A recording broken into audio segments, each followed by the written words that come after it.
your leprosy hand to write. You don't have respect for the people who bought your father. Is it every Calabar man that is a Calabar man? Do you know your roots? That you talk to me. You don't know that people own this Calabar. You are law-abiding. Igbos, I don't know them. I don't know where they come from. Because I know that if not for British intervention, I will still be selling them.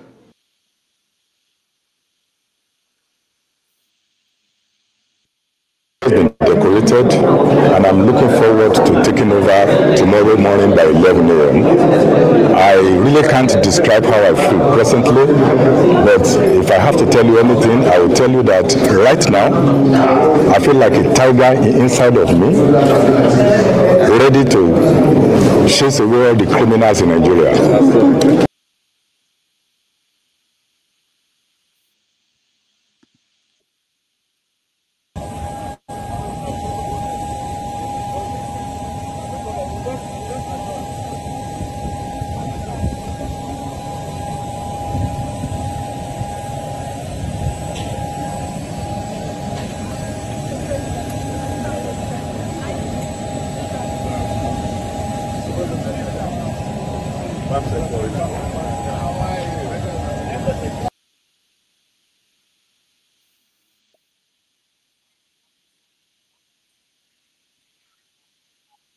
No na lab international market. Makana this week Friday ke with a quick notice. Or today for Sunday, go 18th of June 2023. If can them reach everywhere. Kai ha bri hemota yerenda laba. Kamara kai she go property no boda in on ime. Makana ndo.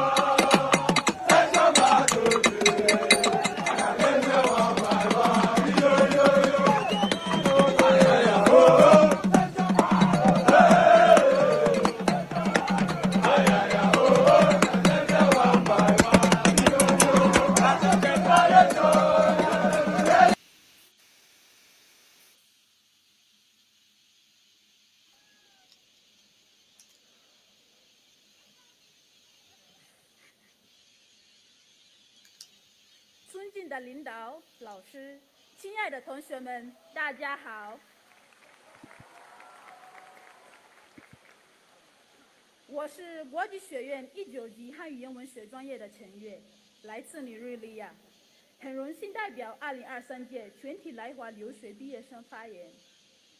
大家也许会奇怪，一个外国人学汉语就可以了，为什么还选择读中文系？在中文系学什么？怎么学？学得怎么样？其实当时选择这个专业，我也很茫然。不仅要掌握汉字，还要掌握有这些汉字。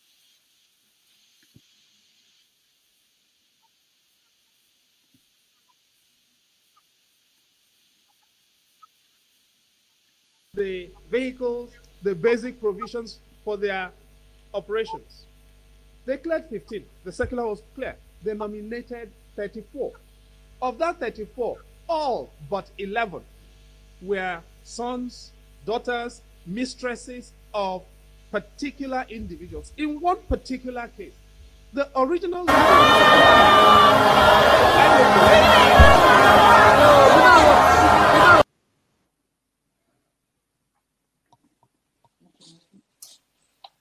No, this rally make my blood pressure go up.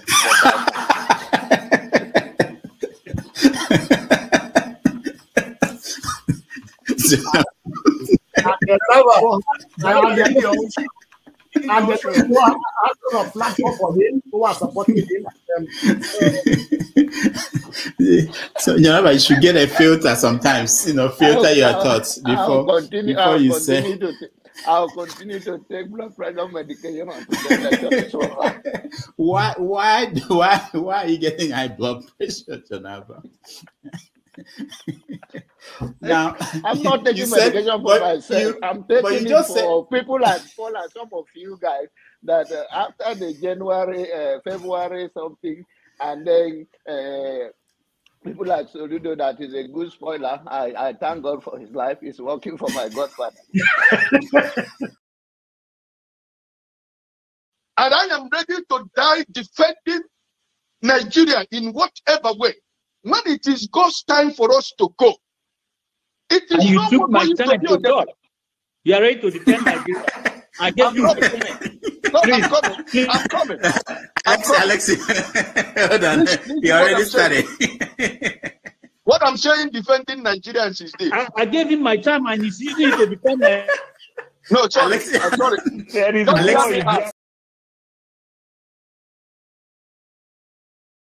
Tinubu is a criminal, yes, of course, a categorical grade 1 criminal. The only person more criminal than Tinubu in Nigeria is probably Babangida. But he's a criminal, and is he fit for purpose? Absolutely not. Should Tinubu be the president of Nigeria? Categorical no. Is there a better option than him? That is subjective. So show me who he is.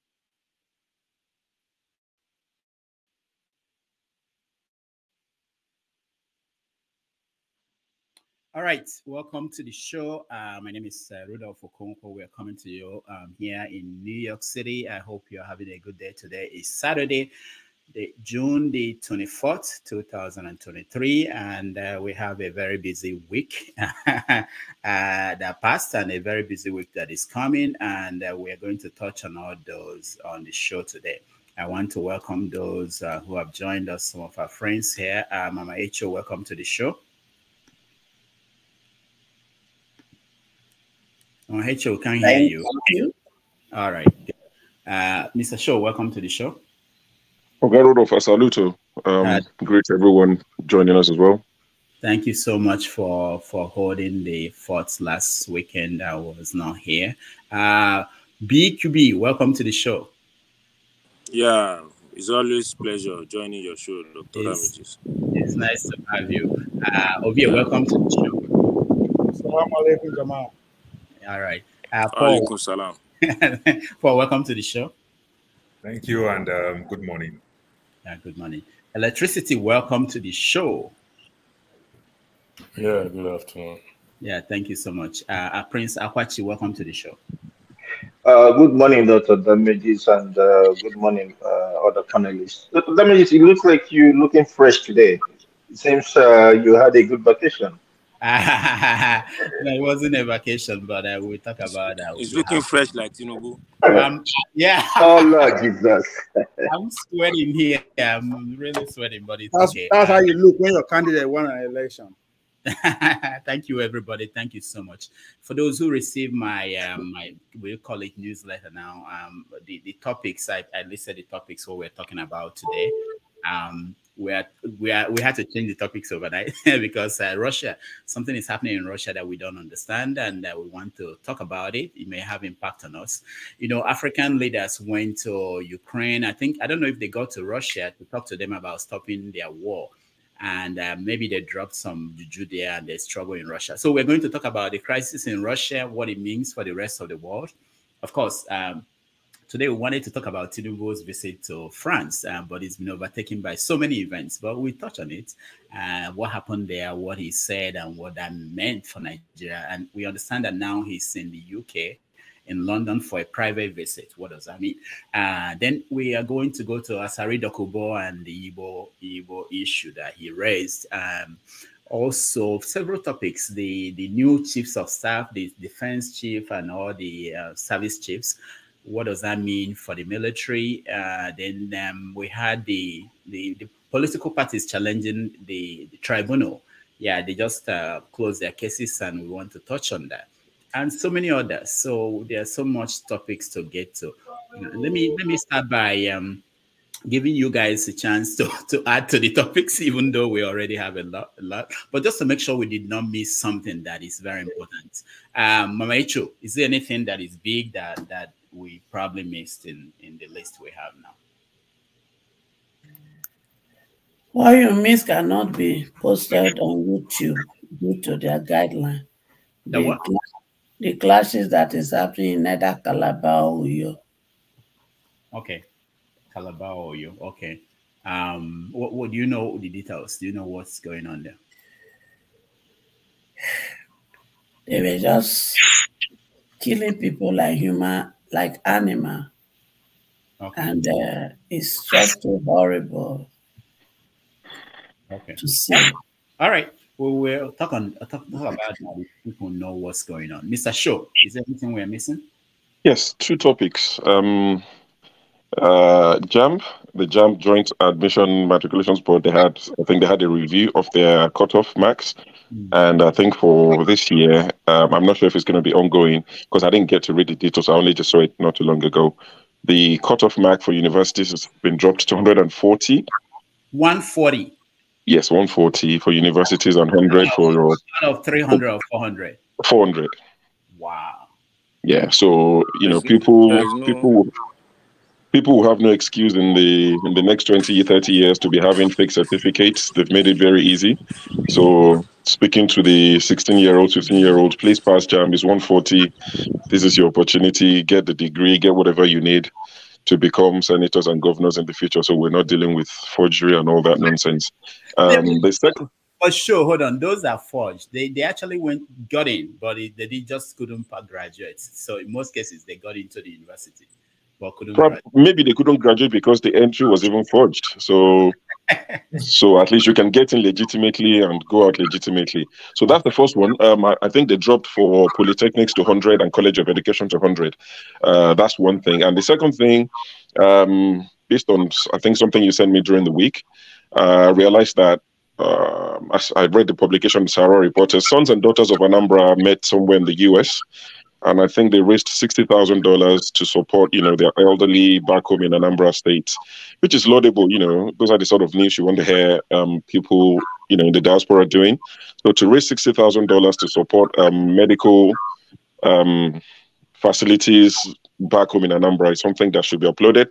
And I went through, quickly through the names of the new exco, and I realized that our own Rudolph is now the provost for this tenure is the provost. So please address Rudolph as Dr. Provost. Rudolph Okonkwo is the provost. And I saw a name that caught my attention because of the last name. I saw the name and I thought, oh, okay, this person is an exco as well. So I did a bit of digging, a bit of research, and I came across an article that is called one second. It's called A Strange Summer Flower. That was written February 2022. Don't go please, there. Everybody watching, please Google A Strange Summer Flower by Rudolph Okonkwo. It's a beautiful piece that he wrote last year. And I think that marks 20 years of something based on the digging I did. So imagine Rudolph getting on the bus at 5:30 in the evening, not getting to his destination until 5:30 the next morning, and going to the concierge and talking about, honestly, just Google it. You see, he's blushing already. It's called A Strange Summer Flower by Rudolph Okonkwo. Yeah. So that's another very interesting topic. And all the names you mentioned, all the poems you wrote for these people, I think it's worth discussing. Oh, Lord. Okay, sure. Yes. You are going to do that interview you talked about last. Okay. Do the interview. So we should do that. Yeah. All right. Yeah, those are the two. Thank you. Thank you so much. I think what you are talking about, Nobi people, which I'm from. Yes. So we had a convention over the weekend. That was why I wasn't here at all. So thank you so much, Sho. Paul, next. Don't surprise me, Paul. This is enough for one day. Paul, go ahead. We almost want to celebrate it last year, and then Doctor brought a mental issue on Wednesday as the topic when we were congratulating him. Doctor just deviated us completely. That's how he does his thing. But come to think about it, let me follow the footstep of Show with all the entertainment thing. one thing you forget to bring, you didn't even bring the Zuckerberg and Elon Musk, the enemy fight. Yeah. Sometimes we need this entertainment to cool us down. Thank you, Paul, for mentioning that. One of the topics on today's show is Burna Boy. He became the first African musician to stream, I think 1 billion get 1 billion streams. I don't know what it meant. Some people are asking, does that mean he's a billionaire now? So we're going to talk about Afrobeat and how they've gone far with someone like Portable saying that Michael Jackson is just a small kid when compared to Oncolus. We don't travel go Benue. Portable they cry, say they don't give a hookup when you travel go Benue. So yeah, we need to expand the conversation, not just politics. It's very important. I think there's something going on there. Ovie, you're next. What do we need? I think you two things stood out for me this week. One is the banks. I think there's a directory coming from CBN that for you to have an account now, and they want you at they want your social media order. I was like, yeah. It might sound something very light, but that's serious. I mean, they just want to monitor everything about you. Well, that's one. And two, the idea that not even an idea, the fact that one of the most influential individual in this planet, one of the most wealthiest, one of the staunch capitalists that this humanity has known, is in Nigeria for straight 5 days, pretty much begging for him to help us. The guys our education, our healthcare. That doesn't make sense to me. Because these guys are business guys, it doesn't make sense to me that you are begging, him himself. I'm talking about not President Bill Gates himself. That's not something light, just at the for our integration and all that. I think it's something that we should pay attention to. If you understand what's going on across the world in terms of geopolitical or war politics. All right. Something we should all be worried about, or we should be asking questions. Okay. Thank you so much. Bill Gates in Nigeria. What does he want? BB, welcome to the show. Yeah, thank you, Dr. Damages. It's always nice to be on your show. And it's an honor for me to have a conversation with a great man like you.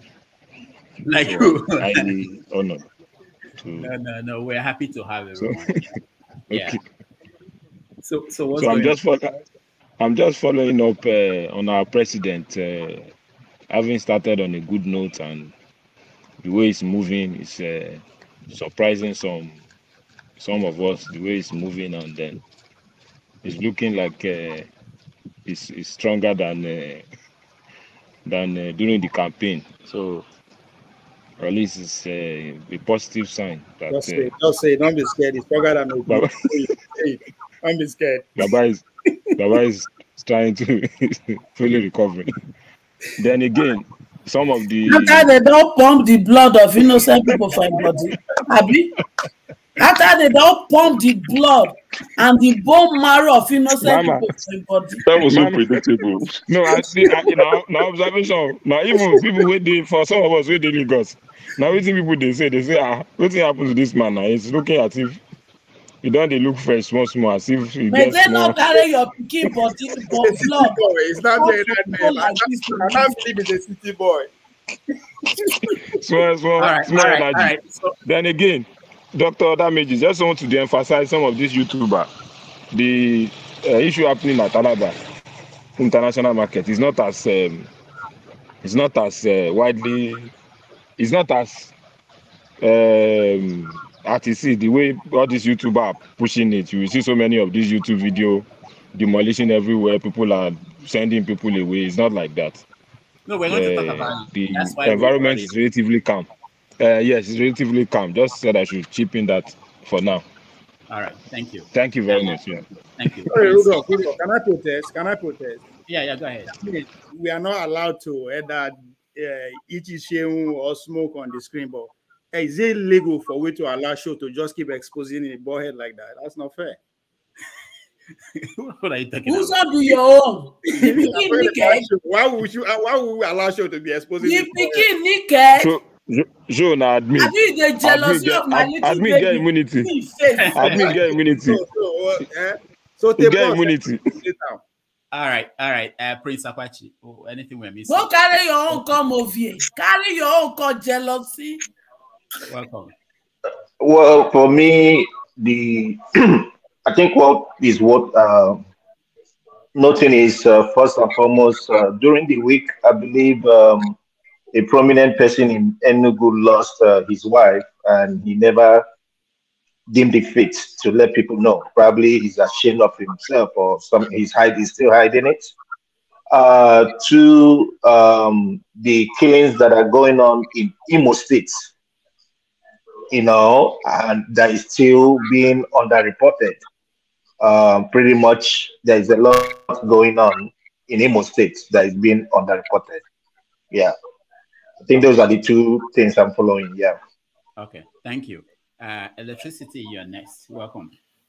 Yeah, I'll take a pass, please. Okay, all right, thank you. Man of Prestige. Yeah, good morning, good afternoon, everybody. Can you hear me? Yeah. Yeah, thank you very much. I think I'm looking forward to one of the two things, but the first one is very important to Nigeria.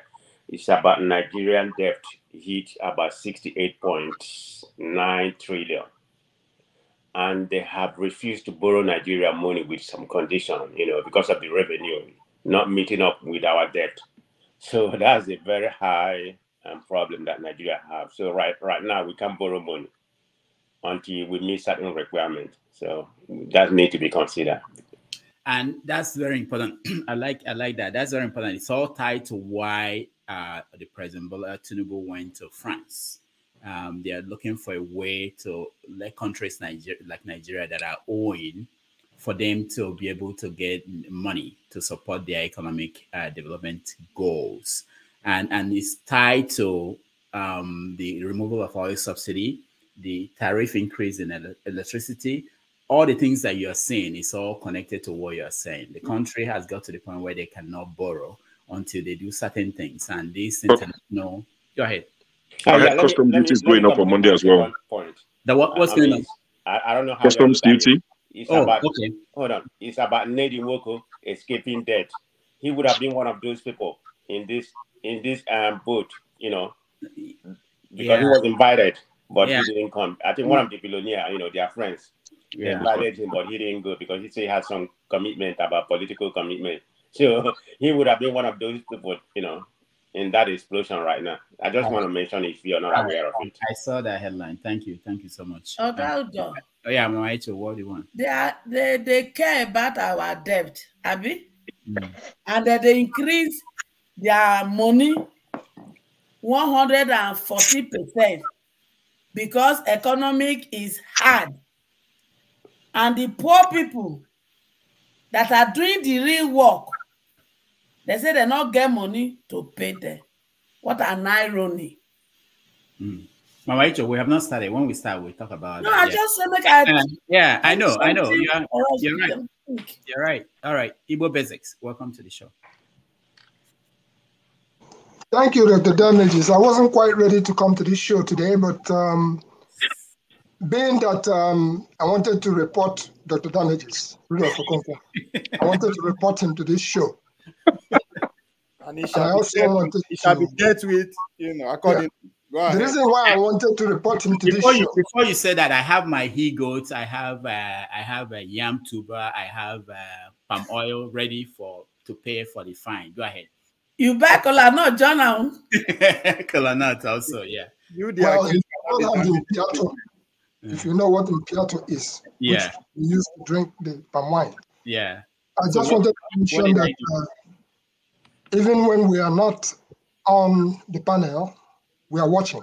And sure, you were in charge last week, and we saw your style of calling our people. That's very nice of you. So we observed your performance. And to that effect, Ovie was in my in-laws area, and he was reported directly that he was in the backyard. So I told him to let him be because he's a good man. To Rudolph.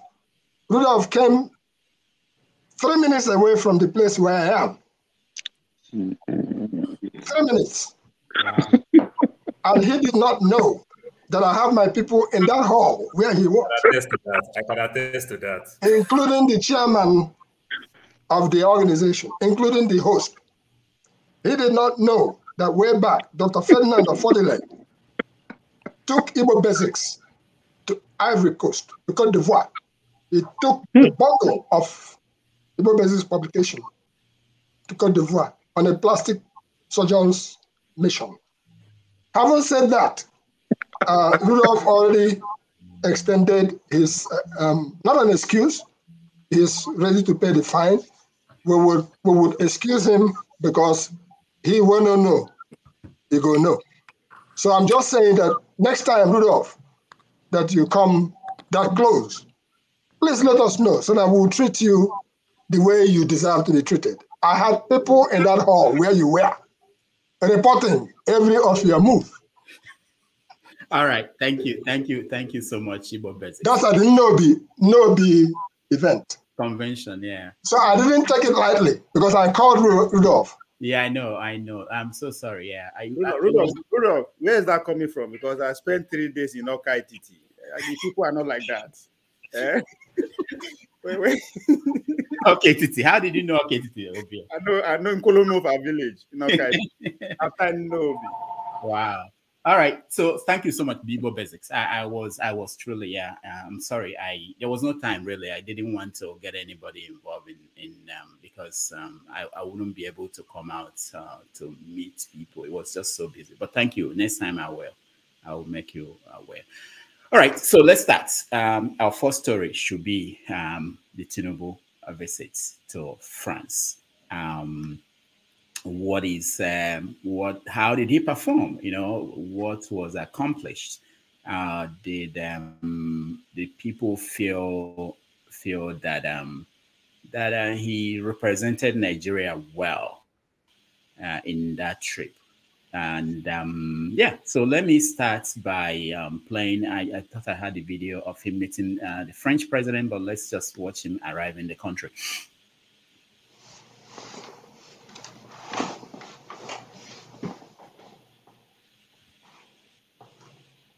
All right. I got a new computer, but it's still not helping.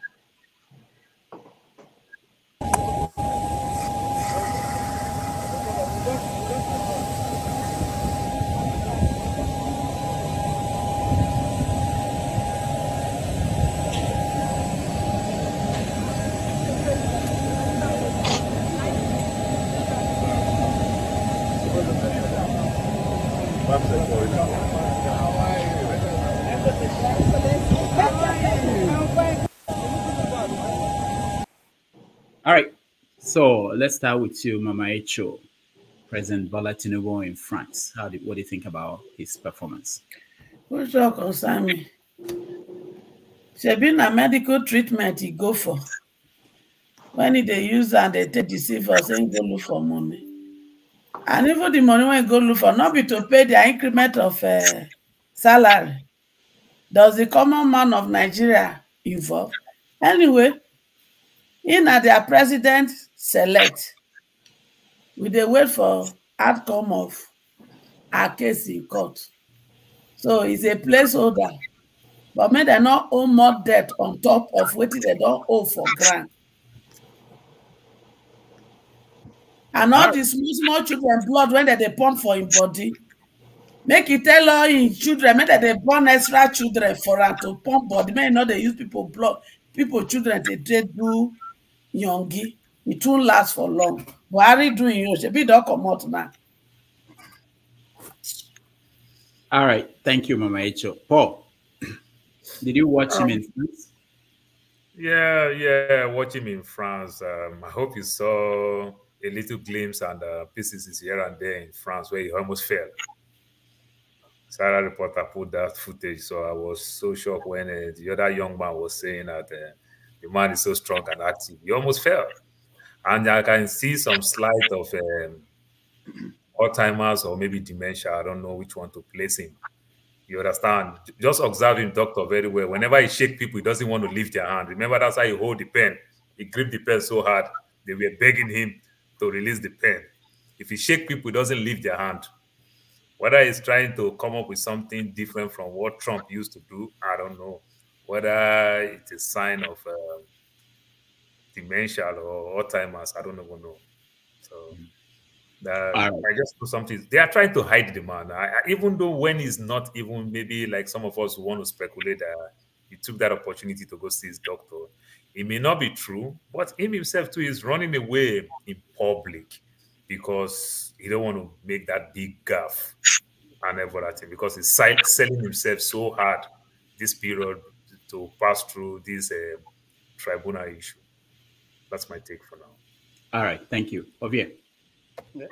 Paul is looking to obtain a group home license so he can open a group home near Asura. That's why he's pointing that out. And Mama Echo, you conspiracy theory don't go kill you over here. Because I tell you yesterday, today you use them on me. My Echo, you seem to be the only obedient standing, because regarding this trip, I saw Rufai, and which is the #1 obedient out there. I saw him jubilating and celebrating the performance of Tinubu so far in the studio, and I was impressed. I said, okay, it's as if it's only Mama Echo that is left behind. Everybody is celebrating there, and I think so far, 25 days on, I'm impressed. For one thing, I like public officials, politicians who say, "I will do it," and they end up doing it. Regardless of if I disagree with whatever that is, but he said he's going to do it and he's doing it. So far he has he met with during the election. I remember I met with the business community in Lagos, and one would say leveling the exchange rate is a starting gift for them. Then seeing him addressing the diaspora community in France, and a lot of, even though I can say there are selected people who are actually really praising some of that, but you could tell that just him being the president, some people are already benefiting, indirectly.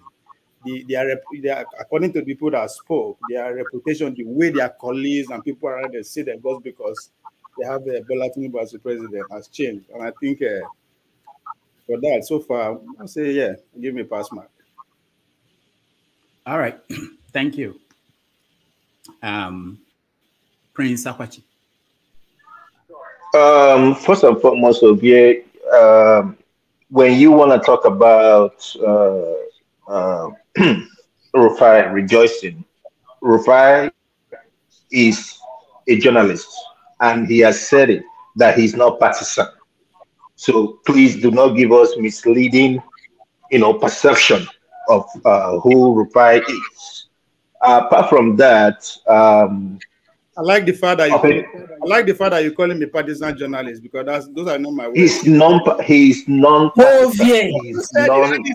You said it. I'm not the one. That was your word. Yeah. You go start market this morning. Mention my name. Mama, you see, I'm too often I don't buy. Wait for take you. My time now. I don't take my time. So pretty much for me, for these 25 days or whatever it is, it has been a shambles. When people talk about, oh, he's done this, he's done that, he's done that. Let me ask one question. Has the person, whoever that is saying it, if you are in Nigeria, has your life been better now, before than before May 29th? No. Secondly, him going to France is a shame. He couldn't even attend the main thing. He just went there to show up. And look at his presentation. Look at the way he is, and look at Macron. You see the difference. Look at the other guy from Kenya, Ruto. Ruto was outspoken. Ramaphosa was outspoken. Where is Nigeria? Nigeria were nowhere to be found. So to me, France is a disgrace, is a sham, and whatever it is, they try to cover up. Oh, he met this person. They just put a flag and they say, oh, he met that person. He met that person. It's all lies, deceit. There is no investor coming to Nigeria. So it's better people take it now or leave it. Thank you. All right. Thank you. Electricity, Eunice. I'm going to go with, even though I would like to take a pass, but I'll go with what Prince Akwachi just said. And because I really don't overview it. It's one thing to keep to what you say, or to say, oh, as I would do this. But like what Akwachi rightly said, go down to the streets of Nigeria and ask people these 25 days with everything he has done, has he affected them positively?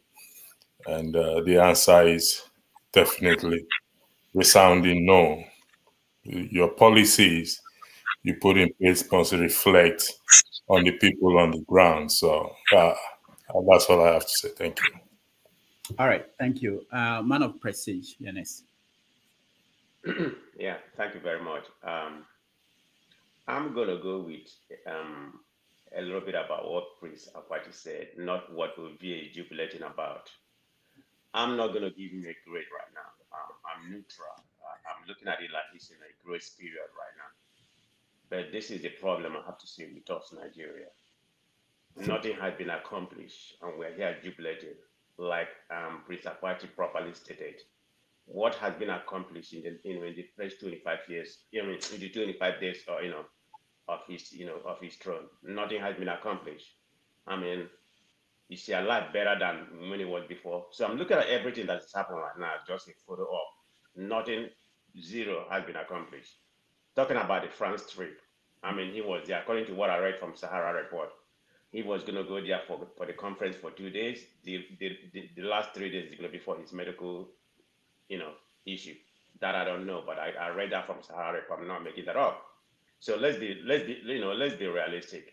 The Zambia president and the Kenya president, they spoke. I mean, I didn't watch the whole thing, I just read it. I mean, they spoke. Where is Tinubu? He delegate. This is what he showed you when he was in Chatham House, that he's going to be delegated. Didn't he delegate? And I don't need the person that he delegated spoke at the conference.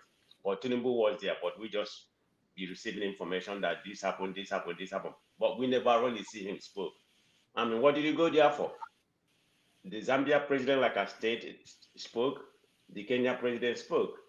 Nothing from Tinubu. So we here are commending him. I'm not criticizing him. I mean, I'm just giving him as a grace period right now to see what happened. And we are here talking about what he has accomplished in 25 days. I mean, the gas has gone up.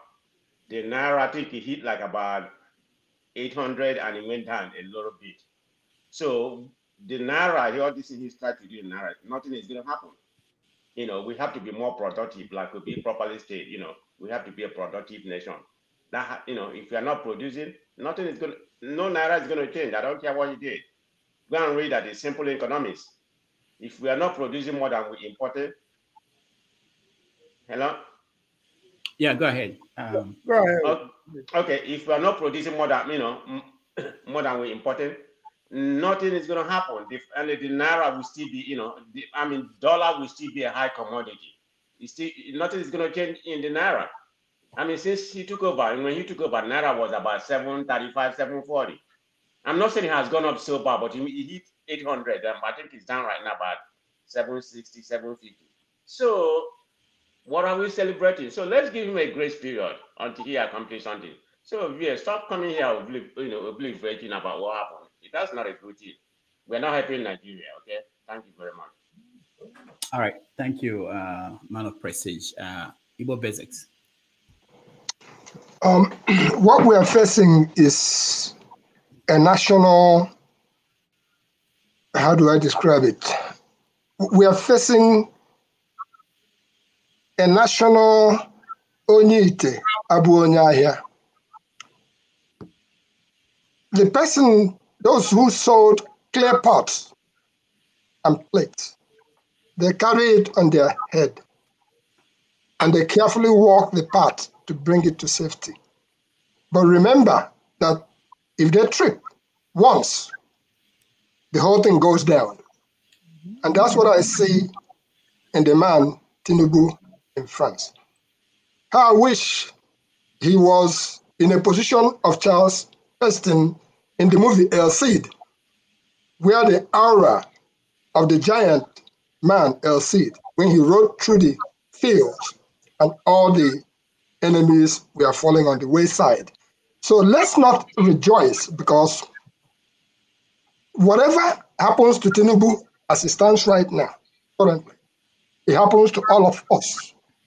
If that pot is carrying, the crate of pot, Abo, that is carrying his head, if it trips once, the whole shit goes down to the ground, and all our pots will be broken. I may have spoken in tongues for those who understand what I've just said. But what we are facing, really, as for the man being in France, I said it earlier on in the beginning, that the man is a delegator in chief. I think it will do us good for him to not even go. If he's going to send somebody from the get-go, send somebody from the get-go. Let us not be deceived by the British, who are already clapping, and according to what I read in the reports, that they said he has made good moves and they are ready to invest. Invest what? To rape us more than they have already done? Enough is enough. It is a national calamity that we are facing. We should pray to that man that he doesn't trip in any of these trips, because if he trips, down goes Roberto Duran. For now, that's all I have to say. All right. Thank you so much. Austin, Yanis. Good morning, good afternoon, good evening, everyone. Really, I don't know. I'll need to start from my Oga on our politics. Look, see, there is a difference between constructive criticism and being negative. I'll tell you the truth. Any man who accepts constructive criticism is going to grow. I want to tell you that I've listened to. I like removing myself from myself, meaning I don't like being partisan. Look, I've listened to to Rufai speak a lot of times. He just wants a better Nigeria, and he's not partisan. I'll tell you the truth. That's just the whole thing. Let's forget about that. That's not the topic. The first thing I want to say, the Tinubu's whole show was like a child when we're in primary school, in elementary school. A man, you and your friend Bav go school.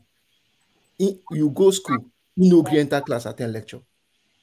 You stay for outside. That's what we call non-academic students. They Bav go school, but they enter class. How come you finish, collect the taxpayers' money, fuel the private jet, went to where you were supposed to do the thing and refuse to attend the session? Come on. That is why you see I always talk of precedents. I always think of precedents. If person don't show you as showing they behave, that's why they say a man is innocent, he proven guilty. If person don't show you as showing they behave, not expect say by the time they come, say by the name of God, by the name of Allah, by the name of Jesus have changed. Not lie. Not lie. Before now, please turn the camera. Before now, he don't show, say he went to Chatham House and was distributing questions around. Distributing questions around shows that he's not ready to talk. So we are moving from a president who will always come and say, it is not my problem, to another president who doesn't even want to talk about the whole thing. Meaning it doesn't even concern me to even talk about anything. And trust me, that outing for me is a shame. When I see people like Ruto and the rest trying to put Africa on the global map, I look at my president and I could not even see him. It is so bad. Then besides that, look, there is something we call show of power. When you see Donald Trump, he will shake you. When he shake you, he hit your shoulders to make you know, say, look, I am your senior brother. If you see a case where, look, I'm not talking about anything being crazy here, but when you see a man run to hug another person, it shows like, say, you be picking. There's a way you greet, and there's a composure you have, and you greet somebody. You said, okay, yes, this person knows that I'm talking to a man, and you shake your hand. I think Tinubu's aides, I don't know, needs to tell him on how to show power when you are facing world leaders. If you shake them, you greet them 1, 2, 3, you leave the hand. to show say I be your equal, I'm bigger than you. After all, I'm even bigger than you in age. I think he should try as much as possible to a little bit try to arrange that greet in such a way that next time, if you want to greet Macron, you are picking now, greet him shaking and also yes, and it's very, very important for you to show power in the first instance. Not going to hug that small boy as if he's your father and you are the son. And lastly, what I should try to say is that I will appreciate those African leaders in Kenya who spoke, because we should try as much as possible to make Africa the center of our policies. And that is one thing I think was outstanding from the other African leaders. Try as much as possible to trade among yourself. Let the money stay in Africa. When it stays in Africa, Africa will grow together. And that's why sometimes I appreciated Obi a little bit when he said Africa will be the center of his policy. It is important, very important. Austin, please, you have to consider your health before you go doing that kind of because if you do that, you might go down with your last strength. Anyhow, I'm just saying that because this is a platform for learning. It's a platform for learning. Please, young men, ladies, I don't know, young men who are growing up, when you face some people, there are ways of first impression in greeting in such a way that once you greet a particular way with so much charisma, they will give you the respect before you talk. But I think Tinubu, that greeting not to make sense a little bit. All right, thank you, Austin. Sydney. Yeah, good evening, everyone, and hope we're good. I think I'm not surprised. It's just normal. He gave us the first shots in Chatham House, so he's not strong in public speaking. It's not his strength, so we shouldn't expect something so over the top. All right, so in terms of outcomes, I don't think anybody has understood the policy direction in terms of Africa and the international space. So the expectation, all right, let's leave all the other dramas. The expectation from this trip will be that we should see his direction in terms of international politics and his direction in terms of the African space. So one thing I realized is that he has not owned the African space. The African space, normally the Nigerian president with our large population and just Nigeria as a name normally owns the space internationally. And then, South Africa and the other nations begin to take a cue. But what is happening internationally is that there is a vacuum, there's a space. Nigeria has not brought leadership for the past 8 years, and the leadership coming in, the African nations can smell blood. They know that Nigeria is not in that space. And if you look at the end of this, I can tell you categorically clear where President Ruto, his mind is on. I could pick exactly his mindset from this French thing. He's pursuing issues of climate change. He's pursuing issues of with IMF and the international funds that they cannot give us different rates in Africa with respect to other nations. It's very clear, but you cannot see that. What the Tinubu boys are doing is showing us picture, doing this. I mean, for children, that's okay. But for people that are thinking of nation building, so his team has faltered on those lines. So I expected him, Tinubu, to say, okay, my strength is not in all these things, but if I need to delegate, I need to push one of my team members who is good, who is sound, to begin to speak on my behalf. Even the vice president. Why not send Shetima? Shetima is a finance guy. Send him there, tell him your policy direction, let him go, because obviously you are delegating. It's fine. We understand it. So my problem is going into that space and not owning it. It's a critical problem. And it now rubs upon Nigerians. if you listen to the Zambian president, you can see a man that had direction, clarity, and he has serious policies and is already changing the Zambian economy. He has dropped down inflation. So we are talking about Nigeria is currently not owning the African space. Ruto is being taken everywhere. He's literally the spokesman of the African team. So there's a real big challenge. In the midst of all this, Nigeria is facing a real big challenge globally on the African space. And I think if Tinubu looks like a man that is tentative. Tinubu looks like a man that he's not very sure because his presidency is not yet confirmed.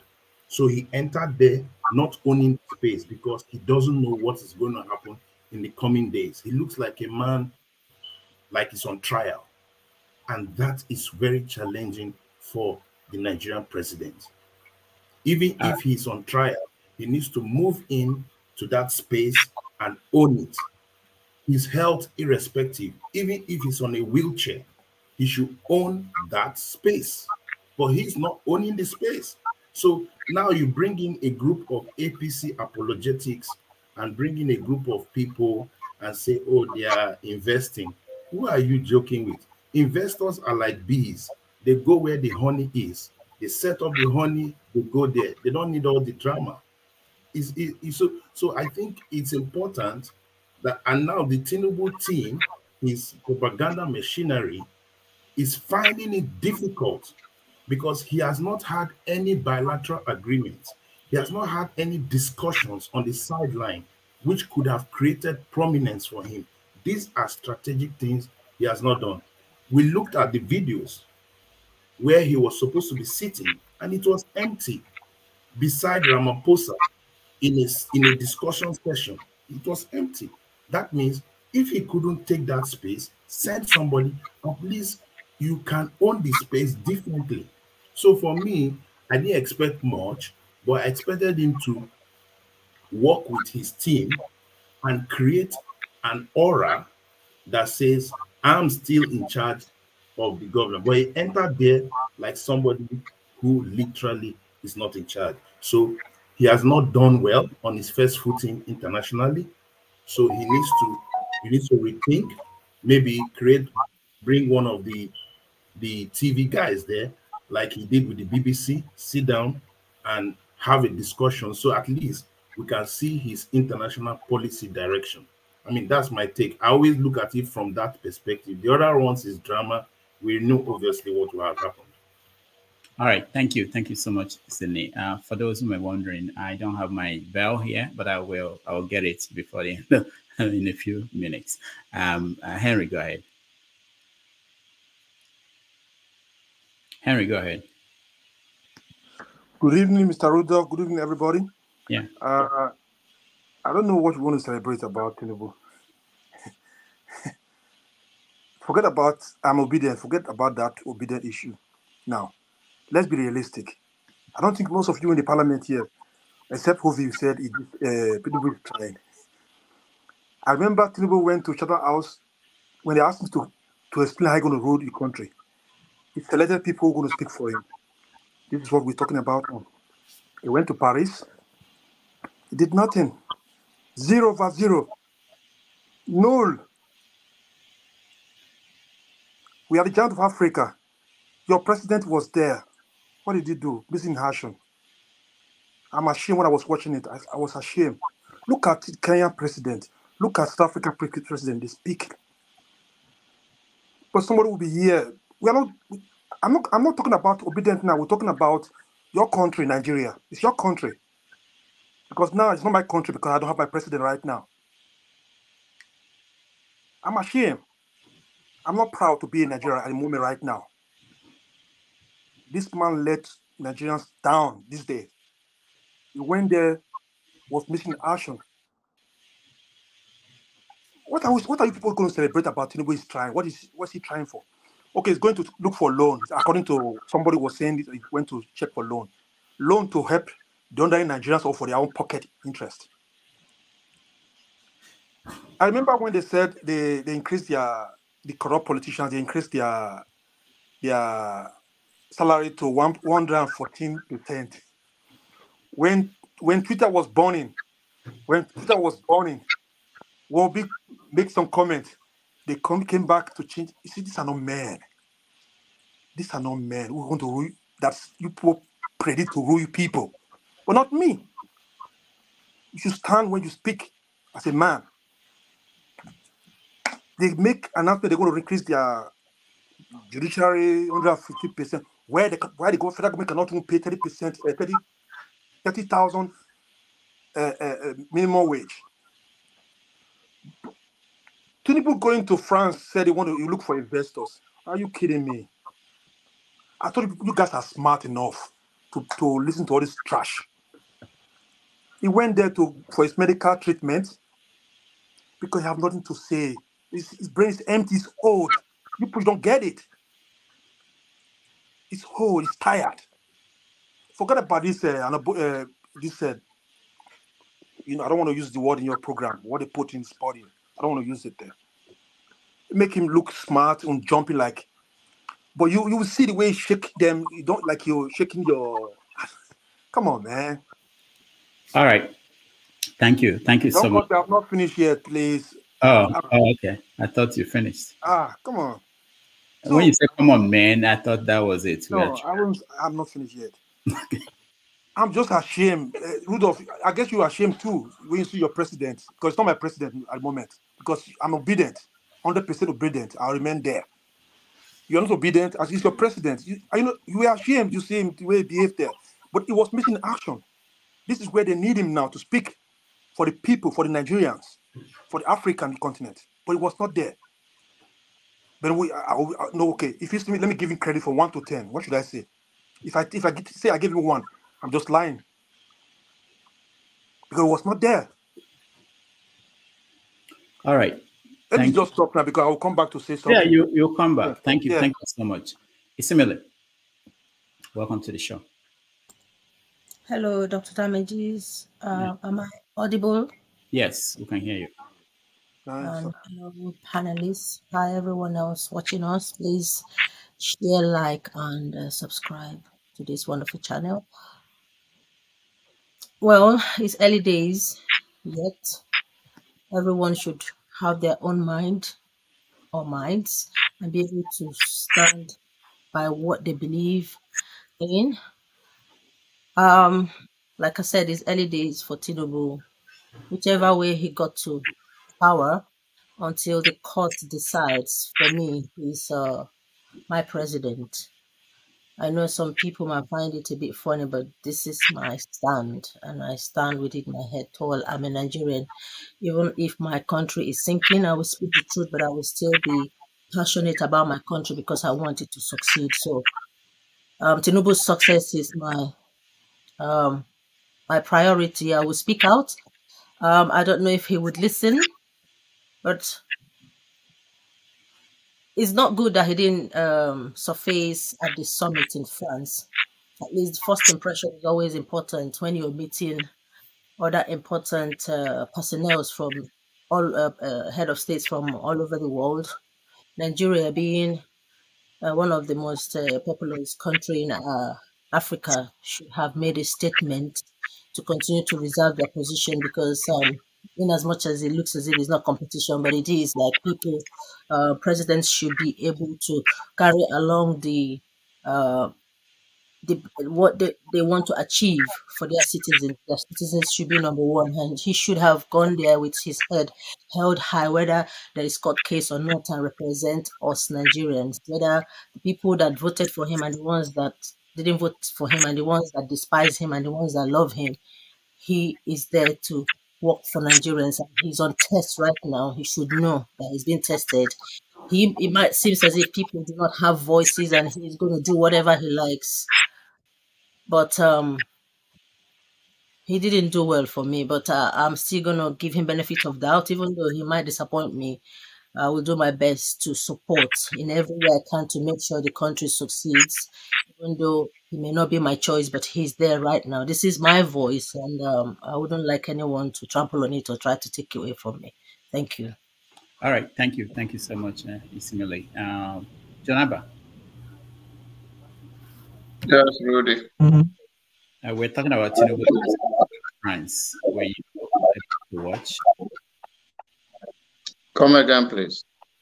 So we're talking about Tinubu, where you able to watch, and your connection is getting echo from you, Jonaba.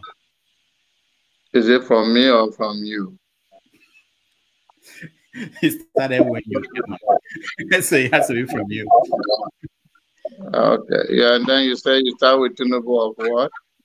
Tinubu's trip to France. Did you watch him? Were you impressed?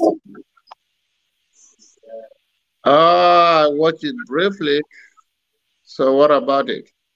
Oh Lord. Okay, Jonaba, we have to to you when you're slow motion. First of all, your line is not very noisy. It bothers me. Okay, let me switch. I'll join you in a minute. Okay, all right, thank you. Okay, so he made news while he was in France. He met with Nigerians, selected Nigerians in France, and one of the things that he said was he made a comment about Emefiele, why he suspended him. It's quoted in papers to have said, I'm looking for the video, we'll find it very soon, that the financial system was rotten under Emefiele, and that the man is gone now, and that the man is in the hands of the authorities, that he should sort himself out there.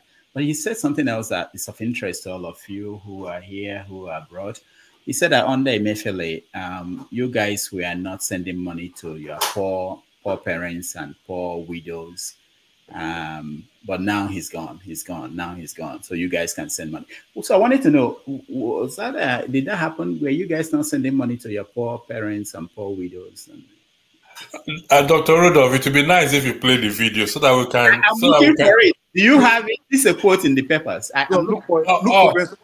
Okay, give me a moment. I'll be back. I'll look for it. If I find it, I'll send it to you. Can I say something, Rudolph? And Doctor, I want to support Tinubu to some extent when it comes to that. To some extent, what Tinubu said to some extent might be true. What do I mean by that? Do you know when we send money to Nigeria, the central bank give us extra 5 naira for every $1 we send? The central, to tell you how they need our dollar so much, the central bank will dash us money. You send dollar to Nigeria, the central bank will dash you naira, adds to your dollar. Like you are not losing anything, you are gaining from it. That's how far the central bank really need our forex. So the central bank, on that aspect, the central bank failed. That does not mean I'm cutting any slack for Tinubu. You understand? The political wait till the yarn the pulling bank, the pulling van when he go in house the other day, not be Emefiele senator. Mama, it's a different topic. You know, go not be different topic. He say Emefiele not do anything. But me, I know say Emefiele carry pulling van go give am for house. Yes, but Mama, no problem. Emefiele go soon open him mouth, begin dey rain. We go sabi wetin happen. That's not the question Doctor asks. Maybe you don't send money. So for some of us who send money, I not send money now. You know say na you be my banker, so you sabi how much enter my account. Mama, that's why I use the small English so I understand. I say maybe.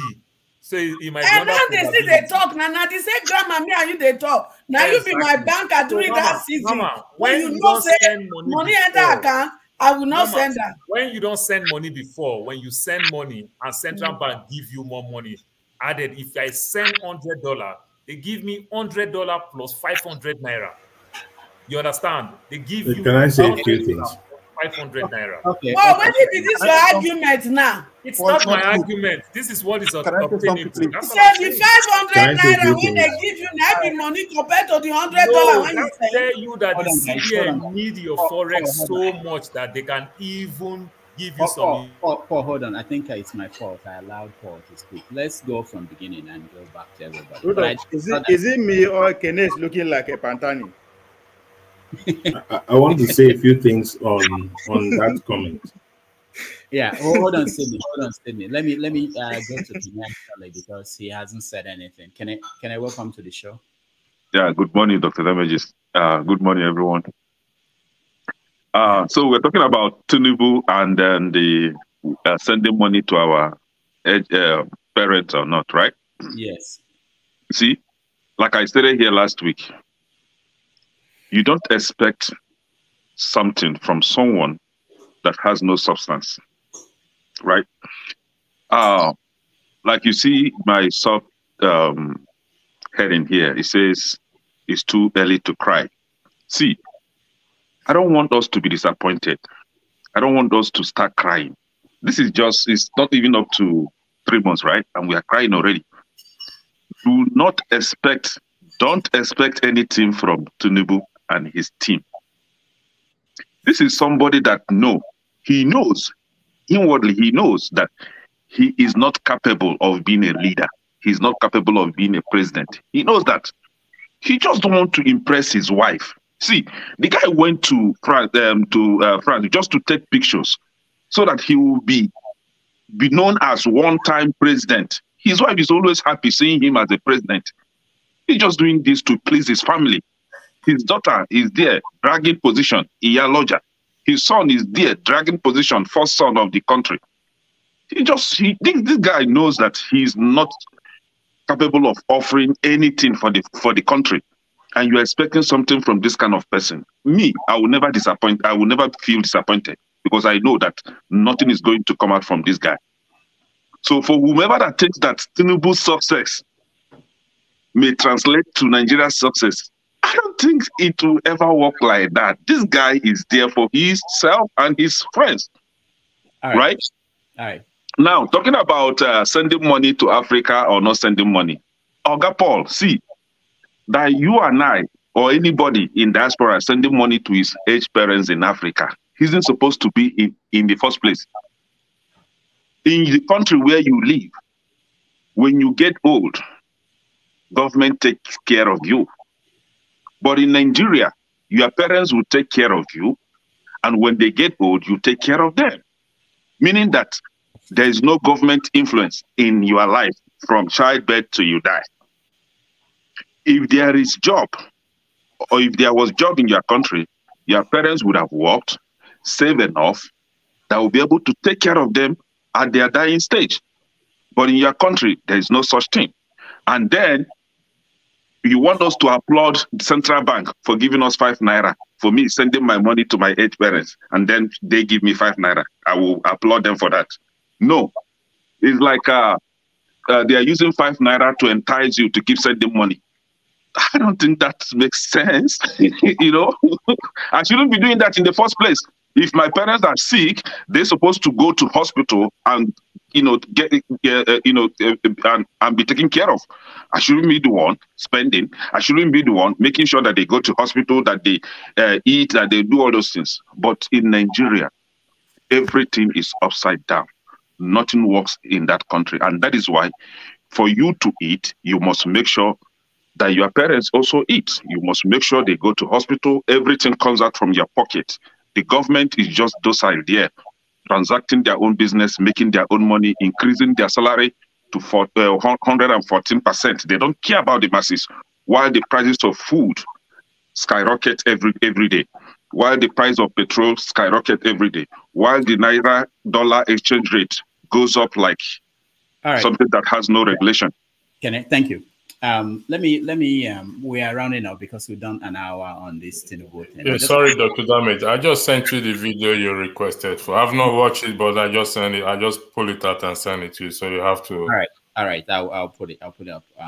So there are 2 things that had happened from the conversation he had with Nigerians in France. One was he gave a reason why he removed the MFL, which was about how he was handling money. He said people were making bags of money when he was there. And then he talked about fuel subsidy, removal of the subsidy. He said that he put it there in the speech, that it wasn't in the original speech that he was given.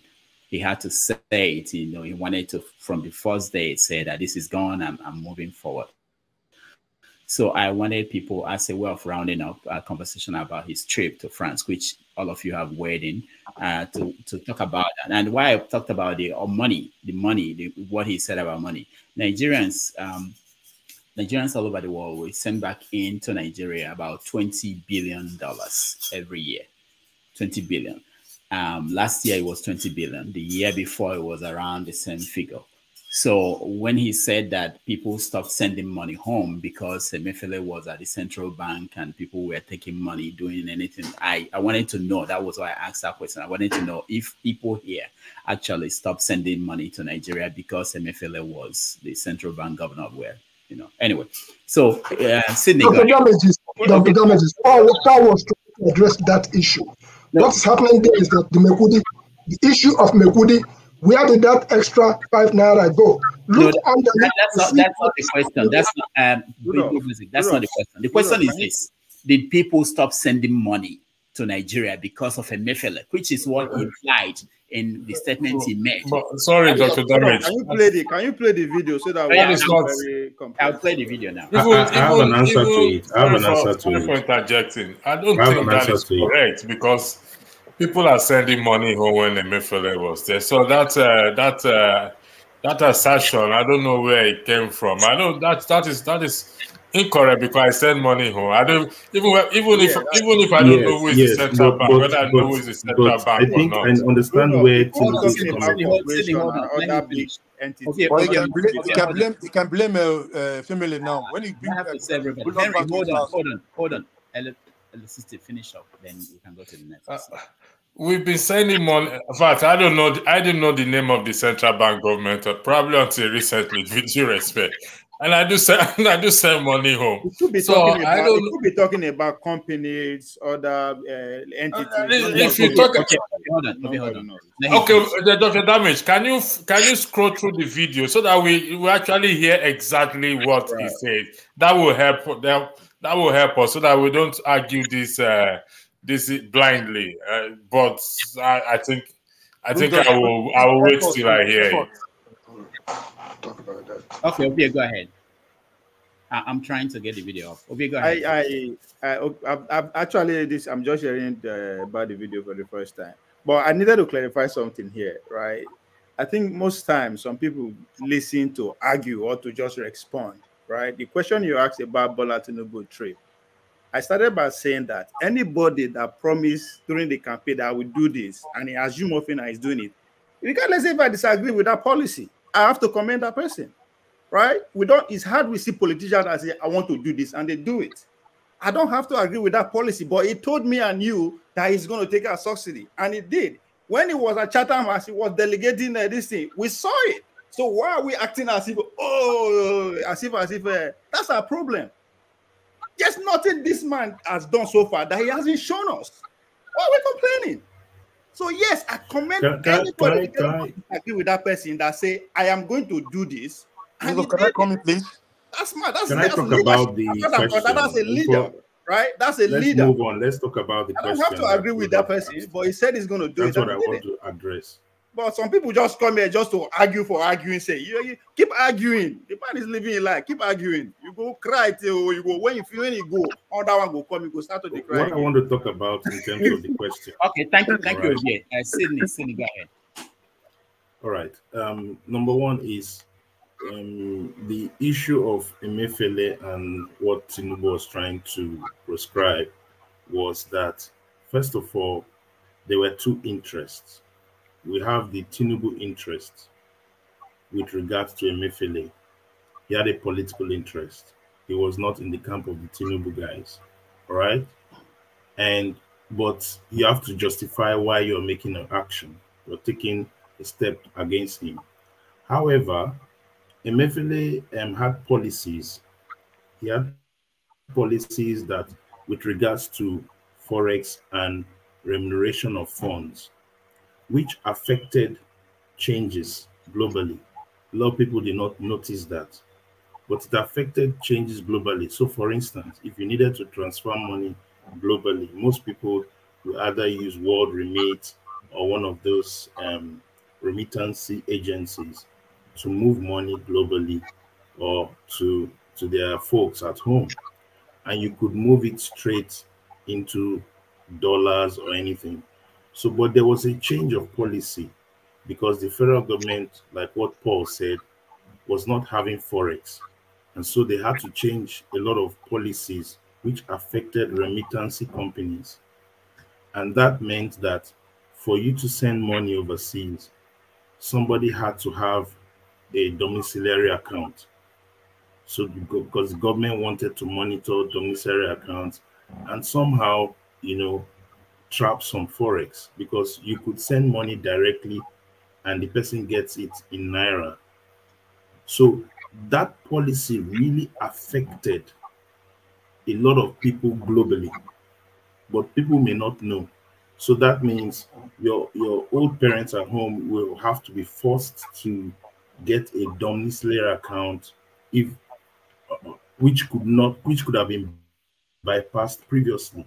So these little tweaks affected some people. All right, so that's the populace. But the major reason why Emefiele had to be moved on was the monetary policy that was to scuttle Asiwaju's political campaign. That's his own interest. So sometimes we don't usually, these politicians play us, and their whole interest is there, but they use other little subgroup interests to do as if they're doing us a favor. But the major interest was they take him out because he had policies that will not allow his political campaign. So it's not entirely that it's a wrong thing he's saying, but it's just that he's using it politically to say, I want the diaspora, I want to free up the movement of remittances so that it can increase and it can be more fluid.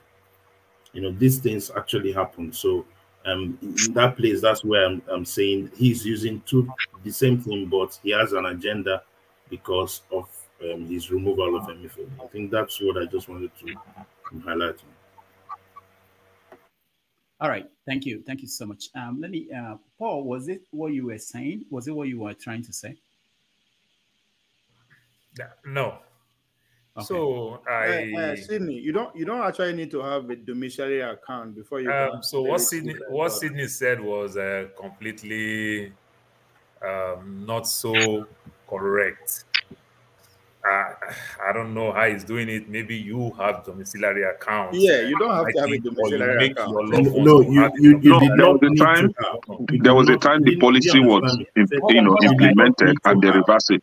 It doesn't help. Yes, you did not need to have initially. No. But Emefiele created that, and it created a lot of problems. That's what I'm saying. Hold on. Let's tell ourselves the truth. In as much as things has gone so wrong in Nigeria, I cannot send you $1 in England and you go to the bank and receive dollar. They convert it and give you the British pound.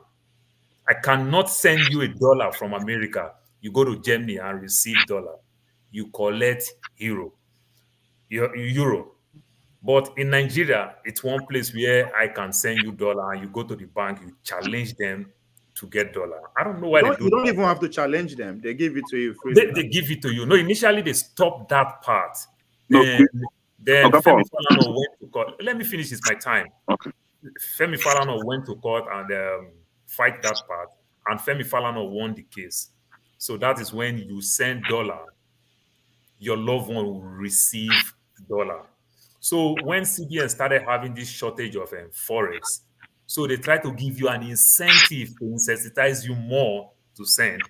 So every $1 you send, you get 5 naira. So now if I send dollar, my loved one will receive dollar plus 5 naira for every dollar I send. That's what I'm saying. So it is so bad for CBN. So not like I'm cutting slack for CBN or not. It is so bad for CBN for them to incentivize you. You understand? To give you extra so that you can bring that forex in. That's all I'm saying. Go ahead. Okay, Mr. Paul. Let me add to what you're saying. Those countries that you compare them with Nigeria, they are doing something differently. In those other countries, they have single exchange rate. So you won't have the need to look for, to get the dollar and go to black market where you will get higher rate. Whereas in Nigeria, you have multiple exchange rates. So if they force Nigerians to go through CBN, right, For example, when Emefiele was there, the exchange rate then was 450 before he left, right? But if you take the same dollar and go to the black market where you meet their bookies, you get it for 760, 770. You see? So that is what you are talking now. Yeah, that is where the CBN is failing. To bank in Germany, what will you receive? You are talking about black market. If you send money from the US to Germany, will your loved one receive dollar to take it to the bank? Hold on. Is there black market in Germany? If you are in Heathrow, if you want to change money There's from no black is there black market in Germany? It's different. Is there black market in Germany where you get a different exchange rate? If you are in Heathrow, if you are at the airport, you want to go change money from a stand to another stand, the exchange rate is different. Know that part. No, airport is different. We know globally, airport exchange rate is different. Even the things you buy at the airport is different. Is priced differently, right? Not even receive dollar in the bank. They will receive euro. Will you go on the street in the market square and find a bookie or somebody exchanging money in Germany? These are all the things that our bank fail us. But Thank you. So the failure is from the bank. Obtainable first. It's from CBN. What is obtainable first? You don't send money to any countries of the world and get that money that you send. You get the currency that is domiciled in that country. Yes. So my point is, if the multiple exchange rate issue is fixed in Nigeria, where we'll have single exchange rate, there won't be need for all those. So I think your point will be very valid. Nobody will be going to the black market to exchange any money. Please, can I come in, please? 1 minute, right. please. But the problem is if somebody like Dangote wants to get dollar, he gets dollar at the rate of 250. If somebody like me wants to get dollar, I will get it for at the rate of 450. Or if I go to black market, it will be 750. Okay, can I thank you? Giving one man more leverage against others. Can I say something, please? 1 minute. So hold on, guys. We have to. I want as much as possible. Let's concentrate on the question, the exact question, so that we don't go all the play everywhere. Henry, 1 minute. So people are talking about Tinubu change that, but till now, I remember I can send money from my PayPal to anywhere in the world or Nigeria. Maybe if I have some people need some money. Like if I saw some organization in Nigeria, I just take my phone, send through my PayPal to them. They get the money direct. But now if you go to PayPal, there's no Nigerian map in there. So people are just talking. Tinubu is doing this. Tinubu is doing that. If they change this thing, at the time he change the policy, CBN changes right when they change their policy. But till now, if you go to your PayPal and check, do you have Nigerian map there? No. People are just clapping. These are not working. Look at Ghana. Look at the poorest African country. They have this thing. Their map is still there. They make things hard for we people. These are not working. People start clapping. Doctor, 1 minute, please. Yeah, Prince Abachi. Yeah, go ahead. Okay, so pretty much we're here blaming Emefiele for everything. And we forget to address the main point. What is it?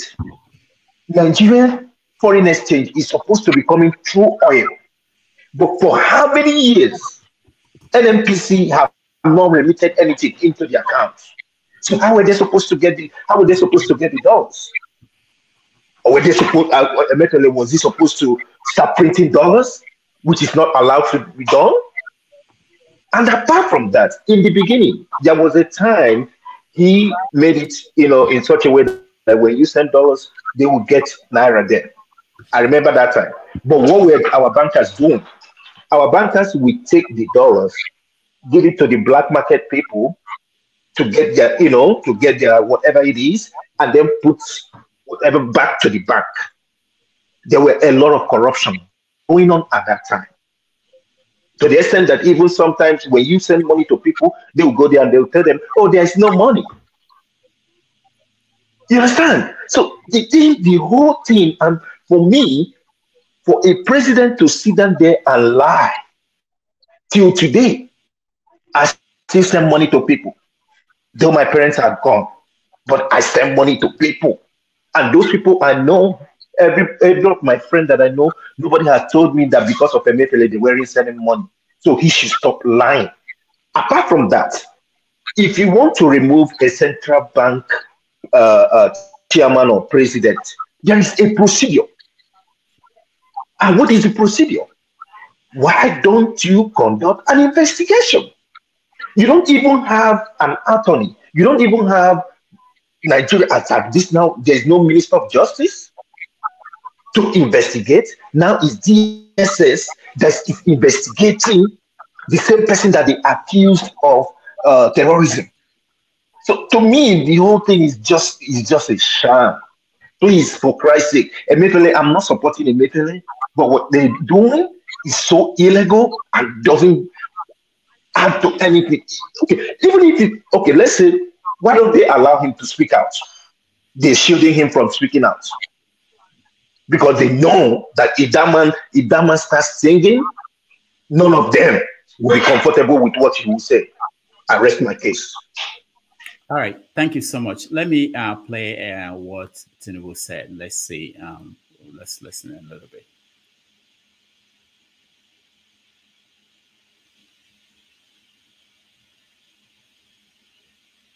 Unfortunately, I don't know the exact point in the video that he said it, so we are going to watch a little bit of that.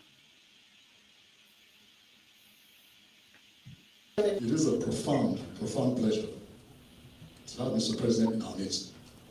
Of course, he's the father of the nation. So, and it is customary when presidents travel to meet citizens, to have an interface with citizens, to have an engagement with citizens. The interesting thing about this particular engagement is the extremely short time frame within which it was put together. And for that, because I know the president's program is extremely congested. It is congested. He has a lot of his counterparts here, all the presidents from various parts of the world, wishing to see him. You know, and just today, he has seen 2 heads of state. So, but he kept asking me, and he kept saying, what about the diaspora? What about the Nigerian diaspora? What about the Nigerian? He kept saying that. So, and that tells us what? It tells us that he is very much interested in this meeting. You know, for that, Excellency, sir, we thank you so much. And then to my fellow citizens, you received the invitation to this event at extremely short notice. It was, I believe, just over the last 24 to 48 hours. Many of you might have even received it yesterday. That was because of, as I said, the president's program has been extremely tight. So we needed to be absolutely certain that we could fix this. We didn't want anyone coming and then to tell you, sorry, you know, for this reason or that reason, couldn't go with the event. But better to have an engagement with the president, no matter how limited the time is, than to have none at all. That was what we thought. And that's the same thing Mr. President thought. You know, so, and that's the reason why we're here today. So without further ado, I'm going to hand the mic back to Special Advisor Divalaki.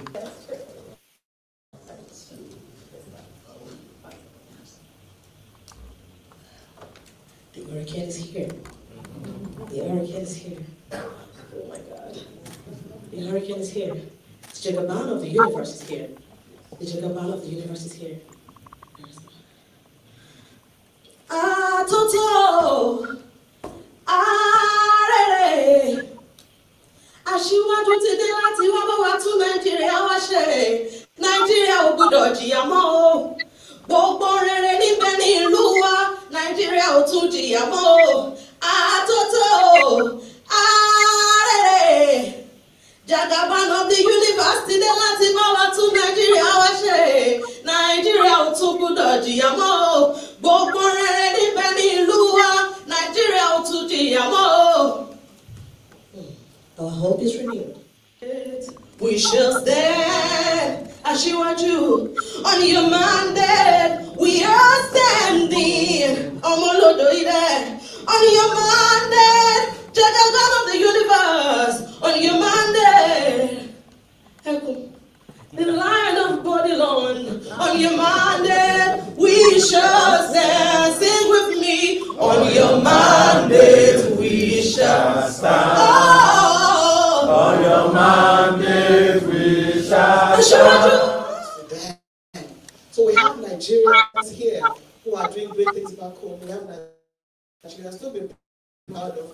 And we have Nigerians who, as Mr. Aleki has said, are very excited about the hurricane steps you have taken as president. And the image has changed all of a sudden, and it's like we all want to come back home to Nigeria. For all those who have jackpot, we said they will jackpot. So for the commissions that we have the diaspora policy in place, and we say we have your embassy in Nigeria. So they come to us for whatever challenges. We have the diaspora policy in place. We have the Diaspora Day celebration, July 25. I hope Your Excellency said that you will attend and be, as usual, the special guest of honor. We have the Diaspora Investment Summit, and I'm glad to say that Nigerians are investing back home. This year we are having a team from Houston to be led by the Mayor of Houston with 30 delegates to invest in Nigeria. You took that decision after your victory, Mr. President, sir. And a lot more will be happening. So once more, Nigerians here in France, you're very lucky, the very first presidential exchange, and we continue to appreciate you, and we hope that, Mr. President, sir, under your leadership, you continue to give a lot of prominence to the diaspora. We have a lot of challenges, don't we? Yeah. We do, but we know that you will, understand that, make us a stronger commission. Thank you very much, Your Excellency, and we appreciate you. Speech per se. So let me just make some very quick remarks in follow-up to all that we have heard. And this financial system controlled by a central bank, which inspires confidence and trust. Management and change management consultant in an IT company. Your distinguished guest, I don't know everything, but I would like to thank you very much for this opportunity for meeting us, the diaspora, the French diaspora, and we talked about the Nigerians that came from Nigeria and are now living in France, and I think it's important to talk about the Nigerian-born, French-born citizens who are really proud of being Nigerian, who would like to invest and to continue and create a project in Nigeria. And so I'm a track and field, so I wanted to talk about, you talked about finance, climate, and I wanted to talk about sports. Sports is a very huge tool that you can use that helps, that shows how the community is great. You have David Alaba around, and I'm representing France, and there's a lot of Nigerians representing other countries, and I think that we need to work out and to think how Nigerians could keep representing Nigeria, and I just wanted to thank you very much for this opportunity, and hope to, I don't know, to keep working and talking to you all. Thank you. I'm also a greater voice when it comes to diaspora voting. And before I drop the mic, our success story cannot be complete without the support of the NIDCOM under the leadership of Honorable Advocate Dabiri. Over the past 6 years, our dexterity, our resilience to just throw our weight behind us, as well as giving us a name in Europe. I went to Romania a few weeks ago, Your Excellency, and I was making a presentation to invest in Nigeria. The EU invited me to make a presentation, and just before I made the presentation, one of the major stakeholders came across to me and told me, "Where are you from?" I said, "I'm a speaker, I'm Nigerian." And she said, "All we know about Nigeria is scammers and the Nigerian prince." When I got the mic, I told them about the things happening in Nigeria and your policies that has happened in the past 3 weeks. The whole delegation wrote to me and told me they would be happy to come to Nigeria in the next few weeks. And Your Excellency, I want to thank you for this special moment. It makes a difference to us that you hear us, and we want to make a promise to you that we are behind you, and together we believe that if all of these things can happen in the space of 3 weeks in Nigeria, I leave to the imagination of the audience what will happen in 8 years under your administration. Thank you, Excellency. Between the enterprises here in Europe and our counterparts in Nigeria, we've been doing this for a very long time, and we have a familiar face to the embassy, both here, the Netherlands, the Belgium, everywhere.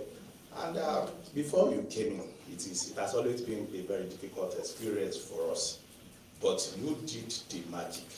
In fact, what we are getting, the information we're having from our partners here now, they also give us information that we don't even know about the country.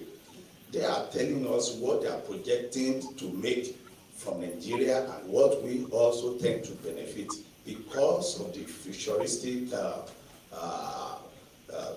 things, their policies that they have seen, what you want to do. We appreciate this. On July 1st, 21 delegates will be coming to join me here in Paris, and on an invitation from the regional government, They are the one asking us now that they want to do business with us. We thank you for giving life to us again. We are so proud of you and making us your first diaspora, making us your first diaspora audience. We are so happy and honored. And we are sure what we have been preaching and what we have been campaigning, we are totally 100% is going to happen. So we have no doubts, we have no, we just have prayers for you. Nigeria belongs to all of you, all of us. Our diversity is an asset if we know how to use it.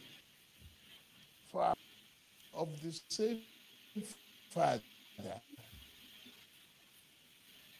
in the same house, except living in different rooms.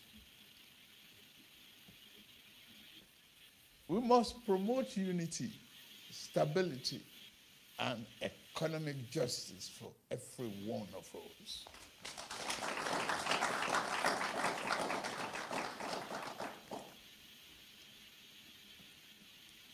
Thank you.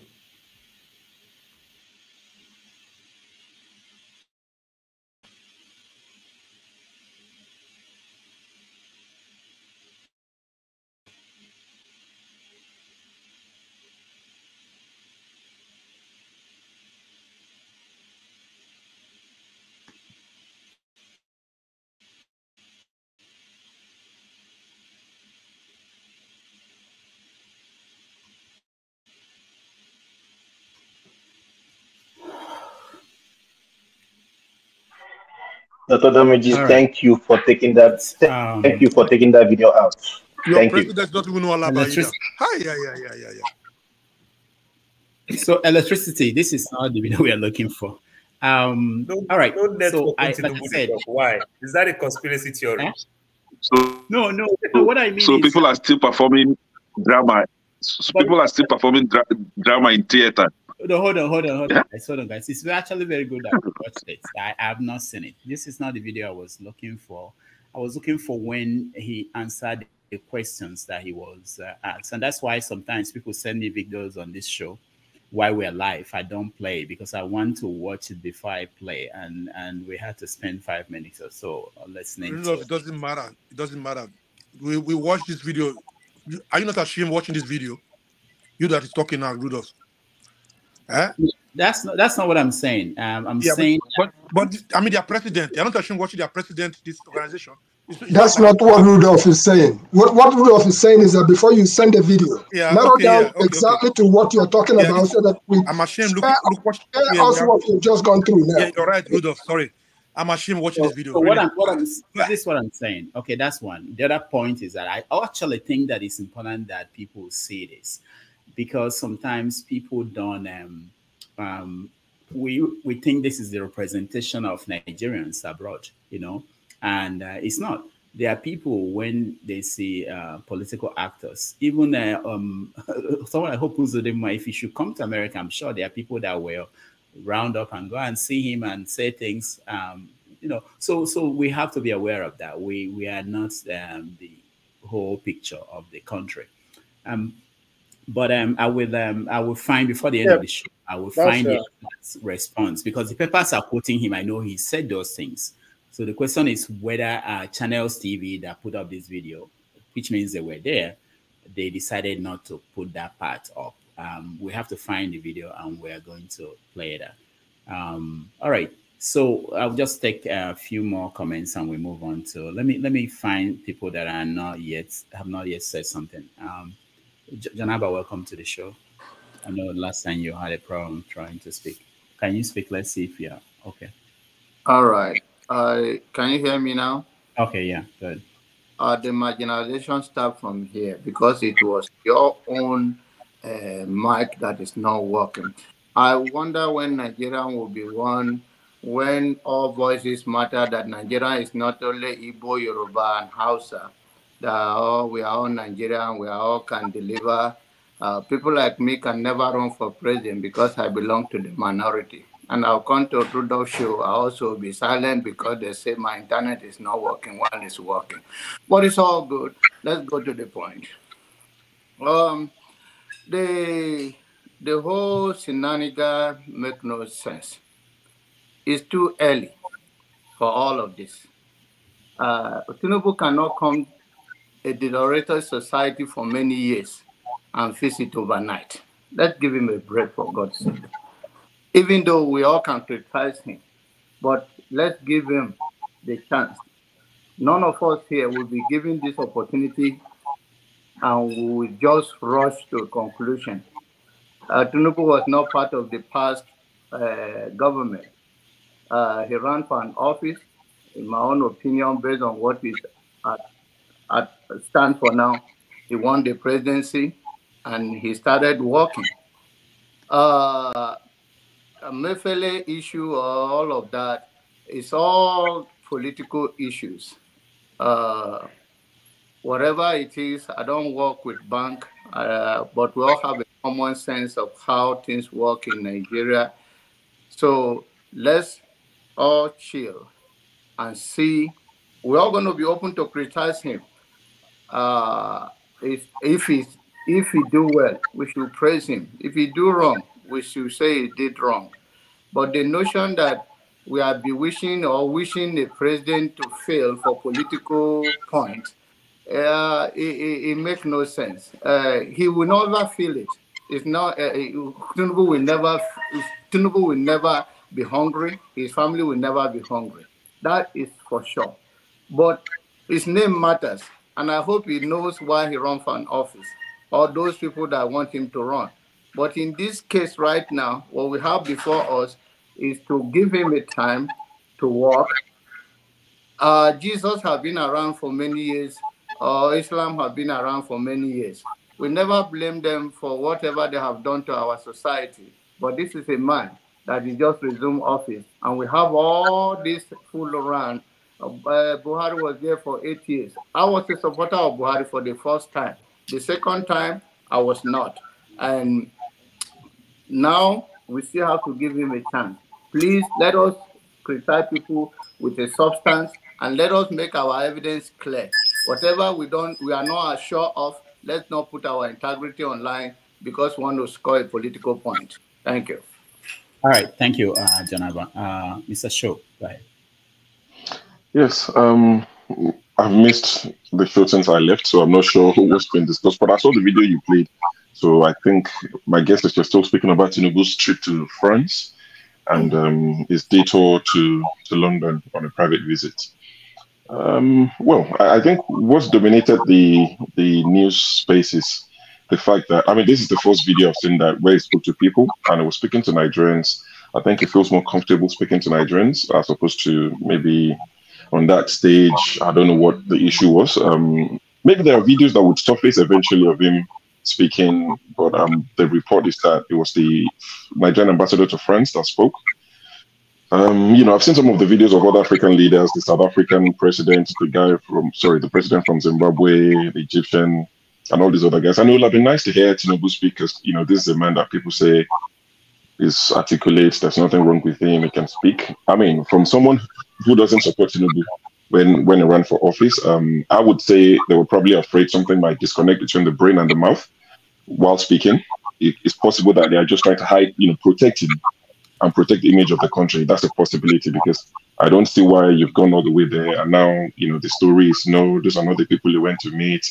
Investors, Sabinos and Co are the people you went to meet. They were rushing him and all of that. That's possible. You know, you could have done that, but it would have been nice, you know, for us to hear him speak. You know, he's very passionate about global warming. He spoke out loudly during the campaign. It would have been nice for him, you know, to speak out, you know, on the world stage and all of that. But let's hope this is not the first of many where it will travel and we won't hear anything and it's just pictures and pictures. I mean, give them one thing. The pictures I've seen online, maybe they've taken Oshibaju's photographer. The pictures they are fire. So we're going to get lots of pictures, you know, well saturated and all of that. Honestly, it would have been nice to hear him say anything, but good luck to them. I saw the pictures with the Alaba and the rest of them. which is good, but I think Nigerians expected more. His supporters will say there's nothing wrong with it. I've seen them say he didn't go there to speak to these people. It's not about talking, it's about action. So if it's about action, there was no point going. That's my beef. That you've traveled, you spent taxpayers' money for somewhere that you weren't going to speak. Then there was no point attending. You might as well just tell the ambassador to represent us and save us some money. Because the story every day is we don't have money. So let's save money where we can save money. All right. Thank you. Thank you so much. Any other comment from one more person, and then we have to move to a different topic. Say one more person, and 10 people raise their hands. I will comment on the video.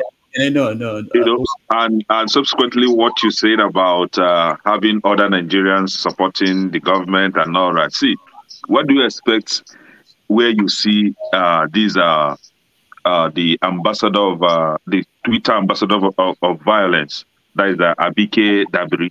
What do you expect? It will be all about packaging the other lady that sang, the one that has this coral rioting on her body. See, these are not a true representative of Nigerians. These are APC psychopaths. They will always praise their master, right? They are not representing Nigerians. So that gathering is not a true definition of what Nigeria is standing for as of today. Go home to Nigeria, interview Nigerians, and I bet you 90% are not in support of this government. See, Buhari, what they call it, Tinubu, just like shows today, was there just for photo shoot.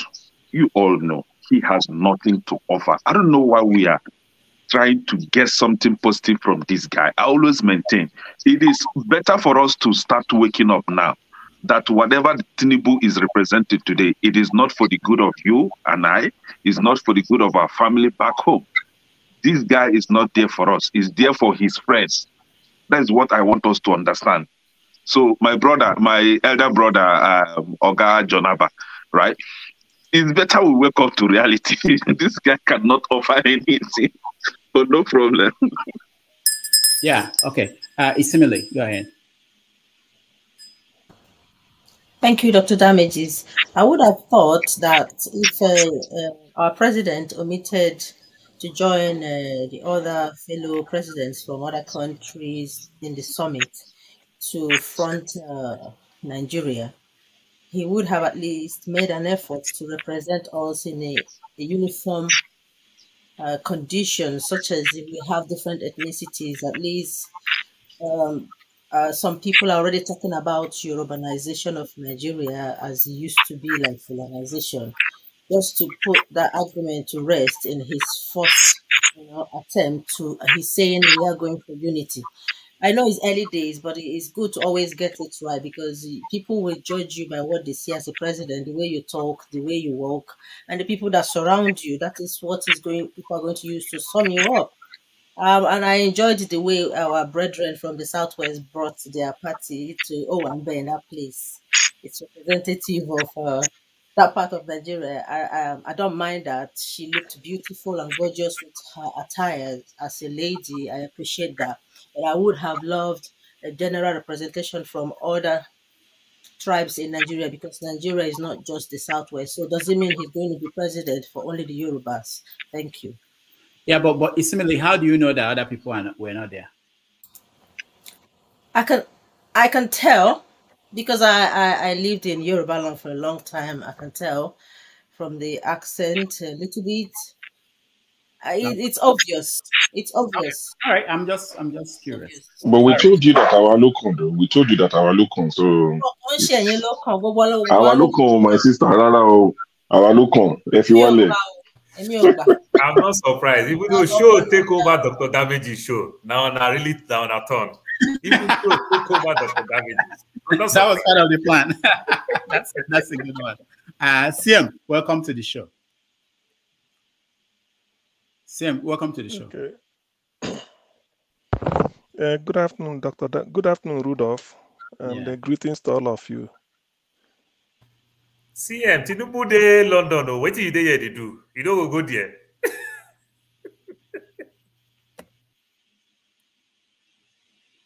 CM, go ahead. All right, CM is it's lost. Drug dealer. So what's my business?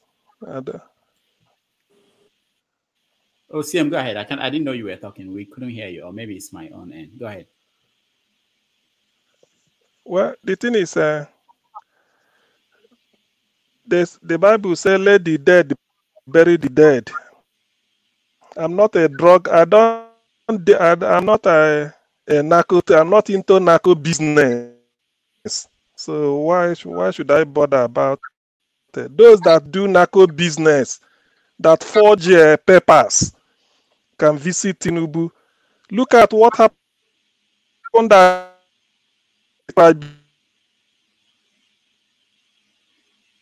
tribunal.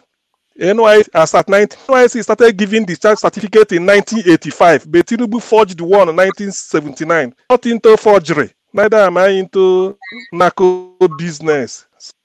So I don't bother about all those. If there are better issues to discuss, we'll talk about it. It's a disgrace now. How can this man be president of Nigeria? He's in France to take steroid for his health. Which way? He's in France to take steroid. Who is he deceiving? Who is interested? Why can Tinubu care? How can Tinubu? All right, thank you, Jonah. Thank you, Who be president? How can this nonsense? It's only me that is breaking in and out. Is it? Can you guys confirm that it's not? No, it's from CM. Yeah, it's from CM. Okay. All right. Yeah, but attacked his internet. Okay, so we're going to talk about what happened at the tribunal, at the roundup, because they just ended the whole thing. But before we do that, I want us to maybe get ourselves out of this mode, the Nigerian mode, by talking about Russia and what's going on in Russia. So if you can speak Russian and you understand what's going on, so it appears as if there's a problem between the Russian military and the Wagner Group. So what is going on? Who has a good take on what's going on? Are we seeing the beginning of a civil war in Russia? Some people are projecting that. Some people think that Russian military will crush them. And what does that mean for African countries where the Wagner groups, group that have been operating in those places? So let me start with who looks like a Russian expert here? I'll go first. Go for father for phone. Okay. I want to go first. Let me go. Sydney, go first. Sydney, go. I'll go from Sydney and go around. I'll go around everybody. Go ahead, Sydney. All right. I think the Russian thing happened suddenly. It's basically the Wagner Group, which is sponsored by the Kremlin, and the Wagner Group has their leader has been very close ties with Putin. Putin trusts him, and the reason for that group is actually to prosecute some proxy wars in different areas, Syria, some parts of Africa, Mali, and different areas, and also help them with the Ukraine war. But the military behind Putin do not really like him. All right, so there's that in-house faction. And fair enough, it has always been there. And so he feels there's always a blockade from the military to him. And the reason why he's taking an offensive, he feels that his men were killed by the Russian military force. All right, we don't know that it's a mistake or that. But the most important thing is the play behind the scene. What is it supposed to do? That's the bigger question. How can you move against Putin and move towards the Kremlin? As I think as we speak now, he has got at least two places down, and he's holding down military sites, and he's advancing.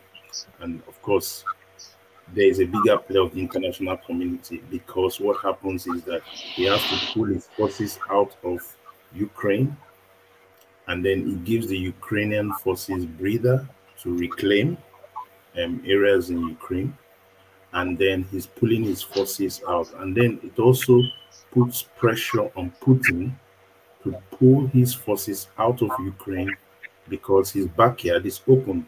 He has to fortify his stay in Russia. Can Wagner Group take on the Russian army? I don't think so. If Putin still has his generals with him, I think he'll be able to quell it. But what it has created is a big distraction. And when a big distraction happens to a powerhouse like Russia, the problem is the sharks circling around. How do they play around it? And the reason is because Russia has become very, very strong in terms of their trade war in conjunction with China, especially to the African continent. And if you look at what has been happening in the discussions in France with Ruto, with the Zambian president, with Ramaphosa, if you look at how their body language is going, it shows that they are saying Europe and all the IMF, you guys have to meet us at a point because we have options. The BRIC states, we have options, and the Russian options is always there. Even Mali, I think Mali, they had to remove the French fighters on Mali to send them back and all that because they had the Wagner Group. So all these shifts are very critical for the African continent to watch. And that's why I was very concerned that Tinubu needed to go into that French discussion and really own space and bring out, let us see his direction of what's happening. So if in some experts there say that if in 2 days that Putin is not able to hold sway, then it becomes a very big problem in terms of image, in terms of is he as strong as they say, and in terms of Mutiny taking over government. But Putin knows that his hands are full. He needs to secure home state, and then it gives Ukraine a breather. So if you look at it from that perspective, then you know that Europe and America is behind that playbook. All right, thank you, Mr. Shaw. From latest news reports is that they are moving and soldiers are basically folding up. They are not fighting them, allowing them to keep moving towards Moscow. We know that there are generals who are not happy with Putin and his war in Ukraine. Is this not a dangerous situation? What do you know? Well, like I discussed briefly before we came on air, I think it's one of the risks that you run when you employ mercenaries. I think from report, this guy is about 30,000 or 25,000 men strong. So while they might not be able to face Putin on their own, you can be sure that they have support. Like it's always said, if you see, how's it said, the leaves dancing on the water, there's someone playing the drums beneath the water. So I feel that there's more than we see. They definitely have a back, and I don't think what's the guy's name, the leader of the Wagner Group, I don't think it's crazy just to think he can take Putin on or by himself. So there's a lot to play out. I mean, I was just slightly worried to see Putin's press conference. Putin on a good day doesn't look happy, but he looked particularly angry when he spoke. And the sort of words he was using, saying, it's going to be harsh punishment and all of that, telling them to go back to base, which of course is too late at this point. So it's going to be interesting to see what plays out, but it doesn't bode well for anyone.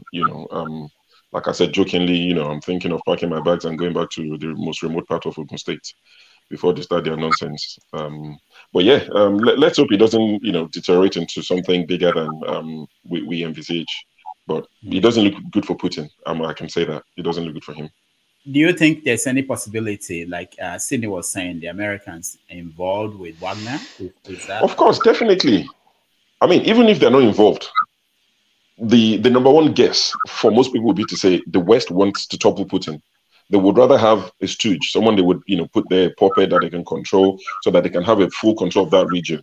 And NATO as well can do everything they want to do in Ukraine, have, their presence in Ukraine and all these other places. So I wouldn't put it past the US. I wouldn't put it past them at all. It's what they're notorious for. I mean, why wouldn't they? Even if they weren't part of this initially, seeing this, I would expect them to reach out to this Wagner Group and try to form an alliance and get rid of Putin once and for all. So yes, I won't put it past the US, the West in general, to want to get rid of Putin. So it's power play. It's power play. You know, it's interesting to see, but I just, like I said, I hope it doesn't deteriorate into something bigger than we can all handle. Because, see, it's not fair on me and the rest of you that we go through a pandemic.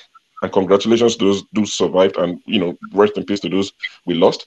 Go through a pandemic, and 2 years later, a war somewhere. You know, these are things that happen 100 years apart. So for us to go through pandemic and 2 years later descend into some war that no one bargained for, I don't think we should go through that in a lifetime. They should separate it, put it 100 years apart. All right, thank you, Prince Akwachi.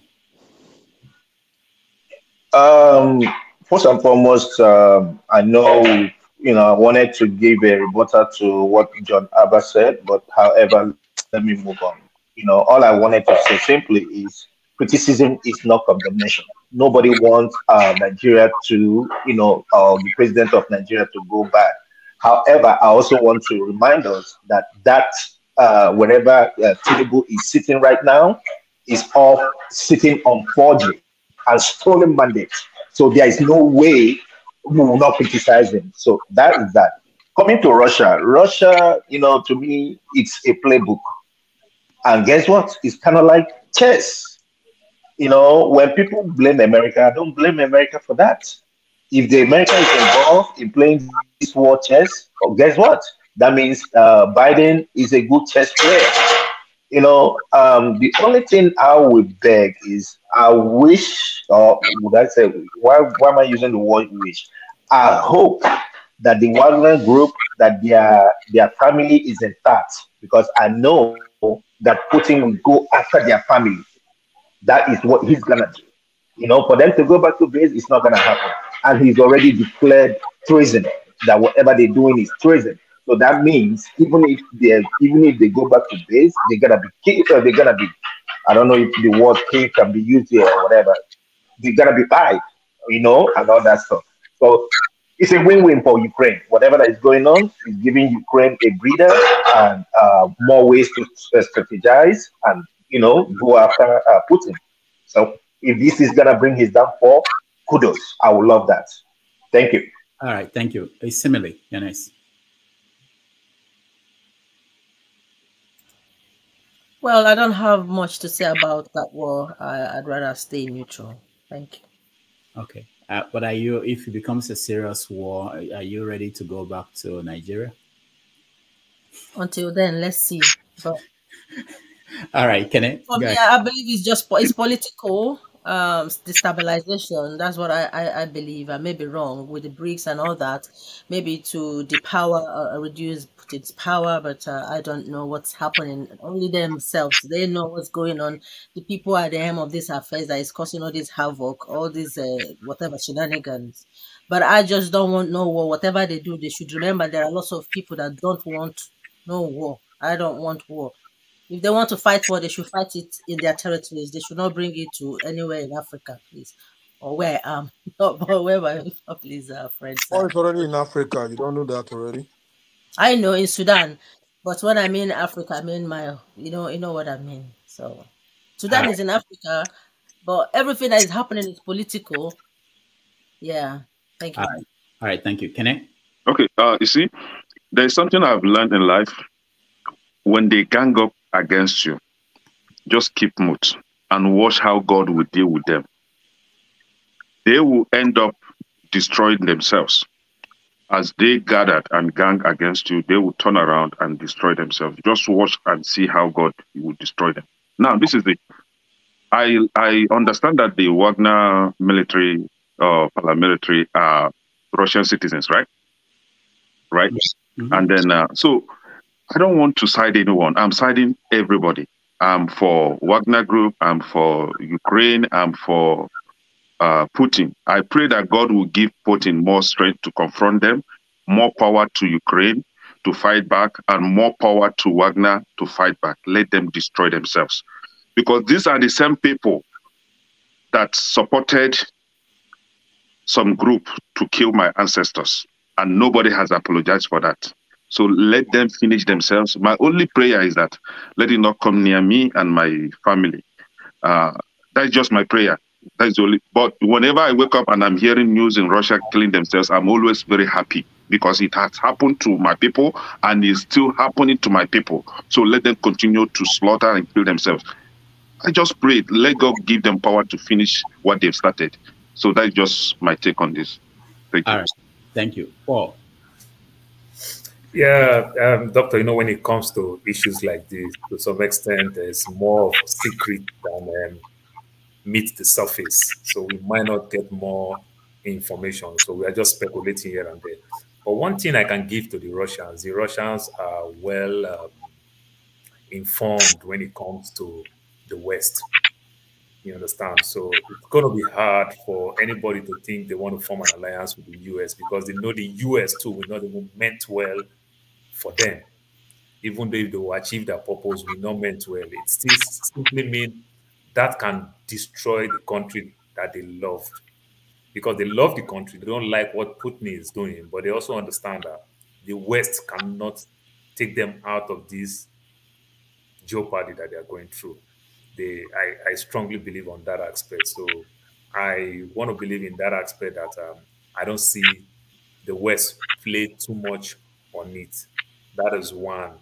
Then coming from Putin and every other thing, Putin is a very strong guy. Putin brought Russia from almost being a third world country back to where they are today. So Putin will always fight back, and it's going to be a Cold War thing. You see the way he won't say anything. They don't say anything in the media.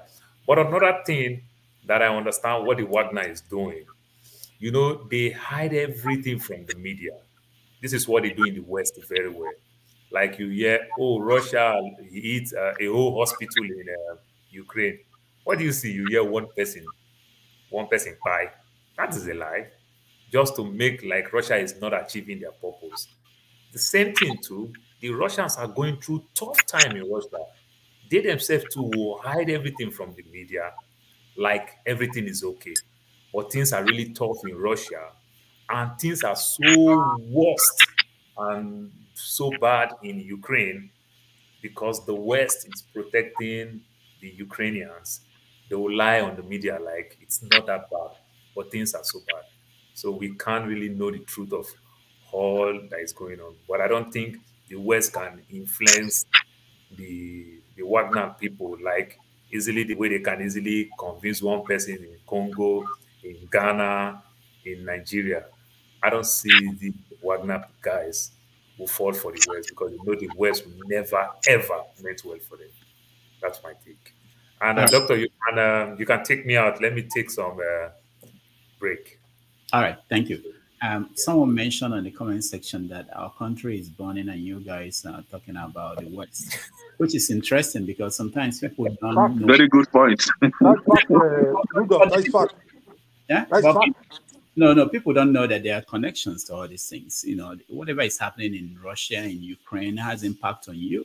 And if a country like America or these major world powers, if they have a reason why they are not paying attention, that may be a reason why something will slide in your country that wouldn't have if they were paying attention. So there are connections to this. People should not look at things in a simplistic way, as if we are isolated, that whatever is happening, even if we spend 10 hours every day talking about Nigeria, that will change anything anyway. But these are the implications. All right, electricity, you're next. Yeah, I'm going to take it from a different perspective, but like, I don't know if the war, if it's going to end or it's going to spill to other parts of Europe. I don't know, but that will be time will tell. But taking it from a different perspective, we've seen the results of what comes out of war, and my position has always been in the context of Nigeria that whatever we wish for that country, we must never wish for war. That's just the truth. Everything has to be done by dialogue. We must approach it through the house, and which has always been where I stand on that. If we get our parliament right, we will get a lot of things right. A little bit of pushback on, even though Prince Akwachi has done pushback in respect to what John Abbott said. I just want to add to it. Mr. John Abba, with due respect, people are going to criticize. Tinubu is not a child in this game of politics. Tinubu is a godfather. So if people expect certain things from him the first 25 days, you ain't going to blame them for it. Now, the subsidy removal, maybe you don't know the impact it has on people back at home. So whatever it is, people are going to criticize. And we must respect their criticisms. So let's allow people to criticize. I can be criticized. Anybody can be criticized. So it's not new in the game. It's been in the game for years. It has made people president. It has removed people as well too. So if it comes on the scene, like I said, like what Dr. Dami sent out, we're not even looking at it in the sense that the impact of this subsidy on people on the ground in Nigeria, they remove. I think I'm the only one that is against it. Everybody said it's right, but it's wrong. I'm with you on that. It's wrong. If the subsidy still remain there, it's not going to drown Nigeria in any shape or form. Because why? Money are stolen every day in that country, far way beyond the subsidy. They say Cameroon, Ghana, they're all complaining of the removal of subsidy. Why can't we fix our borders? It's a tanker, a needle that will go through the border and nobody will see it? Is it a ship that will go through the sea and take away that thing and nobody's going to see it? Come on, let's be realistic here. I don't play political partism again. I stand on what I said. The only change that will change that country is when we start to address the issue of those crooks, with due respect to them. Maybe my brother is even there, I don't know. Those crooks in the House of Parliament. Look at what happened to Boris Johnson. Because there is no system that is perfect, so they try to fix it. But we sit down helplessly as if we can't do nothing about what is going on. I'm not against Tinubu, but let me just be honest with anybody here. Nothing good will come out of it. Take it to the market. I will give you 1 million scriptures, John Abba, because you mentioned Jesus and Muhammad. You always come with that Jesus and Muhammad. I'll give you 1 million scripture. Like I told you, I teach the Bible. So when you come on the floor and you mention Bible, I will take you on it any day.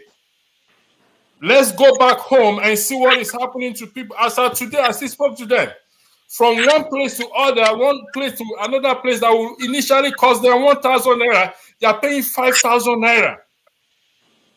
So please, with due respect, when they criticize people, let them criticize. If that is the way we're going to take our frustration out, then so be it. I yield the floor. Thank you, Dr. Rudolph. All right, thank you. A bus ride from Lagos to Asaba was 25,000, 30,000. Okay, hold on. Bus fare. Prince Akachi, let's not go off the topic. Let me give everyone a chance to address this. Jonathan, no.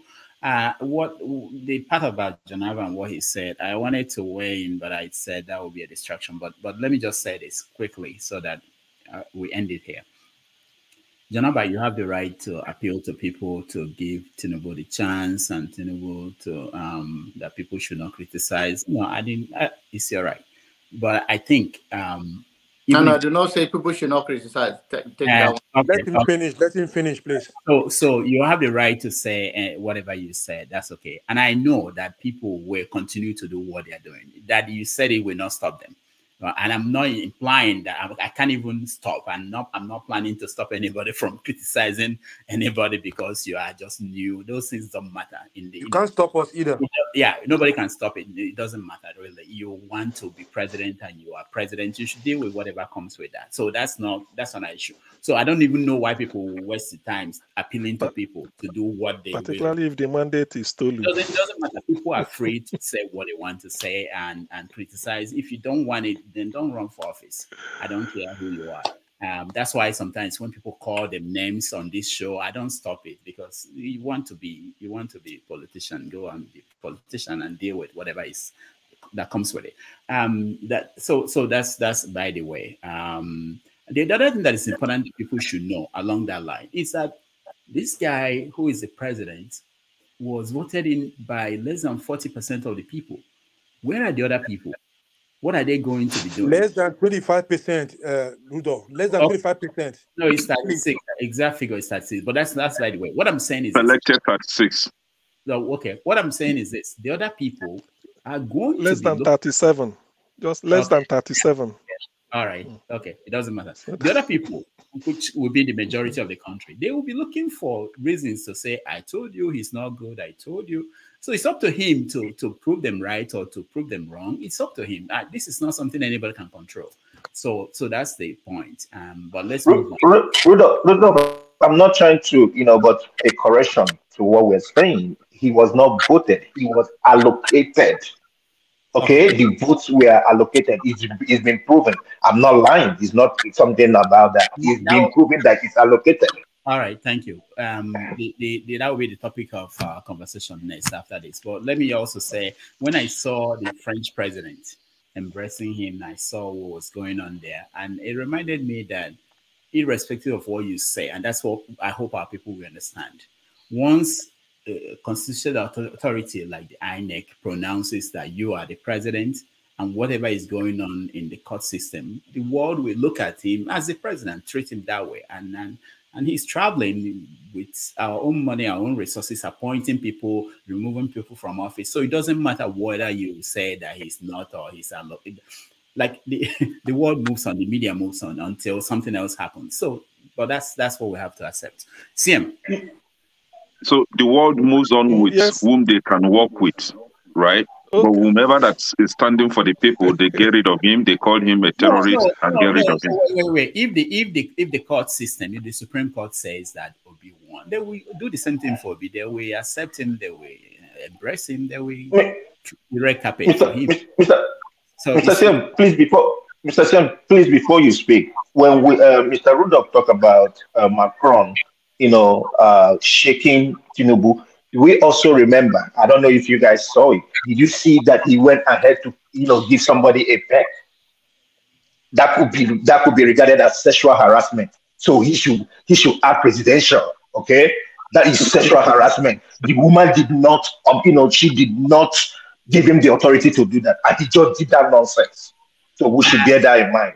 Prince, we are talking about France now. France, those things are not issue in France. Go ahead. No, he did that there. He did that there. That was what he did there. I know. Go ahead, similarly. He did that, but remember the way people are being saluted, especially in the Western world, Huggins and Peckins here. May God help it's not a sexual harassment. He didn't touch the woman inappropriately at the places of important other places. Did you see the woman's face? Did you see how she looked at him? Like, whoa, what is this? No. Sexual harassment. Why can't the woman sue him? Prince, it shouldn't be. Not in France. Prince, let's give it a break. After 20 years, they will sue him after 20 years, just like Donald Trump. They will sue after 20 years. All right, worry. Let's move on. No, that's not. I don't think that's an issue. Same guy. Anyway, on the Russia issue, what goes round comes round. Russia masterminded the first genocide ever to take place in the continent of Africa. Close to 5 million people, my blood relatives, were slaughtered by Russian MiG, all those Ilyushin. Russian pilots flew jets to come and bomb primary schools, hospitals, and market around Owerri, Abaumuahia, Okigwe, Abagana. They left their continent, came to tiny Biafra to throw bomb. So if it takes 50 or 60 years later for them to have a test, this is not even this is like a I want the war to continue for the next 100 years. Let them wipe Russia out of the surface of the earth. Anybody can quote me. What goes round comes round. I wish Biafra is an independent country. We will supply arms and pay back. That is the way diplomacy works.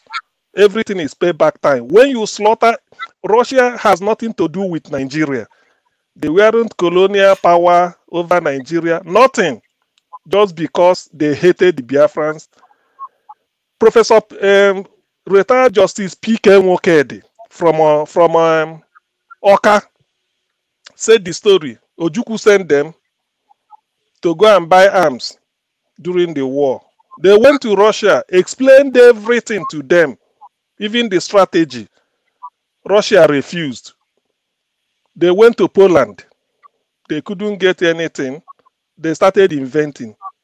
Russia now went and sold that secret to Britain. Remember, Russia is communist, Britain is capitalism. He went and told Britain that we can do business. So they did business over Biafrans and slaughtered people. So what is happening in Russia, to be honest with you, I wouldn't say it's prayer answered or just sort of like 1% of prayer answered. I want Russia to be wiped out. Let there be no Russia anymore because of what they did. When they were wiping out Biafrans, what did they say? Whoever is shaking head or doing this thing can go to blazes. I don't bother. When they were wiping out Biafrans, what did the people shaking their heads now in this panel? What did they do? So Biafrans are not human beings. Ndi Igbo are not human beings. But a white man somewhere will come and bomb me, and then you will support him. When I'm wishing him what he wished us, somebody will be shaking head. Who cares? So that is as far as it goes for that one. Then secondly, I think I have to be 100% behind electricity on this fuel subsidy issue. Fuel subsidy, every country operates one form of subsidy or the other. In Europe, I found out that in UK, milk, bread, and egg are subsidized by the government. Milk, they pay farmers so that they can provide milk for everything. In France, there's what they call CAP, Common Agricultural Policy. They benefit from the EU. In Nigeria, after air, free fresh air we breathe, the next thing a poor man enjoys is petrol. Either the transport is cheap so that he can go around, or he can enter Okada, or can use keke, or maybe for those operating saloon, I better pass my neighbor. What government should do is, before removing fuel and start to talk nonsense, you stop people stealing petrol. You don't increase your salary at the heat of when some states can pay 30% minimum wage. And then you remove fuel subsidy to tell the people that you are sympathizing with them. You increase your own salary, even president, 114%. What are we talking about here? What are all animals not equal? So if fuel subsidy is what the poor enjoys, leave it until you are ready to fix a refinery. By the way, why should you leave the refineries in the Niger Delta? Why not build refinery in Bayelsa? Why not build refinery in a Brutu Bomadi Delta? You are going to sponsor Dangote to go and build a refinery in Lagos. Then you lay pipeline from the Delta to Lagos to take petrol. Why not build it where it is? Why not build it there? So all this rubbish they are doing is just a mere waste of time. What electricity said, his submission is quite in order. I can't be more eloquent. In fact, I thank you for that. It's a waste. It's just like playing on the people's intelligence. To hell with this type of rubbish government. Nothing will come out of it. Meanwhile, this is a government of crooks. Thank you. All right. Thank you. Thank you so much. Janaba, you're next. Thank you, Dr. Rudy. At least you give me time because I've been waiting. When you are in your 50, you need to use the restroom. If not, you are not careful, you will be peeing before you even pee on the pole. But I exercise patience to wait so I can talk. To my brother electricity, whatever you know about your Bible, whether you're author of Bible, I'm not here to argue Bible with you. And I have a right to speak, whether about Muhammad or about Jesus, whatever you teach, it's okay. I have a privilege to know Islam. Go to the topic, please. And I have a right to express myself the way I want. And then come to the politics of pushing back on Tinubu. I can't stop you. You can't stop me. You have right to express yourself, to criticize him. I have a right to criticize him, and I have a right to say whatever I said. So that is about that. And I didn't say you should not criticize him. There's no way anything work like that. I say, let's give him a break for now. I give him a break. It's left for you not to give him a break. That is fine with you. And by the way, when we come to fuel subsidy, I've said fuel subsidy is what ordinary Nigerian can benefit from. So I am in favor of it. Until otherwise, system is put in place because everybody subsidized, every country. So I'm in favor of let fuel subsidy be there because that's what wherever the people that they are tagging that they are corrupting Nigeria and they are taking Nigerian money, at least ordinary Nigerian is benefited from it. For me, that is okay to be there until otherwise or something is done that to make sure that the fuel subsidy, the fuel will not go off for ordinary citizens. When it comes to Russian issue, I believe it's politics. Whatever goes around comes around. And I don't know why the policy on this platform is saying that everybody must show their face, and I cannot see my brother's face. I don't know why, whether it's wearing masks or... We know PM already. Doesn't matter. Harry, please don't interfere. If Rudolph, if you interfere and you not remove him, then it's a partiality. Do not interfere. Even if you are joking, you should respect that. I'm not saying I'm talking about what I mean, and I'm not here to all of those things. I don't get into all those things. But it's a rule. When you play by the rule, that is why Nigeria go down. I have no brother here. I have no brother here. So I don't have any brother. I know my brothers, those born the same mother with me. I do not even whether you have a brother, you don't have a brother, that's left for you. But my rule, the rule that the British people put on America was everybody to have their face clear up and make sure we don't wear masks. Everybody is seen. Even the beautiful glasses that are good on people's face, they will criticize them that are wearing sunglasses in the house. They should take it off. So there's a reason why everybody accepts we are. So that is all about it. Oh, God bless you all. I'm going to go for now, and I'll see you guys shortly. Enjoy your weekend. Life is not that difficult. Tinubu will be fine. All Nigeria will be fine. John Abba, you need some glasses. May we send to you? I don't need it, my... Okay, don't complain about those who are wearing one. All right. Thank you, guys. Henry, honest. Oh, I almost lost to tears in my eye. Anyway, we are here just to have some fun and discuss. That's it. Anyway, Russian. I don't have pity. You see, let me tell you guys, if you don't know about Russians, I lived in Germany for more than 25 years. I know who they are. Russians don't like Africans. If you don't know that, sorry, your connection, Henry. You don't hear me? Maybe it's APC. They've started. It's APC. Henry, hello. Henry, go ahead. Okay. If you guys don't know, Russians, out of 10 Russians, maybe 1 or 2 like Nigerians, Africans in general. They think they are important more than Africa. So if this so-called Wagner and Putin by themselves, that's glory. It's glory. Nobody should go to their matter. Nobody should talk about their matter. Take it serious. Let them buy themselves there. What is Russia looking for in Ukraine? We overcome COVID-19. The Putin was so boring. He went to Ukraine. That the Ukraine oppressed the Russians, speak Russians. Why don't move those who speak Russian to your Russians? Because Russians are suffering too in Russian. Take your Russians from Ukraine, go and stay in Russians, let them live there with you. You have empty land in Russia. They came there, they destroyed the land. If Wagner should do this for me, they should go to Moscow. Start to do it and do it in Ukraine. So you see, you think I'm sorry for if they can do it, just close them off from this planet, I will be very happy. The Russians. Like Hussein was saying and Kerem was saying, they did a lot of atrocity in Africa, in Nigeria, in Biafra land. I will not see any Igbo will support these devilish Russians. I'm not an Igbo. I'm a proud Bini man. I stand for justice. That's why we call ourselves. We say we Benin are free-born people. We are proud. We don't oppress us. We fight to the last man standing. I hate when they oppress people. I will not be here. Any Igbo will be supporting this Russia. Let them finish themselves there. Then we can use the land for farming. Ukraine can use the land for farming. That's it. I don't even have pity for them. Not in one day pity. Look at this Ukraine. I know Ukraine. I have a lot of Ukraine friends. They work here in Germany, and I have some Nigerians married to Ukraine. They come to visit in Europe. They want to live like Western.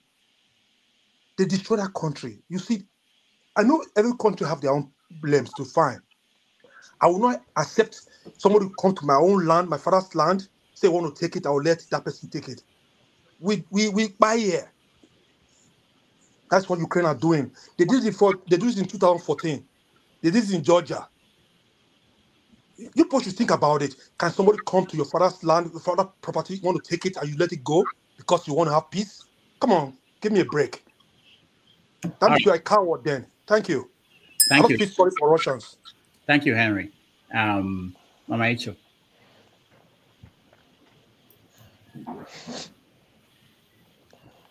Fire dey on top of my roof. Now, say make I go dey quench the fire when it go to another person. It makes sense. Wahala dey kasala dey boss for whether Akwa Ibom abi Calabar. They kill themselves, butcher themselves. Because you two say me will not be talk about that. Or may we bring those graphic things to our base. We did that, they worry about people when not they put food for the table of my people for Nigeria. So sad. Don't you know the same word they go on for Nigeria? But we don't know. One has acquired by Calabar people. What did they happen for that side? What did they happen for East? What did they happen for North? Our roof they burn. We never even quench the fire. We there they carry people begele put for head. They are not joining. No. All right, thank you. No, at least we won't even discuss what happened for tribunal. We not do that one. They carry matter when not be our own. They use early hour of the day. They carry and they discuss. Whereas the thing when it happen for tribunal, you not bring a comment. We use the strength and energy. Moraicho, the reason I brought this forward was to calm people down from Tinubu conversation. So we are going to go back to that after this. But thank you so much. Tinubu conversation never calm down because you go there, go do shaky, use our money to go there. He can't do shaky, finish. Where he supposed to come talk about the reason why he come France. He can't withdraw, go there, do treatment. Then at the end of the day, they go charge the money into our account. Now we go, they continue to they pay for their sickness now.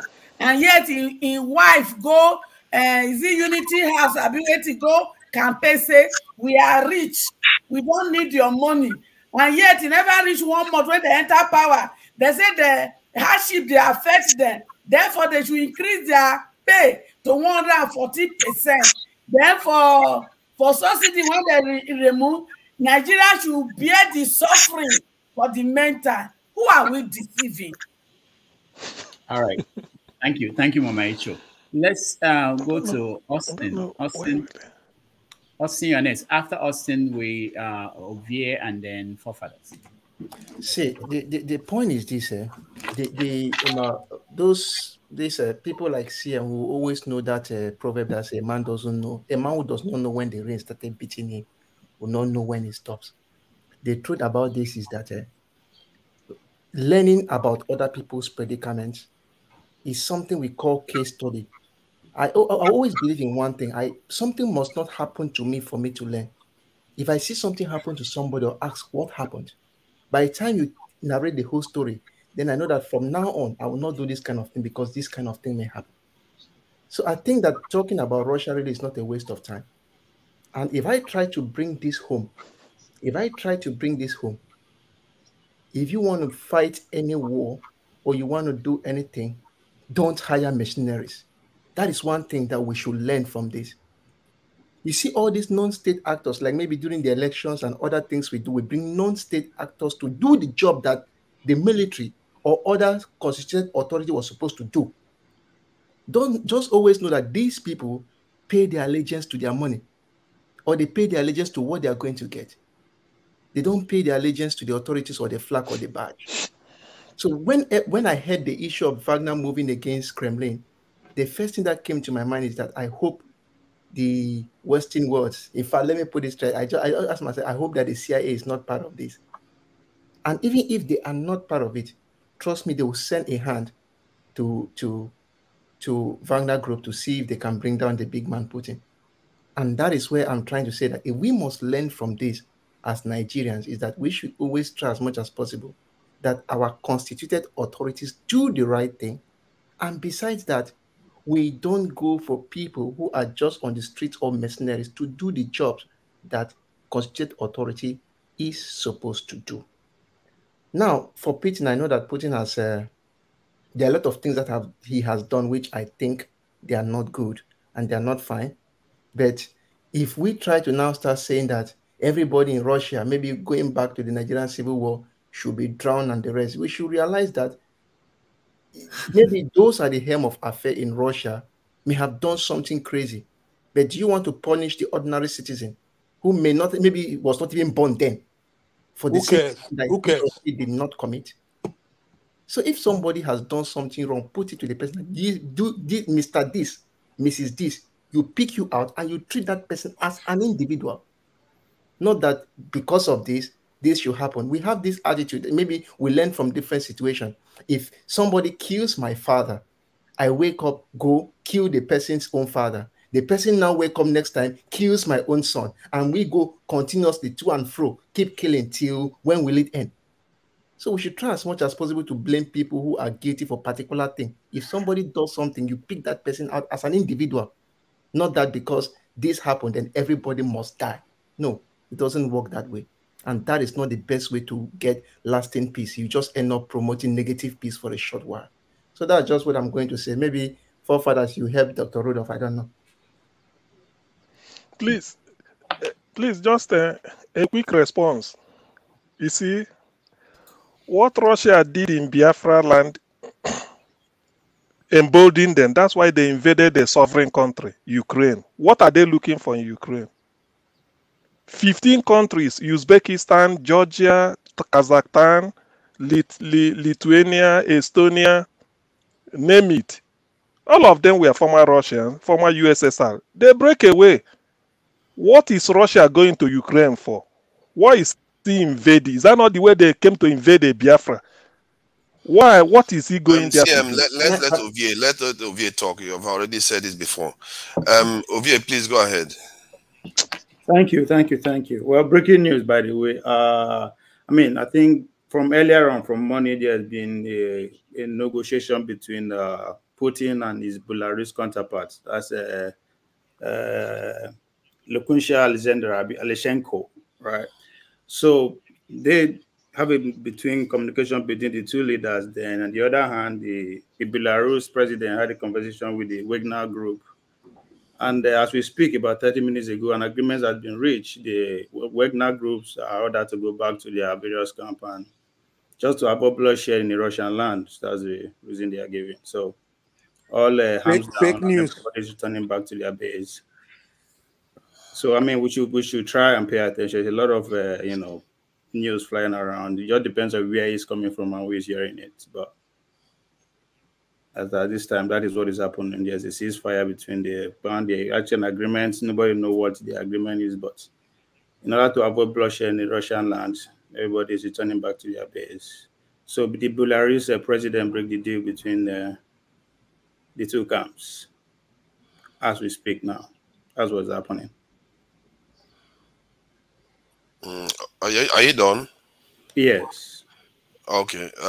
Thank you. This is the one I've been talking about when Shewore was talking about using mercenaries. And Russia, this was the first mistake they made, to use their mercenaries so close to home, and look at the consequences already that has been flowing.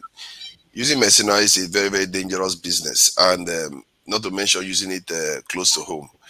And any Nigerian district leader or politician that asks for mercenaries, maybe this one should be a cautionary tale to people, because I've seen the wreck they've done to many nations that they go to. What is happening to Russia? I don't understand. You know, sometimes some people want to look at it like, oh, this is it's not going to make any difference whether Wagner takes over. Once a nation is powerful, that's it. America cannot control Russia. Whether it's Wagner that's taking over Russia or not, America and whoever takes over Russia will want the territories around it. Russia is a powerful nation. The only thing they can do to Russia now is to see whether they can break Russia to smaller bits, and I don't think they can succeed with that. Not with China right there. Sometimes people just assume that stuff is just going to happen and everything is just going to fall apart, and it's going to be like, no, it's not.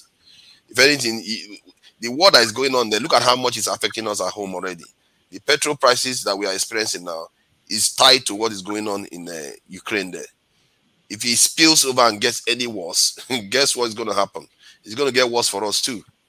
And so we shouldn't necessarily be praying for other people to be suffering, especially the ones that are suffering this thing, the war. It's not going to change anything. The equation is not going to change. If the equation wants to change, the whole world will die in the middle of it, because it's going to result in a nuclear war. So the calculation there is, this is what America probably wants. Maybe they destabilize Russia and Russia shakes here and there while they try to get one over this in China and all the rest. It's not going to make any difference. In the end, Russia is just well beyond the control of any the single nation or influence or stuff like that. And see, I understand your grievances with the civil war, what happened with the civil war. Remember, Russia was in Nigeria because of Nigeria, not because Russia just wanted to come into this in Nigeria. And Russia was trying to curry favor with the Nigerian government, so that the Nigerian government or the Soviet Union, so that the Soviet Union, Nigerian government is not always going to be like lapped up to the Western powers. That's probably what they wanted to do, and it didn't work anyway. Because Nigerian government, that's what you mean now. But so did the Nigerian government that killed far more people. You have to understand that if the Nigerian government are the ones and the British that empowered the Nigerian government to do all that, those are the ones you should truly be focusing on. Because if you are focusing on Russia, Russia is a minor player in that conflict with the Soviet Union, not even Russia.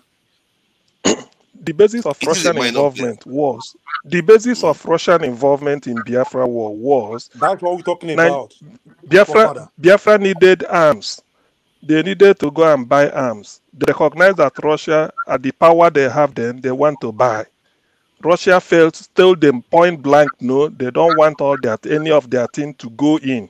That they were banned by understanding they had after the Second World War, that they can't sell to a powerful nation because Britain is involved, being the colonial power that is involved in Nigeria. Russia told Justice P.K. Nwoke, they are mentioning names.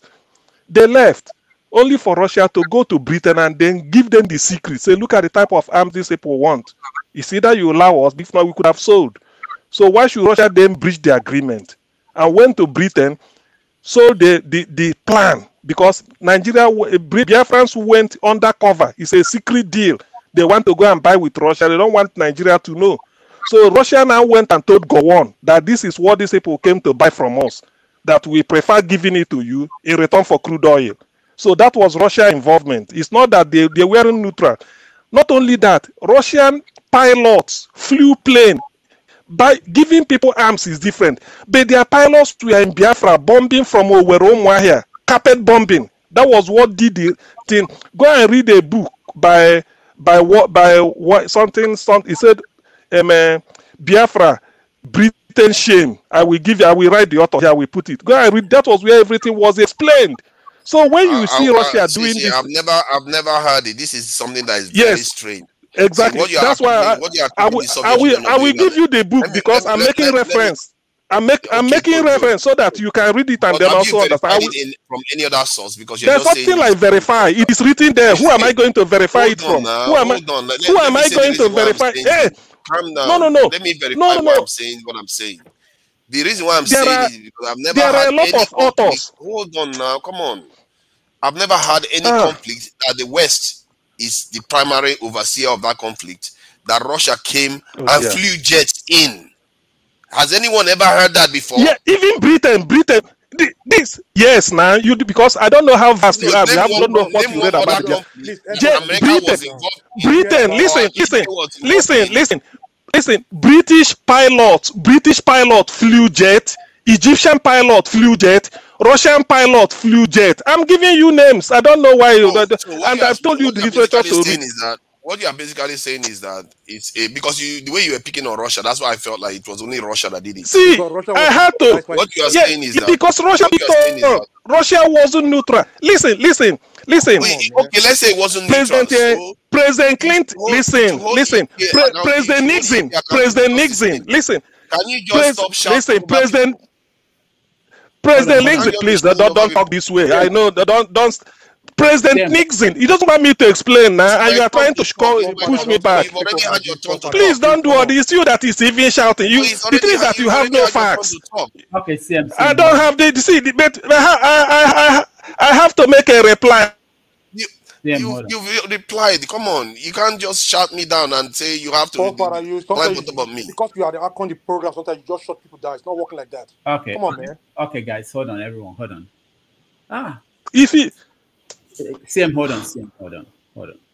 I want to move away from this topic as quickly as I can, so that we have so many topics we've not touched. So let's. We had what you are saying, CM. We had forefathers. Let me hear from Sam O, and then we move on. Yeah, I've not even finished what I was saying. How are people allowed to just shout me down? Next topic. But I thought you. It is you that is even. I want to reply. You need to stop it. What you are doing, Henry? When you have your turn, nobody shouted you down. CM, hold on. Okay, forefathers, finish your thought. So my point is that if somebody is overseeing the conflict and you are here wishing some other person death and stuff like that, it's not necessarily. To be fair, I don't even have any fight. This is dog in the fight, because when Europeans are busy fighting each other, it's also a good thing for us technically. But for you to just openly say, oh, because they were involved in the Biafran war, other people were involved in the Biafran war. If anything, the British were the overseers of that war. Those are the ones you should really be focusing on. Till today, where are your leaders running to? How many of them have you seen in Russia? You've not seen any of them in Russia. They are all running to Britain. And when it comes to Britain, you were pulling your punches all the time when it comes to them. But when it comes to Russia, you were literally wishing them death and all the rest of it. Why do we do that? I don't understand, because the bigger dragon is the one. You know what I always say? The lion that is devouring you is the one you should be worrying about than the hyena that is standing behind the lion. But the lion, you are okay with the lion that is devouring us. But the hyena, you reserve all your venom for that one. How is that possible? In both cases, the British played a stronger role during that civil war. Until today, they are still playing a stronger role in it. I've never heard you use the kind of words you use against Russia for the British. Thank you. Now, can I then say, at least I've listened to him. Now, let me say what I want to say. There's a good title here. Hold on. What is... If you don't want me, I get out, please. I don't want... Because on this issue of Biafra, I've read it, so I can always point. When I'm talking... Hold on first. Let me explain something. You have to be aware that this is not, I don't want conversation between two people alone. For the past 10 minutes or more, it's just between you and forefathers. So I will give you 1 minute to respond to him. And then we go to Sambo and then move on from this topic. We have to talk about the election, the tribunal, which I want to allot 1 hour or so on what happened there. Okay, CM, so 1 minute. Rudolph, with all due respect, 1 minute is not. I can't use 1 minute to reply to something that was said for 2 or 3 or 4 or 5 minutes. That's not fair. That's what I will tell you. May everybody's conscience judge them. I can't use 1 minute to make a reply, an adequate reply. I can't. Okay, 2 minutes. No more than that. Yeah, manage the 2 minutes. Manage the 2 minutes. Come on. One, the thing about it is that, let me say it. Rather than, sure, Father, you are the person shouting me down. You know next to nothing about Biafran war. You've not read wide. You weren't born then. You didn't participate. The other day, you were saying that Biafrans were using song to mourn the people that were killed in the January 66 coup. I asked you, what song was that? You couldn't mention. He said, your goat is crying. I said, who played the music? You thought it is Igbo. But it was Ijo man. I asked you the name. You didn't know. I told you. And the guy is Calabare Ijo. Then I asked you, when was the music released? You are saying that it was released after January 66 coup. The music was released 1964, a whole 2 years before the coup. But maybe there's a coincidence. People, you now use it against them. You know, next or not, if I were you, go and look for literature. I've read more than 30, 40 books about Biafra. Let me say it here.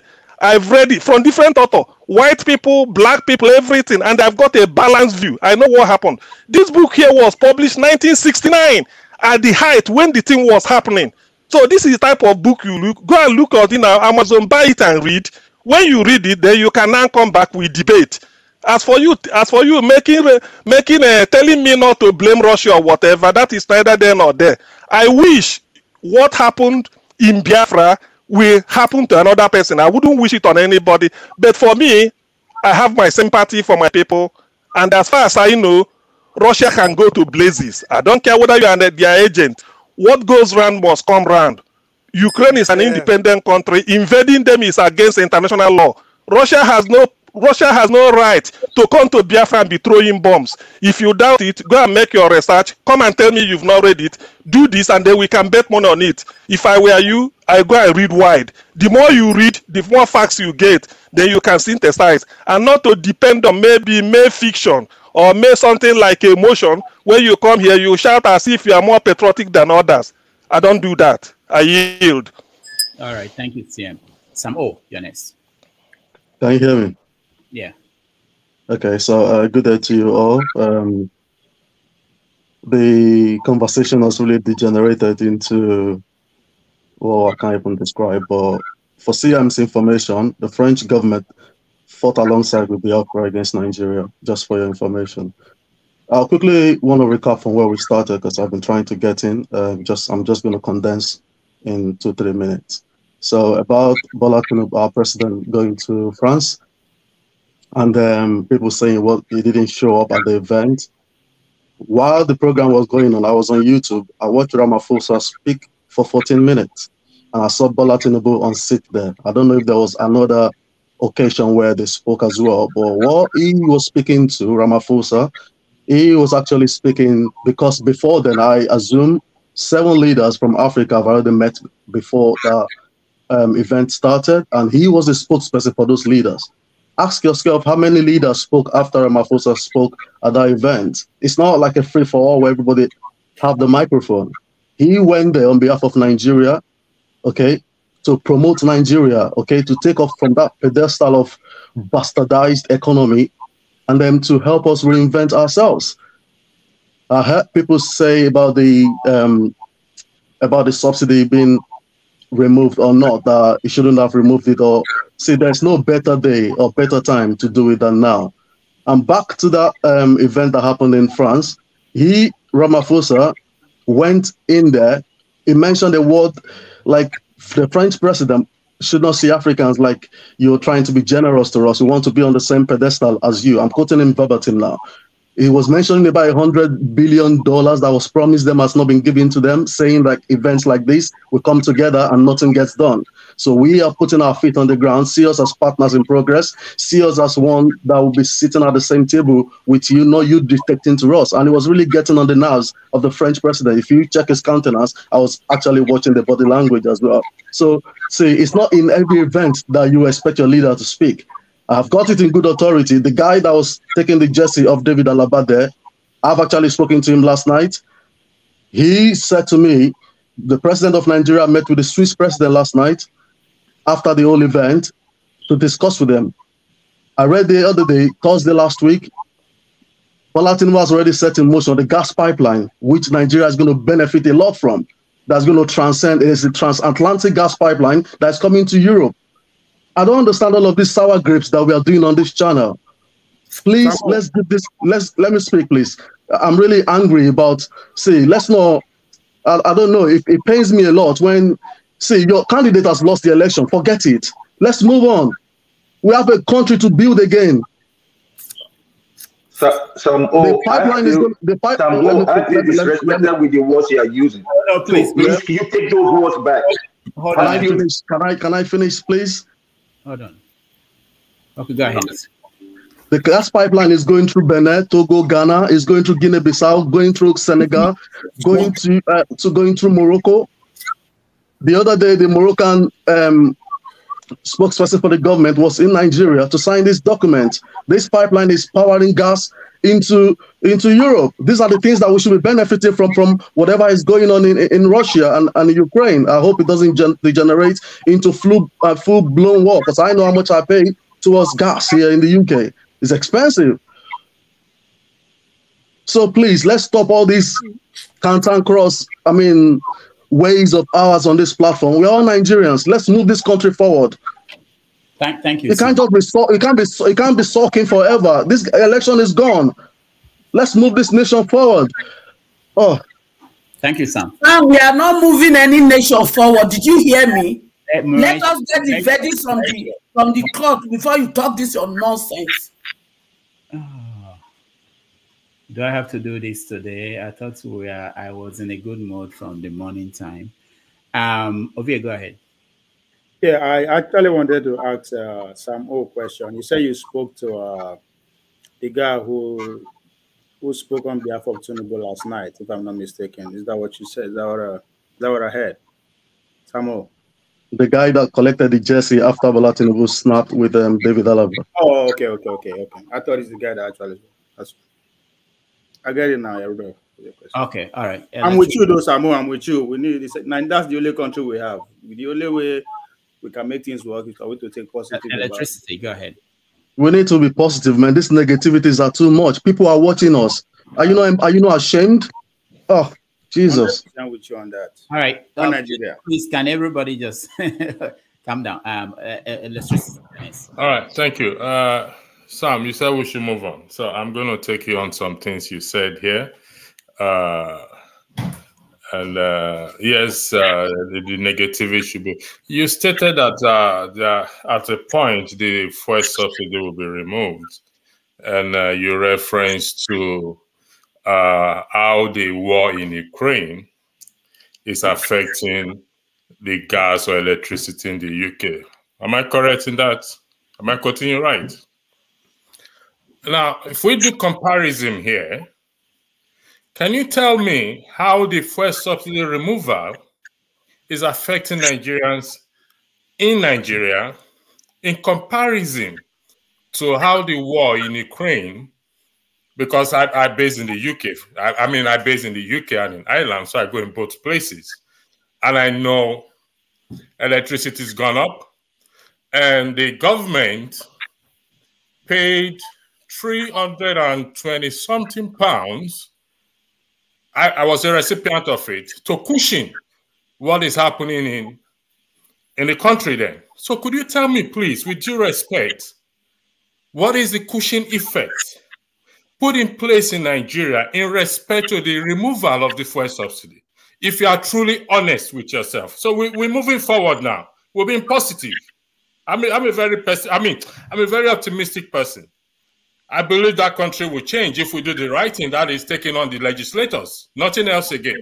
So I need you to tell me now on this platform, as a Nigerian, concerned Nigerian, what is the cushion effect in respect to the removal of the fuel subsidy in Nigeria in comparison to what you are claiming in the UK? I yield the floor to you. Okay, I don't want this to be about me. I'm one of the beneficiaries of the 400 pounds. You cannot do this. You cannot. Wait, I'm going to speak. I'm going to speak. I'm going to speak. I'm going to speak. Let me speak. I'm one of the beneficiaries of the 400 pounds the UK government gave to all households in the UK. That's a normal system. Nigeria is not a normal system. The 6 months largesse we got from the government here was spread across 6 months and it stopped in March. I think it started in October last year. So we benefited from it. And I commiserate a lot with every Nigerians back home who are suffering from all of this. But there is no better time to bite the bullet than now. Nigeria has to move forward. And back to your question, why they didn't put in palliatives before he mentioned it. He mentioned yesterday where he said he actually went off script. The subsidy that he said is gone was not in the script that Wale Edun gave to him. He actually said it intentionally because he didn't want to leave that place. And these lobbyists, these criminal gangs that have raped this country to stupor, come back to him and make him see reasons why this should not be done. You should be thanking this guy for taking this bold step. You should be thanking him for biting the bullet on behalf of every common Nigerian. See, we are not going to start seeing the gains in the immediate. It's a long-term gain. And I believe it's sincere. He doesn't need our money. There are buses all over Lagos now. These are the palliatives I mentioned. You can shake your head for however long you want. There are compressed natural gases that have been that's going to be coming into Nigeria very soon. In Lagos, I'm from Ketu, Lagos. Okay, I saw a video yesterday where someone went on the street and showed the electric buses. Okay, moving up and down. Make sure you tell your own governors in your state, however irresponsible they are, to tap into this energy bill that Bola Tinubu or Buhari are just signing into law and begin to put substations, okay, to power electricity in your state so that these buses can go to all the states and the civil servant and whoever is going to work in the private sector can benefit from this as well. If you didn't do it, there is no better time to do it. I empathize with Nigerians. I know people are suffering. I've got families as well, but then it is what it is, unfortunately. All right, I'm not done yet. I'm not done. I still have the floor. No, Rudolph. No, Rudolph. This is my spot. It's not fair to me, though. No, Rudolph. No. I don't like to somebody coming on the show and insulting my intelligence. Don't do that with me, please. Okay, Sam, I'll go back to you again, please. You said that there are palliative put in place, like electric bus, compressed gas. And how much is gas in Nigeria at the moment? If you don't mind answering that question for me, please. I don't work for Pengas and I don't work for Nupeng, so I don't know how much it's been sold for. Honestly, don't. Okay, you know what? Don't let me lose my cool. Rudolph, I use the floor to you. It's around 500. Can I speak, please? Can I speak? I just have one question. I just have one or two questions for Sam. One. Okay, Sam. My question to you. No, I've not called you Prince. No, not yet. So do you guys see what you are doing? Because eventually you blame me. All of you will turn around and blame me. You guys are now putting Sam, making him tomorrow. Somebody very few minutes now. Somebody will say you're letting Sam speak for 3 hours, but you are the ones who are. We are moving on to the next topic. That's what I want to do. But you want to ask Sam questions. But it's interesting. If Sam is interested in answering you guys, I will let you do that. But don't Why not? Don't turn around and say I'm the one who said. Rudolph is not that. I was the first to ask. We cannot allow some fibs. We cannot allow some fibs to slide. That is the thing. We can't allow some fibs. I'm going to address you, Rudolph. Rudolph, I'm addressing you, Rudolph, with due respect. Before you do that, hold on. You do that. I'll let you do that. But let me first find out something. Sam, are you willing to take questions from them? I will be happy to do it, but I don't want this to be about me. Let's move on. Move on to the next question. There's no point. We're just going to be. Thank you. My question to you. It doesn't make sense. I don't want it to be about me. Let's move on. Let's move on, please. Let's move on. Everyone, hold on. Stay down. Address me. Say what you want. Rudolph. Yeah, go ahead. When the panelists come on a panel, okay, remember we're talking in the context of Nigeria here, and I'm a very positive person. You saw the video I sent to you 2 days ago or yesterday. I'm a very positive person, but when the panelists come on the show here and appears to be insulting one's intelligence, because when he was talking, it was really fierce in his speech, as if we are being. We are I don't know which word I will use to qualify that. So when people are going to do pushback, then people will have to do pushback. I ask him a question now. We are talking about reality here. He's based in the UK, so I'm based in the UK. So we're not gonna lie over anything here. And we see what is going on in Nigeria, where government puts the people first in the UK. And when things are expensive, the price of petrol was increased by 7 cents in the Republic of Ireland that I'm speaking from at the current moment. But believe me or not, most people do not even feel it, for crying out loud, because there are cushions, there are things that are put in place to cushion the effect of these things that is going on. we talk as if Nigeria is a small country or Nigeria is a country begging from other countries. Even if we do beg from other countries, for crying out loud, we've had leaders upon leaders and upon leaders and upon leaders. But you know what? We have irresponsible citizens. And I say this with all due respect. And if anybody wants to take me on it, good luck to you. We have irresponsible. It's not about taking you on. It's about use your time to question him. Don't use every other person's time. You know what I mean? I'm not using I've used my time to question him. I'm just telling Rudolph to allow people to question him. Whether he wants to take it or not. Thank you. Say have your say. You can say whatever I want. Let him talk. You can say whatever you want. Let him talk. Okay, I'm not talking to you. If you want to take me, use your time to take on me, please. You are using everybody's time. I'm not using everybody's time. I requested it from Rudolph and he granted me. He granted it to me. He didn't grant you. He didn't allow you to speak. You just so right now Rudolph just said I can speak and you said he did not grant me. No, nobody complain. Keep quiet, please. All right, everybody, calm down, please. So this is what we're going to do. I understand what's going on. Don't think I don't. So what we're going to do is that if in this situation where I would prefer that we go on, and I think we are going to move on. In this situation, if you want to address what Sam said, if you get a chance to speak, you can address it as part of your comment. But don't make it like in terms of a question. You can respond to him. You don't have to question him. Okay. So unless we have a guest or panelist who wants to take your question and we have the time, we can do that. I don't mind that either, but it doesn't have to be in the form of question. In any case, you can respond to whatever he said that you don't agree with. So, all right, we are moving on, and the next topic we have is the election tribunal. They just rounded up their sitting, and I want to know, how did it go? What came out? What stood out for you? What do you think will be the way they will respond, or their ruling? What will it look like? So let me start with you, forefathers. I think they were, from what I've seen anyway, there's a little bit of looking for technicalities to either question the evidence or stuff like that. He's here. You can hear me? Okay, yeah, we can hear you. Yeah, so I think they're just trying to use technicalities to kind of question the evidence that the Obi camp is submitting. And evidences have been accepted. We don't know the numbers in there and what the evidence is, the evidence means. So I think making judgment right now is a little bit, would be too premature. I think we should just wait and see what the other side submits. And then hear what the judges say, because in the end, that's when we will actually know what the content of the evidence is. We don't even know what the content of the evidence is. For all we know, they submitted a devastating evidence or a receipt for shopping list for somebody. You just don't know. So I wouldn't like to venture into areas that are quite unknown. Let's put it that way. So, but I would say they've conducted themselves reasonably well, because what do you expect? They are competing and they object to everything. What is your name? I object. It's just objecting everything that is going on. That's what they are doing. So, but it's a serious matter. So you can see why they are trying to do those things. I don't see anything that has happened that will make Nigeria look bad.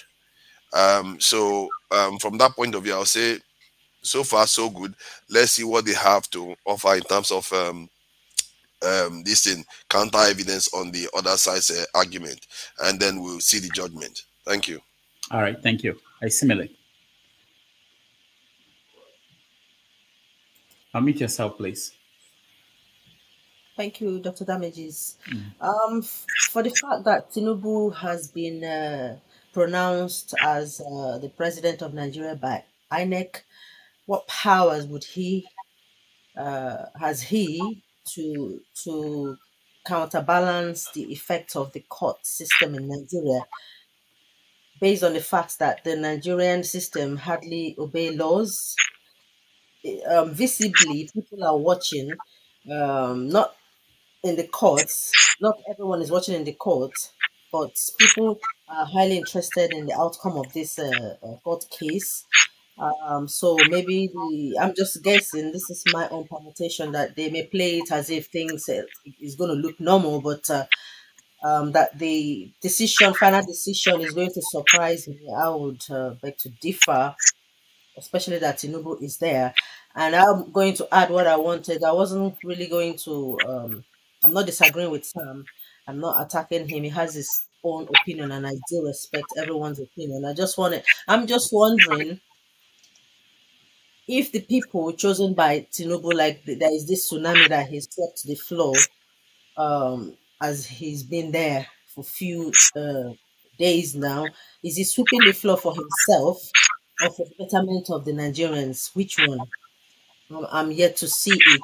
If people are not feeling the ripple yet, but time shall tell who is sweeping these floors, these people he's removing. If it's for the betterment, so that he can, for himself or for the citizens of Nigeria, time shall tell. Thank you.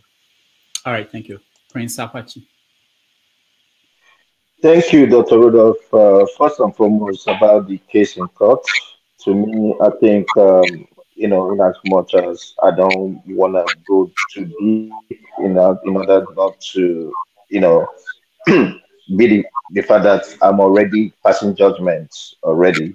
However, the evidences and the witnesses called, they've all testified, and the whole thing is they've testified first that INEC is fraudulent, because if not, why would they be deleting data from places where the election, the governorship was not going to hold, and all that kind of a thing. Another thing is, somehow I'm not attacking you, but I want to say this. You don't come on a platform and you choose to, you think everybody is against. We're all speaking for the betterment of Nigeria.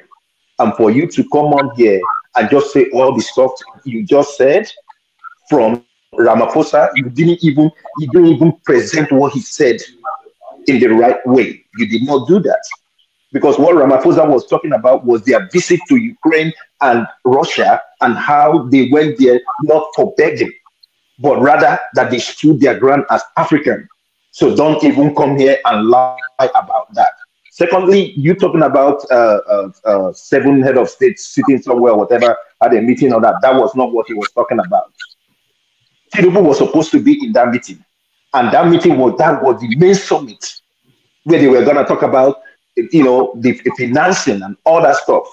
And people like Ruto could stand up and, defend Africa. And the person who was all over the place that he's going to submit to get investors, we are not there. We're not there. So don't play on an intelligence. And if you feel that Britain is too expensive, you can as well go back to Nigeria now, please. Okay? Go there now so that you enjoy. It's well done over there now. Thank you. Thank you. CM. Okay. Okay, on the election tribunal, there's really a lot to say, but I will just be as brief as possible. One thing stood out for me. Thank God for the election tribunal. We now know that the election was massively rigged in favor of Tinubu. P2B's mandate was stolen, and I paint this scenario. A PDP witness was cross-examined by an INEC lawyer.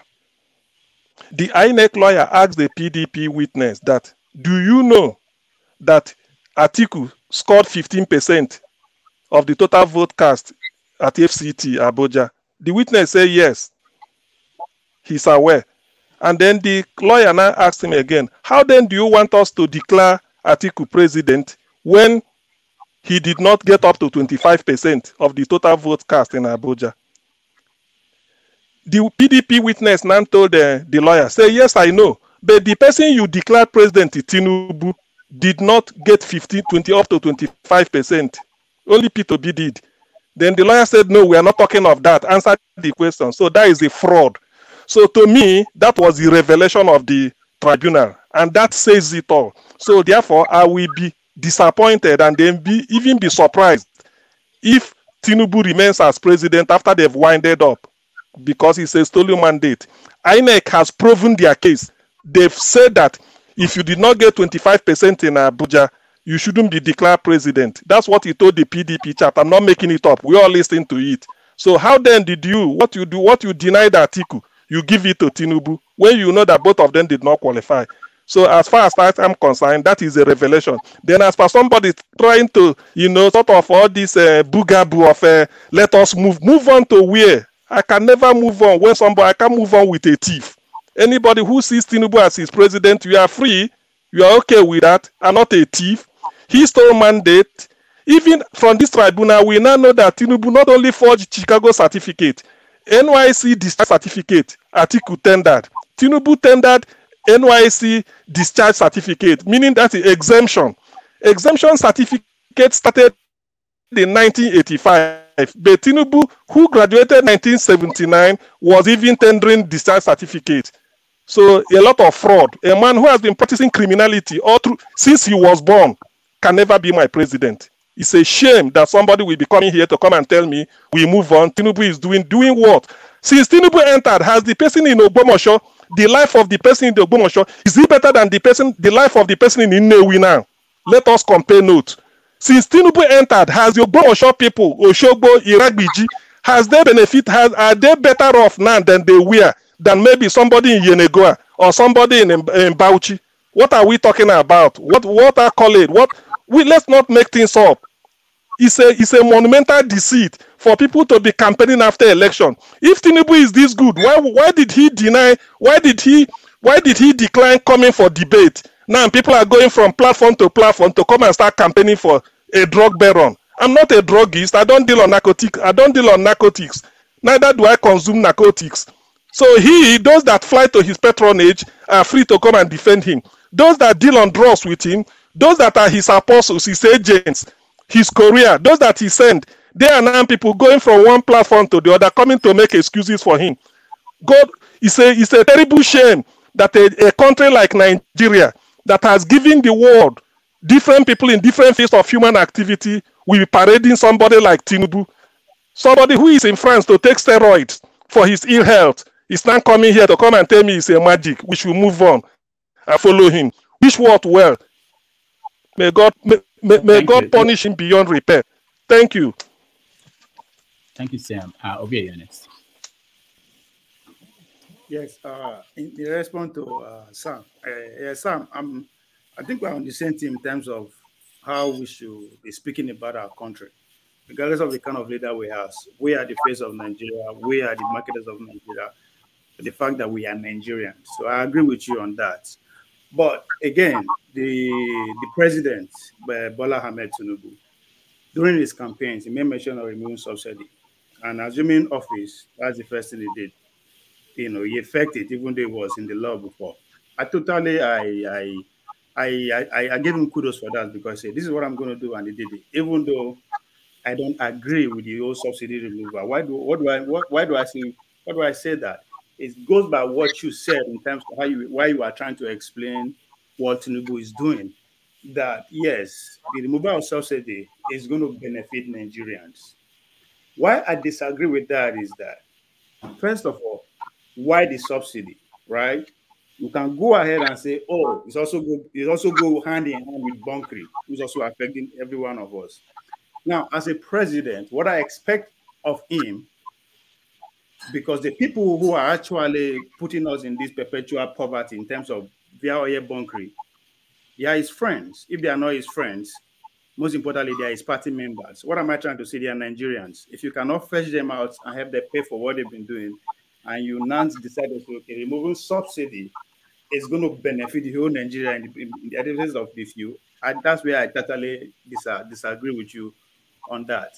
But going up, because the future occurrence, we will see if I'm right or you are right in terms of what is going to turn out, the effect of the subsidy in the next couple of months or years. We're going to find out. Now, on that of a tribunal, I've not seen anything unusual, nothing surprising to me, nothing that is happening so far that will make me to say, oh, there's hope that the man that has been declared as president and that anything will change. I say that for one obvious reason. Even as this thing is going on, as at yesterday, INEC came out and said they want to start carrying out inventories. That is to use a business was or the workforce was inventory. They want to start in order will carry out internal research to find out what they did wrong, what they can improve on, and all that. And I asked myself this question: if you are in court, I mean, they take the party to INEC to court. If you are in court and you are doing internal inventory, that's the level of confidence that nothing is going to happen. I mean, there's nothing that happened that is in the courts that was changing. That's how I read the news that came out yesterday. So, but we will see.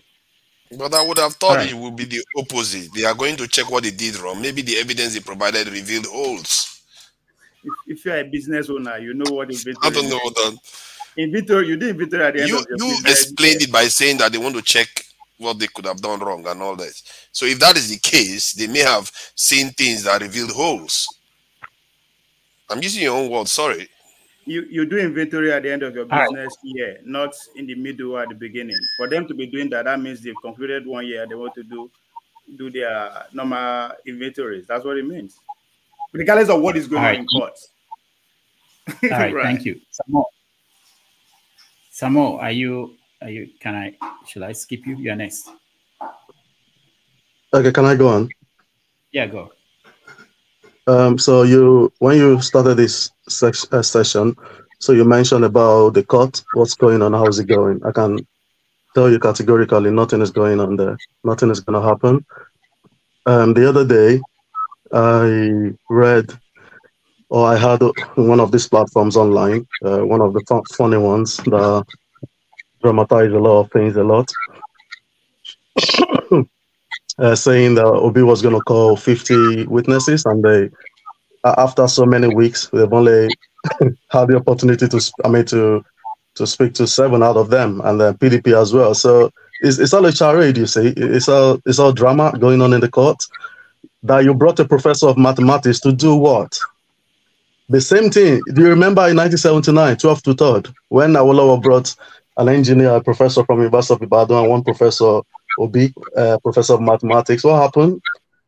This is law we are talking about. We are not talking statistics. We're not talking mathematics in court. It's evidence-based. It's evidence-led. What have you brought forward?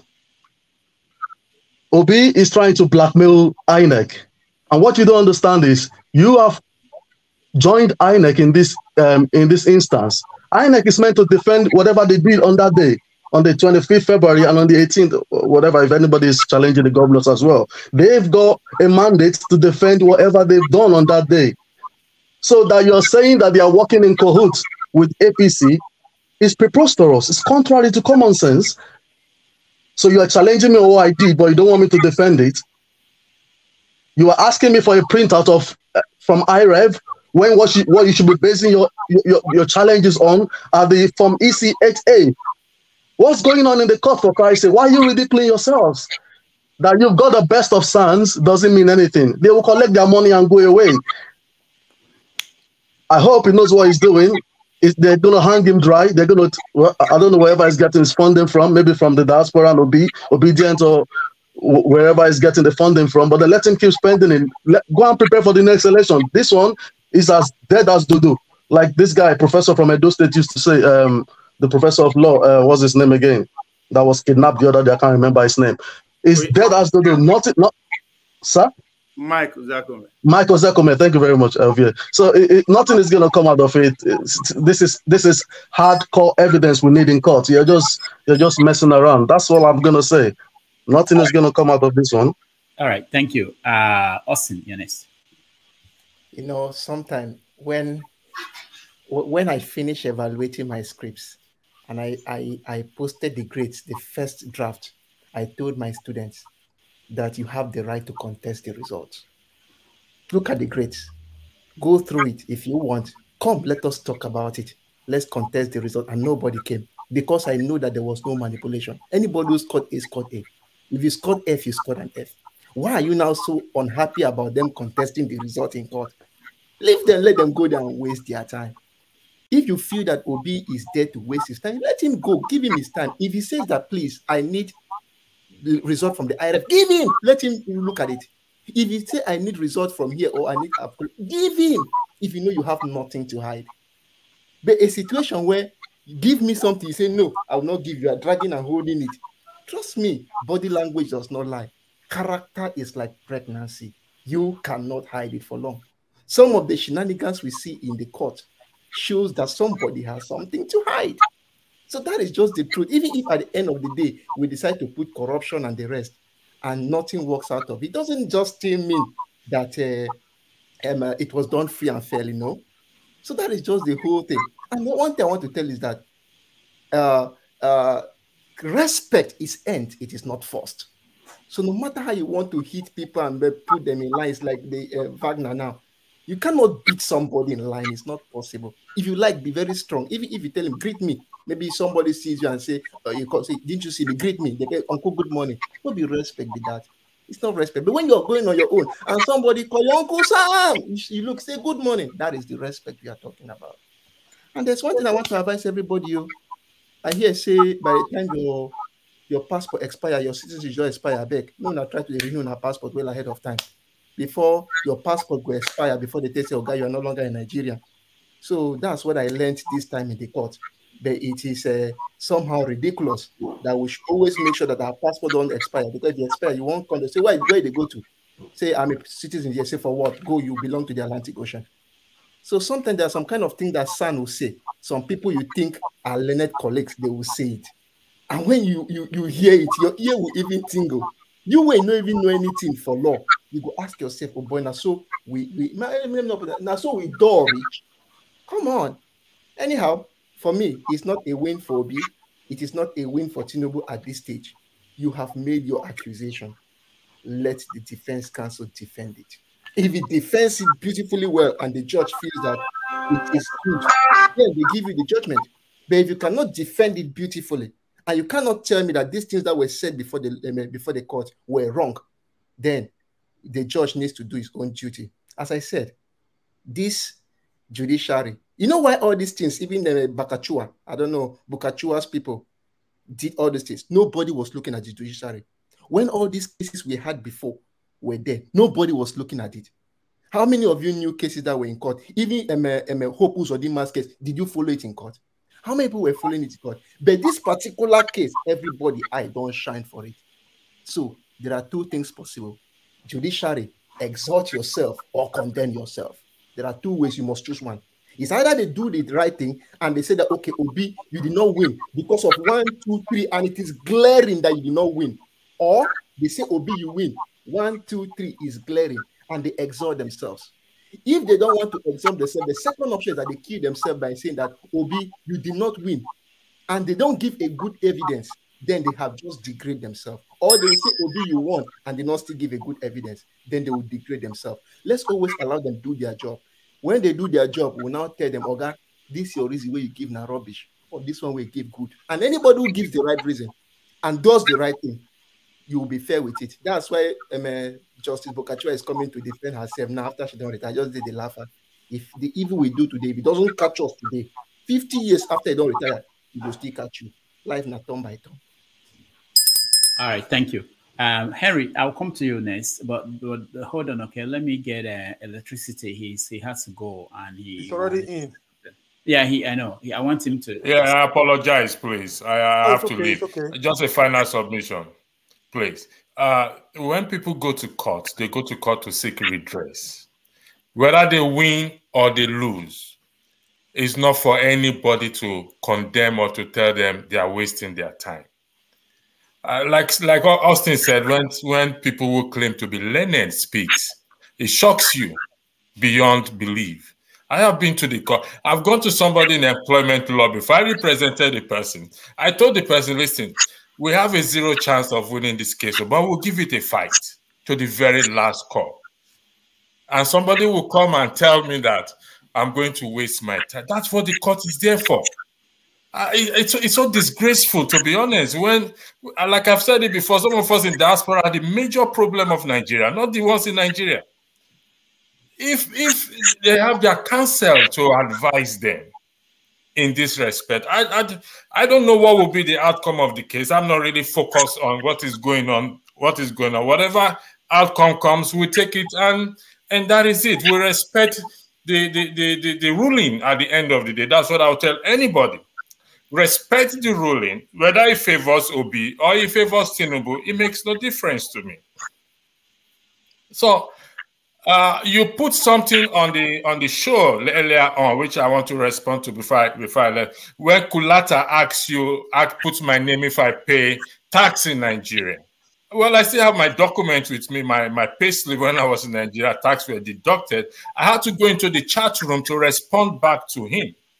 He's a man who can never show his face on the platform for reasons I know personally, reason why he can never show his face on the platform. In America, and he's not here to judge somebody.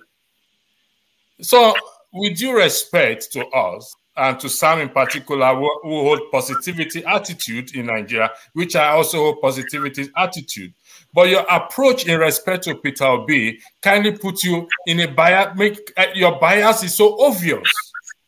Isn't your own bias obvious as well? Isn't your own bias obvious? You're a learned person. I didn't interject you. I don't like it. Isn't your own bias obvious and every other person that's been speaking earlier? I finished speaking, Sam. So, please, like I said to everyone, to Mama H.O., to everyone, when the court ruling comes out, we just have to accept it. Whether it favors Tinubu, we have to accept it. Whether it favors Peter Obi, we have to accept it. That is my own position in respect to what the current case that is going on.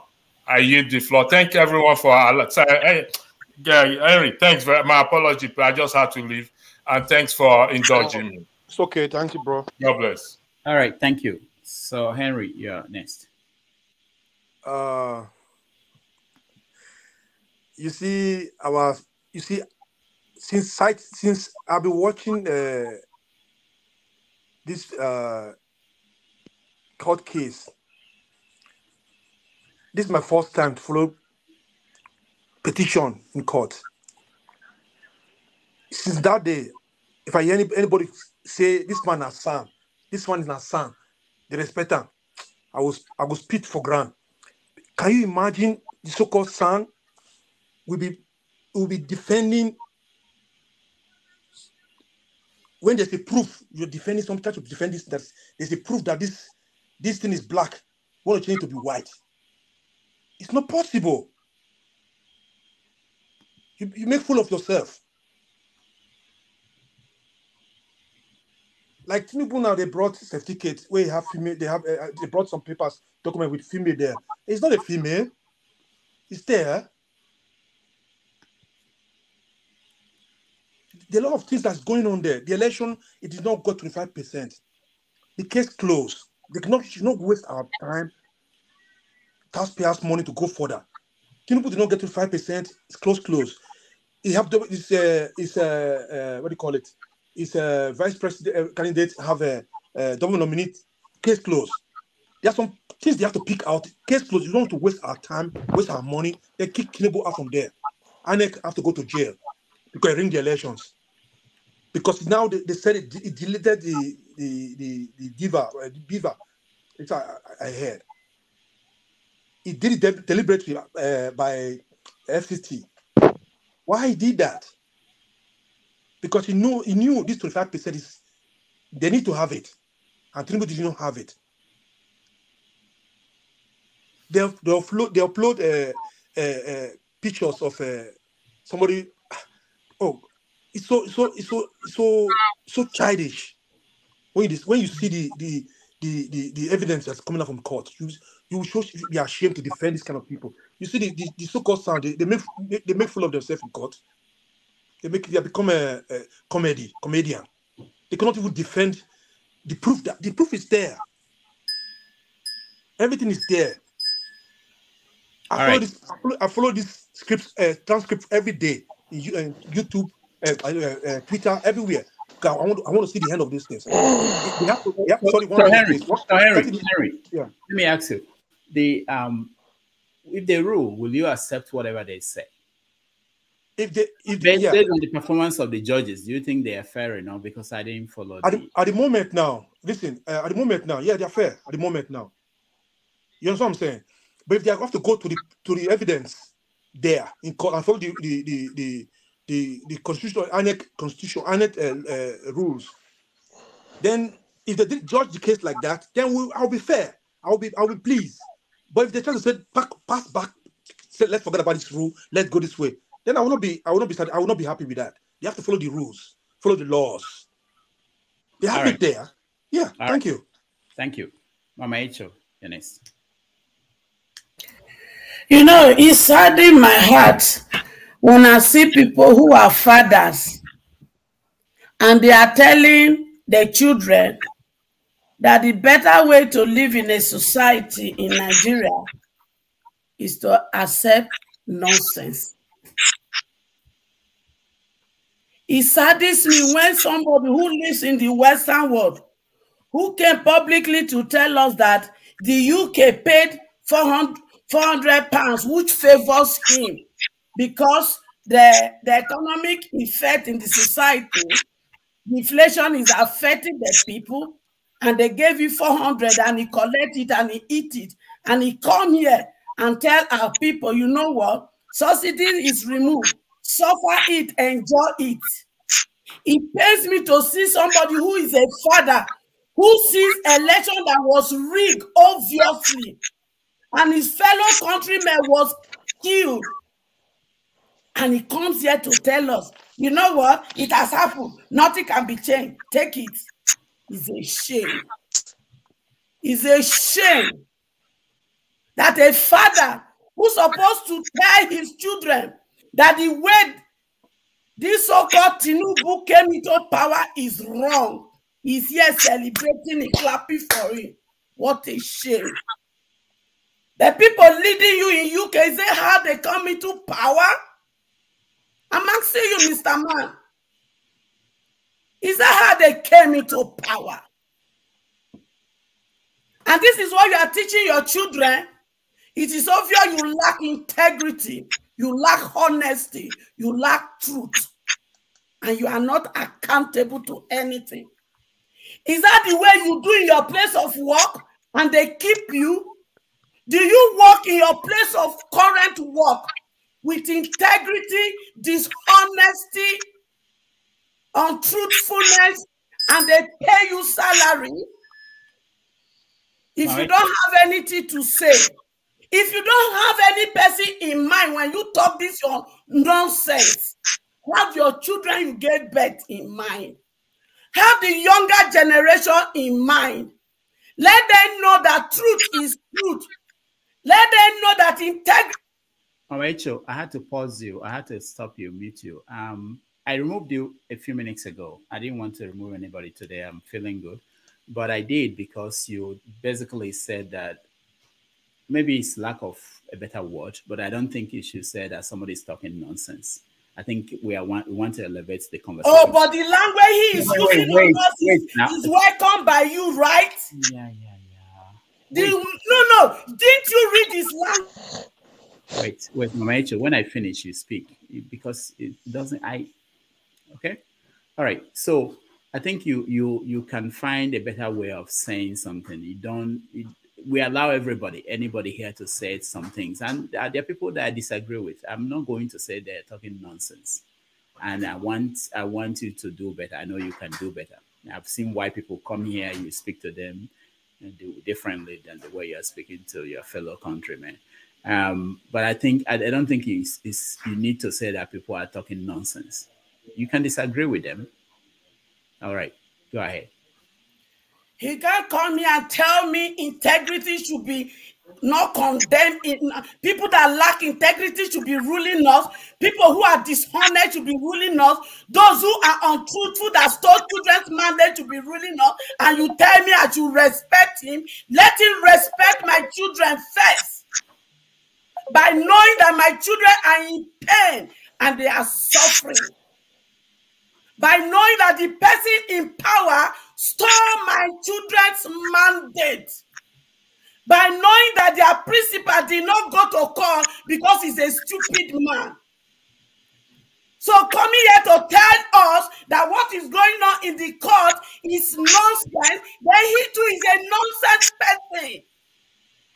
Because he can't look at me and tell all the 80% of Nigeria who are crying for their mandate that has been stolen, that what they are doing in the court amount to nothing. So if he has that audacity to pronounce what you want, and you, Dr. Udo, did not call him to the table and address that impunity from his mouth, then I will address it. The highest you will do to me is to tell me to go to your backstage, and I will go away and I will never come back. Mr. Rudolph, I'll cut you. Mama used to come here. Mr. Rudolph, let me Mama used to come here and tell us this nonsense. Mr. Rudolph. When we put him where he belongs, he went to his channel. Thomas also come here and do the same. Olumide was almost doing it, but he's coming down gradually.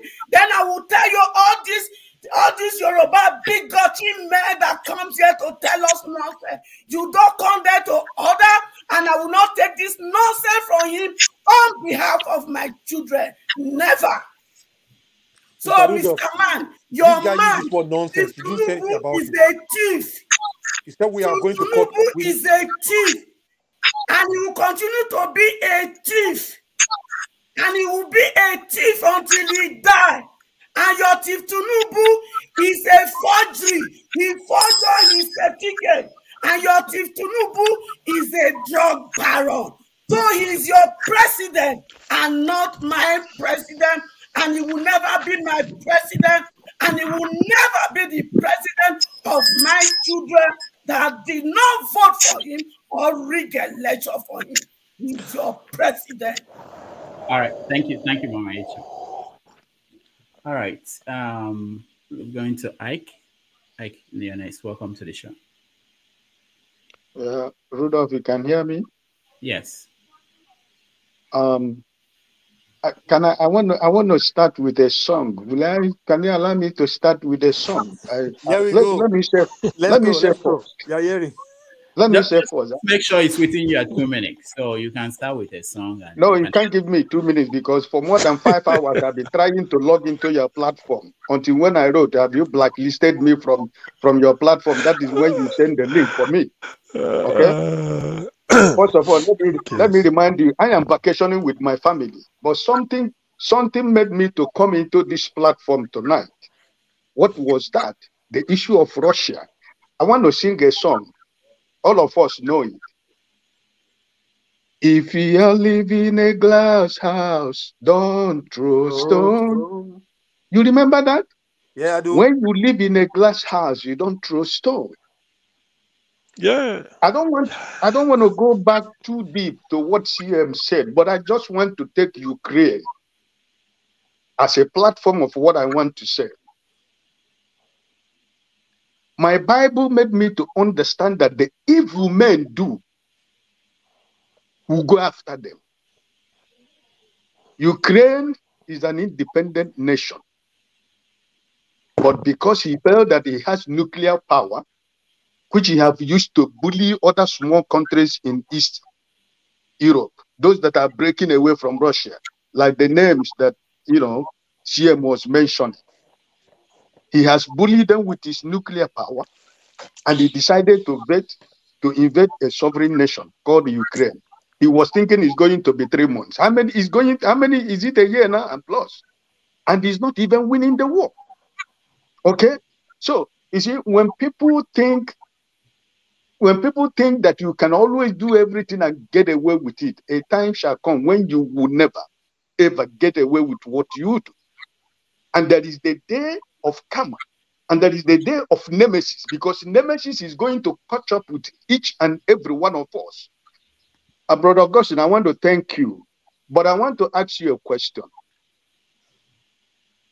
You're a teacher, right? Is it... what level are you? Are you in the university or in the secondary school? Because I want to ask you a question. I teach university students. Okay. Now, and where you teach, there is a dean of a department, right? Okay. If you set an exam for your students, and after you finish marking the result of your exams, and eventually after the results are called, does your dean have any right to ask you to bring all the result to his table? Generally, according to the rules, when I finish marking my script, I release the results. I take a copy of that result and give it to the dean for record purposes. In case in the next 2 years, 3 years, a student says, I want to, maybe there is a court case. I want to know what I scored in this course and how the grades were being broken. The dean will bring it out. But the dean has no right to change the result without me. So if they need to change the result, they will call me first. I'll be the one to sanction that changing before it will now be appended to the dean to be forwarded again. Thank you very much. Which means that from what you just said now, the dean cannot change anything without you, right? That's good. So why is it INEC that conducted an election, why are they withholding the papers that they used to conduct the election? If you know that there is no foul play in what you have done, why do you have to refuse to release the documents that you have used to conduct the same election that you declare somebody a winner by 4 a.m. in the morning? So why I say I want to thank you is because you see, some of us who are living outside, like I told you, I'm in vacation. I don't know how many Nigerians that have the privilege to go to vacation anywhere. But I'm on vacation with my whole family. I don't know any Nigerian in this present day Nigeria who can go to vacation with his family. But this is the country all of us are standing in this platform defending the indefensible because it has favored you. But it didn't favor Augustine now. But now it is your favor. So anything goes. I said here in this platform for a very long time, I am not after who is the president of Nigeria. But all I am asking INEC, count the vote of the election that was conducted on February 25th. If it is Sowore that wins that election, let him be president of Nigeria. I don't care. But in as much as they are not ready, even as we are talking, they are still uploading the election. Even as we on this platform, the election that has been declared, somebody has been declared the winner, they are still uploading election. So for Mr. Sam, you know, these are the we are no more into campaign, but this is what is going on in every platform. Even in our eyes, now they are paying a lot of people a lot of money to go back to begin to do campaign that we have already done before the election. You understand what I'm saying? In order to make sure that they want to change the minds of people. But you see, Nigeria is a very big country, 250-something million people. You can only buy just few people. You understand what I'm saying? So I want to let you know that as long as I am concerned, nobody, I personally is not moving on here to anywhere. I've told you, I said it here in this platform before. I am not moving on until I see to the end of this case. Remember what I told you the day we talk about the Nigerian Airways here, Doctor. It can go back, reverse what I said that day. I said that all this has come. It wasn't up to 4 hours. We heard that the flight has been moved back to Ethiopia. It did not last 4 hours after that day we discussed in your platform here. My statement was all these things has come. I told you on that day that watch before 5 hours, this flight is going to go back to Ethiopia. And we were still in the platform here. And the breaking news came that flight has gone back to Ethiopia. This is the country Sam wants to live. This is the country he's enjoying. That is the country he calls his own. So please, let us remember that East, West, North, and South, we are still all Nigerians. But because you are living comfortably where you are living, if you go to pump to buy your gas, you come out of your car, you pay, you go. You go to a place, you are driving, there is red light, you stop until when it is green. But when you travel to Nigeria, people like Sam, when they travel to Nigeria, when they stand on the red light, because they are big boys, they will drive off. But when they go back to where they live in the Western world, they begin to obey the law because they believe that their country is a lawless country. Nobody obeys any rules. Are we still on this topic that you're talking about me? Please, let's focus on this issue now. Not that, Sam, hold on. When I do this, people think I'm just being crazy. But if somebody else talks about you and says exactly what you just said about Sam, will you be happy? Will you accept that it's okay? You have never seen him drive in Nigeria, whether he stops at the light or whether he passes. You don't, but you just threw it out there when he drives in Nigeria. How do you feel if someone else says something like that about you? I'm just saying that we should try to avoid. You can make your point without going that route, and that's what I'm trying to point out here. You can say there's some that you've not seen him drive in Nigeria. You don't know whether he stops and waits for the light. You don't know, but you just said it here, and it's easy to say. Anyway, justice, Jonas. So that's Jude. Justice for all. All right, Jude, welcome to the show. Yes, my dear brothers, and I want to say good morning, good afternoon, good evening to everybody, wherever you are. So far, I think the judiciary or the panel is doing what they are supposed to do, though there have been some instances of, little this in here and there, but overall, so far they have done been patient enough and not trying as they have always done, looking for technicality rather than looking at the substance of the case. So far they have done well. They have seen the evidence that Labour Party has presented.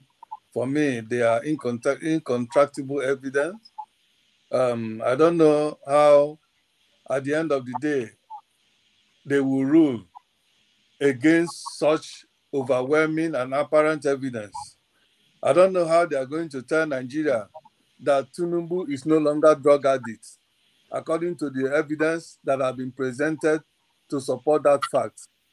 I don't know how they are going to say that Tinubu did not forge certificates. He's not a forgery and has not committed a perjury as well in the form that is filled in an INEC form. Have you ever been convicted and all those things? And have you ever taken a nationality of? Are you a citizen of another country? And then he said no. I don't know how. At the end of the day, the judiciary or the panel will say those things are no longer the same. They are not to be admissible, or they are not, or they should be ignored and then rule otherwise. I don't know how they're going to do that.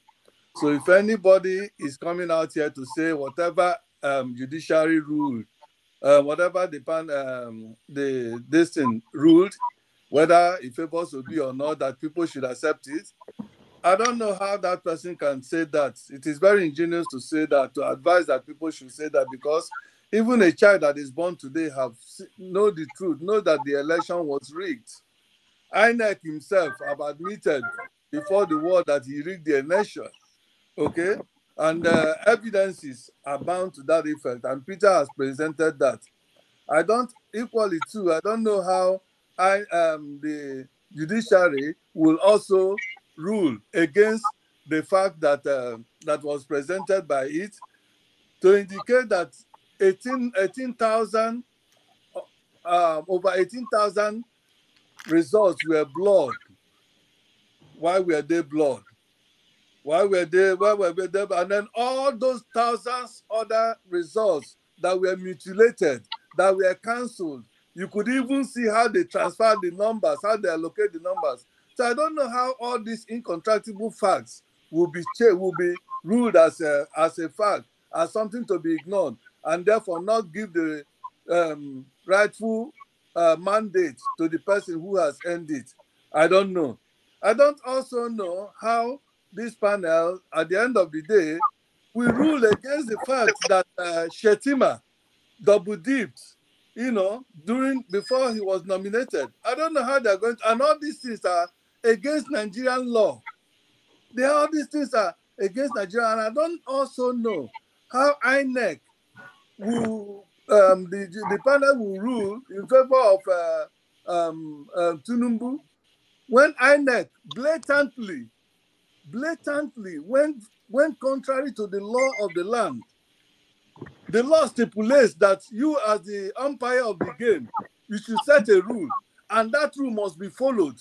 And in the midst of the game that has not finished, you that set the rule as mandated by the law of the land, you went and broke the rule, apparently. I don't know how all these facts will be ignored. So I urge every people in Nigeria that believe in justice and believe that we want a Nigeria that will work, a Nigeria where justice and fairness reign, a Nigeria that will not be given to the hands of rogues. Because if you see now, the particular gang, the particular people that are ruling now, assemblage of the rulers in Nigeria, those in ministry that Tinubu is working with now, look, go, everybody, if you want, I can give you all the data. Everyone, almost every one of them, they are all criminals and has one criminal record or the other. They have been convicted at one time or the other. Many of them are even still have criminal cases in Nigerian court. Some have abroad. They have all been assembled to rule Nigeria. Crooks. I don't know how people expect that these current Agberus and crook, even those that they pay for to continue to go from one platform or the other to continue to disrupt the flow of peaceful, we continue to go. So I yield. I just hope that can I just get 1 minute to enlighten me? 1 minute to enlighten you. Who is speaking? I didn't call anybody. Can I go on? Just 1 minute, please. Young man, okay? I don't need the enlightenment. Tinubu has paid you. Collect the money he has paid you. Continue to enjoy it. Let me enlighten you. Let me enlighten him. What you said now, let him speak. But I didn't call anybody. You just did so now. There's no enlightenment. There's no enlightenment. Okay, I'm letting him speak. Go ahead, Sam. Yeah, you've been befuddled with so much. You've been befuddled with so much misinformation. So I need to clear that. If you check out the judgment that came from Osun State, okay, Adeleke versus Oyetola, the judgment was based on Form EC8A, not on IREV. You remember that was a test case for, like a dress rehearsal before this election came in. Largely, what we are missing out is the election in Nigeria is still largely manual. Forget what is happening on IREV.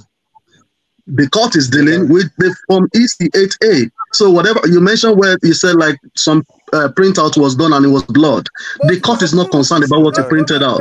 They are concerned about what your own agents, your agent signed this form at the polling unit. And that's the result. Stop playing yourself, man.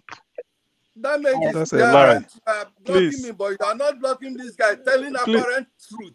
No, because Jude, you spoke for more than 5 minutes. I didn't stop you. Nobody interrupted you. As soon as he started speaking, you want to interrupt. But why is he lying to the line? You are lying to the line. It doesn't matter. What all that you said, nobody certified them as truth. But you said it. Nobody interrupted you. But you feel the need to interrupt him when he's speaking. You don't have to understand. It's not that I'm not allowed you to talk. How can he say the election is smart? That is not what we paid about 500 billion naira to INEC to carry out election. You pay him about 500 billion naira to carry out another manual election. Is that what we paid the INEC? Okay. Jude, let's move on. I want to get to a few people before we have other topics to get to. Sure. Thank you. Sorry, Dr. Dameji. Sorry. No, it's okay. It's okay. Go ahead. Sure. Yes. I've followed the case, but not very closely. Yeah, not very closely. I followed it as much as I could. Some of the things you see that discussed in court, some of the things, some of the signs, the learned civils and all that, some of the things they've come up with, it makes you wonder. I know it's the job of a lawyer to defend whatever, but some of the questions they ask makes you wonder. Does APC just contaminate things, or what exactly go on? Because when you have a son asking someone that, asking a witness, do you know that the Guinean passport has expired? Sorry. So how many Nigerians are no longer Nigerians because their passports have expired? minors, and nobody has told me I'm no longer a Nigerian. So, you see some of these things, asking a witness that, do you want to be riddled with scrutiny, or almost like, people tarnish your name? And the guy said, no, because I don't forge documents. Some of, very mundane, almost daft questions that they're asking. I don't know to what end. But so far, it looks like, it's gone okay. I'm hoping that they will do the right thing. Whatever the right thing is, we have to wait and see. And I mean, this is a rhetorical question. I'm not looking for answers because it will lead to back and forth, which we don't have the time for. But apart from the key stakeholders in APC, the people who defend some of, I'm not saying everything APC is bad. It can't be 100%. It's not possible. So there'll be some positives, which I don't know. I don't care for. But the people who defend APC, the ones that are not paid, that are just, I'm an APC guy, I like the party. I think it gets to a point where you have to choose country over party. You can't just say everything my party does, I have to defend it. Even if they, like Trump said, if I shoot people on Fifth Avenue or whatever, people still, it's almost like that, regardless of what they do, regardless of how rascal it is. Now, in the case of Adeleke, these same APC people, BS. So this Adeleke, when Adeleke was in court, these same APC people said he was wasting his time. They said, Adeleke, you're wasting your time. You're going to lose. Left to them, Adeleke should not have gone to court. For them, it's all about winning. As long as we win, it doesn't matter how we win.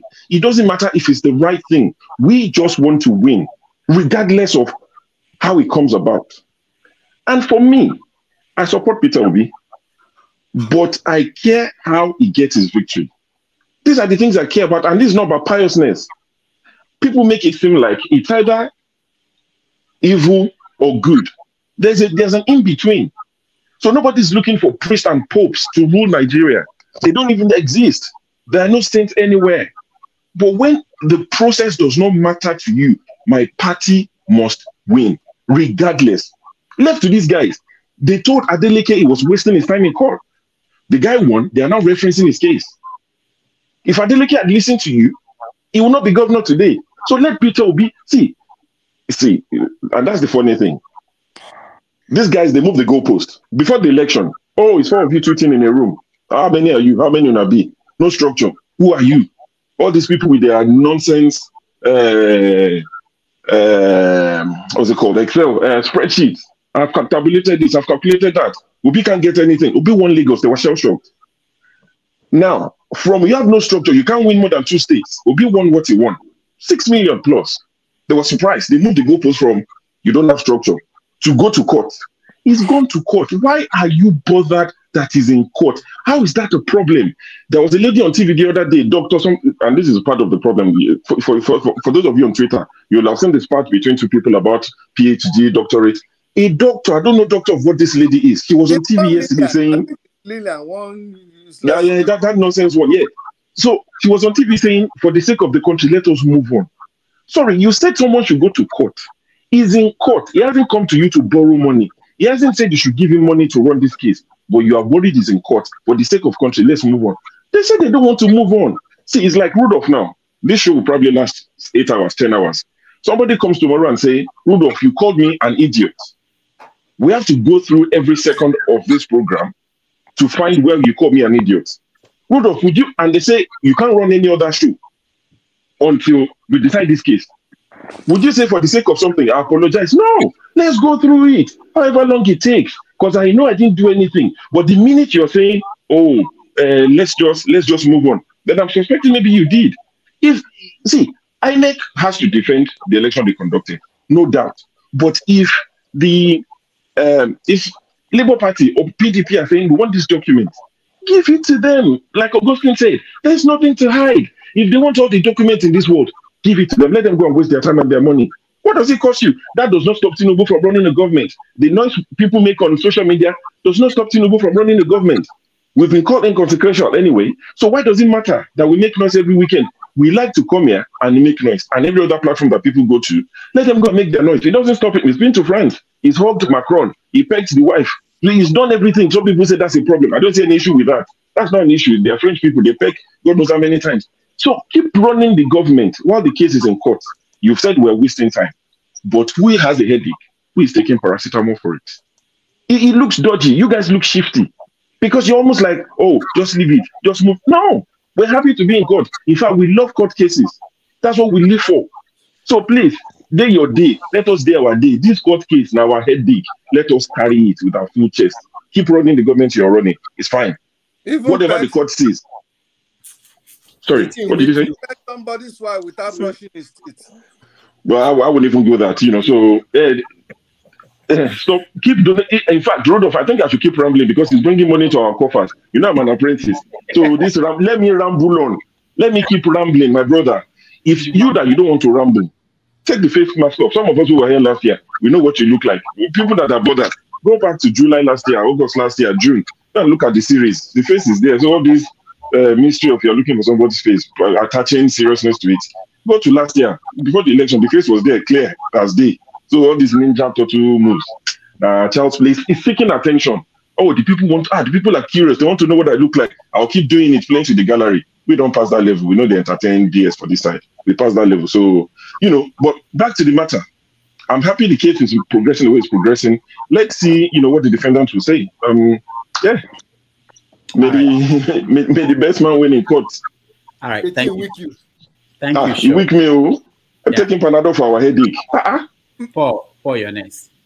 I think Show just speak all my mind. Show just eat all your food, make me the lick soup.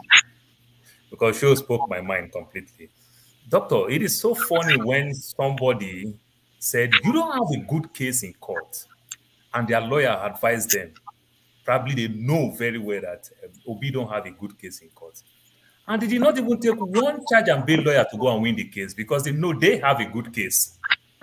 You understand? They also send sand. And these same people who are talking here, some of them here, it is so funny. It is also their dream for their kids to be lawyer, but they don't believe what will come out in that chamber. You understand? Now you don't believe in court because somebody took you to court. You understand? And you believe that you have a very good case. Doctor, if I have a very good case that I know that this case is just good, just in the name of technicalities and the likes, I don't need to spend money to go get a Queen's lawyer, to go get a son. I just need one lawyer, you understand? Because I know the other people will be even probably won't even talk to me to settle out of court because they know their lawyer must have advised the other side that these people have a very good case. Our chances are so slim. But did Obi bring 12 sons to court and they bring one barrister? The answer is no. They also pack series of sons, you understand, lawyers and the likes, to court. And it's just so funny, and it makes me laugh when people try to play around words and everything. Then when people want to make precedent, they're quick to make precedent with Adeleke. If you make precedent with Adeleke, let me also challenge that same precedent. What about Lion and Edebiri, the so-called Bayelsa State? You understand? Because of the deputy governor, the governor lost his mandate. Is that not the same thing? Now we're talking about Shetima contesting for Senate and also contest. That's exactly what happened with Bayelsa State, with the deputy governor. So with all this case and everything, somebody common sense could not tell them that I think Obi have a good case. Like Showu said, there's only 4 people tweeting. 4 people tweeting, this guy won 12 states. Every one of us won 12 states, apart from my brother in the other room over here. The only one will win one state. Fake news. You understand? Only of you waited the other room. We are in court. Okay, we are in court. That's why you couldn't go. That's why you couldn't go to court. You understand? That's why you couldn't go to court. So it is so funny. Then somebody also said something about maybe they don't know the difference between electric car and the so-called CNG that they are talking about. You understand? It's just so funny. Is it that the price of transportation in Lagos is way cheaper than any other state? The answer is no. Like they claim, yeah, they have the electric cars in Lagos. Like they claim, yeah, they have the CNG in Lagos, the compressed natural gas that some of them is mixing to electric cars. They have those things in Lagos. But the transportation in Lagos, it's something else. It's something else. You understand? Lagos is the standard. Lagos is the mini Nigeria. You understand? So even though with the media, the press, they do everything. Their findings, their research, their interviews come from Lagos. They model Lagos very well. And we see the price of transportation in Lagos. So what are the CNG? What are the electric cars doing? You understand? Then you want to talk and say, oh, other governors are not doing well. We are talking about presidency first. You understand? You say other governors are not doing well. Go and look at Lagos. So Lagos have all those things. How come the price can go down?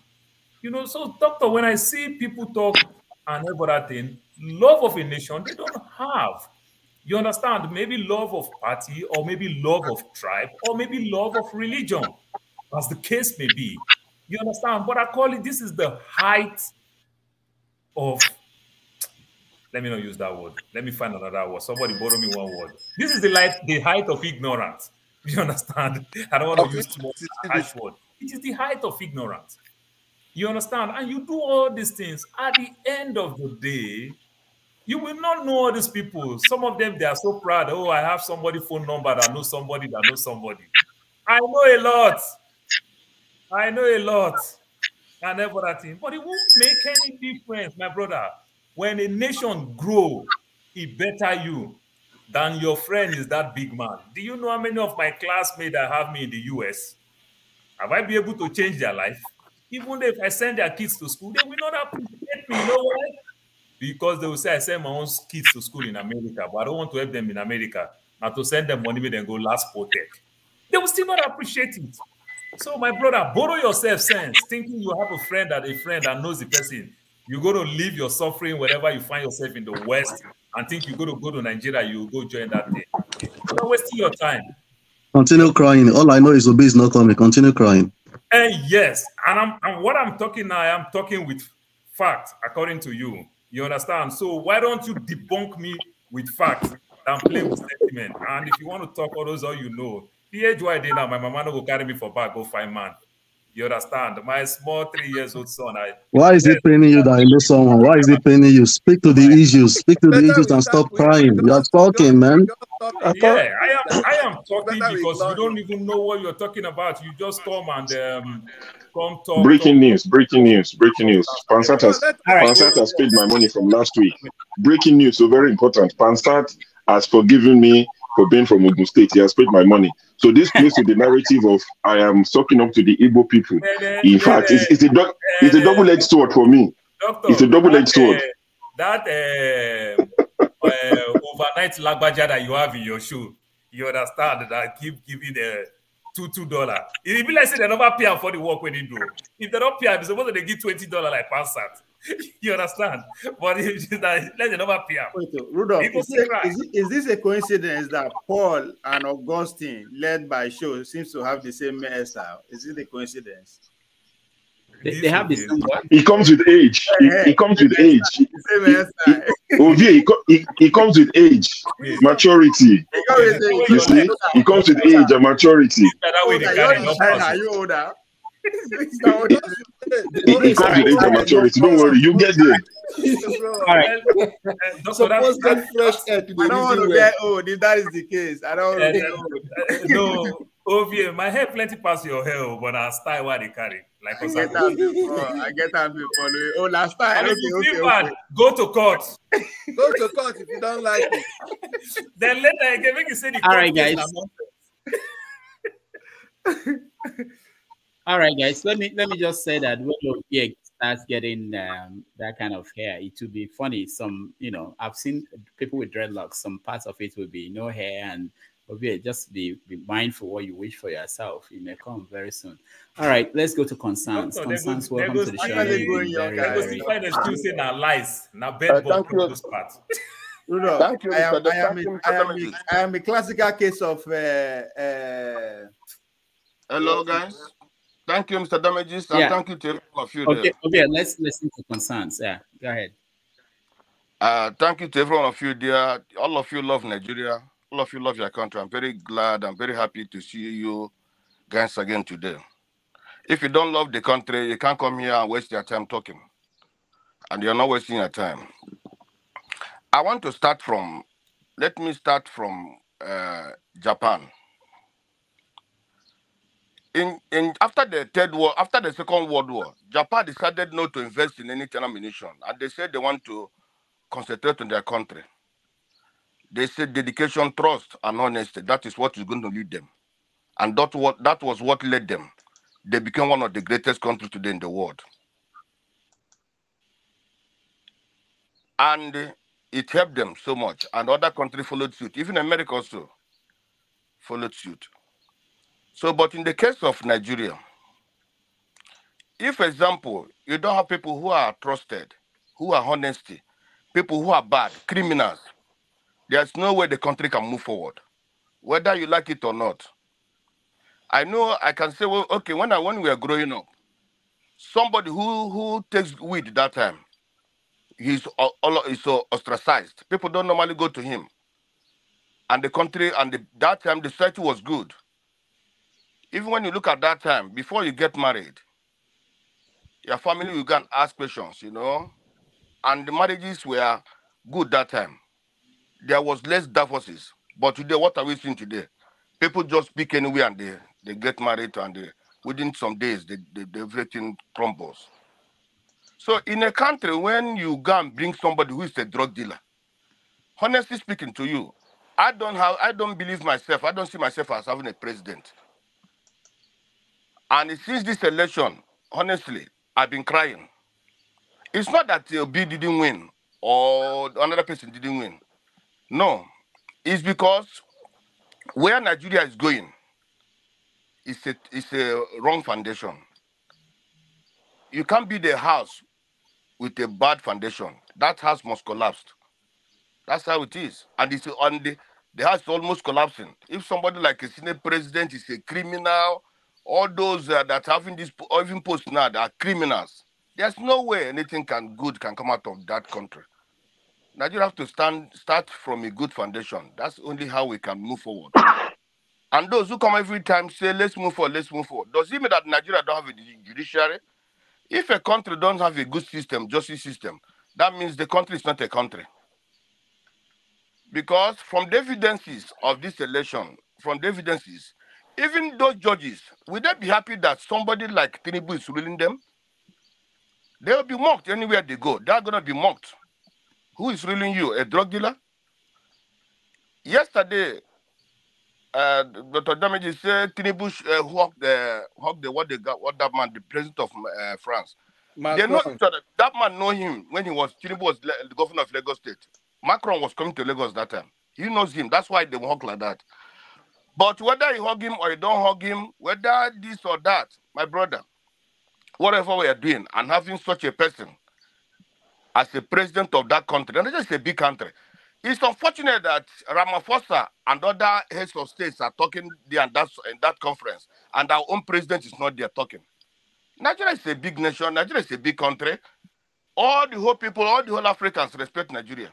Not only Africans, other countries, other people, even outside the world, other world leaders, they want something good from Nigeria.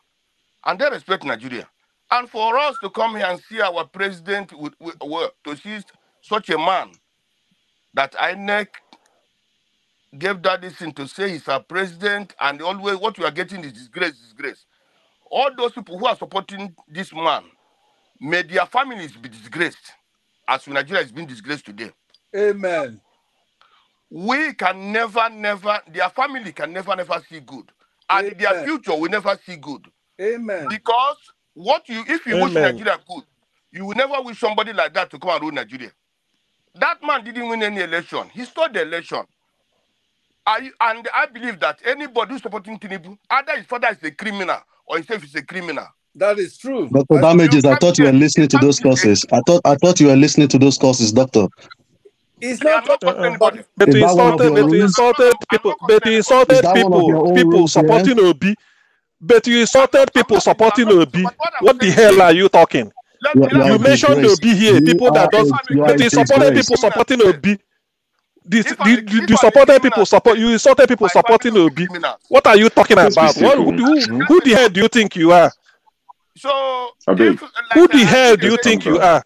Let's calm down, please, guys. All right. Yeah, but not nonsense. Concern. The lady who come to speak there. Concern. Thank you very much. My brother, let me finish. I want to talk about the election also. Yeah, but you started talking about that. Yeah, no, I'm just trying. No, brother. I didn't know you had something to for more say. than 5 hours. For more than many hours, I'm trying to hook up, but it's not possible. Yeah, and all I know. these days, I know. I've not been here. Yeah, So, I know. But let me just say that it will all be good. Everybody will go here, come here, express their opinion, and feel good about themselves if they come here and express that opinion. But instead, people want to I don't know what to use, give it to other people or abuse other people instead of your opinion. But did you hear him cussing out? Did you hear him cussing out? I didn't cost anybody. What I'm saying is that if you support my Mr. Damages, if you support impunity, you will only get impunity in return. That's what I'm saying. If you support bad, you will only get bad in return. Yeah. That's what I'm saying. If you support good, you will only get good in return. What does that? I didn't insult anybody. I didn't cost anybody. I'm saying that if you are somebody who supports evil, because today, let me tell you now, this subsidy that please let me finish this one, please, Mr. Damages. I'm going out, please. Just give me this. Just give me this, please. Sorry. Yeah, but before you go out, I want you to hear us too. Sometimes I like people to hang in and hear the reaction to what they're saying. So you said you have something to say and you are saying it, but how does abusing, or maybe let me use a different word, cussing out, saying that let this happen? First of all, I know that it won't happen. You don't have that power. It doesn't. When I hear these things, I don't even know worried about that. Anybody saying anything to me that you are going to die of, it go happen. It doesn't happen. It's nonsense to me. But some people are concerned about that. So it's okay. It's okay. I want people to know that it's not necessary. The point is that it's like saying Jesus Christ is coming again. Yeah. Mr. Damages, can you give me one? Can you give me a second? Hold on. I want you to listen to not just because of you, but because of other people who might want to say. Let just give me some minutes. No, well, you talk. I'll give you time, but let's just look at that. What I'm saying is that these things are not necessary for you to win an argument. I thought that what we're doing here, I don't know how many of you have participated in debates in school when I was in school. People, you want to win an argument. You don't win an argument by saying that let them die or let them go to hell because they don't support your group. But this one is different from school debates. Well, what is it? What do you think you're doing here? It's a kind of debate. The school debate, people were not killed. The principal was not rigged in to become the principal of that school. Everything was going on. How do you know that? This is about life, about human life. In an election that about 100 Nigerians were killed. In an election of 100 Nigerians were killed. Mr. Damages. Let me finish. Concern. This is not, our team is very difficult to wait what people are saying in real life, sometimes. I don't know, sure. What do you think about what he said? Does that Well, I think, that's why we came up with the rules. I think we can disagree with people. I think it's semantics. It's about how you put it up. Because if you say, oh, this person, you curse and curse, my worry is if the person comes back, imagine you say something like that to Mama Ichu. She won't take you lying down. Sam, I disagree with Sam from beginning to the end. Everything he stands for, politically, I am opposite of it. Without apology. But I won't curse him because, at least not on this show. If I see him on the street or in UK, we can, maybe, I don't know what it will lead to. I mean, that's jokes apart. But if Sam comes back and starts raining curses and it becomes an exchange, this show will be useless. That is my own worry. That you curse somebody, they curse you back, and you get, it's just a back and forth of throwing curses. You can say, oh, there's karma. If you support evil, it's only about, it's about how we put these things out. You can say exactly the same things in a subtle way that you're not necessarily invoking causes on a direct individual. And now, if people actually pay attention, Rudolph has never stopped you from cursing like a political person. He doesn't care. If it's a political person, that's what they signed up for. You can curse them and say, Tinubu, this will happen. That's a political, but somebody, that you're looking at, you've never met, you might disagree with them completely. And I said it, I disagree with Sam. But to curse him, I'm not saying it's bad. I'm not. But imagine Sam retaliates, and you retaliate, and somebody picks it up. Then people will watch this. Let me tell you what happens. If somebody picks up this show and starts watching it, and it becomes a shouting argument, they turn it off. And that's not what we're trying to do. I know it can get heated sometimes, but when Rudolph is trying to cool it down and calm it, please, let's listen to him. Let's sometimes probably take it back. Oh, I take that back. Because you want to say what you want to, if you're like me, concerned, you want to say what you want to say, you're going out. So I would say, oh, I take that back. Okay, I'm not cursing you. Just for the sake of, so I can carry on, say what I need to say without cursing. Like Rudolph said, how many people have cursed Buhari? Some of the causes I actually probably keep behind it to say, imagine that thing happened. But it hasn't happened for 8 years. When is calm down. It's a matter of those things. Okay, so this one now they are doing. So it's after Tinubu does 8 years that it will happen. What's the benefit? How does it benefit you? Do you understand what I'm saying? So all I'm saying is this causes is not adding to the discourse. I spoke against everything Sam said, but I don't think he took it like it's coming back to reply me. I think we have to find a way to address people without making them the star of the show. Anytime Sam says something, it's like you see sharks circling around something. When the Isimiri was there, like 7 people wanted to speak. I was in the backstage where I was thinking, oh my God, why? What? He said something wrong, but do you think he'll change Sam's mind? Mr. Shaw, Mr. Shaw, honestly, yes. I didn't refer to, I'm not talking about Sam. It's like okay. me now. That helps. Let me tell you, I'm not talking about Sam. For me now, yes. you see, like in Nigeria, okay? You see, like people like Wike, people like there are some people, even when they're talking in Nigeria, I don't look at them. I don't look at what they're talking because I know they're useless. Okay. You understand? People like Asari Dokubu, people like there are many of them. Okay, when they're talking in Nigeria, I can't even Buhari. When Buhari start talking, I don't look at Buhari because I know that nothing comes out from that person. So this courses 5 minutes ago. Who are they for? Understand? I'm not looking at that. I'm not cursing that Sam. I don't know him, and I will not curse him. He's just talking to somebody who is. It's like maybe that boy. I don't know whether it's 30 years. No, it's just a young man. He has not. It doesn't matter.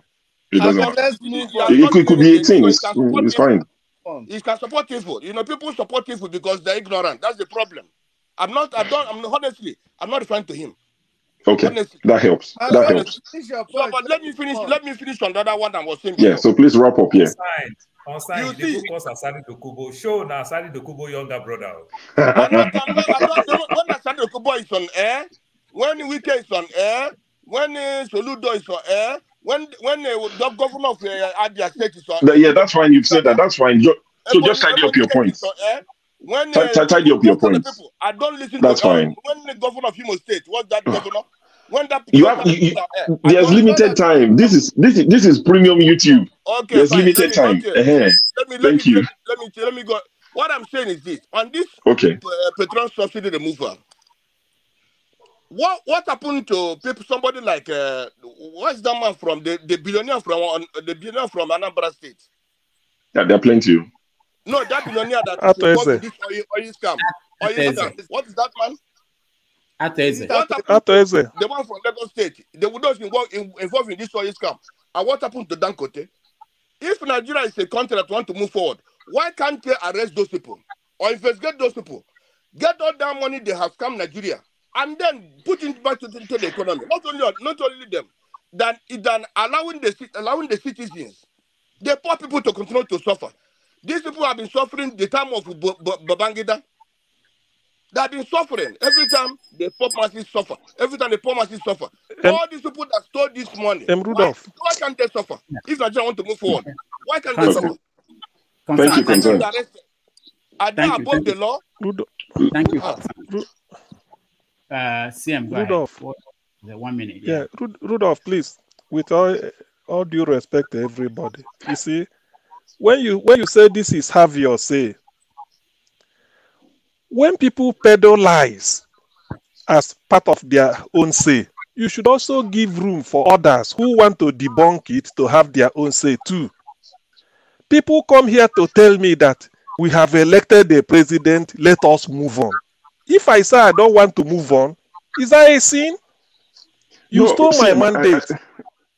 No, I'm coming. People will always come here and tell you, oh, there's nothing anybody can do about that. Tinubu has been elected. Fine. It's 2020. It's 2027. I'm coming. It's 2027. Okay. And I tell the person I don't want to move on with you. I don't think anybody will disagree with your position. No, because God will punish you the root. If you say we should move on. I'm coming.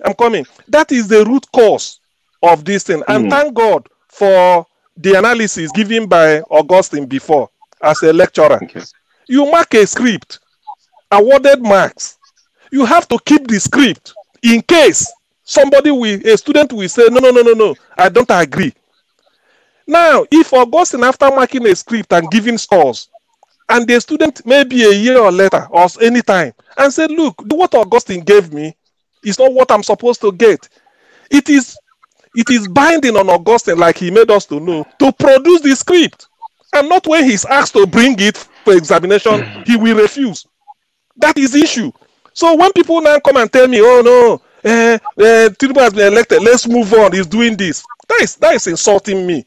Even if you didn't call me and even if you didn't use the word, maybe the normal one, when you tell that you are insulting me, you have moved on. Okay, you move. Leave me. Let me remain where I am. You can't come and force me. Oh, let's move on. Everybody have to move on. There's nothing you can do about it. It's 2027 or nothing. Tinubu has, and so what? Did you pay my school fees through primary school? My father sent me to school for a reason. I'm coming. So did you pay my school fees? So when people come and peddle this type of humor, please allow us time, because that is why we are here. Otherwise, if somebody ran this type of, if somebody come and sort of peddle this type of, I know people are paid to go from different platforms to continue a campaign that has finished before. Okay. So if Tinubu is that good, you don't need to come and be selling him on a platform. We all Chinua Achebe said if Nigeria is working, we will all know. So you can't come to a platform and be telling me about the good qualities of Tinubu or what he has done in France or this. Yes. We all know we all know what is happening. So I agree with your position. But what Rudolph has never said you shouldn't counter anybody or disagree. Everything you said just now, you've disagreed with Sam 100%, and that's where I stand as well. But you've not cursed him in any way. You've not called him a name. You've not cursed him. You've not wished him evil, even if it's your intent. But you've managed it. See, it's because it's a public forum. If we let this be the habit, it will degenerate into a show that even you will not join. It will just be all-out war, and nobody gains anything from that. So you curse him, he will curse you back. You will curse him, then he will lead to I'm older than you, you're younger than me. Then he will lead to Yoruba Igbo. It will just degenerate to what we're not here for. So disagree with people. Like, honestly, I love the fact when you took Forefathers on, and you said you've read about 40 books. I was like, wow, I don't think all my secondary school books put together everything, I don't think I've read 40. I don't like reading at all. People can cut this and go and paste it anywhere. I don't like reading. But you read 40 books on a particular subject, and I was like, wow, see Forefathers now. He would take that on board, hopefully, and probably buy some books, read, get more education on this particular subject. You countered him. You didn't call him names. You didn't curse him. Cursing him would not help him in any way. If you're looking to convince him or influence him, the minute you start cursing somebody, they build a wall. Everything you're saying, it goes in, it goes out. I don't think we can convince Sam. Sam is Sam. Sam has a position, and he has a right. I disagree with Sam. He told me on chat one day, he said, we both live in Kent. He said, let's hook up and drink. I'm thinking in my head, I don't think that drink will go well. I don't think I want to sit down and have a drink with you. Not everybody you need to be convinced. Not everybody. That's what I said. But cursing, what does cursing him do to this channel? If you meet him on the street, you can curse him. But Rudolph is not on my platform. And we have to respect that. That is where I stand. It's like now going to convince Trump that the election was not rigged. Now, Jude, you are dividing the panel now to different camps. All right, so let's move on. Let's welcome KJ. Welcome to the show. Read books so that you can go to court. Let me just add something. There's something that CM said that I need to address just briefly. The idea Thomas, you're right. Kindle. I like to listen. I'm sorry. We can monitor or interpret thoughts. Like when you said that what Sam was saying about moving on, that is an insult to people like you. So what it means is that we have to interpret. If I say now that Trump is a good man, I must have insulted somebody here who disagrees with that. So I don't think we will have to get to that point. I think you just disagree with him, no, without interpreting. I think that's the problem, really. Maybe there are people who see these things as an insult, that if I disagree with you, I'm insulting you. No. If I air my view on certain things, I will disagree with some of you here, especially when it comes to Trump. I will be with Jude when it comes to Trump, but I will be, maybe some people that I used to agree with will be against me when it comes to Trump. But I'm not insulting you because I'm saying that this is my position. I want people to understand that. Let's not take these things to that next level where we can have a way of measuring it, and then the other thing that CM said, and this one I'll keep saying it, not just CM, everybody here, we do that very often, and it would be good if we can avoid it, saying that Sam, I don't know whether you mentioned Sam or that he was paid, that people are being paid. It's very common. I've been called, when I write articles people disagree with, they say that I've been paid by the CIA, by the American government. I hear that. It doesn't bother me, but it's not a good practice to just say someone is paid because he said something you disagree with. It's not, unless you see that someone was paid and you know that someone was paid. You don't just, we can make this conversation a little bit higher, because people are watching. Kids are watching now. I went out over the weekend. I met people. I was surprised. Younger people who watch and they listen to us and they know your names. And they come to me and say, this Jude, I don't want to say what they said about Jude. They come to me and say this. They say, but this is what happens. People are watching and they are forming opinions of all of us based on what we say, how we carry ourselves and how we handle ourselves. You may not know them, you may never meet them, but this is a picture of what your picture they have in their minds. Okay. All right, let's move on. We hear from KJ and they will change the topic. KJ, welcome. Thank you so much, Dr. Damages and everyone present on the platform. I'm going to start from a very low note this afternoon. If you can see, I'm not in my regular shirt because I'm just coming in from a friend, an in-law, who lost his wife, who's just about 43. And I'm just coming right from the interment. So I'm going to come from that point, because at the end of the day, each and every one of us, if Christ does not come, will have to eventually go in that way. So we should be careful what we say, because after we have gone, it's what we say, what we have written, what people know about us, that will actually stand for posterity. It does not matter which side of the divide you are. All we're looking for is how Nigeria can work for you, work for me. It's not against anybody. It does. If Nigeria was working, I'm sure that a lot of us will not be here. I love my village. It has so much, very good breed and big trees, and older trees. I have all that in my compound. I can just sit all day and eat. But here I am, eating Igbo food, eating burger and drinking Coke. What is that? That food? So let's be careful. And I'm saying that because before I go into the point I want to make, you see, if you say you allow your conscience to guide you, there's no way you can say what's going on in Nigeria, especially in the law court, is okay. And as a man who feels aggrieved should not go to court and seek redress. That's the reason why that was even set in the first place. Okay, having said that, I have followed the court proceedings almost on a daily basis to hear from different reporters how they are reporting it. And, because most times I refuse to listen to one channel or two or three. I listen to about 10 different people, and I want to hear their view, their biases and all that. I'm able to pick it. Okay, some write for, purpose of OB, some write for purpose of APC, some write for purpose of PDP. So, but what is the underlying tune? The underlying tune is that more than enough evidence have been produced that will disqualify, if not giving Obi outrightly the election, disqualify this election and ask for another run.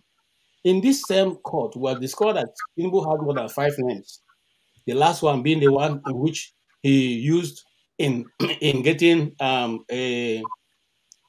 do you call that you get when not serving NYSC exemption later. His name there is totally different from every other name that he has. And it's not that somebody forged it. They brought it from INEC office, what he submitted. Okay? So right now, as we're talking, we don't know whether Tinubu is in Nigeria or from Conakry or from wherever. Nobody can really say. That's the truth. It's not it's from Guinea. Okay? Let's put that straight.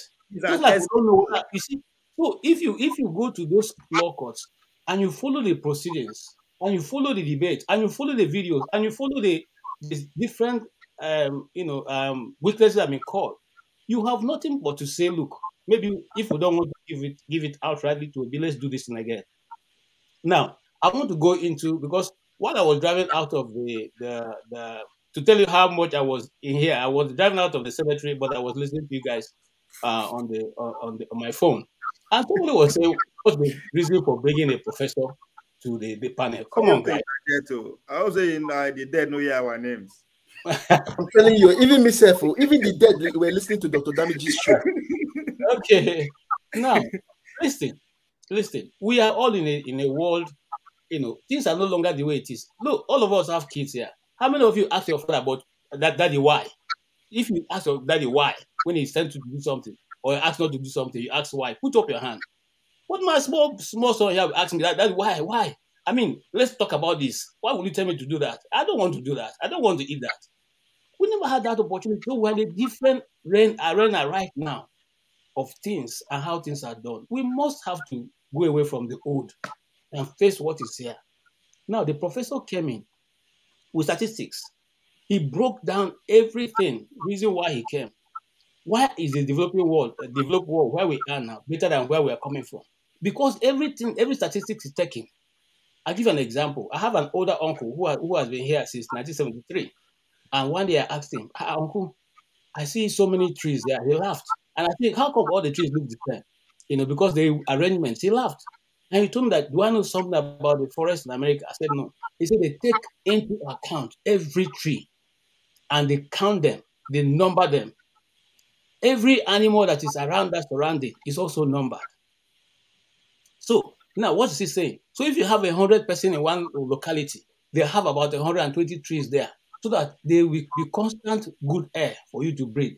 I don't know if you understand what I'm saying. Why am I bringing this example? They take statistics and they develop. So if a professor of mathematics comes and says, by this and this and this and this put together, this is the result you get. What is wrong with that?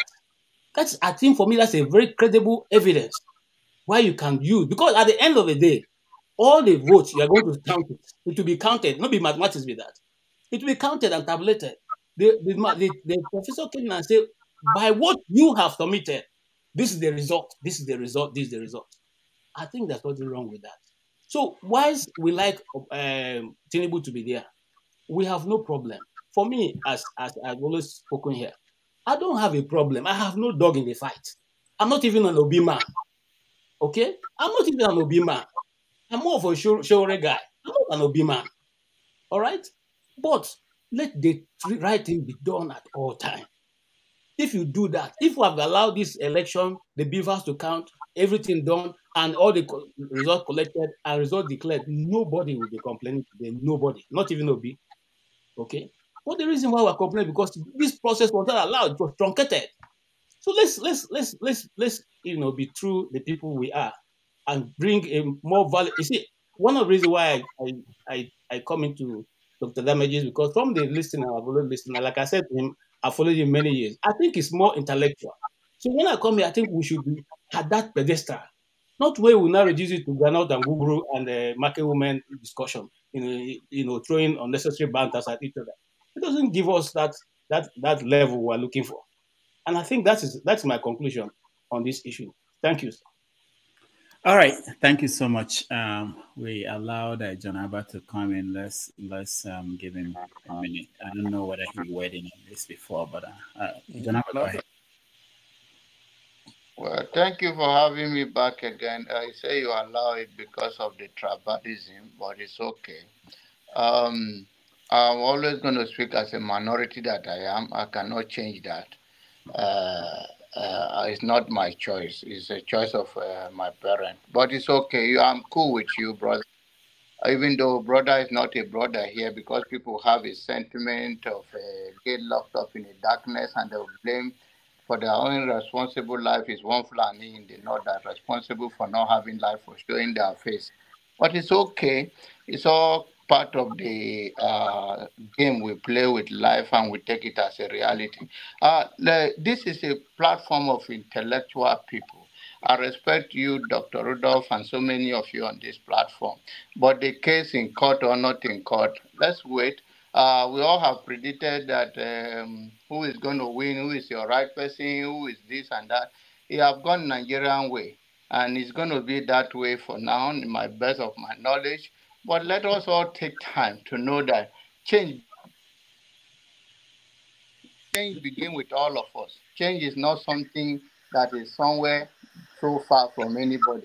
If you start change from yourself and look inward, say, okay, what am I offering my society? And how can I live to be a best person?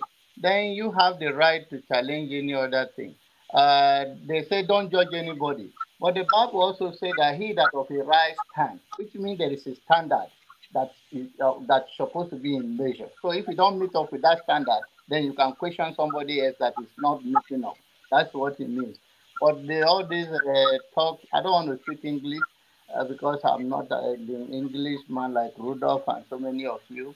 But this shenanigans is going to end very soon. Court is going to rule on the issue of court. But are we going to see, going to be one Nigerian to give each other a benefit of doubt to see that we've all worked towards achieving one better Nigeria for all of us by starting with ourselves? Because what I'm seeing here is that's no different, especially people in diaspora. If we have this kind of mindset, then it's a long walk to freedom.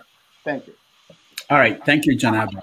We're going to talk about Asari Dokubu. After that, we rant, and then the winner will get a book from a writer who is coming on the show very soon. So let me play a video of some of the things Asari Dokubu said recently.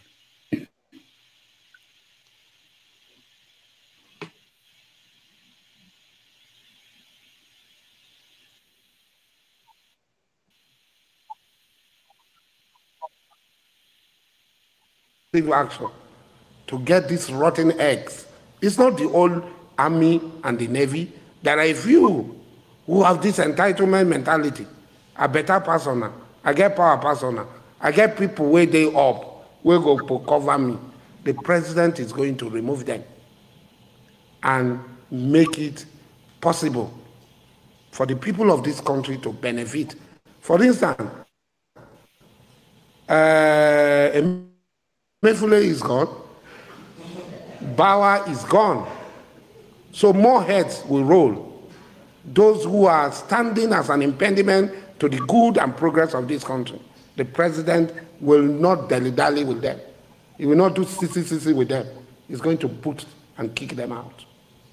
And when he does that, we'll have the unfettered power, encouragement, to get rid of oil theft, which all my brothers in the Niger Delta, all of us have agreed. All right. And then there was this.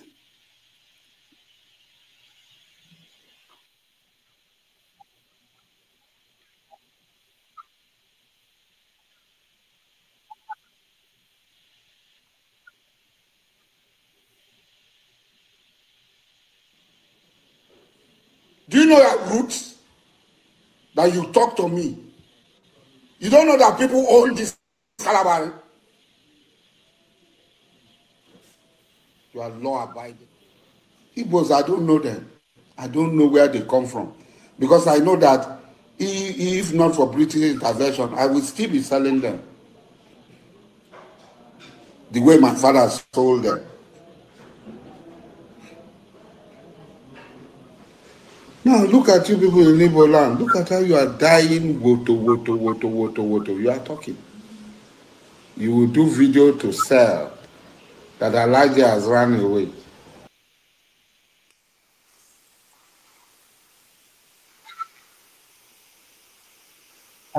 Right. I had to stop you there.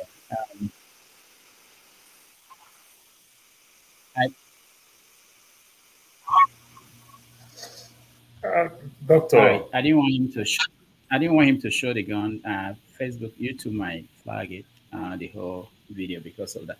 But so he went to see Bola Tinubu, and when he came out, he had a press conference. He said that the oil people who are selling Nigerian oil, they are the military. I think they asked him a question about Nnamdi Kano. He said he should be locked up there. And what happened next was that I think Haneze Group or one group responded to him, and then he now came back and reacted. So let's unpack that and get your take for those who are following that topic. So I will start from the beginning again. I will start with you, CM. Sorry, Dr. Damages, please, my grandsons are disturbing me here. Can I say my last word and leave you guys? I can be listening, please. Okay, all right, go ahead, Ike.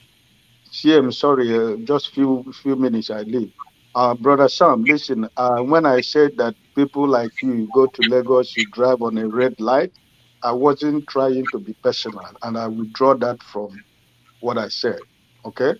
We don't have anything personal. We're only talking about the way forward for Nigeria, so sometimes it can be heated, but at the end of the day, we are trying to see a better Nigeria for every one of us.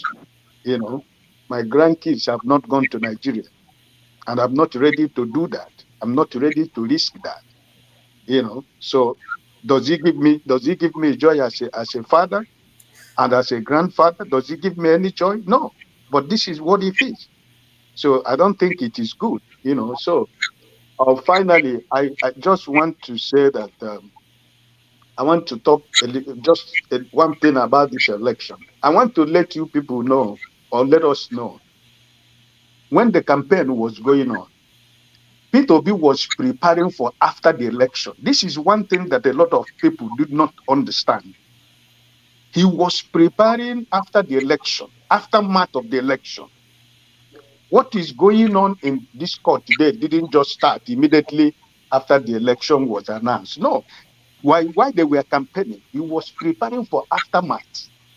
So that's why we should be able to wait, like everybody said, and let's see where it goes.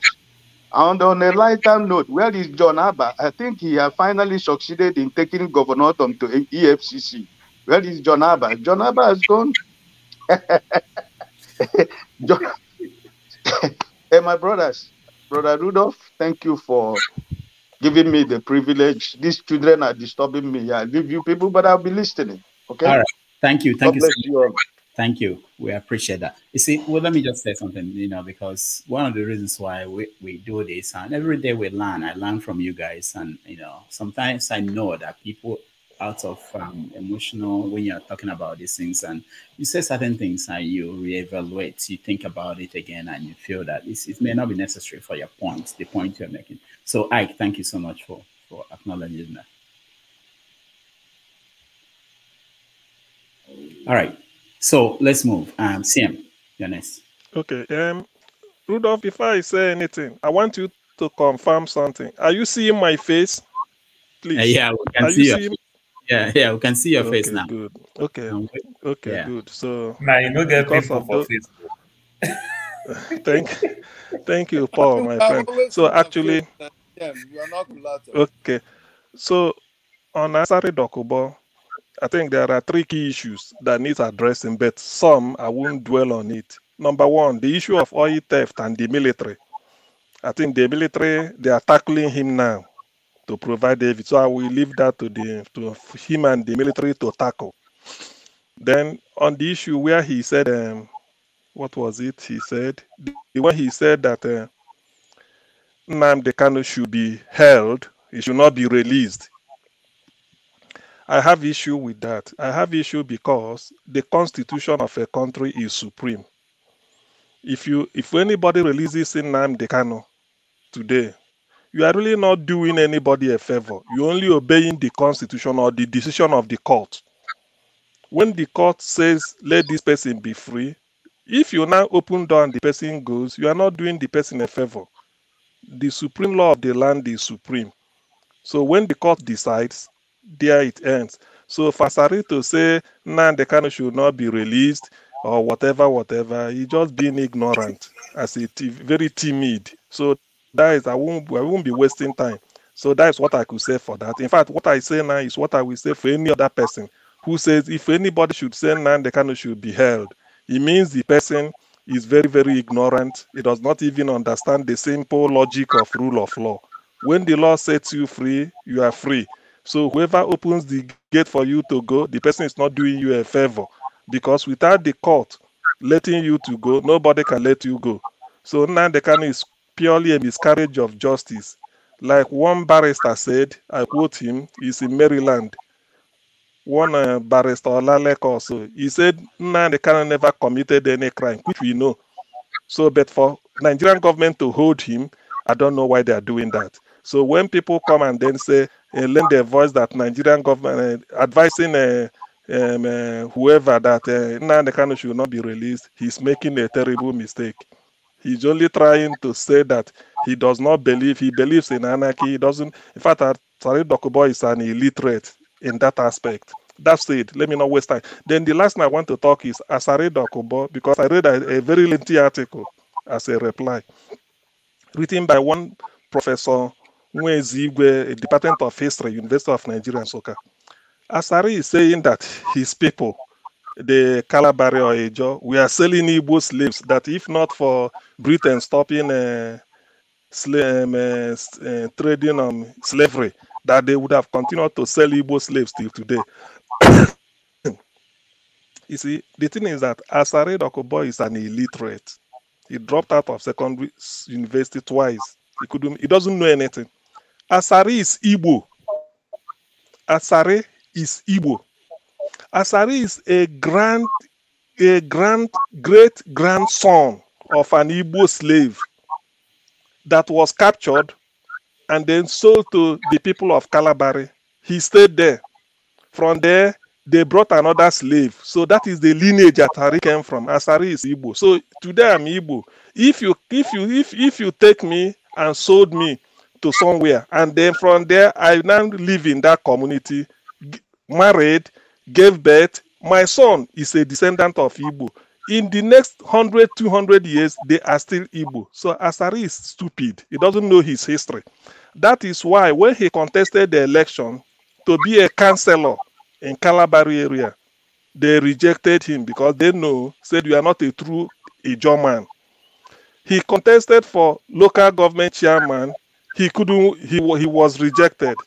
He contested again to be a member Rivers State House of Assembly. He couldn't make it. So what I'm saying is historical fact. So when that buffoon is talking, people just look at him and laugh. They know it. It's like somebody, King Jaja of Opobo, claiming that he's Ijo. King Jaja of Opobo is Igbo, no matter how you slice it. These are people somebody that left Nkwere and then settled in Opobo area and become a slave merchant himself. So the fact that he later became a king of Opobo doesn't make him an Ijo. He came in there. The area speaks Igbo true, but the man himself. So Asari does not know his history. He's just an illiterate looking for money. In fact, he's a con man because he was the person. If you play, maybe I will send you. There are videos. Today he will claim he's Biafra. That without Biafra, nothing. Tomorrow he will say he's a Nigerian. The other day he will be attacking Gaddafi. The other day he's a friend of Gaddafi. The other time, today he told us that when he was in prison, Tinubu gave him a house in where is it called, VGC, and gave his wife a house in Oba area of Ikeja. That is the loyalty. So now he said when Tinubu was at the Code of Conduct Tribunal, he went and they embraced him. So that man, such a person, I don't really guide him because he has not it. If you tell him he's an Igbo, you can't say you are selling your own person. So that is a misconception. You don't even know your historical background. So Asari is a great grandson of Ndi. So that is where he came from. The fact that we are reasoning like TD Jakes, they say he's an American citizen, but he's Igbo. We all know that. And we can point at so many things. Zenasha, who was with CNN, if you look at his name, you think he's not Igbo, but he's Igbo. So when in future Zenasha's maybe daughter, if he marries an Igbo and then comes up to start to say how they treat, that is your lineage. You don't know it. So when somebody doesn't know the way where he come from, he's bound to make mistakes. So to me, Asari is just fooling himself. He's hungry. The university he built in Benin Republic has been shut down. The Kengamakri, he claims, it's not functioning now. Somebody can Google it and tell me. So all this rubbish he's doing, just looking for money. By the way, how can you be proud that your job is to go and look for contract to be getting a pipeline that passes through your father's compound, instead of you looking for a better deal? If Asari loves his Niger Delta people, let him tell us his investment in Niger Delta to say that I love my people. Nothing. He went to Benin Republic. All this is making noise. So to me, Asari, somebody discussing him is a waste of time, because I know he's up to nothing. He's only there just because of what he can gain to feed his number of children and all the harems he's having all over the place. So Asari to me is a nobody. I yield. All right, thank you, Sim. Samo, you're next. Okay, can you hear me? Yes. I'm not going to speak that much to what Asari Dokubu said or not, because I'm not very familiar with the ongoings between the South people and the Southeasterners, so it's not my problem, but I'm interested, maybe just as an onlooker, just as a neutral, but I don't know what's going on between whatever they've got together there. So I'll be leaving very soon. I've stayed here for 2 hours. I just want to say this. I love your show, Dr. Damages. I think there's this modus operandi here where people want to bully people to silence. I'm not one of those. If you continue this way, you're going to send people who have dissenting opinions from your show. You can't be in an echo chamber and everyone is saying the same thing. And I'm not here just to be contrarian, to say the opposite, just to have a different view. I'm saying it the way it is and the way I see it. So please, less of bully, let everyone speak their mind. And I think it's a great show, to be honest, but let's stop all this bullying. I'll see you later. Thank you very much, sir. All right. Thank you, Samuel. Thank you so much. Austin, you're next. So for me, I don't really, sometimes for me, I'm good at ignoring people. Once I know say no important, get use for me. Forget about the whole thing. Really, the only person where I go get a very different opinion about all these things. Asari Dokubu in another video claim is an Igbo runs to his veins. So when somebody talks from the both side of his mouth, I don't rate them. And once I don't rate you, I don't even talk about you. I believe that once somebody makes me a little bit uncomfortable, which I do not just to give you silence, I know they even talk about you. But the one thing I'll ask a question sometimes, I don't know, maybe when somebody wants to speak, you address it. My problem was that position where Asari Dokubu gave a speech at Aso Rock. Is that not where the president is supposed to sit? And the way he was speaking as if he was the president, that he will give this, Emefiele has gone, this has gone, this has gone. There are some kind of conviction that somebody on the street hears and say, okay, this might seem. Do you have a president? On behalf of the president. Do you have a president? Do you have a president? Relax. You are speaking on behalf of the president. Austin, your connection. It is not They've attacked you. Let me calm down yourself. Austin, your connection. Can you hear me? They've attacked you. I think it should be your own connection, right? CM, get a good internet, please. So now what I'm trying to say is this, that please, I don't know, the Aso Rock, I don't know, those who are in charge of this, look, they should give people where to do their interview. That when I saw that interview, that was the first thing I criticized. How can you be sitting where the president is supposed to sit, just behind the coat of arms, in such a way that you are like the one giving the orders? And if you see that speech, he was trying to like name that this will go, this will go, this will go. You are not the one giving those orders. And if somebody who may not be enlightened thinks you are talking for the president, tomorrow picks it up, you now come on the defense to now start telling me that is not what we are saying. Am I the one who said it? No.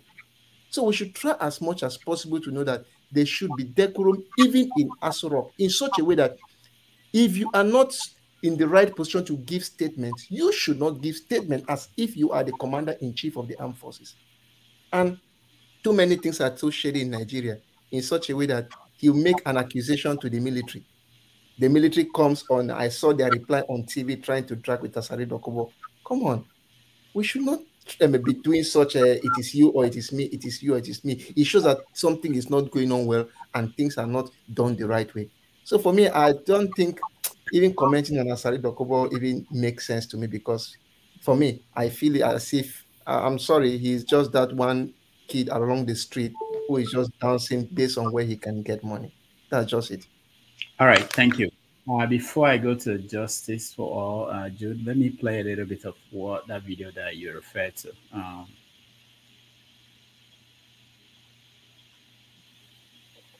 Asari is a wasted spell. That's it.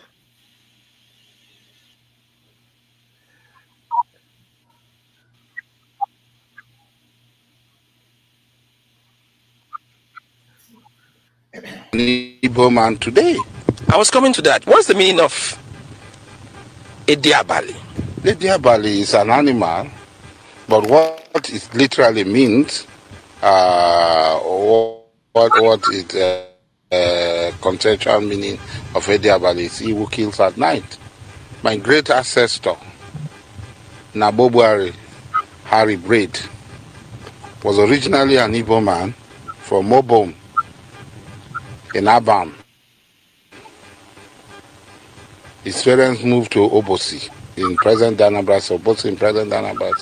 From there, he came to Kalabari. King Amakri acquired him from the Aro people who came with him to Taurus Ramapri, Elem Kalabari, and he became a Kalabari. All right. He lied there. So, he lied. Huh? Who is saying this? Asari lied. Asari lied there. He doesn't even know his history. He's a liar. Okay, hold on now. Let's go around. We'll get to you. I think Justice Jude, you're next. Bro.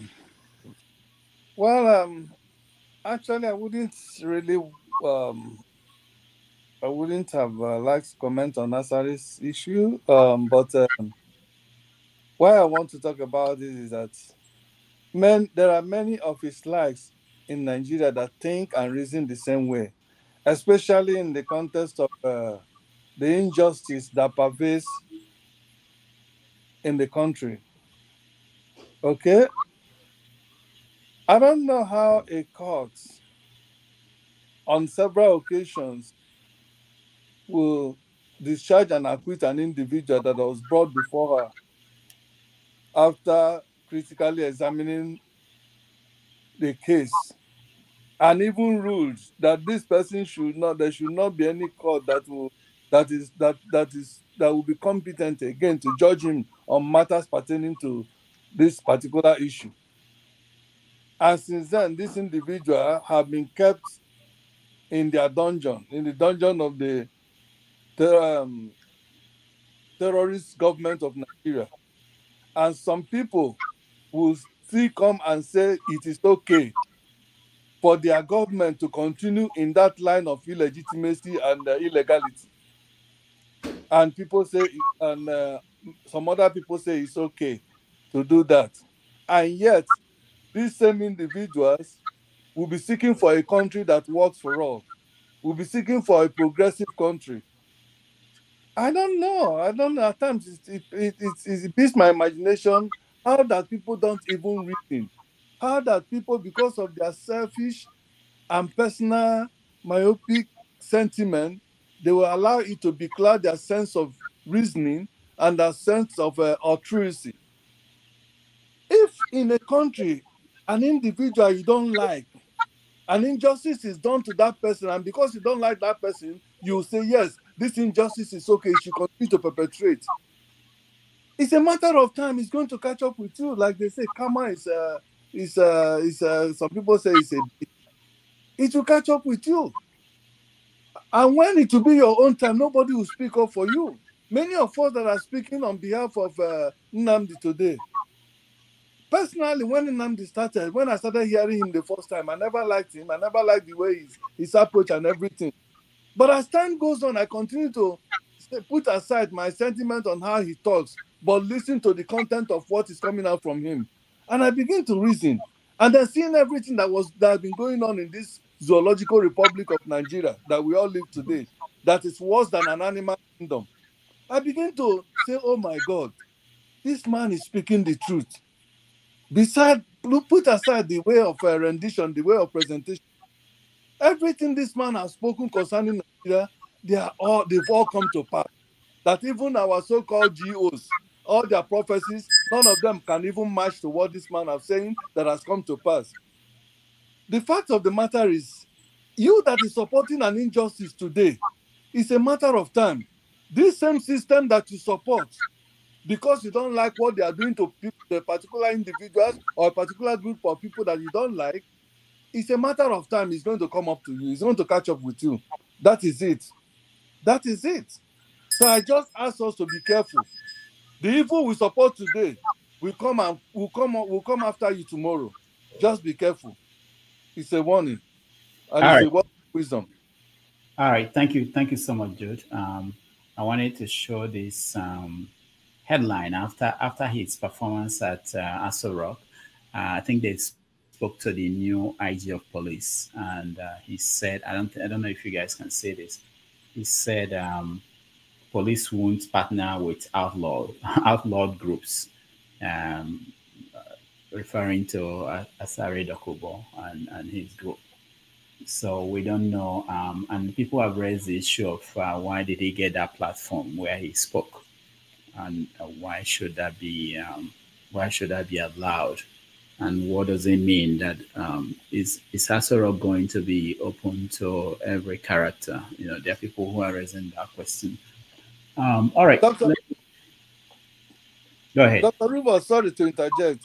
I don't know, such people who are asking that question, I don't know whether they came from the blues or from the moon.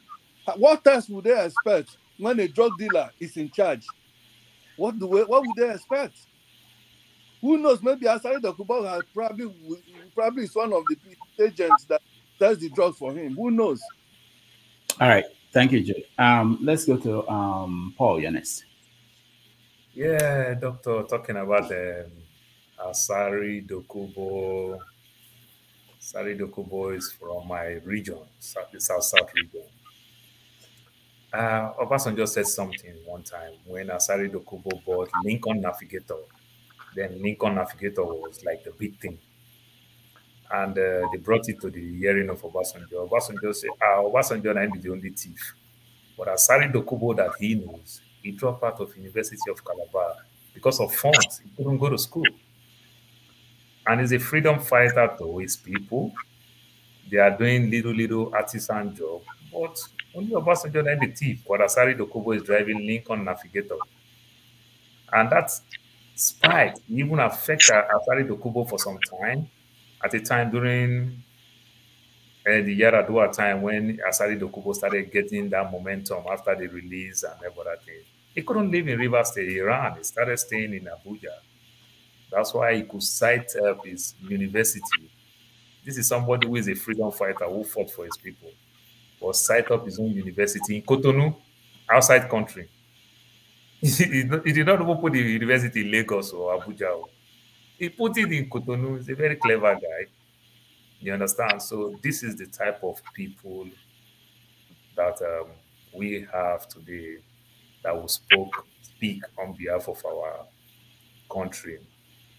It pains me when I see things like that. But truth be told, another aspect of it, our government have failed us so well. If the system were to be the way it's supposed to be, at the first place, Asari Dokubu don't need to be a freedom fighter. Then you can see him when he's talking with two sides of his mouth, like the other young man who left. You understand? Go to court and the court is rubbish, you know, and the like. So it just pained me. 1 minute is Igbo, the next minute is not Igbo. You cannot run a nation like that. You cannot, if you support Tinubu so well, why don't you mean well to start bringing peace for his government than bringing all this confusion here and there? That's not how you want to. That's not how you want to grow a nation. All he's just doing it because of the influence of Tompolo. So it's trying to use that type of thing that is gaining momentum. And the Tinubu government to also want to compensate him very well in the sense that they know they also need the oil money if they will mount this government. They need the oil money to flow. So they don't want any peace, any anarchy in that region. So everything, I'll just borrow my brother word of view, all on our politics. But as at this time, it's all on our dirty politics. All right, thank you. Thank you. You mentioned Tompolo. I don't know if people knew this. The day that Tinubu was sworn in or a day before, he took the front page of all the newspapers in the country to congratulate Tinubu, Tompolo himself. You know, you can imagine how much it cost.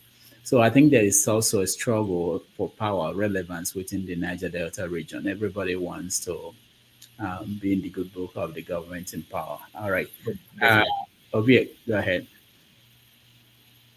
I think it was January 11 that Tinubu, then, regular citizen, said, "I am a kingmaker. It's that time I become a king." You understand? Now, once you become a king, what you do? You upgrade your lieutenant. You get your chieftaincy, you have your chief within your command. And that's exactly what is happening. So you think all this while that the man they make noise, Palatine voice is sent. The man, when they say the man get was structure everywhere, not just within the cities and towns of Nigeria, even in the creeks. So, but him bringing him out to Asu Rock, that's a great deal of propaganda there, just to deceive us that something is going to be done within the oil theft community. I mean, if you look at that video very well, Bola Tinubu came out from his office, he stand up from his chair, come outside. They pretty much hug, smile, camera everywhere, blah, blah, blah, blah, blah. All these are just, well, now democracy with the practice, right? So, and he was giving what, about 30 minutes straight, was just indicting the military establishment. So, all those are just for ordinary people, ordinary Nigerians go say, oh, you know, maybe we'll get those who are actually stealing our oil, because immediately after that, what happened? Pay attention to the analysts, right? It's not a new thing. Not the best talk now. You know, this person talk so person talk so person talk right? The bombast was another. It's part of the system that we choose to practice on our politics. And what is the second part to this? That's the Nnamdi Kanu, when they asked him about Nnamdi Kanu and what he's saying about that. Hey, it's part of the game. There's a need to get that to provoke the IPOP people to, you know, keep them busy. Now, this is what I see there. There's nothing more. I mean, say, oh, no, Levan is a criminal and all that kind of stuff. You know that reaction is going to come from a certain group of people. And politically, it doesn't make sense to me what they are doing. I don't know if it's APC or if it's this all of a sudden keep attention to the Igbos. Let me put it that way. They attack them either group by group, via all forms of propaganda and stuff. And I'm thinking like this: the current president is in a prayer with the pray making survive, right? Because nature can call at any time, not because they will wish him dead, because he's old. Let's just put it that way. Or even though not at that, come 2027, don't you think the alliance that the Southwest is enjoying with the North now can easily turn around because of all these things? You won't give them 4 years. Every Soludo may complete the remaining 4 years. I don't think these people are actually pushing this kind of engagement to keep them, keep them busy at, reaching that far. Again, my presentation could be wrong, but it's all a game. All right. Thank you. Thank you. I will go to business. KJ, but hold on. Let's watch this. So we mentioned, I saw that video when it came up of him walking down with the president.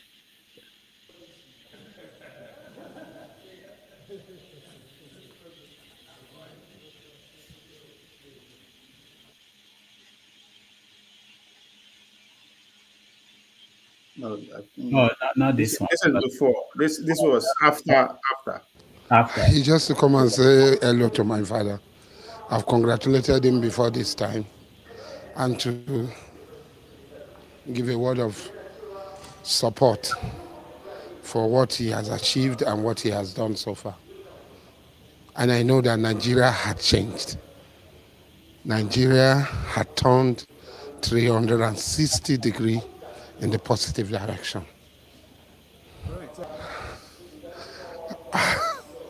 When I'm speaking about the president, I'm speaking from a personal point of view. I will do everything, I can stake everything to make my father, in quote, succeed. And that is a promise I had given to myself and a promise I've given to him. Oil theft will be stopped. There'll be zero oil theft in the Niger Delta, inshallah. Thank you very much. All right. Sorry. Talking about Tompolo and him fighting for supremacy. If you listen to the full the speech at the Asura, he made mention of private security, that they are the one responsible for the peace that's running between Abuja and Kaduna now. Why am I saying this? Nigerians are clamoring for private security, and even him himself said it, that if Nigeria can be engaging Belarus and Russia and all that, why can't they engage them? So he's also looking for contracts the other direction too, private security, just like what is happening in Russia with Wagner. That's another business that can come out from him too, not necessarily struggling with his brother in the Niger Delta area. Business there everywhere, and insecurity is everywhere across the country, so there's money to be made. So he's just being smart, if you ask me. He's thinking outside the box. All right. KJ, you're next. Thank you. I will start from the question you asked, or rather Paul asked earlier on. Where Asari Dokubu was had that meeting in Aso Rock is a place where when they finish their ministerial meetings, that's where they are supposed to meet. That's where the ministers sit to give conferences, which is not a press room. So it is either that the person who led him there doesn't understand the difference in the rooms, or he bullied the guy to lead him to that place so I can use that opportunity to sit on that seat. But naturally, he was supposed to be interviewed outside or in a press room, which is quite totally different from where he stood or he sat. Now, you remember the last time some time ago, I said something that we are coming to the era of what Professor Wole Soyinka wrote many years ago, in fact, to precise around 1980 something, which book he titled The Beautification of an Area Boy. That's what we have come to. The area boys are about to be beautified right now. Asari Dokubu was just the first. The rest are going to be coming. Okay? And you see, that is a desecration of the seat of power. Whether I like it or not, in whichever way you look at it. Even if he was friends with Tinubu before, remember, the certain things that are done that are taken for granted. The president doesn't stand up to escort you out, except you are a dignitary of high standard, of about the same rank with him as a president, a prime minister, or a person who has come to represent the government. But in this case, is an area boy who has come to visit you, who used to be your boy, and you escorted him outside of your chamber. It's unheard of. Okay? It's unheard of. Now, apart from that, you guys took him and led him back into a room that was supposed to be reserved for ministerial meetings or ministerial briefings, or even your own briefing if you decide to take the part of the briefing. You took him back there and he sat and spoke. And he didn't only speak, intelligently, he was able to dissipate another, tribe and people. Okay? And then he watered down the army and the police, the Air Force, the Navy, okay? In one go, a sweeping statement. They are complicit. They are responsible for 90%. What about you? What were you doing before you started fighting for, became a militant? You are doing the same thing. You are a bunkerer. You show them the way. Okay? Now, going back to that same instance, you made a sweeping statement again that you are fighting, your boys are fighting along Kaduna Road, Enugu, Abia, Ebonyi, Anambra. In fact, the whole of the eastern states. I said here earlier on, some people were pushing back that in the East, we have 3 different actors. The unknown gunmen, we are beginning to know who they are now. These are the people who have been playing active roles in the East and causing mayhem and blaming it on certain individuals who they don't want to corner. Now, it became very glaring. Unknowing to him, he just sold himself out. Okay? And even during the Nigerian army, that they are the ones responsible for the safety of people along Kaduna Road. It's unheard of. I mean, when we are talking about Nigerian army, we're talking about this same army that brought peace to Liberia, to Sierra Leone. Okay? We're talking about this same army that is still one of the feared armies in the world. Who the only army that has been able to bring peace to a nation. If there's any other one, please let me know. Okay? Now, sorry, so I don't go, I have plenty points I've written out. I will not be able to finish. Just give me one more, but like 30 seconds. Okay, so on Nnamdi Kanu, I mean, is forgone. I mean, we can't even talk about that because this same person. Remember, Asari Dokubu has taken over Biafra. He said he was the one who leads IPOB. At one point, he declared himself the now new commander of IPOB. At another point, you say I'm now the charge of the Biafran force. At another point, you say I'm no longer Igbo. At another point, you say I'm now selling Igbos. So we don't even know which one to believe. Well, all I want to say is this. He was given a platform which is much, much higher than himself and utilized it to the best of his ability. Okay, the army, for me, belittled themselves by even responding to him. If I were them, I wouldn't even make any statement. It was not worthy of making any statement. Thank you. All right, thank you, KJ. Henry, you're next. Yeah, when you see people talk with both sides of their mouth, you don't take them serious. You don't call these people men. Asari Dokubu is a sick man. He's sick mentally. He's sick. How can you claim Brafa tomorrow? You claim Ijo in the evening. In the country that is working, people like Asari Dokubu should be in cooler. It should be forgone history. He came to your president's villa, make announcement, warning your military.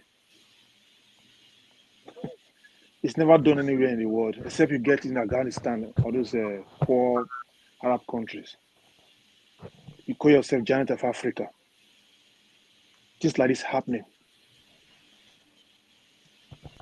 In a village square, in the village, things like this don't happen either. Where you see elders, where I came from, those boys who make noise in the street, we elders call them. They put them on the floor. We put them on the floor to sit down when we are talking. Not talk of your own president. Bring talks to Villa.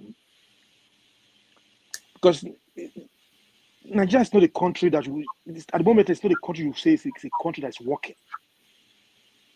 In America, where you stay in America, such things don't happen either. The poorest country in Western countries, like this don't happen. Okay, what are the military, this DSS, what are they doing? They allow this. But Henry, hold on. Yeah, If the president says, "I want to see this person," who is the DS? Nobody can stop it.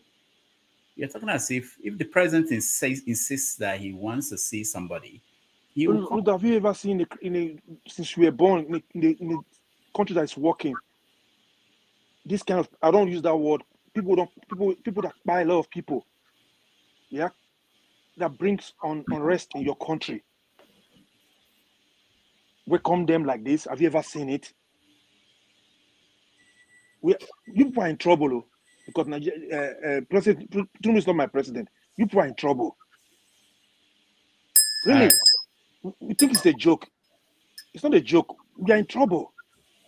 Yeah, no, it was the way he said "you people," as if by saying that it won't impact you. You people put Tinubu there. Me, I didn't support Tinubu. You people put him there. You people are in trouble. All right, thank you, Henry. Kenneth, you're next. Thank you, Dr. Damages. I really detest to discuss this boy they called Asari Dokubu. In that second video you shared, he told us his background, where he come from and all that. His real name happens to be Melford Asari Dokubu. Before he christened himself, looking for money from Alajis, they rebaptized him, they changed his name to Mohajid Asari Dokubu, right? In that second video you shared, he told us his background, that his ancestors were from a town called Obosi in Anambra State. They were sold into slavery to the Calabaris. Then the white people were partnering with the Calabaris, kidnapping our Igbo brothers and selling them off as slaves. So Asari's ancestors happens to be victims, right?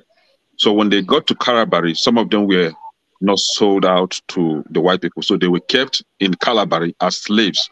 So he originally is an Igbo guy. Now, this is it. Like I said it, I hate to discuss this guy because I've seen him as a shore passenger, what we call in Igbo, shore passenger, someone that is always looking for money. Whichever way the money is coming from, he does not care because he has no integrity. The guy has no self-respect. Wherever there is money, he is there. It is only a man, an unaspiring man, someone that has little or no goal, that will be seeking to be a megad. Because when we say a guard or security, we are giving it a sweet name. He is aspiring to be a megad to his own resources, God-given resources.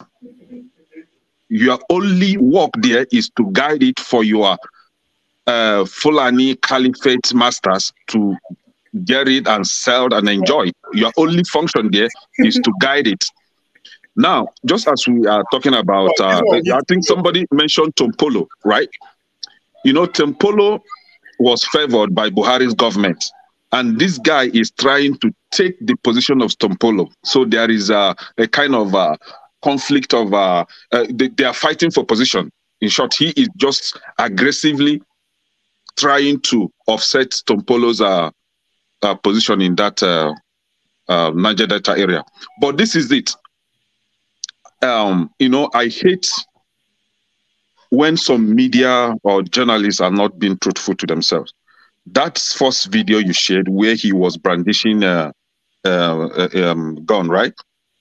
The video was made 8 months ago, and nobody talked about it. It's not a recent video, because all our attention was focused on election, and nobody discussed it. When I saw that video that first time, I think that was in October or November, I commented.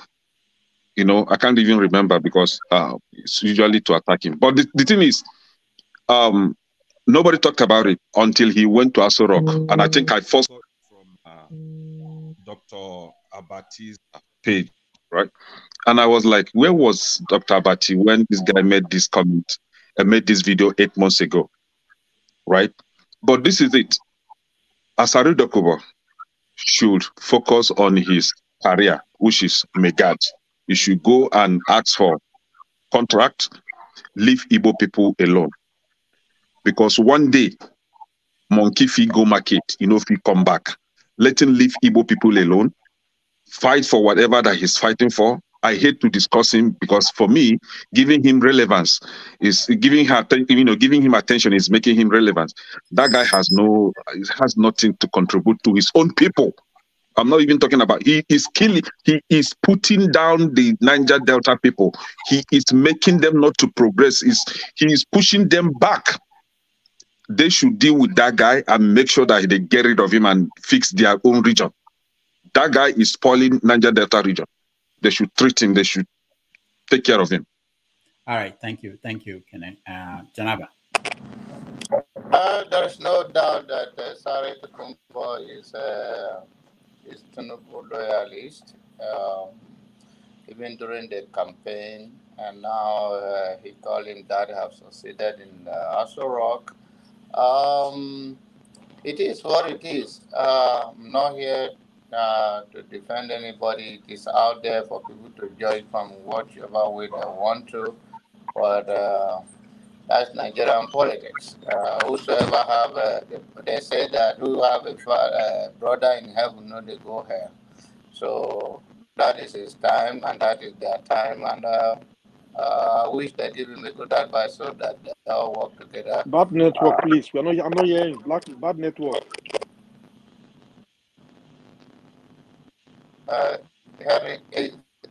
Am I audible?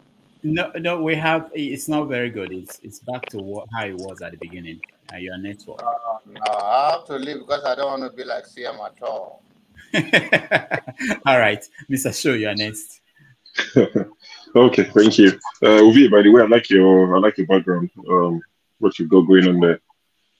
Those are two guys who will have been interesting to see them combined, but meeting after death. Anyway, we are one Nigeria. We are one Nigeria. Yes, one Nigeria. Yes, Wazobia.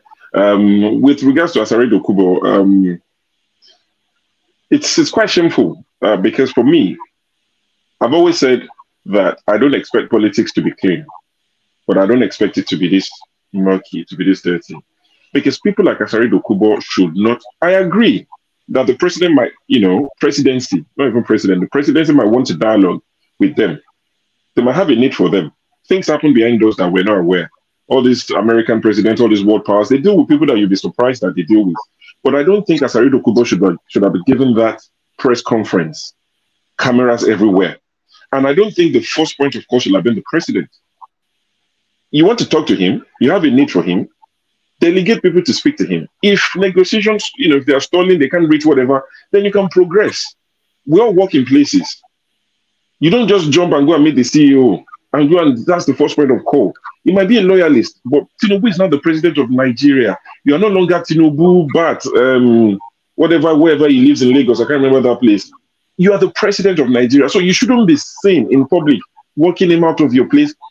Things should change. And I'm hoping that he will learn for as long as he's there for, if it's 4 years, tough. But if the court says otherwise, for as long as he's there, I hope he keeps learning every day. Things like that. It's bad optics. And I'm not even sure. Because APC guys, I've not seen them defend it, but they're mute about it. If Peter Obi did this, I would call it out and say, this is outright wrong. Because you are encouraging things like this. What's Asari Dokubu's job? What does he do for a living? That is now sitting, and where he starts to speak when he spoke at Aso Rock, the coat of arms behind him made my stomach turn. Why did he have the coat of arms behind him? Anybody will see that picture, that image, and it just, it's almost like, oh yeah, speaking on behalf of Nigeria or speaking as like an appointed person. He didn't need that behind him. These are things that we don't want to see. But people will say, oh, you're crying. You'll be there for 8 years. No. And these are the things that annoy me because it's not about winning. It's about doing the right thing. Why is Asari Dokubu there with that? And him brandishing guns. I saw that video where I was talking about the Igbos and all of that. I can't speak on that much because, I'm not from that part of the country, so I can't speak on it. I mean, it's almost like poking the bear with all this. I saw the people, I know he's looking for reaction, and I'm sure he's gotten a lot of it. But my issue is the brandishing of guns. And this is to speak to what, sometimes I say on this platform, maybe not enough. I know there's marginalization that the Easterners feel, but can you see that this thing is not about tribe in most cases? It's about self-preservation. It's about the elite, like Mama Icho would say, the elite versus the poor. Asari Dokubu is not Yoruba. Tinubu is a Yoruba guy. Asari Dokubu is not Yoruba. Asari Dokubu is not Fulani. But look at the guy brandishing guns. And nobody's talking about that. Not you guys, of course, we've discussed it, but I'm saying, when is it going to be picked up? He said something similar, MC Oluomo. People said it's because he's a Yoruba guy. So Asari Dokubu, what is he? He's not Yoruba, but these guys would wine and dine and entertain anybody who would do their bidding. So sometimes it's not about the tribe. Yes, the Easterners are facing marginalization, but look at Asari Dokubu's case. He called out the army. He called out the navy. He's not been picked up. And we're saying they should go and pick MC Oluomo, which I agree. But who's picking Asari Dokubu up? When are they going to carry him?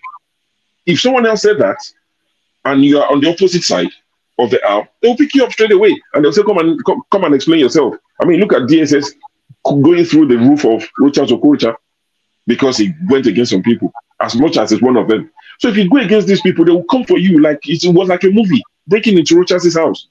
But Asari Dokubu is there, brandishing guns. There's another video of him I saw last year where he was walking down the street. I don't know where, maybe it was in River State, I don't know. but it was wearing like a native, like a traditional, and they were carrying RPG on the streets of Nigeria, amongst other weapons.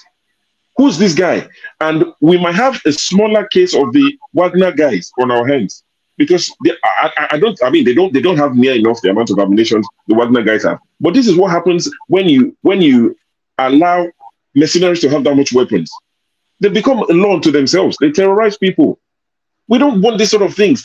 We want that. And when people say, oh, those of you who think go and do politics. Now, people who have ideas, who probably have better intentions, they see things like Asari Dokubu and the Tompolos of this world brandishing weapons. That's from the presidency entertaining him. Look at this guy, Kabaka. There's a video of him a few years ago saying that he was a nobody until he met his father, Oshiomole, who was the governor, made him somebody. So all these politicians are empowering these people. Now, you want somebody who is a gentleman, who just wants to do politics. All he knows about the dirtiest politics some of us will play is to pay people millions for Oppo research. Go and do your research. Find out what did he do 20 years ago. Did he renounce his Nigerianness in the US, like they're saying for the Lagos State Deputy Governor? That's as much as we will do if I was a politician. I won't go beyond that. I'll pay people to do Oppo research. They will find out things about you that you've forgotten. For me, that's politics. That's as dirty as it will get. But carrying weapons and you're not telling people to go and get involved. What weapons do I have? So this is sort of politics we don't want. But you say it and people will say it's politics. It's the game. Play it. We can't keep playing this game. If you play stupid games, you win stupid prizes. We need to stop playing stupid games. We can't have people just carrying weapons around. It's not one gun, not two guns. Somebody was even trying to tell him not to brandish the guns. Hey, leave me alone, leave me alone, leave me alone. Do you understand? It's almost like, what can they do to me?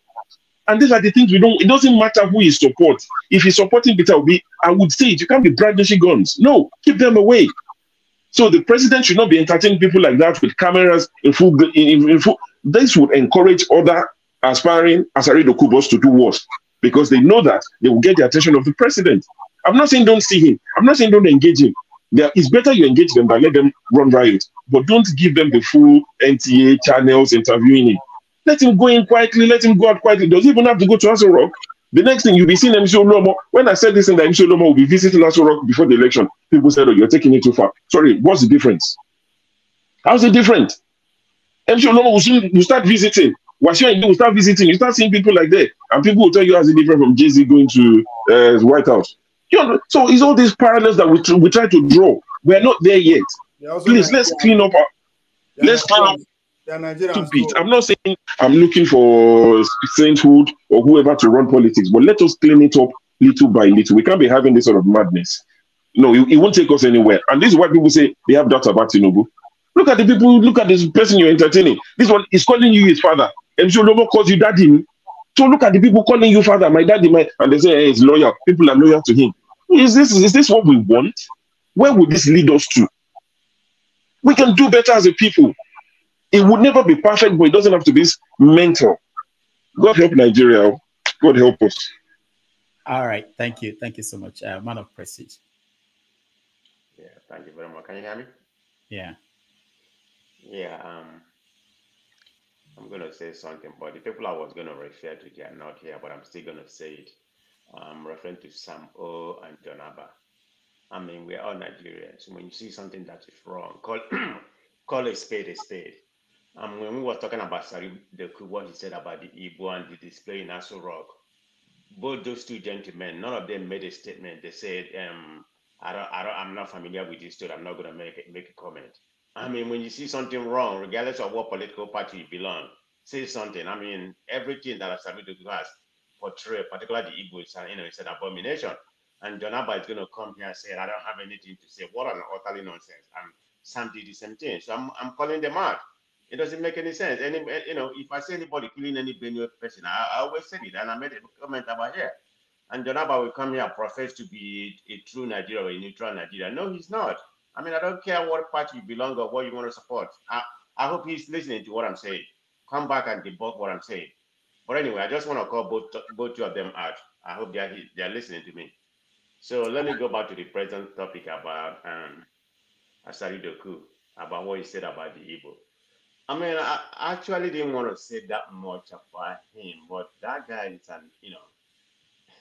I don't know what word to use to describe him, but I'm not going to use that on this platform. So let me let that go. I mean, what Asari Dokubu said, in my own opinion, is amount to treason in a real true country like an America.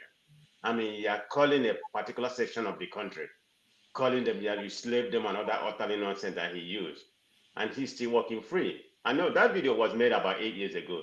It wasn't after the Asari visit, but I can't even believe that the military has not seen it before. Now that he has visited the Asari, his name is all over the place. Now they decide to say alleged they may arrest him. It hasn't been actually confirmed. Right now it's an alleged. I don't know what he's doing working free in that country. They are threatening a whole section of the country.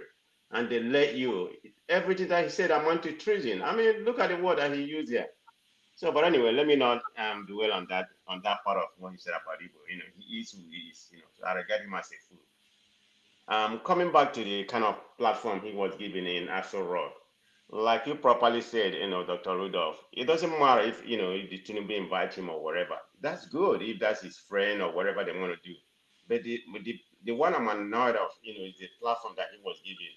Like KJ properly stated, I've not been to Asari Rock, but KJ enumerated the different part of Asari Rock, which is reserved for dignity, for dignities, and that was given to Asari Dokubu. That's not right. This is denigration of Nigerian, Nigerian high place like Asari Rock.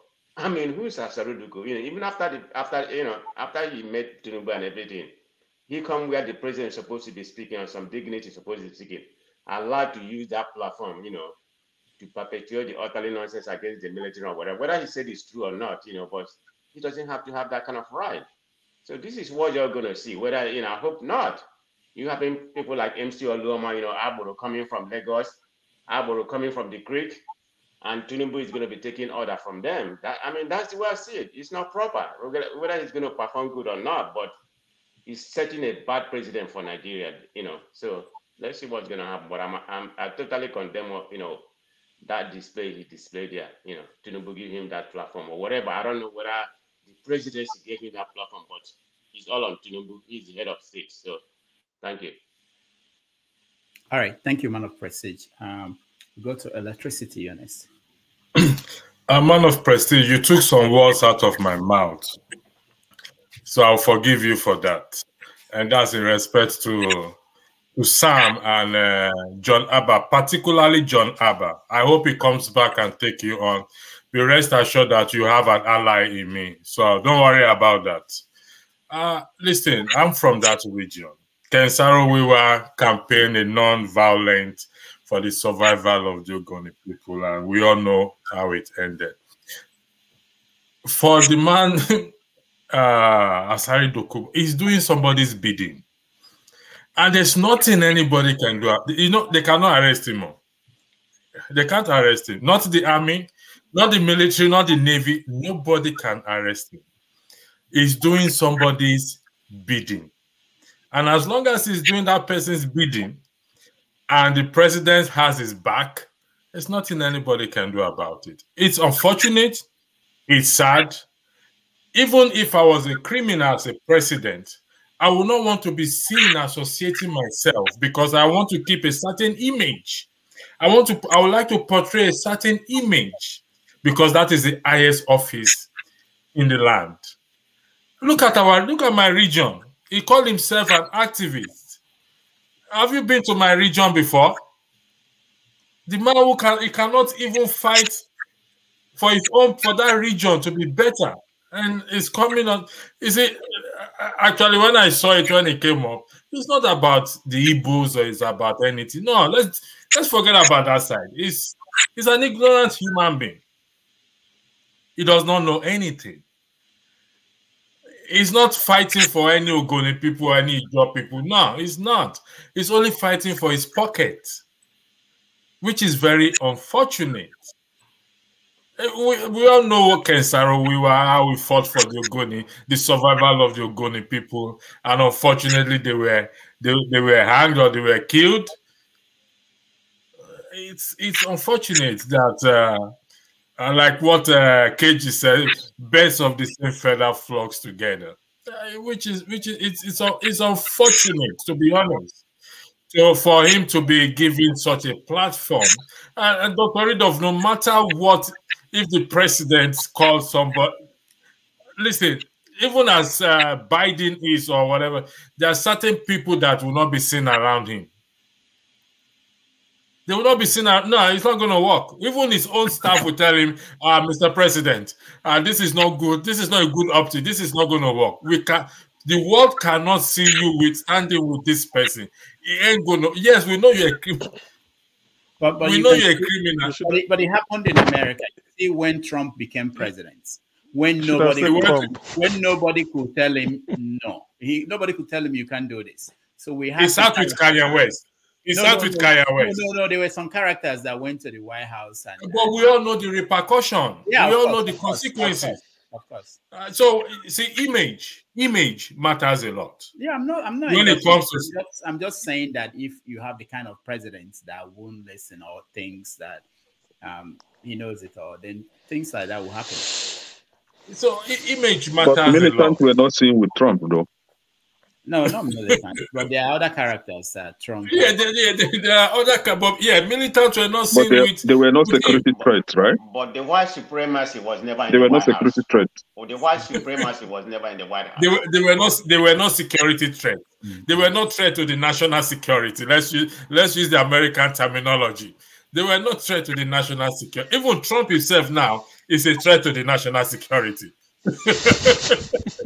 That's another topic for another day. Don't you say that? No. Any proof? You say that? Do you have proof? Trump. Do you have proof?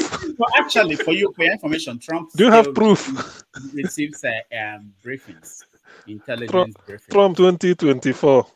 Yes, you have proof to national security. He has been charged for espionage. So what they were all false allegations. Let's not go there. I know that it will divide everybody. Okay, please let me finish. Don't worry, I'm not against your stand, but we can disagree. Electricity, go ahead. After you, then KJ.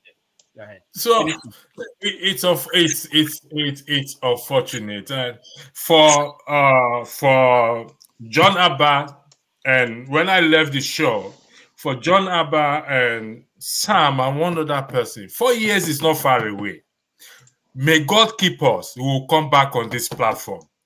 They are going to hit their walls. I take note of today. 4 years is not far away. Particularly with emphasis. I hope he's listening like what Man of President said. John Abba. It will come. 4 years is not far. I'm listening. Yeah, you are listening. Good. Yes. 4 years is not far away. And they will come back here on this channel. We shall see. And Bat will win again.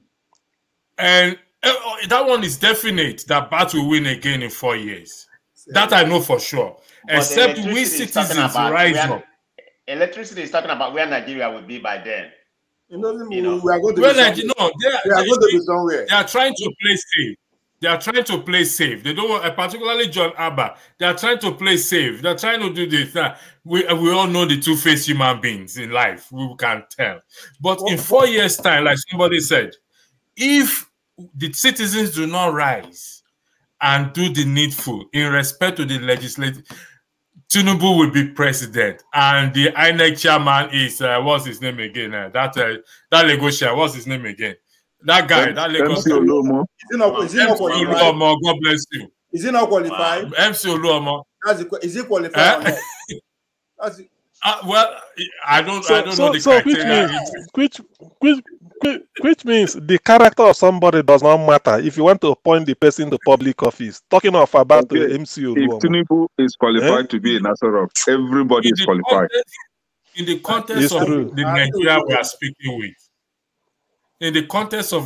are speaking with, if the citizens do not rise, Tinubu will come in and be. Listen, this suffering we are seeing, we've not seen anything. No, is affecting me. Yeah, we've not seen nothing. I'm being honest with you. We've not. This is just a tip of the iceberg. The citizens must rise up, and not until we rise up. Sorry to for put something. Sorry for interjecting you. Sorry if I. Kulata said something in the page in the comment section. He said the people are looking for palliative when the country is broke, and that is a very disappointing statement from somebody like Kulata. I hope he's hearing me. Oh, wait. Do you rate Kulata high before? Do you rate him high? That's why you are disappointed. Yes. That's your wahala. It's your trouble. It's your problem. You have to, no. You have to give people benefit of doubt. To be honest, not like that, man. Not like that. Yes, man. That's why you are disappointed, Kulata. Where can I talk about Kulata? See, what I wanted to say is this. Every 1 hour we spend there, at least 5 to 10 minutes is on Kulata. That's how much they do reach. Every 1 hour, at least 5 to 10 minutes is on Kulata. So, electricity. You pull my legs. You were going in a good direction. I support your point on subsidy. The way you marshal. How can they talk of Kulata? You disappointed. What do you want Kulata to say? I don't know much about it. So I have to apply what I call benefit of doubt. I have to apply what we call benefit of doubt. But you've educated me now about him, so I pay less attention to him. So Can I make my comment now? Are you through electricity? I said there are individuals in diaspora that actually want the country to collapse. Exactly. They want the country to collapse entirely. Yes. They have no good intention, and that is very sad. Very, very, very sad. Because we are in a place where even if you are not working, even those who don't have paper abroad, they still find a way to survive one way. But when certain people just have decided to say, regardless, that country must fall because of a selfish interest or for whatever reason, I really cannot fathom it. I have to be honest. I yield the floor to Mr. Robo. Thank you. All right, thank you. Thanks for going away. You allowed the floor to we had a little bit of banter, so it was good. You can still stay away for a while. I will soon go on a break. So I want us to go through with this conversation, and then we take a break. When we come back, we do the rant, and someone will win a copy of this book. Last time it was Mama Echo that won.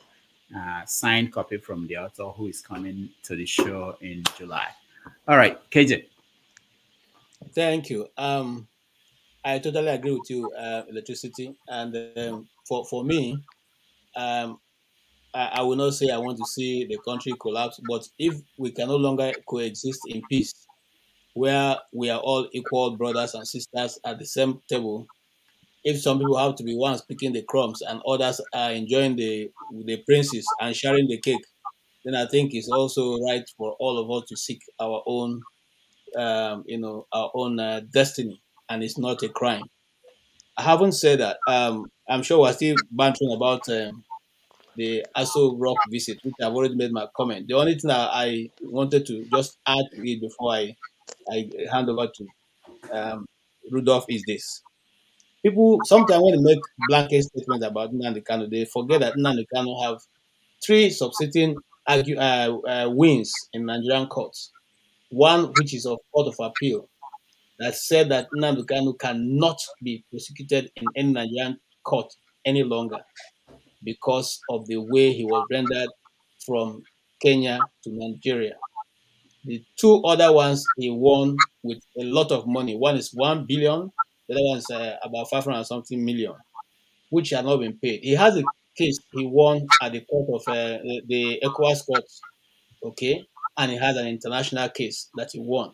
Now, all these cases put together means that if we are not releasing him at this hour, that means that we are not people who love to follow the law.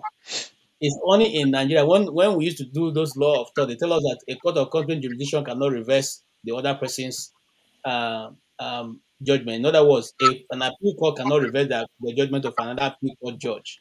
But it happened in Nigeria under Malami. Okay, the same court that issued that Nnamdi Kanu cannot be detained.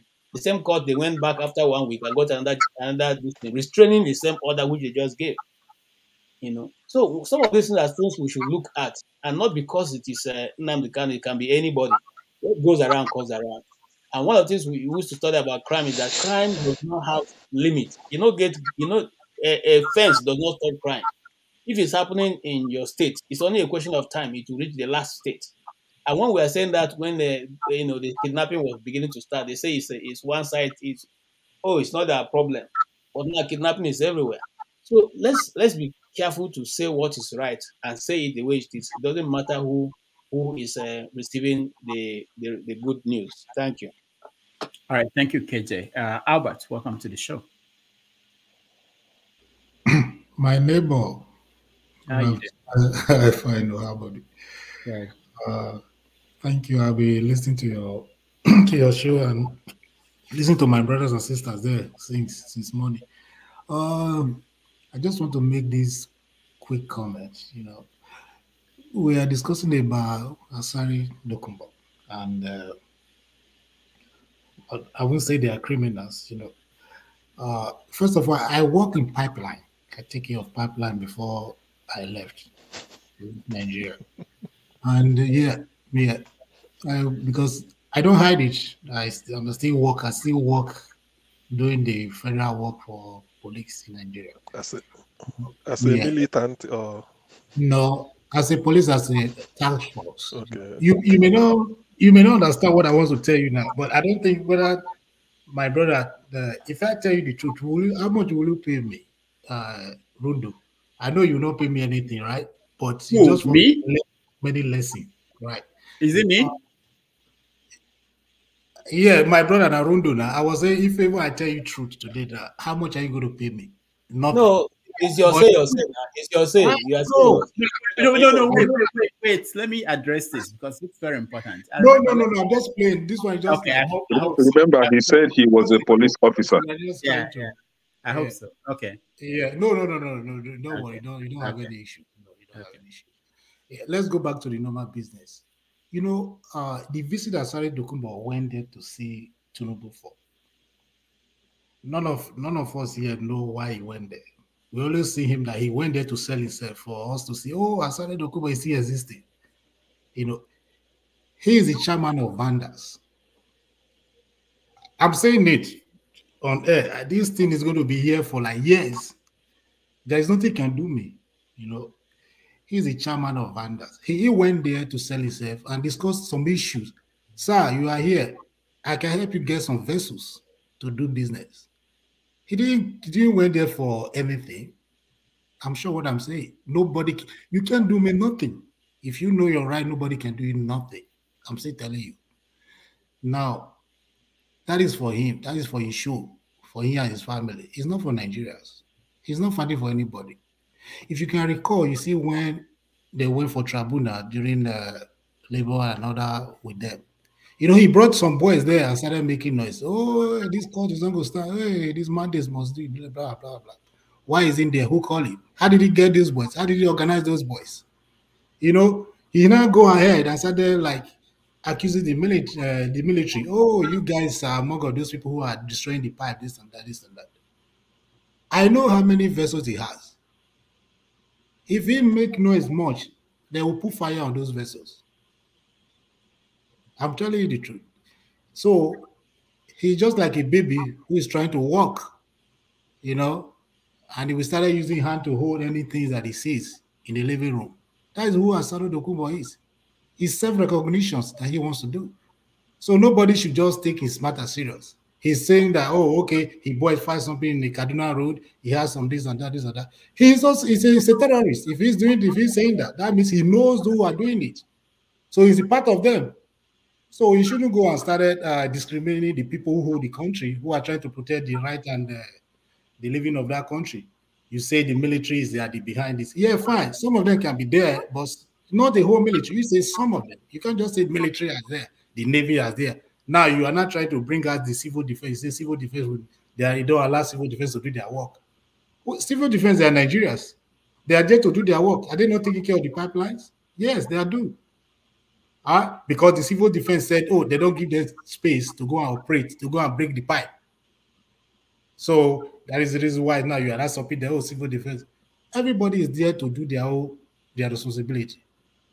You know, his own matter, that is not it. Very soon, you will see Oluomo Agbolo. He will come to Aso Rock too and see the beside of that, the coat of arm.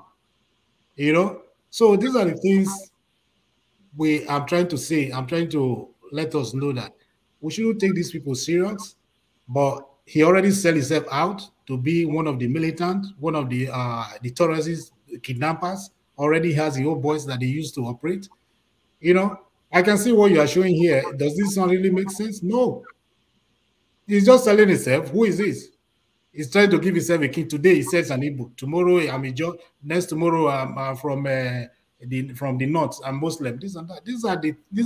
They are the confucionists that we have in Nigeria. These are the people who are giving us a lot of issues that we're having. You know. Now let me tell you. Now you are talking about. You see, very soon you see somebody who steal a lot of cars when he was in Lagos doing RRS in Lagos. He was doing a lot of things. He steal a lot of cars in there. A lot of cars were recovered from him. RRS cars. You will see he will be the one now who's going to head the EFCC chairman. Just watch out and see. So the president knows what he's doing. He's putting his boys where they're supposed to be. You know, I learned that he had learned a lesson for bringing out those people, allowed these miscreants to come to the Aso Rock and start selling themselves. So he had learned a great lesson there. And this thing is going to stop. The little power we have, we are going to use to stop it. That's what I just want to say. Dr. Damages, I'm going to leave you for a while because I need to go work so that I can pay for mortgage. You know, can't start. I can't start. All right, thank you. Yeah, I know the last time I came on air was during the election. When that guy was shouting, I told him, "Calm down, let him win. Who wants to win? Nobody don't go and fight there. You know, Nigeria belongs for all of us, but we should continue to pray for them as well." So I know what is going on behind the camera. A lot. I heard a lot every day. We see now, we talk. I see them, but we just have to continue praying for the country to stand. You know. Thank you. Right. Let me go and take back so that I'll go to work. Thank you. All right, thank you so much. Thank you. Triple Man, welcome to the show.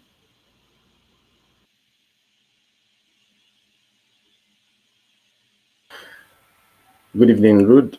Thank you, Doctor, for having me. Yeah, it's nice. It's been a while, so Go ahead. Yeah, it's nice to see you. Yeah, thank you so much. Okay, thank you for the opportunity. You know, I've been listening for a while, and I keep asking myself, why talking about Asari Dokubu? You know, why all the hype about Asari Dokubu? A man who has nothing to offer? Oh, who is Jude, it's you. Oh my God. You know they will flag this video now because of this music you play. No, I'm not kidding. YouTube will flag it for copyright. Yeah. You guys don't understand what we deal with. Go ahead, Triple Man. Sorry about that. So I was saying that why talking so much, all the hype about Asari Dokubu? You know, as a man who, very selfish person that knows only about himself, you know, Asari has nothing to offer anyone, and he has nothing to offer Nigeria as well. He's a man without principle. He said this today, tomorrow he says another one. Wasn't he the one that formed the Biafran government in exile some time ago? No. So, no, sorry, not in exile. Biafran government. He formed not in exile. He formed Biafran government. He was part of it. He was trying to drag Wazirike into it and all of that, you know, and was shouting Biafra and here and there. I mean, he says this today, he says another one tomorrow. Such a person should not be taken, you know, serious. And I am talking about the Tinubu's government. All I want to say is that if this government, this illegitimate government, is allowed to carry on, Buhari's administration would be like a holy angelic visitation. So, and then someone was talking about the country would collapse, and I'm saying the country is on the floor already, a failed state. a captured state, a lawless state. You know, a friend asked me the other day before yesterday, Nigeria. I say, are you still part of those asking which way Nigeria? Look at where Nigeria is now, and you can tell, you know, the future of the country. You know, and you know, when we look at, we say Nigeria, we look at Nigerians. The problem is that with Africans, especially Nigerians, is that you know, it's so amazing how they adjust so quickly, you know, from depression to repression, and they're fine with it. You know, see how fast everybody is calling Tinubu president, and we all know what happened at the election. President of which country? Do you even have a country? Do you even have a country? What is that one thing you could say that jungle, you know, that great Western business center called Nigeria has done for you? What has Nigeria done for you since you know you grow out to be an adult? You have an oil that does nothing for you. Look at Oman, countries like Kuwait, countries like United Arab Emirates, you know, and how they have what they have done with their resources, you know. And anyway, I have quite a lot to say, but anyway, let me just stop here because I rang the bell. Like I said last time, I want to hit to the opportunity given to us by Doctor, you know, so to have our say freely. Thank you so much for having me. Thank you so much. I think we've gone around. Jude, you said something about Asari Dokubu, yes? No. No. Yeah, I went out. I'm just coming back. Yeah, but you spoke on. So I just want to say a few things. No. There's never a time that. No, not. You give me $40. Man, they cut my hair. No, I just came back. I've been away for a long time. Okay. See, just want to say, just 1 minute. Okay. If you don't mind. Go ahead. Just to add to what my brother there, Triple Man, you know, just said. It's amazing how our people just move on, you know, when things happen. And at the end of the day, it's like they feel that nothing has happened and life goes on. And then you see them start adjusting to the very awkward and depressing situation.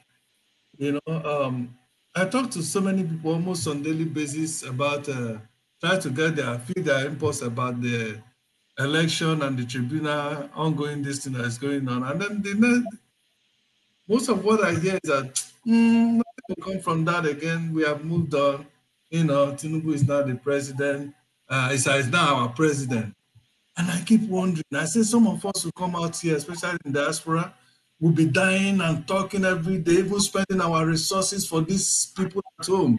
When we can decide and say, you know what, damn Nigeria, like many Nigerians have decided who are abroad and say, damn that country, they're not going anything. They don't have anything anymore to do with Nigeria. When they die, they should bury them in whatever country they live. But some of us still have some faith, at least for the sake of people who are there, not even for family members, for Nigerians that are suffering every day. And yet these same people don't even care about I don't know, the ease with which they adjust to the oppressive regime. And that is why the politicians have already, they already have the DNA imprint of Nigerians in their palm. That is why they continue to do what they do, because they know that no matter what, it's a matter of time, you know, the war fizzle out, everything will go. Because that is one of the major reasons why they were fighting. Let's get inaugurated first. Once you get inaugurated, all this thing will die down. Before you know it, you will start bribing those who can bribe, you know, buy over those who can buy over, and then those people will go back to their various places like the chiefs and everything, and begin to talk to their people. Before 2 or 3 months, everything will be over. Obi will just be wasting his time in the court. Nothing will come out of it. This is exactly a script they have written, and Nigerians continue to fall prey into this. And at the end of the day, they will still continue to complain that they are suffering. I don't understand this people. Please, has anybody, anything? I mean, why Nigerians behave the way they behave? Because there's no country in the world that behave like this. And there's no country in the world today, I can boldly say this, that have absorbed, or that the politicians or their ruiners have ever done up to half what the ruiners of Nigerians have done to their people, and yet they still continue to accommodate it. I don't understand. It beats my imagination. It's like, what do they do to our people? I don't understand. Please, can somebody, educate me, enlighten me? I really need an answer, because right. You want answer? Moraito, answer him. Okay. They stole their destiny. They get the poverty, lack, and hopelessness. Yeah, but they say poverty can also drive somebody to say, you know what, I can't take this no more. And you fight because you don't have nothing else to lose.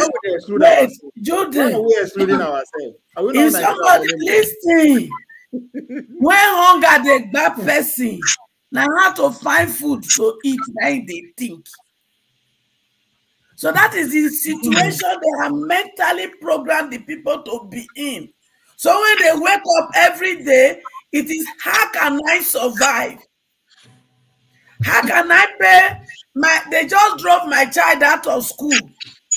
My neighbor is laughing at me. How do I cover this shame? These are what they have programmed us to become. Mama Hicho, one second. And people like Sam O, that is enjoying life here, will not come and tell them, let's move on. It's so sad. The people in diaspora is telling people in Nigeria to move on. I say to you, pack your load, go join them, so that make una move on together. You can be there enjoying life. If you pay for internet, they know they interrupt your internet. But for home, once they charge their card, they're going to deduct the money, they're going to give them no network, and the money will finish. People get mad to tell us, say, things hard. They give them for £400 and he collect them for 6 months. It Tunubu, when they promote, make it tell Tunubu, make it give my people £400 for 6 months.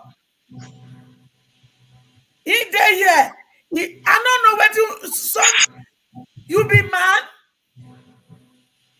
This person where they call Sam, I know say, Dr. Odo, you knocked me out several times because of him today. Sam, you get picking. It be like say before you reach the position when you get so. There's also rig, fraud. Now you take get your certificate like your Agbado master.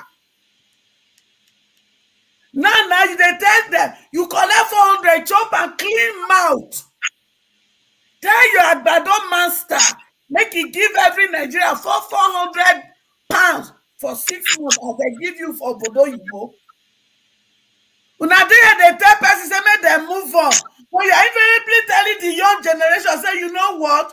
The only way to become a Nigerian citizen is to go and forge your degree. If you're a man, go and look for a woman that bear your similar name and get that degree when you don't work for. And if you be woman, look for a man when you bear your similar name and take and do that degree. They're going to begin to forge a NYC. They put the shame. And that's what they say, we are here disgracing your president. Which president? That placeholder, now they call president. He saying they go France, go represent una, go talk there to go do business. He enter France, he go enter one hospital, they take small children, bone marrow, so that go swell up with his belly and his cheeks where go swell up. Go Nigeria, go they displace himself for another 3 months before he go travel again. He useless wife when he carried the title of a pastor when the goatee Gio who for his head he can't tell us 2 months before the incident. He said they poor, they not get money. Now Chechi my wife, now they borrow their money. As soon as they steal man they finish, he come up. He come say, you know what? We are so rich. We don't need una money. He never do say when they thought that one, no, they thought begin to increase their own salary 114%. I won't find out. So they I be Nigeria where they more Nigeria. Eh? Why they not increase salary for the same people? And labor, national waiting, labor waiting. They call you enter room. You come back from the room. You zip your mouth. The strike one I want to do. The demonstration about subsidy one I want to talk about. He enter silent mood. No more talk because they don't give some of you brand flow. You see, every one of you that is causing this pain to my children in Nigeria, Emma and Gianni, don't worry. Una go suffer. Maybe Yakubu, as he collect Ghana must go, so he don't get peace.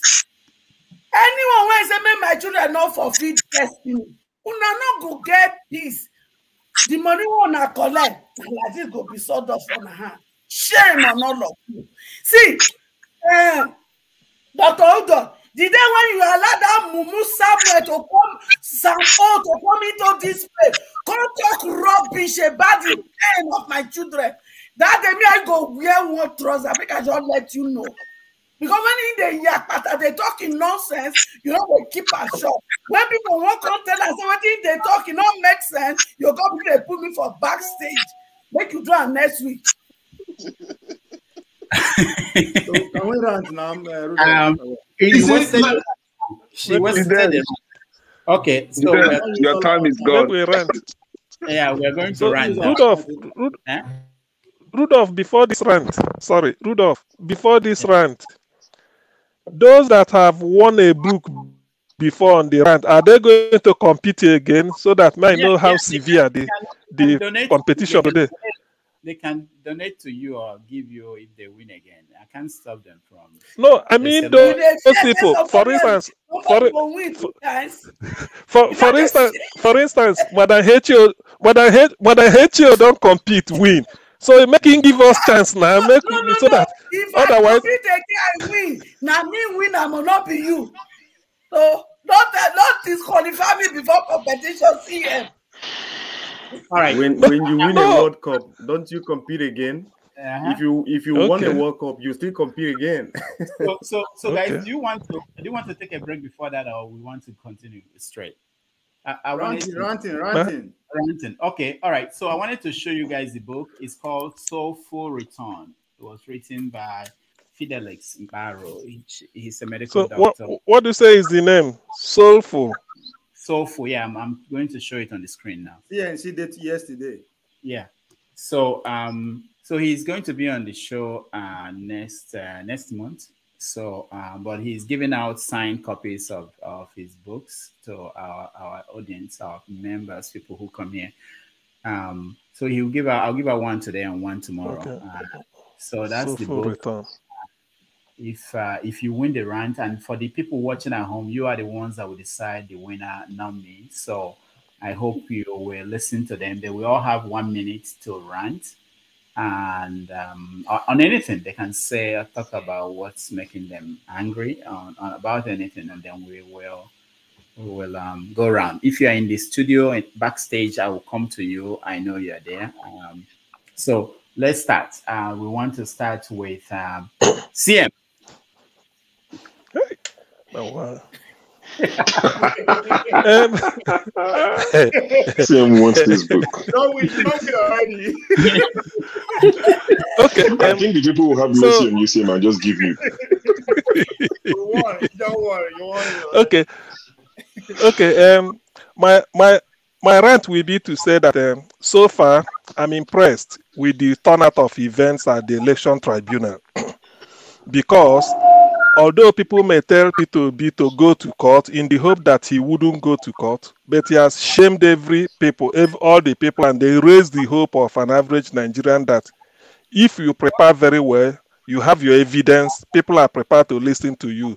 But the high point of that tribunal so far is the exchange between the PDP witness and the INEC lawyer. When INEC lawyer agreed to, told the PDP witness that Atiku cannot be president of Nigeria because he did not get 25% of the vote, total vote cast from Federal Capital Territory, FCT, Abuja. Then the witness now asked him, said, look, if Atiku didn't get 25%, the person you declared, Mr. Tinubu, this also did also not get 15%. 25%. So why then did you declare him as the winner of the election? To which the INEC lawyer said, no, we are not talking about now. Let's leave that out. So that to me let the cat out of the bag, and that is the greatest day of this election tribunal, because INEC has confirmed that they made the mistake of making Tinubu the president by admitting that he did not get 25% of the Abuja. Thank you. You can put me on backstage. All right. Thank you, CM. Well, the next we have a winner. The next person is can I you have a minute. Your time. You see, Rant, right? Yeah. See, I just want to address some of us here, both the panelists and those on the comment section, right? I don't think any of us will come up here to devote 8 hours, sometimes 12 hours, just to rant, or just to make noise, or just to score some political points, right? I think some of us that are not aligning with what is happening in Nigeria are actually saddened with the condition of that country. And we pray, all we are doing, all we are saying is for the good of that country. It bleeds my heart when I drive along the road and I see how things work here. And then when I reflect back to my country, everything is in shambles, everything is mess. I don't know how you feel when you know that your country is in such condition. That is why we are calling for a good governance. Be it Tinubu, Buhari, whomever that is competent enough to drive that country to the right direction, I will support that person. So my support for Obi isn't because Obi is an Igbo man, isn't because like some people who claim that Igbos have never been in the Asari, right? It's because of the competency that I saw in Obi when he was the governor of Anambra State. So you don't come up here to cook up false narratives in order to support maybe your clansman, or maybe your tribal man, or maybe your political member. That will not foster greater things in that country. We are for greater Nigeria. Whether you call it one Nigeria, that is a problem. What I'm for is a greater Nigeria. But it seems things will not work because of the kind of mindset that a lot of us have here. Thank you. All right, thank you. You went over by 30 minutes, 30 seconds. Sorry, I didn't hear you ringing the bell. Do we still have bell here? Yeah. I was ringing. I didn't know. Sorry. Electricity, you are next. You have a minute to rant. Actually, what normally gets me angry is when we see the truth and we know what is going to change the country, we refuse to. Particularly Dr. Rudolph, you get me angry a lot of times. That is ranting and I have to rant. I'm venting and ranting. I sent you my video for you to play so that people come on board. Listen, there's a simple solution to this our problem. It's not rocket science. Our problem of that country, regardless of who is president, is the legislative arms. You will never hear them come out to say anything. They will not condemn anything. They will not talk anything. Because why? They are enjoying the benefit.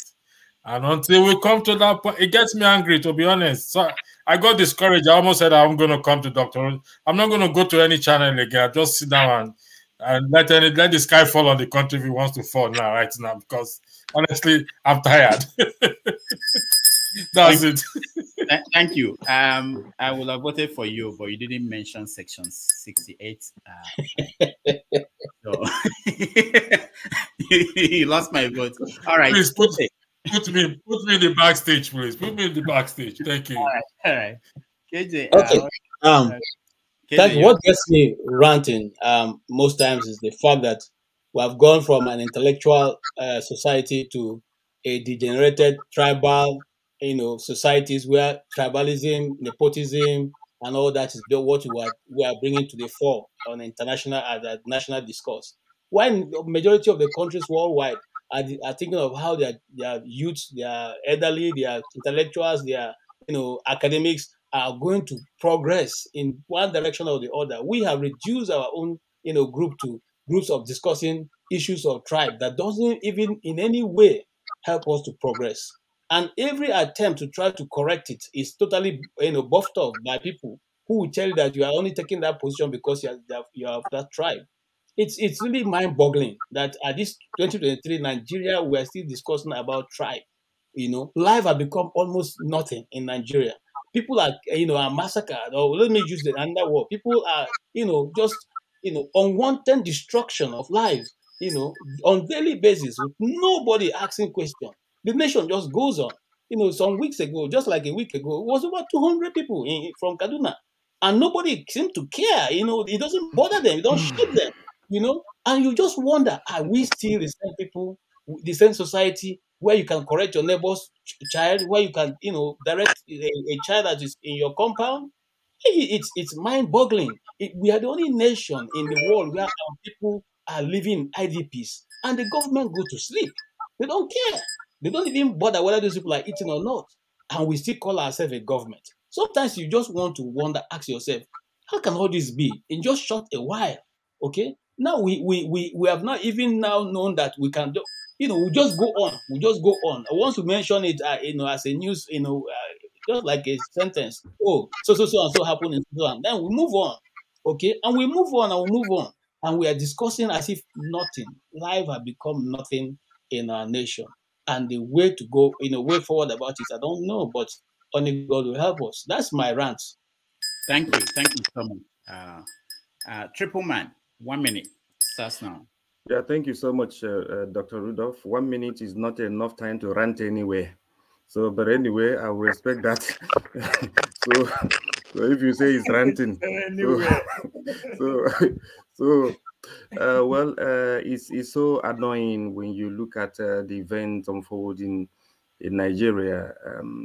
If you look at the past elections, everyone knew that who won that election, and the rigging was so open. I mean, so obvious.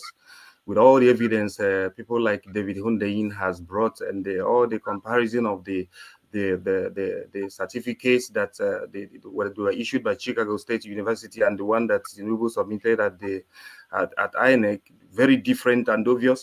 If you have been following the court, the tribunal, you could see that the evidence is so damning, and both with regards to the results of all the manipulations and the riggings that happened at the state level and all of that during the election is so obvious. And who is a sane person in that country that would want someone like Bola Ahmed Tinubu to be his or her president? Anyone who is supporting that kind of thing is part of the problem the country has, because with someone like Bola Ahmed Tinubu, people are saying, well, how are the Western countries going to accept him and things like that? And I said, no, they are going to accept him. Because, your oppressor would want the foolish one of you and the corrupt one of you to be in power, so that they can easily control and manipulate that person.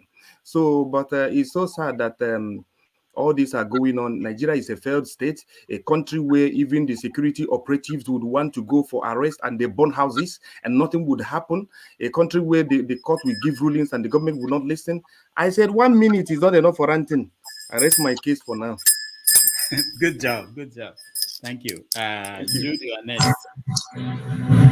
Well, like I said, 1 minute is not enough, but I want to say to our people and as many that are hearing this, hearing my voice, and those that will watch this thing later on, I want to tell us Nigerians, if we continue with this attitude of moving on, let me tell you, there is no way you can get anything better. The reason I say this is this: the politicians, these evil, wicked, demonic people that we are dealing with, They have known they have known your psychology, your temperament, the way you behave, everything. That is why they continue to take advantage. They know you will always move on, no matter what they throw at you. And the sad aspect is that they don't even mean well, don't even consider you as a human being. Because no human being is treated the way that Nigerians are being treated by their leaders that are supposed to protect them, that are supposed to provide good leadership so that they can actualize their God-given potential. Example of that is the increment of fuel, the removal of oil subsidy. It is done deliberately to distract you. They did it. They knew that if we do this, they are going to be distracted from continuing to focus on the mandates, on their mandates. Will continue to have their way. That is exactly the reason, the number one reason they did it. Otherwise, they can't increase fuel and then increase their own salary by 114% and ask you to sacrifice. What are they themselves sacrificing? Absolutely nothing. Can't you think, my people? Can't you think? I say this because I care. I care deeply about your welfare, about what is going on. I know how much as an individual I spend every day giving to random people, helping, trying to help out. But I, as a single person, I can't do it all. I believe there are many other Nigerians that are doing so. But our leaders are the ones that are supposed to do this because we have the resources. Thank you, Jude. We have to stop here. Ove, you're next. On your Monday we shall stand. On your Monday we shall stand. Tunubu. On your mandate. On your Monday we shall stand. Master of your work in this talk. Kenese will come here and spend 8 to 12 hours. Yes, I agree with him. Every hour out of that 8 to 12 hours, we spend 10 minutes discussing Kulata. 20 minutes, they insult ourselves directly. We insult ourselves. Another 15 minutes, they insult Nigerians. I don't know those Nigerians because I say we know be Nigeria. We insult Nigerians and our leader. We just spend 10 minutes. They hit the point. And it's all part of the show. I want to be Tinubu 2027. It's all a game. You have to plan. I rest my case. All right. Thank you, Ovi. My HO, 1 minute. The time starts now. Ovi, when you don't drink that your banya, you go to yak. Yeah, I don't like that. I never smoke out. I just want to go smoke out now. So you are wrong. And to us, I just roll out. For the match break, you use my time to talk now. Now you call his name. I just tired. Now my 1 minute just they start because you take over. On a serious note, we are looking at two possibilities from the court. Is either they recount all the election vote and give us a true winner, or they cancel it. There is going to be a re-election. So Nigeria, they don't give a fuel subsidy, and they don't give a student loan that none of you qualify for. So prepare your mind for two possible outcomes so that you will know if there's going to be a rerun of election, you will decisively make up your mind to fight this to the end. Thank you. All right. Thank you so much. Your next person is Sure. Let me just remind viewers, you are the ones that will vote, so pay attention, please. So you can vote for these ranters. Go ahead, Sure. Yeah, sure. Representing the Gen Z, because somebody said so. I don't want to call him Mumu guy because you are not meant to call people names. In the comments, said we have a Gen Z looking for Igbo approval. Every time someone calls me a Gen Z, honestly, I have to Google it because I don't know who belongs where. So I just saw again that 1997. People born from 1997, when I was about to leave secondary school, is when this person thought I was born. My genes are quite good. But to the actual rant, it's the tone deafness of the Revenue Mobilization Allocation Fiscal Commission that proposed the 114% salary increment for presidents and VPs, governors, and the deputies and the likes. It's a proposal. It's not been approved. And it's good that Dele Alake, on behalf of the presidency, has come out to say, it's not been approved. Now, I didn't say they're not going to approve it, and that worries me a bit. The guys did their job. Yes, it is within their constitutional right to review salaries and to say this is what we think you should be taking them. But it's the tone deafness in a country where you're taking money away from people. No, not even money. You're taking food away from people. People have to decide between walking, trekking, and getting on Okada. These are the tough choices between having, a meal or giving their children money to go to school. People are making tough decisions. Somebody who was paid 50K last month, 60K last month, people are saying they should endure for a while. What is a while to them? These are not statistics. These are human beings. How do they go to work? How do they pay? What do they say to the Okada driver? What do they say to the bus driver when they get there? Do they say, oh, it's just for a while. Just take me on the old fare that you will charge me? So these are the things people are dealing with. And the RMFCA, whatever their abbreviation is, the tone deafness. I mean, your job is to review. Who is to say that you cannot review that the salary should be reduced? If you're telling the people to take a cut, then you should be reviewing the people, the leaders, the political class. You should be suggesting that they take a pay cut as well, because Nigerians are actually taking a pay cut indirectly. So this is what you should be suggesting. The fact that you review doesn't mean that you have to review up. You can review down. Let them take a pay cut, like the rest of Nigerians are taking a pay cut. All right, thank you so much. Who is next? Dominic, smile. Come on, waiting. Lexi, you are next.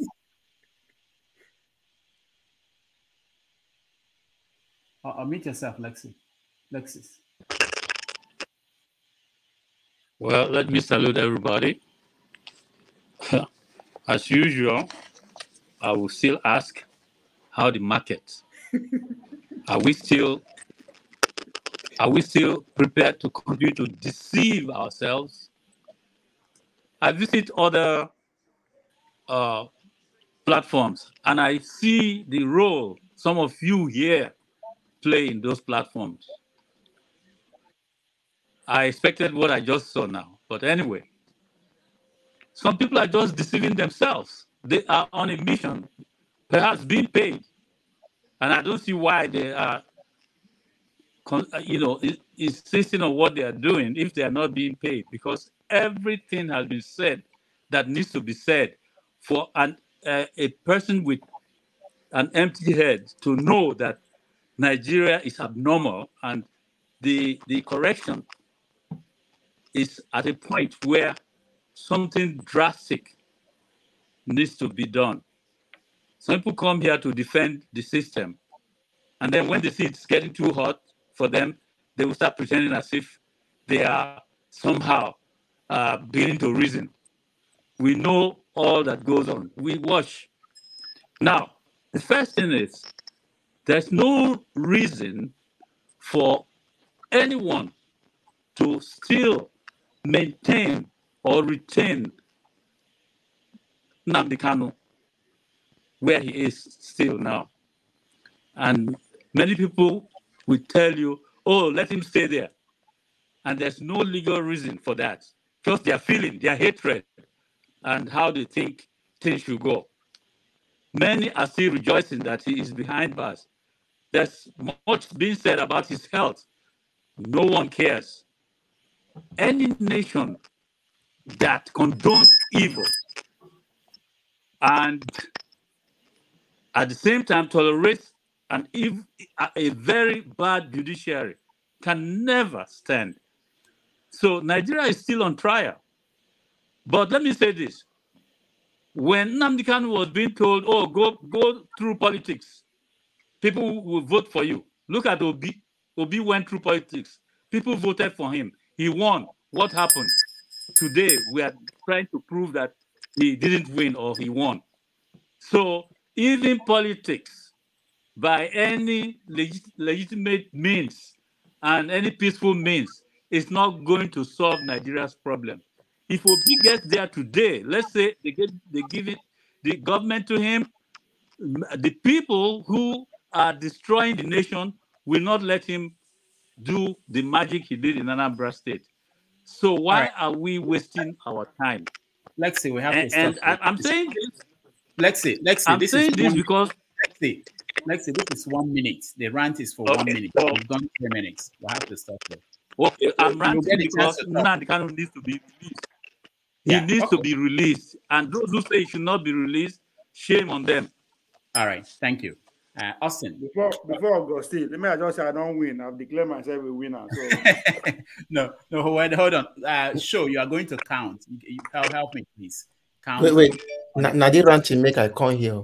No, I know Austin will rant, and then Dominic, and then forefathers. Then show you. I want you to help count the votes so that they won't say I rigged it. Austin, go ahead. See. Look. Now people why go really knock their head. Like way they go through school no go through them. If I see my friends who don't go to school, PhD holder, they go to talk like Peking. Now I won't just address them now. Look, let me tell most of you. Some of you, when I get paper, they call certificate. But for true, not today in my brain. I'll tell you the truth. Because I've seen PhD holders. There was one I saw on Twitter. In the talk. When he finish talk, I give a point. 1, 2, 3. What will they accuse for? In terms say no, leave that one down at pre-election matter. Look, my tell now. You're supposed to learn at least small thing enter your brain. This one is time for ranting. That's why I know they behave gentleman here. At least make small thing enter your brain. For sure, say you get sense small. May if they see that paper where they call certificate, I don't care about those don't go to school. But the one way go to school, but do waiting they show say you go to school. Because when we did meeting, if somebody talk, the other man go hit him. He sure say this boy go this school where they say man go. So please try to match your academics or your certificate with speaking sense. Not be everything be politics, so we go carry on for head, yet nothing you can show for it. So please match the knowledge you have with at least good reasoning to make this country better. You know they do anyhow because PhD where some of them are honorary degree where we don't even see anything. I go even find out whether your Oga own too, now honorary too. So you know that you're a candidate of PhD without even saying it. I know you will still get your PhD. Thank you so much. Dominic, Dr. Dominic, go ahead. How on a day? 1 minute. Me and my children versus corruption in Nigeria. Mama, on a politics, Alpha. I looked at all the issues. I looked at all. What did you say? We are ranting. You are not talking about all the issues. We are ranting. You have a minute to rant. Oh, we'll come back to you. Yeah. I decided, you know what? This week I need my peace. So all the topics. Declare me winner. That's it. Wait, all the topics that you have here, I've seen news about it, but I decided intentionally not to check them at all. Rudolph, send me one. Post one to me now. No, the writer will send it to you if you win the rant. Oh, if I win the rant? Yeah. In 1 minute, I'll finish. I have a question. Why did you write Wagner Group advances to Moscow? That's what I read. 20,000 versus how many? No, people are joining the military. The military, they are the campaign. That news is coming from Democrats camp. That won't happen. I think Prigozhin is seeking attention. I think that's what he's doing, quite honestly. And this is the end of him too. What else? Yeah, you know I'm not a professional ranter, so unlike your time is up. I have zero from ranting. I don't think anybody will vote for you. In my defense, I just came in, so I don't know. Give me your vote. All right. No. The last person to rant is forefathers. Professional ranter. Every day na ranting for him. Every comment na ranting. To be fair, I don't know. I wanted to comment on the other things because I've never, I was out. I didn't have chance to address some of the issues that we'll get to that. We'll get to that after the rant. Just rant. Okay. Yeah. I guess if I wanted to say something, it's something that has been bothering me for a long time. I've said this repeatedly. We Nigerians, we speak with a forked tongue, where we say we want something, and when we have a chance to prove what we want, you said FUCK. No. FO. Yeah. No FU. So when we say we want something, when we have a chance to prove what we want, we all go the other direction. And I don't even know whether we even know when we do these things. And I've witnessed it repeatedly over and over again. We have double standard. There's no consistency in behavior. And it's really disappointing to be fair, from my own point of view, what I've seen. And people that come here, they talk like if they have a lot of principles and all the rest, but they don't. Really, they don't. I've seen it manifest itself over and over again. And I think we really need to be asking ourselves serious questions. This is why our country is mangled. We, the people, have a very, very fake outlook on the way we talk. We talk one thing and we do something else over and repeatedly. I can't even. For me, that's where I will just leave it because it's a short rant. But I need to address some of the other topics that we discussed. But this is something that we really need to pay attention to. This thing that we don't. I don't know how you can teach yourself to be consistent. I don't know how I taught myself to be that. Because if I'm the one that is on the block, I will happily put my head on the block and let it be chopped off. But if it's yours, what I find is that amongst our people, when it's their turn to put their head on the block, they will not.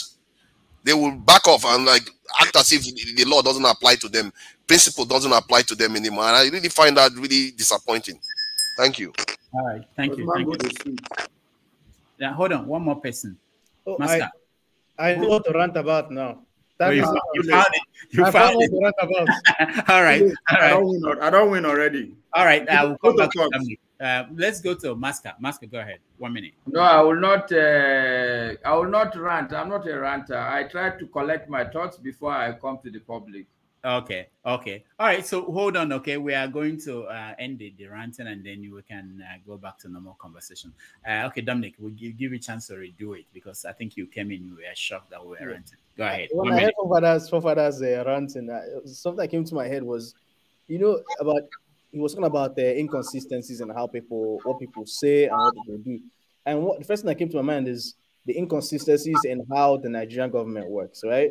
You want to alleviate people's suffering, yet you remove subsidy and there's a price hike.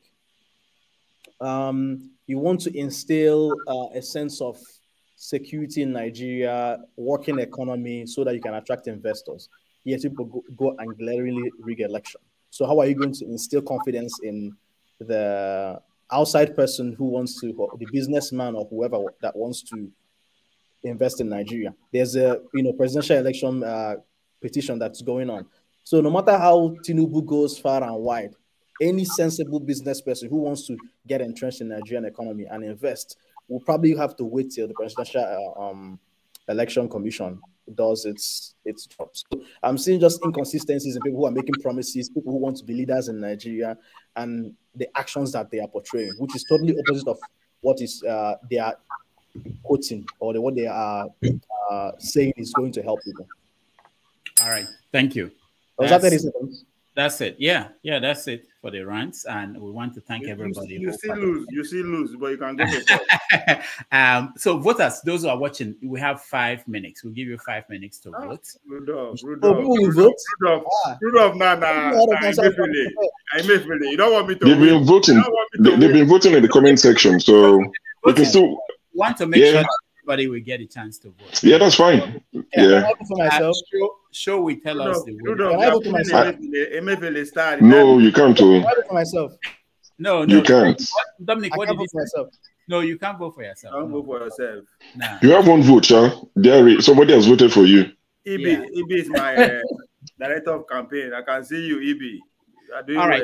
All right, so we're going to not really take a break, but I want to introduce our guests for tomorrow. So for those who may want to come, I want to give you the chance to meet our guest and say a little bit about him. Tomorrow on 90 Minutes Africa, we have this is our guest, Olo Wibe. And we have this small introduction for the guests. So let me play that for you guys, and then when we come back, we go back to our normal conversation. There's something very important I want us to discuss: the Labour Congress, Nigerian Labour Congress, and all the unions. How they basically did not want to go on strike, and they gave the president an opportunity that they did not even give to Buhari or anybody else. And now that the government is also interested in raising the tariff, on electricity, and also I heard that universities are all increasing their fees because of the student loan that was signed into law. So we are going to talk about that, what will happen next. So, but this is our guest for tomorrow. Let me play this. Don't play Magic Fashek, I beg. No. It's just introduction to our guest. Why you give my uncle, Dominic? That's my uncle.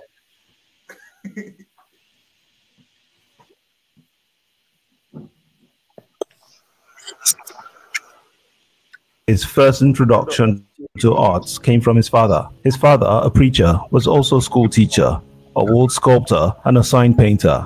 During his days at the University of Nigeria in Nsukka, he was a radical student union leader between 1983 and 1985. He earned a suspension and a lot of good trouble there for his activism. This did not in any way affect his academic exploits, as he went on to graduate as the best student in his class and of all time from the Department of Fine Arts. He later earned a PhD in Contemporary and African Art at the School of Oriental and African Studies, University of London in 1992 for his thesis titled Uzo Egon, an African artist in the West. Oluogwibe is an art historian, art curator, and leading contributor to post-colonial theory and new information technology studies. For years, he taught at numerous universities worldwide, the last of which was the University of Connecticut, where he was a professor of art and African American studies. He was also a senior fellow of the Vera List Center for Art and Politics at the New School, New York City, and the Smithsonian Institution in Washington, D.C. He started publishing poetry at 14. His first collection of poems, A Gathering Fair, won the 1992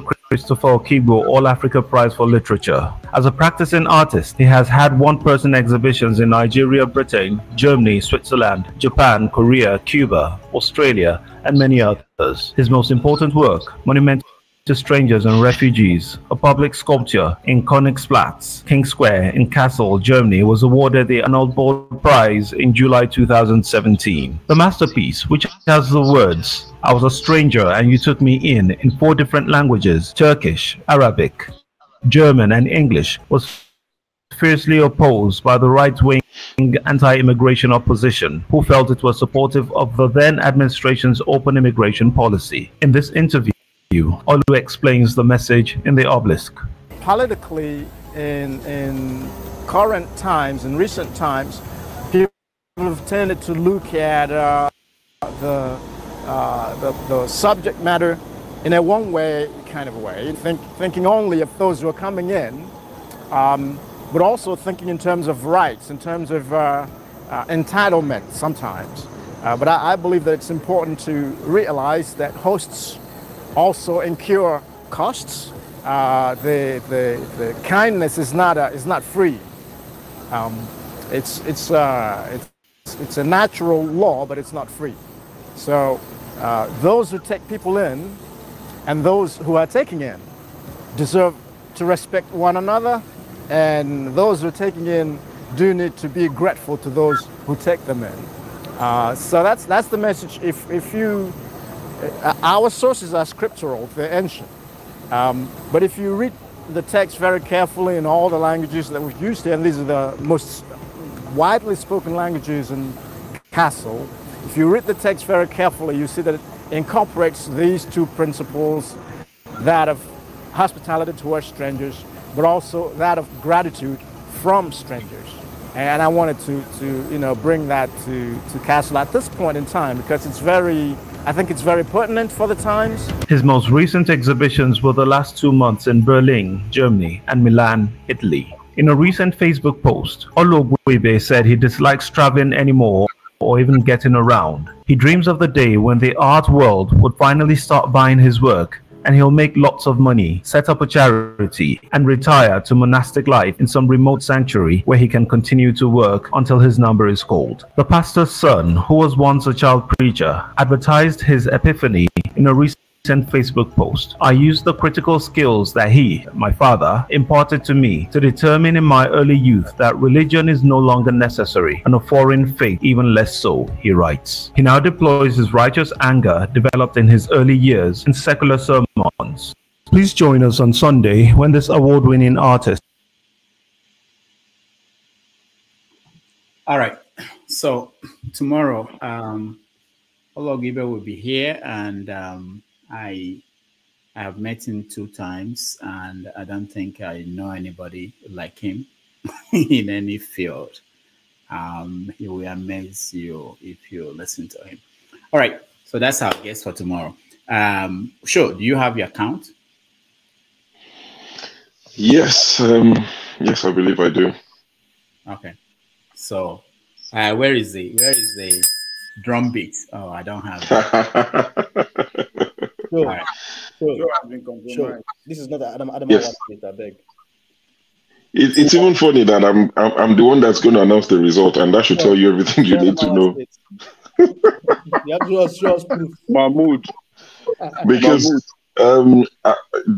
this will be clipped and used against me in the future because I won. CM came second. No. That's Go through the comment. Go through the comment. Go and read it. And one person voted for Uvier like 50 times, and Dr. Alexander Gomez came and voted for him as well. So he had 2 votes. I think somebody joined, make it 3. Mama Icho. Okay, so I'm seeing a few for Mama Icho now. Yeah. My campaign manager is John. He said, if you'll be that, vote for show. Somebody's actually campaigning for me. If you love Nigeria, vote for show. So I had 6 votes. CM had 5. I think Mama Ijo has 4. Four Fathers has 3 votes. Kene, somebody came in last minute, voted for Kene. Someone said I'm corrupt. Actually, like I said, I mean, and I'm the only even if I win the book, I'll send it to CM. We live in the same zone anyway. So I think CM is quite interested in the book. I won. I mean, jokes apart. I'm the only Nigerian here. Jokes apart, I won. But I'm willing to give the book to CM. Is show one ran for today. No, I'm contesting. I'm going to court. You can go to court. Tomorrow we'll give out another one at people that will join us during the Sunday school. So don't read. You can. I mean, for those saying don't read, you can count now. Just go back. Make sure you're not counting the same because people voted twice. This is what INEC didn't allow. You can't vote twice. We need IREV for this voting. Actually, Rudolph, if this is if it's going to be a constant feature, I've seen a few guys because I watch a few YouTube guys that do football. They have polls. You can put a poll up. I'm not sure if it's something you have the facility for. No, I don't know. But I mean, you can look. So what about me? Am I like Showore? Am I like didn't I score like Showore or even? Brother, you know, be even Showore. What's that? Ondo State man? Is that level? Is that league you're playing? Dr. Rudolph's friend. You mean Adebayo? Adebayo. Yeah, more people that voted against I didn't get any vote. Even Kwakwanso got some vote, and even Showore got some vote. What about me? I'm asking. Assign me any votes. He didn't get any. Triple man. You know, it's like the APC primaries. You're like roaches at the APC primaries. My people. Dominic did twice and still didn't get any vote. No, I think he got a vote. Dominic got a vote. Okay, I didn't see any name. Yeah, he truly represented Showore all the way. I hate you, man. How many people voted against me? Does that count? All right. So thank you guys for participating, and hopefully we'll continue this segment. So, yeah, let's see if we can get a poll. Yeah, that will be straightforward. We'll see how we can put it in. Yeah. Okay, so we're going to give people who joined us chance to weigh on all this. Sorry, someone said sorry. I need to say. Someone said I should have recused myself. Yes, no, but we didn't know you were going to win. Yeah, we are accusing Nigeria. I'm giving the book to CM. I'm giving the book to CM. So that's as fair as I can be. But also people can see it's not like it's hidden. Exactly, it's not hidden. It's not hidden pool. All right. So let's give people a chance to win. The people that just joined us. So let me go to Mask, Forefather, Dominic, and Forefathers. Okay, Mask, go ahead. We've talked about several things before we pick up new topic. So weighing on what we've been talking about.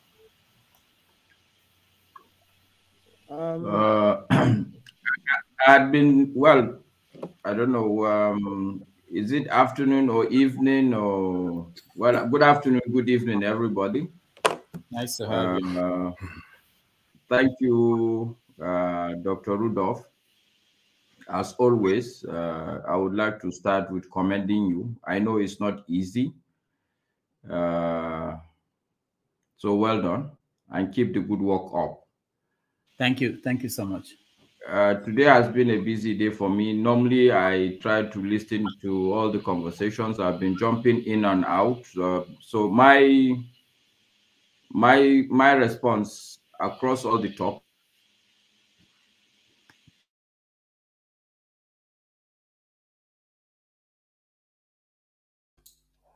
Your audio is gone. Oh, I didn't know that his audio is gone. All right. So, Mask, we can't hear you. Maybe you can rejoin. Your audio went off. Let's go to Dominic. Max refused to vote for me. That's what happened. Anybody that refused to vote for me, you are in trouble. All right, Dominic, go ahead. Just as a side comments, every once in a while I just tune out Nigerian things so I can have peace of mind. But lately I've been listening to Ned Media. That guy is very good. The way he does this presidential election petition tribunal transcripts, it's very, very enjoyable. I don't know if any of you listen to it like daily. Like, it's pretty good. To the matter at hand. First of all, I think, like I said, I'm part of my rants. One thing that I have a hard time wrapping my head around is people are, you want to lead a nation of 200 plus million people. That's assuming the estimates are correct, because we never do proper census. And everything that you're doing is to make them suffer. It doesn't make sense. You are trying to help people. You remove subsidy. The cost of living is increasing, and then you're thinking of tariffs. I don't understand. Which type of brain do the advisors have? I don't know. I know forefathers is always like, don't criticize anything about Nigeria. I'm not criticizing Nigeria. I'm criticizing the people who are in there, the people who are at the top echelon of leadership. There's a difference. Because I know forefathers, give you 2 minutes now, you just jump on my neck. It doesn't make sense. Or are we talking about Sorry, you are fine to criticize them what you want. Sorry, you got the impression that these leaders are. I will never defend them. Come on, they are traitors. I call them traitors. Okay, at least now we have a decision. Popan is more of a defend Nigeria, but don't defend the Nigerians who are messing up Nigeria. Okay, I think we have a good understanding now. Okay, it's just it doesn't make sense. People are suffering more and more, right? The one that is even shameful is what's the new advisor's name? Or I don't know what his name is. The one who came out and said they didn't say anything. They didn't say anything about decrease in the salary. Increase. What is the minimum wage? Is it not what 40,000?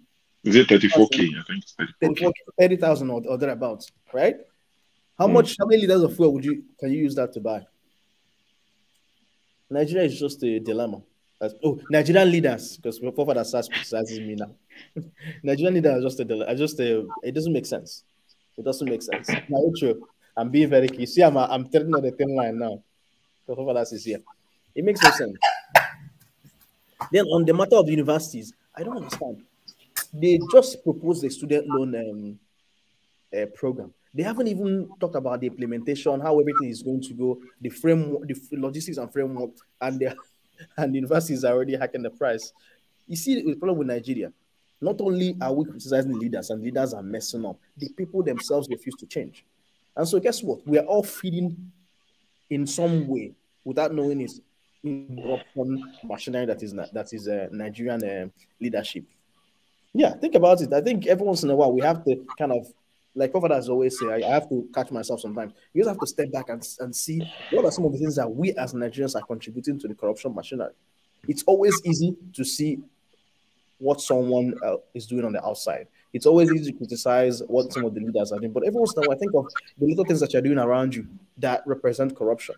However, if I was in Nigeria now, I'm in the US, right? If I was in Nigeria, to be honest, there are certain things that I would be a little bit less scrupulous about. For example, you're driving a red light. Yes, obviously, I'm in a country where people respect red lights, right? So I'm not going to just drive it. But if I was in Nigeria, I'm like, okay, there's no car coming. I may be tempted to pass the red light because I'm not going to say I will break the law online. So I think every once in a while, we just have to kind of introspect and kind of think about some of the things that we as Nigerians are feeding into the corruption machinery. Because the vice chancellor or whoever who is in the universities who is raising the price, is he not a common Nigerian like all of us? The person who's in the filling station raising the price, okay, I know you're trying to make a living. You're trying to take advantage of the things like the supply demand things that are happening, but aren't you feeding corruption? So we have to think about all these things. That's something that always makes me tired of Nigerian leadership, not Nigeria. Forefathers. Of Nigerian leadership whenever I think of Nigeria. All right. Thank you, Dominic. Forefathers, go ahead. Yeah, thank you, Ovie. Dominic, don't think, you know, I'm not exactly, I hardly spar with you, so I don't know why you think that I'm that mean. See, most of the things our leaders are doing is just this week. It was like I was in mourning. Really, it was just too many. Too many of them was just coming through rubbish after rubbish, and you know, when we were talking, we were having a discussion about Bill Gates coming to Nigeria the other day, and you know, I was shut down once. We were on a panel where it was shut down once that we shouldn't mention this guy. Like, how are we supposed to solve our problem when people are coming in and doing stuff? And they announced this in bioengineered, genetically engineered crops in Nigeria. There was no discussion about why are we going genetically engineered crops in Nigeria? A technology we don't control. We are growing it, and all they talk about is it's going to give us good yield and all the rest of it. It's like this will sell us. They will sell us. They will not look back at all.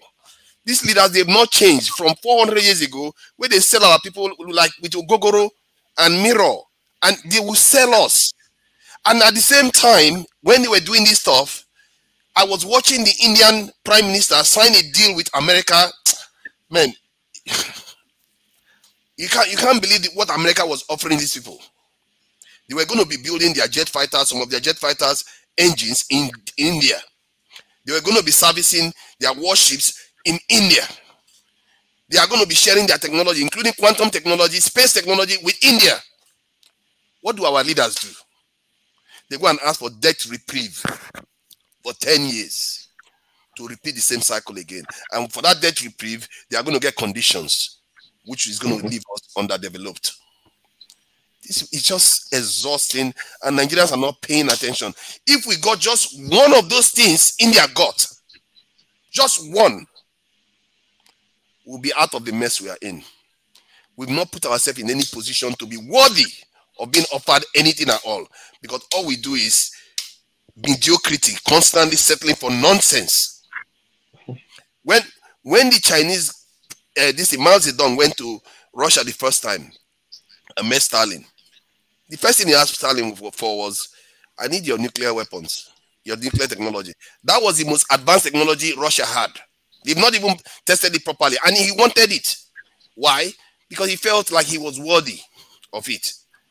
Do you think our Nigerian leaders are worthy of that? They will go, they will just ask for trinkets. Like they sell our people all the time. This stuff is so annoying. It's like, how do you need to shake these people to wake up? You know, one thing I've learned from you, fathers, is that I've learned that, you know, in international deals, right, nobody is actually there to help you develop. No matter how it looks on the surface, right, and looks like they're coming to help you, there's always something behind it. Of course. Oh, they're going to donate this and donate that. What they're donating, would they give it to their own people to consume? There's always going to be a caveat. So for Africans, for those guys, it's the more you look, the less you see. Yeah, Africa Summit. The more you look, the less you see. Let's go to White House and rub shoulders. They're easily very gullible. Oh, they're here to help us. They'll do this and do that. They don't think deeply. And all people care about is, all they care about is, I went to America just to entice the local politics and make them look good. Oh, Tinubu went to Paris. Oh, wow, look at him. Yeah. He's doing this and doing that. He's already, immediately and trying to get the economy right. But no one talks about the little details because they don't care. All they want is to offer us something, PR. They don't think of the substance. It's unbelievable that some of the stuff they go there and do. They just go and settle for mediocrity, and then they expect. And the thing is, it's not even the Oyibo's fault too. How can you accuse people of being a good parent for being a bad thing? They are good to their people. They are taking care of their people. They are doing the right thing by their people. We are the bad ones. Our leaders go there and sell us repeatedly. They refuse to learn any lesson. For 400 straight years, it's remarkable. The same pattern is repeating itself. Ogogoro, Mirror, for human beings that can invent that mirror. You were selling human beings for that. The same thing they are still doing today. Nothing has changed. I listened to Bill Gates' speech today. When I was watching Bill Gates' speech, I was astounded how much the man knows about us, actually. I was astounded. He even talked about this jackpot thing that was going on. That how we can gain from it is exactly what I was saying. That we can flip it around and have our people come back to Nigeria. Do you see these leaders ever encouraging us to come back to Nigeria? They are doing everything to put pressure on us to run overseas. Even Bill Gates knew that, but our leaders never does. They will never do it. What kind of human beings are these? How do they transform from everyday Nigerian to what they become, where they don't care about their people, they don't care about enriching and empowering their own people? I can't understand the mindset. All this stuff is not essentially in the hands of Oyibo people. Our leaders are the ones, and we are the ones creating them. We are not making them accountable enough to us. We are not demanding critical things. When I keep saying we need to demand security, people think it's a joke. All the other nations, that's what they did. I just told you, China went to Japan. Mao Zedong went to China. The first thing he asked for was nuclear weapons, and he never relented. When Stalin refused to give him, when Khrushchev came in, Khrushchev relented and gave to him. And from there, they never looked back. Look at China today. The same thing with every other people, the same pattern with every other people. We just go there and trade for trinket, thinking that that's going to lead us to development. It won't lead you, because everything else you need power to defend it. Your debt, you need power to defend your debt. Your inventions, you need power to defend them. Everything you want to do in this life, you need power to defend them. If you don't have security, it's going to fail. And these leaders go on and on selling us for trinkets. As you know what they do, even the Kenyan this leader that quite outspoken, Ruto, he was asking for moratorium on debt. What is that going to get you? They are going to put condition if they forgive you those debts. They are not going to do anything. And we think we are going to be a good boy, and you are going to develop. They will not let you. They are not stupid. When they keep asking us if people are stupid, they are good. They are good to their people. They make sure they secure their children's future. You think they are just going to sit there and watch you steal all their resources so that their people go and suffer? They are not going to let that happen. You have to do it for your people. What I say, when I'm here and I see on TV where they're showing kids in Africa, instead of showing like nice buildings and stuff, they always show kids in Africa with like big pot belly kwashiok. They're like, oh, $1 a day can save this child from malnutrition. And I'm always getting angry. But if you use an analogy, look at what the leaders are doing. They have a sense of entitlement and charity. Oh, give me. See, why we are getting angry that we're being portrayed as begging and they are the political barbarians. They are beggars. These guys are beggars. That's what I wanted to say. What they are doing is working. We see it working. Our leaders, by the time they become leaders, they're already in the begging mode. And our men are already looking to run over to them and go after their women. And our women are wearing their hair as if their hair is the most. They are already in our heads. On and on. Even our own education system, we can't even make it our own. It's unbelievable. We can't rename our country that we got how many decades ago. We can't even decide to rename it. There are so many. It's like we have not taken ownership. It's just simple. That one we are adding to what Dr. Dominic just said now. Just the way they go to Africa and they show pictures of malnourished children, right? If you go to states like California and see the number of homeless people on the street of California, you'll be shocked that this is America that you and I are living in, that they claim to be what they call it, developed country, right? Yeah. You'll be surprised that a lot of Nigerians are better than these people in America. Now, we're talking about this Bill Gates going to Nigeria to offer genetically modified food, right, for Nigerians. This same GMO food that is hurting Americans today. Go to hospitals. Thank God, Dr. Dominic, you are in the system, right? The same GMO food that is hurting Americans today. That is what our leaders are accepting. Somebody called them gullible people. And they are even, I was even looking for a word, better than gullibility, right? To use to qualify these people. Now, you're offering us GMO food, but during COVID, just this past COVID, right? They deny us access to the vaccine. The Africans, we tried everything to have the vaccine. They deny us access to it. The price was too much for us to afford. Now, Africans actually offered to produce or manufacture the vaccine. They refuse. The same people that you are trying to get GMO food from them refuse to give you that license to produce that vaccine. Exactly. And today, you are accepting GMO food from them. They actually want you dead.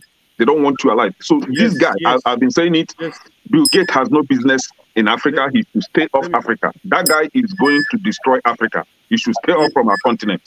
But why do we even have to accept GMO food when our soil naturally... Hold on. Sorry, I'm sorry. Exactly. We skip TK. Yeah, there are people who are skipping that have not said anything here. Mask, let's hear you again. Let me know if your line is good. No, it's still not good. Unmute yourself, Mask.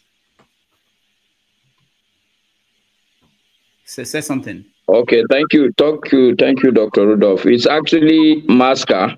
Oh, Maska. Okay, sorry. Maska, yes. Okay. Okay. Well, I don't know whether I should jump into this conversation, but I would rather do a small overview of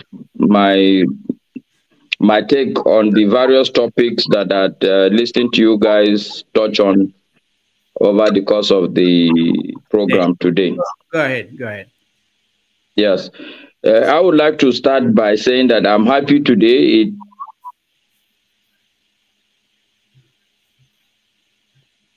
It's gone again. It's out. Maska, we can't hear you. We can't hear you. You want to go out and come back in? Yeah, Maska, there's something with your line. Oh, it's not working. All right, Ike, go ahead, Ike. Dr. Jacqueline Damages, how are you? Good. Everybody in the panel, thank you for all your contribution. Oh, by the way, Oga, I saw your Nubi masquerade. I didn't know that the Nubi masquerade they come out from America until when I saw your video. But anyway, I think when people talk about the leaders, I'm personally offended because if we go to our families, what is happening in the families, that is where all these things start. When we go home, we're fearful of our life. We live in abroad, we are not accepted. When we go home, we are not accepted. Try once in your life, try to go, I don't know, Dr. Dominic, if you have ever tried to do health fair in Nigeria. See how they will pursue you. Even the doctors think that you put in sand in the agare for them. The nurses will pursue you. Everybody will pursue you. For me, all these leaders, they come from a family. They didn't just change overnight. As a leader in Nigeria, every leader in Nigeria is a bully, including Peter Obi. Peter Obi, they bully you with government or with a law, because what he's doing now is bullying with law. But I think for him, he's one of the best we have ever had from what he did. But to me, America giving you incentive, giving you this, they have something they want to gain from you. They're just not going to give you something. When they give you something, one hand, they give you this time, they take multiple times from you. Asari Dokubu, let me talk a little bit about Asari Dokubu. I'm sorry to say, it's a pig. That's just my opinion. I don't know. I still ask. I have asked in this platform, what did Igbo people do to the rest of Nigeria? I ask that question all the time when I come over here. Rudolph can attest to that. What does Igbos, if somebody wants to flex muscle, the first person he's gonna talk about is Igbos. Igbos. You carry Igbos, they do flex muscle. Somebody says about what Tinubu is doing that is working. Believe me, anybody that spent the kind of money Tinubu spent to become a president of Nigeria does not go to that seat to do the work. Every businessman, everybody that owns a business always want to make a profit. And money can never be enough. It doesn't matter who that person, including the Bill Gates, including Amazon, who is the richest man in the world, including Tesla. They still want to make more. Tinubu becoming president is to make money, and he's going to make more.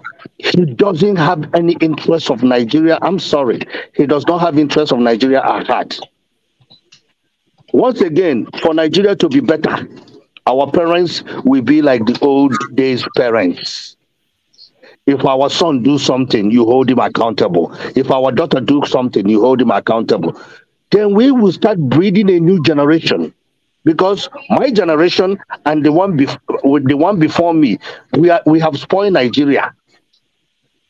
Desmond Elliott was an actor that went into the house. What did he do? Once he went, he's a young man. Once he went over there, he joined them. Yaya Bello was a young man. I was older than Yaya Bello. What did he do? He was the one bullied the Kogi State people during the election. Some of the young people that are in that house or in the Senate, they are young. That is what we were thinking, that when we elect young people, they will go over there and make change. Guess what? Once they go over there, they swear, that whatever that they give them over there, the kai they give them over there, they change why they are there. So how are you going to change Nigeria? Nigeria is no mekwata. You cannot mekwata Nigeria. That is my opinion. You cannot fix Nigeria. As far as all these people are there and they're playing the game of tribal, religion, all that, as long as they're playing that game, they will find a bully in each tribal and religion people to advance their cause. Nigeria is not going to change. Since I was a child, they told me Nigeria will get better. Since I was a child, Nigeria have gotten worse. As I get older, it's getting worse and worse and worse. And it's never going to change. So until everybody get in their head, us that is in Western world, we cannot go over there. Because once you get on the plane and arrive in your neighborhood where you grew up, the next thing is that they're going to come after you. They're going to take you because they think that you carry all the money in America, where there is money on the tree to come. So I'm sorry. When people are talking that Nigeria will change, Nigeria is not changing. It's not only the leaders.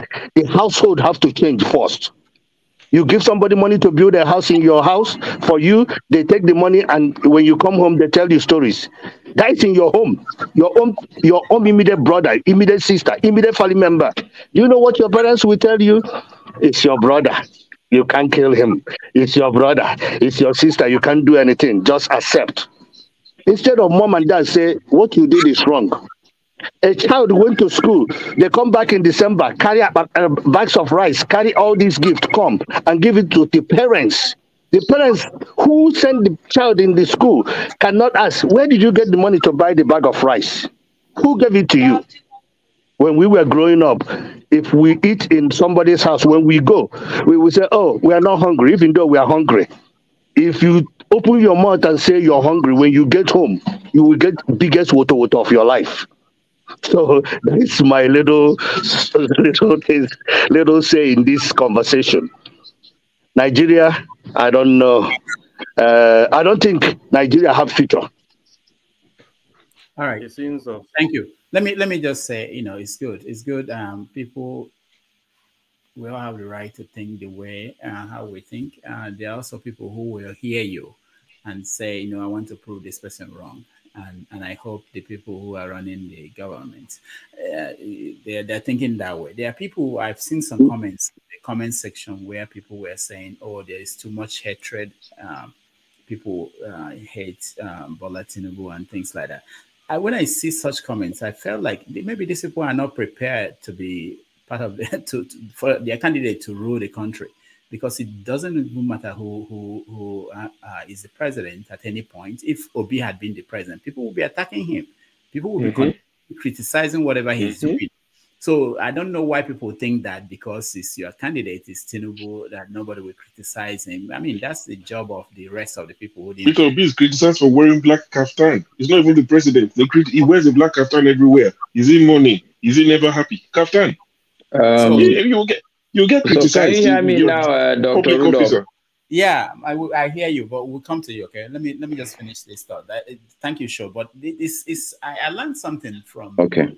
I'm doing the show for the last 12 years, where when Jonathan was in power and the show appeared to be critical of Jonathan, people from other parts of the country were happy about the show. I'm talking about Dr. Damages. Happy that you're doing the right thing. This is good, very good. But when Buhari got in and, the show became critical of Buhari, the same people who were saying you were doing very good now said, you're not balanced, you're not objective. And I'm sure by the time we start looking at what Tinubu is doing, the people behind it, but that's part of it is human nature. But also, I think our people can do better than that by looking at it in a different way. Anyway, Maska, go ahead. Okay, thank you. I hope this time around my audio would stay with us. Anyway, I want to start off by countering the last speaker who spoke very vehemently that there's no hope for Nigeria. I actually listened to this show simply because I believe there's hope for Nigeria. And I would want to say, truly, if you believe that there's no hope for Nigeria, then why are we even having these discussions in the first instance? I've said it before on this show that I think we're a bit hypocritical. We all want Nigeria to work. Instead of speaking positively, we would rather be a bit negative about it. I'm convinced that Nigeria will work. One of the reasons even this platform, for instance, the fact that there is a large number of people in diaspora today that are Nigerians. History has shown that a lot of the people that have led revolutions in their own country, they go into self-exile. So most of you guys may not be conscious of the fact that you guys are in self-exile. But that's bottom line. That's the reality. Almost everybody in diaspora is in self-exile. Okay? And I think the truth is that all of us would want Nigeria to work. I think the more we start looking at how we can make it work, I think it's better. Because even if Nigeria doesn't work, the truth is that the problem will still be there for all of us, whether you're in the US, you're in Canada, wherever it is. So I think one of the things that I've said, I think the last time I was on the platform, is I think we start thinking of what is it that we can do. I said that there's something forefathers said, which I think we should begin to pay attention to. On the election day, what will be the role of citizens?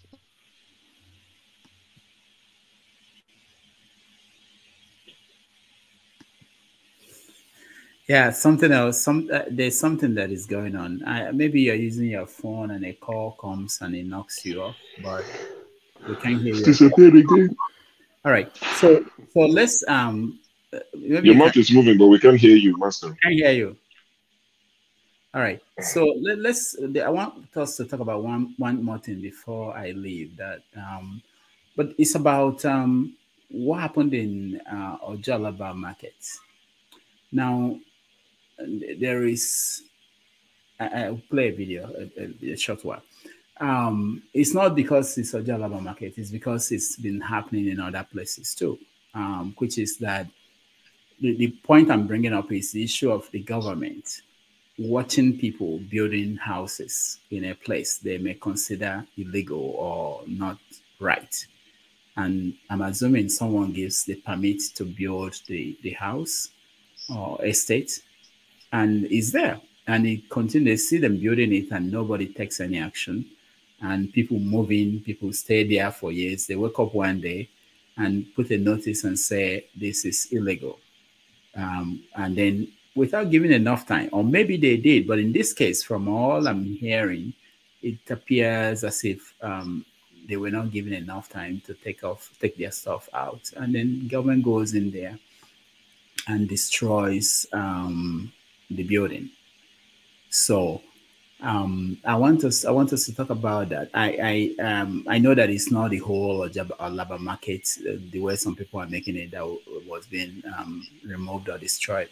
But it doesn't matter, even if it's on the Alaba market or somewhere in Oshodi or somewhere in Sokoto, wherever, or somewhere in Onisha, when government just moves in with a caterpillar and bringing down structures, without, I mean, if you ask, in some cases, there's no court ruling. There is, there's so many stages that should have taken place. I know that Nigerians are stubborn, and sometimes if you write them and tell them, they ignore that. But in some of the cases I've seen recently, there is no effort by the government to make sure that people have the opportunity to exhaust all the opportunities, and before they move in the caterpillars and everything. I mean, even without destroying the houses, you can actually fence the whole place, put fences, make sure that people cannot go there. And anyway, let me hear what you guys think. Let me start with you. Where do I start? Let me go. Maicho, I wanted you to speak. I'm sorry. I wanted you to say something you were. Let me now start with you. Go ahead, Maicho. I wanted to interject when they were talking about their useless food growth enhancement. Our soil is fertile enough for us to produce our food. So accepting this nonsense from the gate is a no-no. May they kill their people first before they come kill us. Because anytime they want to do their useless experiment, they come to Africa. We don't need their GMO food. We don't want to learn it. We didn't tell them that our soil is not fertile enough to produce food for us. It's just that they've not encouraged agriculture as they should. That's why we are having food shortage. Having said that, say our country, we don't, even Zoom said better pass our country these days, where the government does not think about compensation when they are destroying all these buildings. I'm not saying they shouldn't bring down structure they feel that is threat to life and property. But you should know that people spend money to build all these buildings. And if you are bringing it down, there should be an agreement between the government and the people to rebuild the structure for the people. Or you pay for compensation. But it's only Nigeria will just do everything with impunity and say nothing will happen. And true to nothing they happen. Now the people, when it affect, now they go suffer. Now the people have wives, they have children. Now don't make school impossible for their children to go by bringing down this. How are they going to feed their family? We don't care. And there's no incentive in place to even compensate them. So we have government that specializes in increasing the pain of their citizens and giving themselves 140% salary, proposed salary increase. They call it proposal. Before you know it, they don't start implementation. It's so sad. That's how we cannot afford to continue with these leaders or rulers that are insensitive to the pains of the people.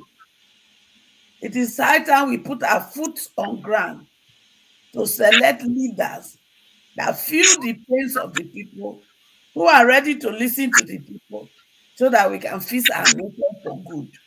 Thank you. All right, thank you, Mr. Shaw. Rudolph, don't you think you should promote the channel? Oh, okay, yeah. There are 300 something viewers. So okay. So what we're doing now is, because we're every week we're under threat of being shut down by YouTube because of some things that happen on the show. So we want to have a sister channel where we have it as a backup just in case anything happens. So we please ask people to subscribe to Iroko Post TV. That is where we are moving all the shows. Because right now we are basically counting on audience that are backed up by Dr. Damage's show.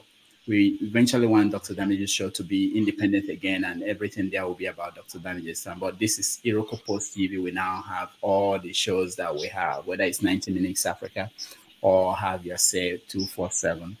So please, if you subscribe to Dr. Damage's show, you can also subscribe to Iroko Post TV. It's our sister channel. It's going to be the main channel when we have sufficient followers there. We want to win off the whole show from Dr. Damage's show, so that we don't get. And also, the most important thing is that we are really under any other strike. If we get another strike for whatever reason, like what happened today, Jude, the music that Jude played.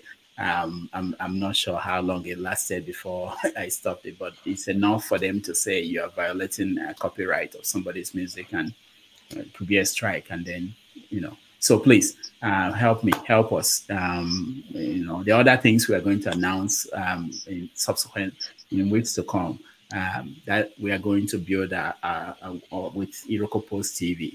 So please, thank you so much. I appreciate that. Thank you, forefathers, for reminding me. All right. So I'm watching them. It's only 7 or 8 of them that has moved. We have 300 something watching. Please come on, Nigerians. It's only 8 people that have gone to subscribe. What is wrong with these people? Come on, go and subscribe, Jare. Jesus Christ. 300 something. If 50 subscribe, I wouldn't be surprised. But it's 35 from 27. What is that? Come on, people, support the channel, because if something happens, you're not going to get Dr. Damages again. It's just. How long is it? 30 seconds you can subscribe, please. All right. I think we need to stop the show until they get to a certain number. They have not. Let them get to 40 or 50 or at least. It's 37 now. Two people just went and subscribed just now. 2. There's 361 people watching. You see how funny people are. This is what I was talking about earlier on. We say we support something.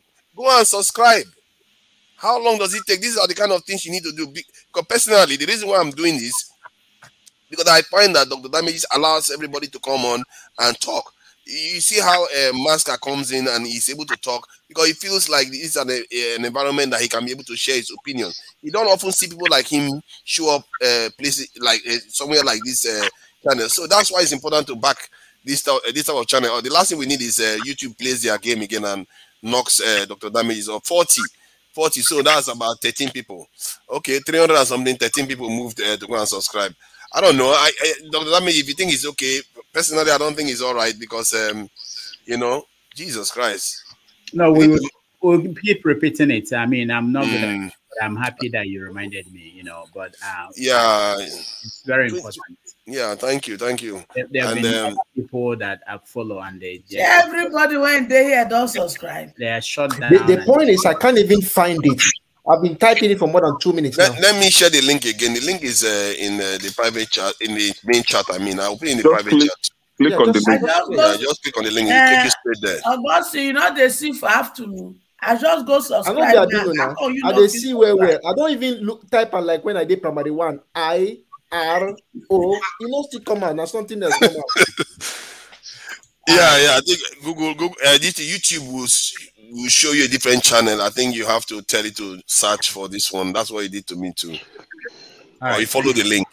Thank you. Yeah, it's almost 50 now. That's almost double the numbers. I've done my bits. See, subscribed. Yeah. Thank you. Okay. It's double the number now. Thank you. I've seen it. I've subscribed. I saw it now. You don't carry a batch of stuff. Come, see, I'm not just boy. Not just I think Dr. Damage is too nice. Dr. Damage is too nice. He doesn't ask anything of anyone. He's liberal, man. Yeah. So thank you, guys. I'll get there. That's one of the guy that is coming tomorrow. Is the kind of artist and intellectual that he wouldn't even come out. People are still surprised how I was able to get him to come out to talk, but there are people who are not meant for, promotional things. But these days, if you write a book and you don't promote it, nobody will know about it. They actually encourage you to do that. So there are certain things that are, more like old school, but we have to learn. But thank you for fathers. So let's just quickly touch on this, because I also why I brought it up, the issue of knocking down buildings and everything. There was a speech made by the governor of Abia State, I believe. No, I think governor of Abia State. He came to Lagos and met the governor of Lagos State, and he was talking about issues like this. And Soludo also came to Lagos and was talking about. So there is something underneath, but it's not just a local Lagos issue. It's something that I know happens every time in Anambra State and other states, where government officials decide on something and without really. There's something that happened in New York that I want to bring in. So the mayor of New York City has been going around looking for buildings to house all these migrants that they are bringing from Texas and other states, that they now went to buildings that are empty. They've been empty for so long, owned by the federal government. They know that they're here, they're empty, nobody's living there, but they kept it for strategic reasons. Let's say there is a major disaster, they need buildings for people to move in. So they're now telling the federal government to open up these buildings and have, so that they can use it and house these people. So when I think about destroying buildings, even if it's owned by a criminal or something, you can go to court and take it, and the government owns it. It could be of use to the government instead of knocking them down all everywhere. And again, it gives you time to give people a chance to go through the legal process before you take their property from them. Anyway, so let me hear what you guys think. Where did I stop? Austin, I think you're next. Oh, Show. Is it Show? Oh, Show. Yeah, Show, go ahead. Okay. Well, I don't follow the story closely, but I saw headlines. I saw different narratives, and people said the one that happened in Lagos was targeted against the Igbo. Some people said Alex Oti came to talk to Sanwo-Olu about it, stop victimizing the Igbos. And some people are saying, I think Lagos State government are saying those buildings have structural defects and they could collapse anytime. And the last thing you want is casualties, But I think what people are saying is they didn't give them enough notice, because I listened to one of the reps of the Igbo traders who said, they still came the other day, they paid them some money and they didn't give them enough time. So I think these things, they can be handled better. It's good that they're trying to preserve people's lives. We don't want to lose any more people than we do on a regular, on a daily basis in Nigeria. So I just think it's the planning and the execution. That's always the problem with us. We want to do the right things, but our good is spoken of as evil. We have good intentions, but the execution always leaves something to desire, And to go to the root cause of this, the agencies that are involved, and this is part of what we say, it's the Nigerians behind this system that don't make it work. To agree with forefathers, I'm sure the agencies involved are meant to inspect these projects. Number one, should it be built on this piece of land? Is it water? I sent you a video now. If you want to play it at some point, it's the flooding in Abuja in Lube yesterday. I'm not sure if you saw it. I messaged one of my friends who moved to the UK last year, and I said, "You lived in Abuja. You left us in Ibadan, went to Abuja to make money in Abuja and all of that." He's jackpot as well, anyway. I said, this place in Abuja. I said, "Oh, they've been trying to pull down the whole thing for a while, but the residents are saying no, that they shouldn't pull it down." But the NEMA lady who went there, I saw it in the news. The NEMA lady was saying, "Oh, people shouldn't build on waterways. Why was this estate built on waterways?" And you begin to ask, who approved it? I don't think people just wake up and go and start building. It was approved by somebody, government agencies. So they need to really look into these agencies. Stop people, as much as they might come and lobby and all of that, they should stop people from building on waterways. Honestly, I saw the flooding in Abuja today and I was shocked. You could only see the roof of some of the buildings. So Lagos, Abuja, Ibadan, Ekotepene, wherever, the agencies need to do better. I don't know what comes first, the chicken or the egg. Maybe it's the government that needs to change first, or the people. Something needs to change first. You understand? So all these things need to... look at this. This was Abuja, this is Abuja. And somebody was joking. Somebody said, the person that tamed the ocean in Lagos is now in Abuja, so maybe he can finally tame this thing that they have going on in Abuja. It's just, I mean, who approved when they're this? sleeping,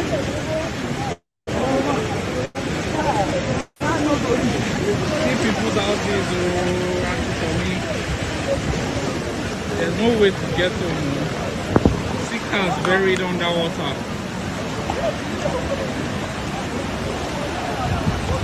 They are rescuing people from houses there.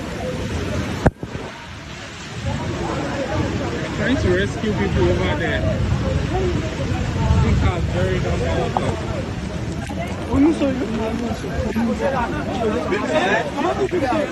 Mr. That security house now. There's two of them inside.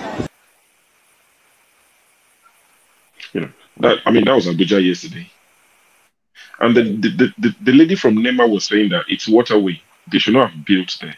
But like I said, you can't build that much structure. It's not like one building or two buildings. It's an estate.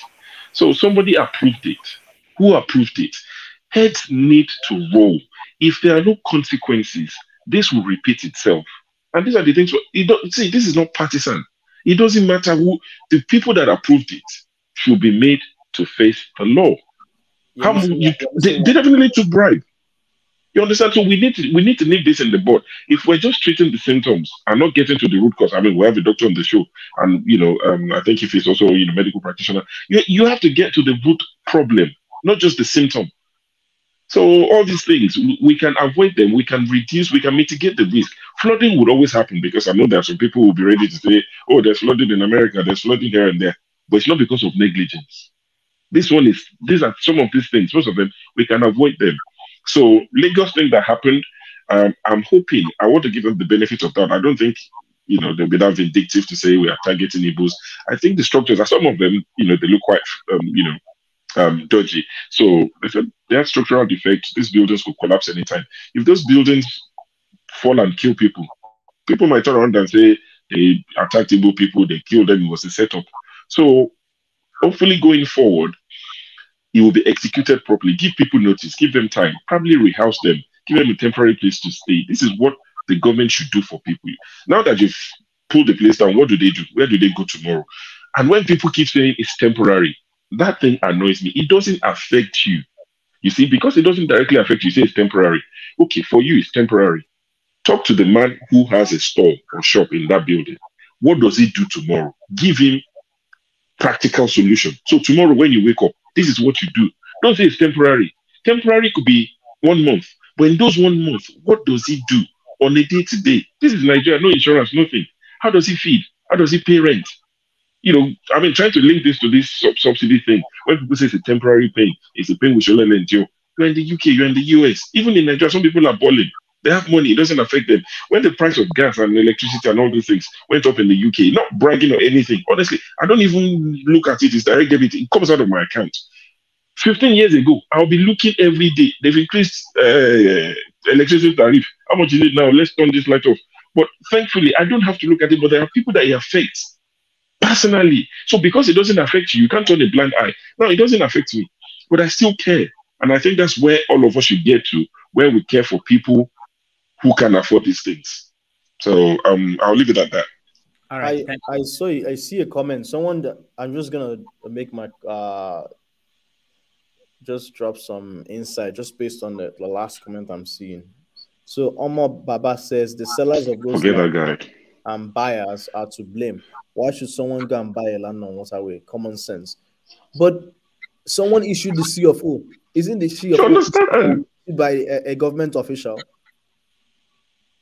Like, make it make sense. You can't just you can't just wake up one day and build set up a shop or make a building on a land that is not approved. Someone even approved the plan before the building was erected there. Inherently involved in the whole process. So, like Sho said, heads have to roll. Someone approved this. Somebody knows some way, somehow, in the south of Abuja, there's a map somewhere. Because obviously, Abuja was planned, supposedly, right? Do you know this is a waterway? This is part of the corruption issue that we are all talking about. You don't need someone at the highest level of government to do something that's corrupt.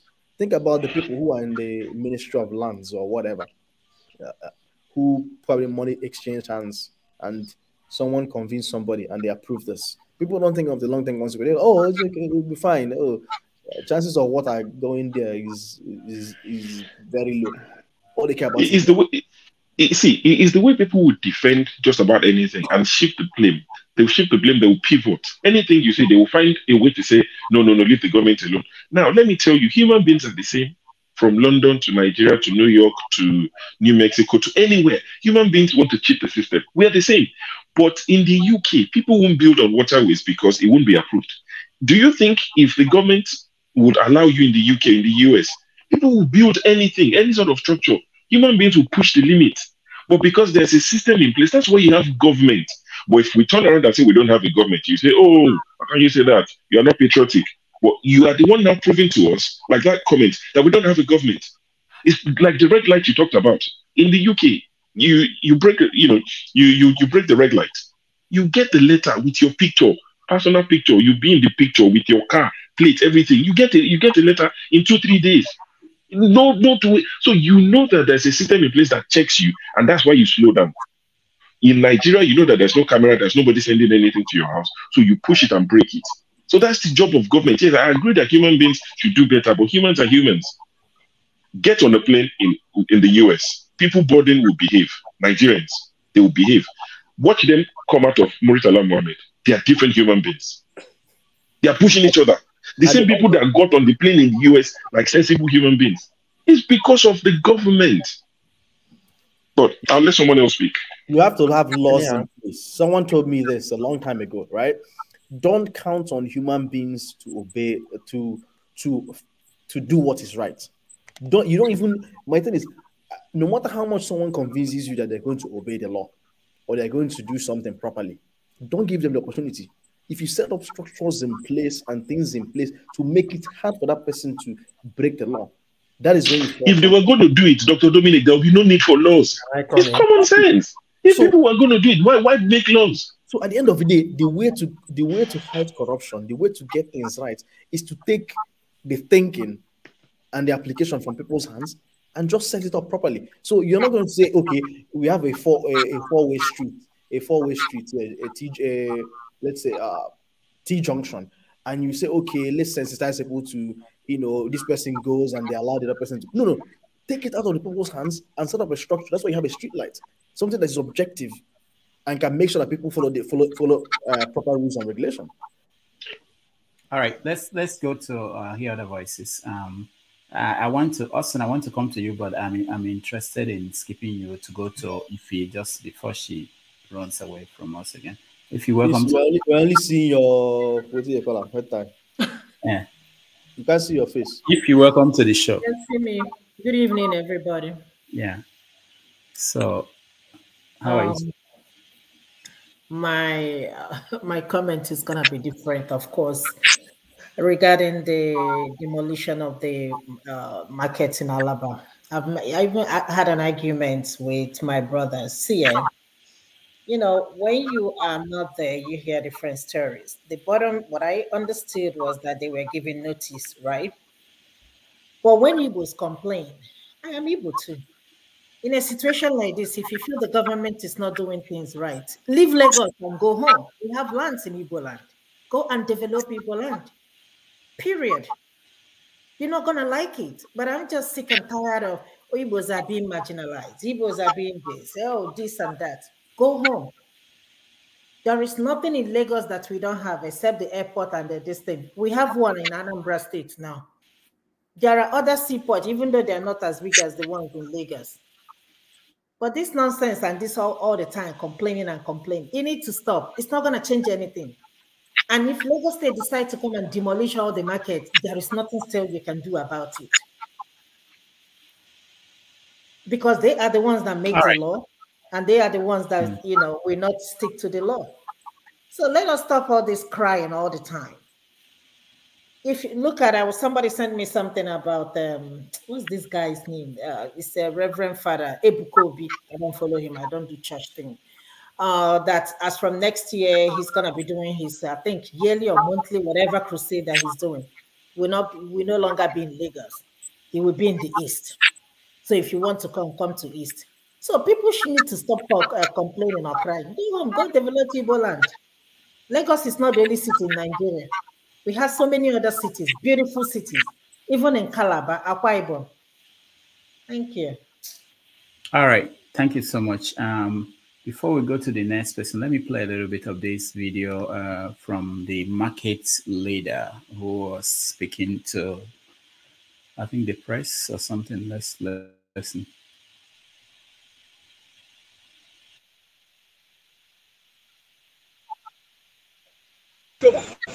He assumed office 2 years ago. He assumed office not up to 1 year. We have the leadership of Alaba International Market. The Lagos State knows that we exist. The local government knows that we exist. Have they called the leadership of Alaba International Market and bring this into our notice? The answer is no. The answer is no. Look at the able men controlling this market. And that is why we have Alaba Amalgamated Council of Section affairs. So that when there is problem, we go to the appropriate authority. The day they came to my office, I was having a meeting, a joint meeting of the BOT, Header Council, and related officers. I saw almost 100 armed mobile policemen. I came out to address them and said, this place is a marketplace, why are you frightening us? They said that for demolition, these people are laughter or whatever. I said, if you come to the leadership of Alaba and tell them, we will work hand in hand with you. We will not disturb the federal government from us, the government from doing their job. But at least you need to notify us. They will not call our people. Your own building is involved. Your own is involved. How do you go about it? Is it about, bringing it down, putting it to standard, or acquiring the necessary documents that is required for you to acquire? Or do they want to reclaim the land and give it to so-called their business counterpart that came out from China like I had, that want to develop as a purpose? No problem. With time, the world will know if actually what they came for is for the updated buildings, or they are giving this place for a foreigner to come and develop markets inside Alaba International Market. Let me tell you, I know about the position of Nigeria. I'm a political scientist. You understand? That's why I'm a trader. I'm not a novice. Some of us are graduates, some of us are master degree holders. Now, what we practice in Nigeria is true federalism. If actually it's true federalism, an Igbo man can become a chairman in the local government. The Yoruba man can become a chairman in the and any government in the All right. So when you look at any of these issues, it boils down to so many, it goes back to so many things about the structure of the country and how we run our country, and people basically doing what is right. Some people are saying that what the man is saying is not true. I don't know. There's no way of confirming, but I think that the important thing is that there's something wrong from my own perspective, even if it's demolition like they do in Anambra State, homes of kidnappers or people who are suspected to be kidnappers. I don't support that. And we're talking about a country where you don't have enough buildings and you just, anyway. But can I add something to that? Because I was following this news, I think late last week till early this week. The information was released that those about 17 buildings, 12 or 17 buildings were due to be demolished in Alaba Market, amongst 320 that is due to be demolished around Lagos. And I was on a panel where somebody actually went to the location and took videos of it. I think from what I gather, he's a southeastern guy. So he went there and he was like, they are building on canals. That they build on canals that even him, he's not going to be happy. He's not happy with his own brothers doing this type of stuff. And we just showed a video of flooding that was going on in Abuja, where people houses have been covered up. So these are the kind of practices that sometimes we do that we don't realize. When government wants to do something, then we turn it to tribal stuff. And we have to really add pertinent questions. This is what I mean by consistency. We tend to do this stuff and then we mangle our country and we pretend as if we don't know we are doing it. But for that, somebody needs to check. How was it possible for someone to build on a canal in a state that has a government? That's my confusion. No, they are corrupt. Of course, they are corrupt. That's how they allowed it to happen. They took money and looked the other way. That's what they do. And then they come back and do the demolition. Then some other person wants to come and correct it. The question is, should they not correct it? Should they leave it like that? When flooding happens, then we start showing the video here that what happened, how did it happen? You see what I mean? And when people start making it look like they are targeting only them, it's not fair. Because they have to remember that there are big businessmen in Nigeria that are from southeast. If this was the case, they are not going to be sitting down and just accepting it. They are going to make a serious problem of it, because there are 320 something buildings that are due to be demolished. So if somebody just bother to read the newspaper article that they put online, I went and read it myself. Except they are lying about 320. If they are lying, somebody can provide the proof. Then that's a different matter altogether. All right, and one more thing. No, hold on, Kenny. Hold on. One more thing I needed to mention. There was in the past when Buhari came in and they were not having press conferences, and we had this conversation where we said they're not having these press conferences for the media or for it's for them. It helps them. It gives them an opportunity to explain things to Nigerians so that people don't guess. So just imagine if the government of Lagos State had come out and said in one of their, whatever way they communicate with the people of the state, and say, look, these things are this, and we are going to eliminate this because of this, and we are giving you this. There won't be this argument now. But people don't believe in transparency. People in government, for whatever reason. Now we know that Buhari left and declared his assets before we don't know what it is.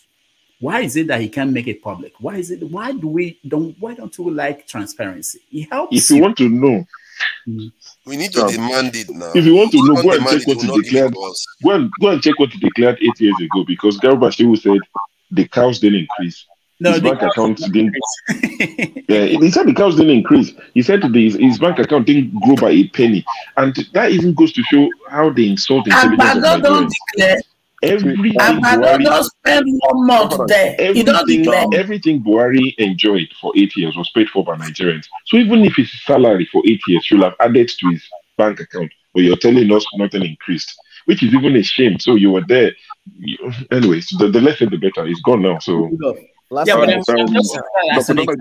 point out that I know this. You see, this topic is very, very important. But has Tinubu declared? Has he declared? And I think we should address this very topic very, very well. This is it. You had the chairman, the Alaba International Market chairman, claiming that the destruction is purposely for the state government to hand over those areas to their Chinese counterparts. So the Chinese people are coming to Alaba market to begin to sell or trade, just like the people they took the market out from. Now, this is it. If some people claim that is for that destruction is mainly for buildings that have structural defects or buildings that are erected on canals, right? And I want to help Lagos State government now. If they are looking for buildings that have structural damage, they should go to places like Ikorodu. They should go to places like Ikotun, where you have houses built on canals. They should go to places like Badagry, where you have houses built on federal pipelines. They should start that the demolition from those areas. Maybe just before the election, maybe those places are on the list already. And they should go to Balogu, Balogu in just before the election, buildings in places like Abulado, Festac area, belonging to Igbo people were destroyed. And now, just after the election, they targeted market that is being controlled by Igbo people, and they are destroying their buildings. See, it is. I don't know, but I think Nigerians will tend to align with liars, right? Lagos State government, if you want to destroy a building or demolish a building, the market is not just existing on its own. There are leaders that are in charge of that market. Did you consult with the leaders? What is the alternate plan for the people that own or that owns those shops? What are the alternate plans for them? The day of the demolition, you could see them running around trying to pack their commodities out. To where?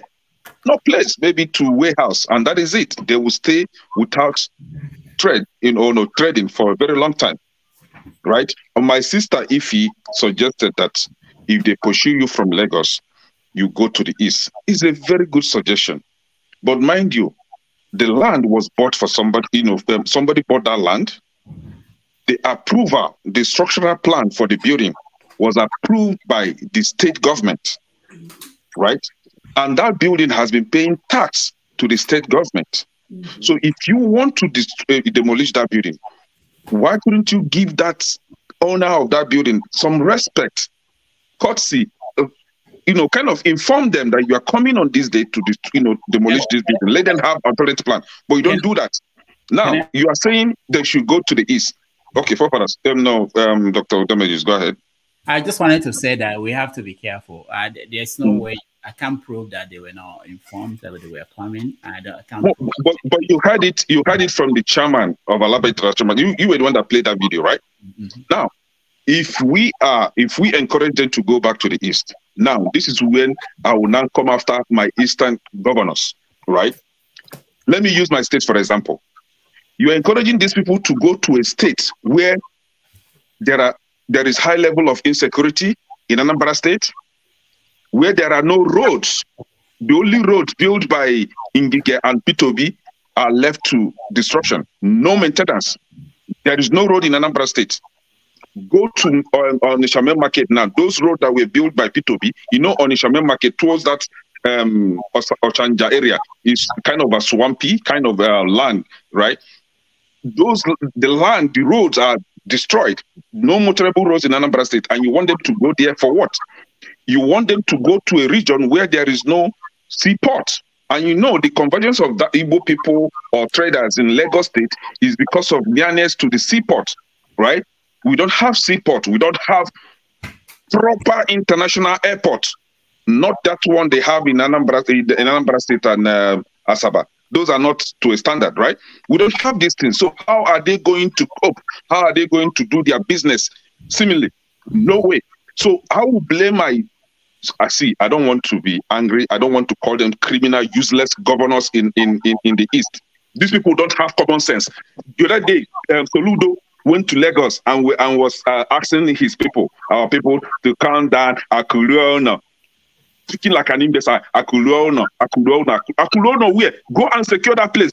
Put security in that place, build roads, build a seaport, and see the massive return of our people. And you hear talking rubbish. Akulono, Natanono where? Come back home where? A place that is not secure. A place that have no motorable road, no power supply.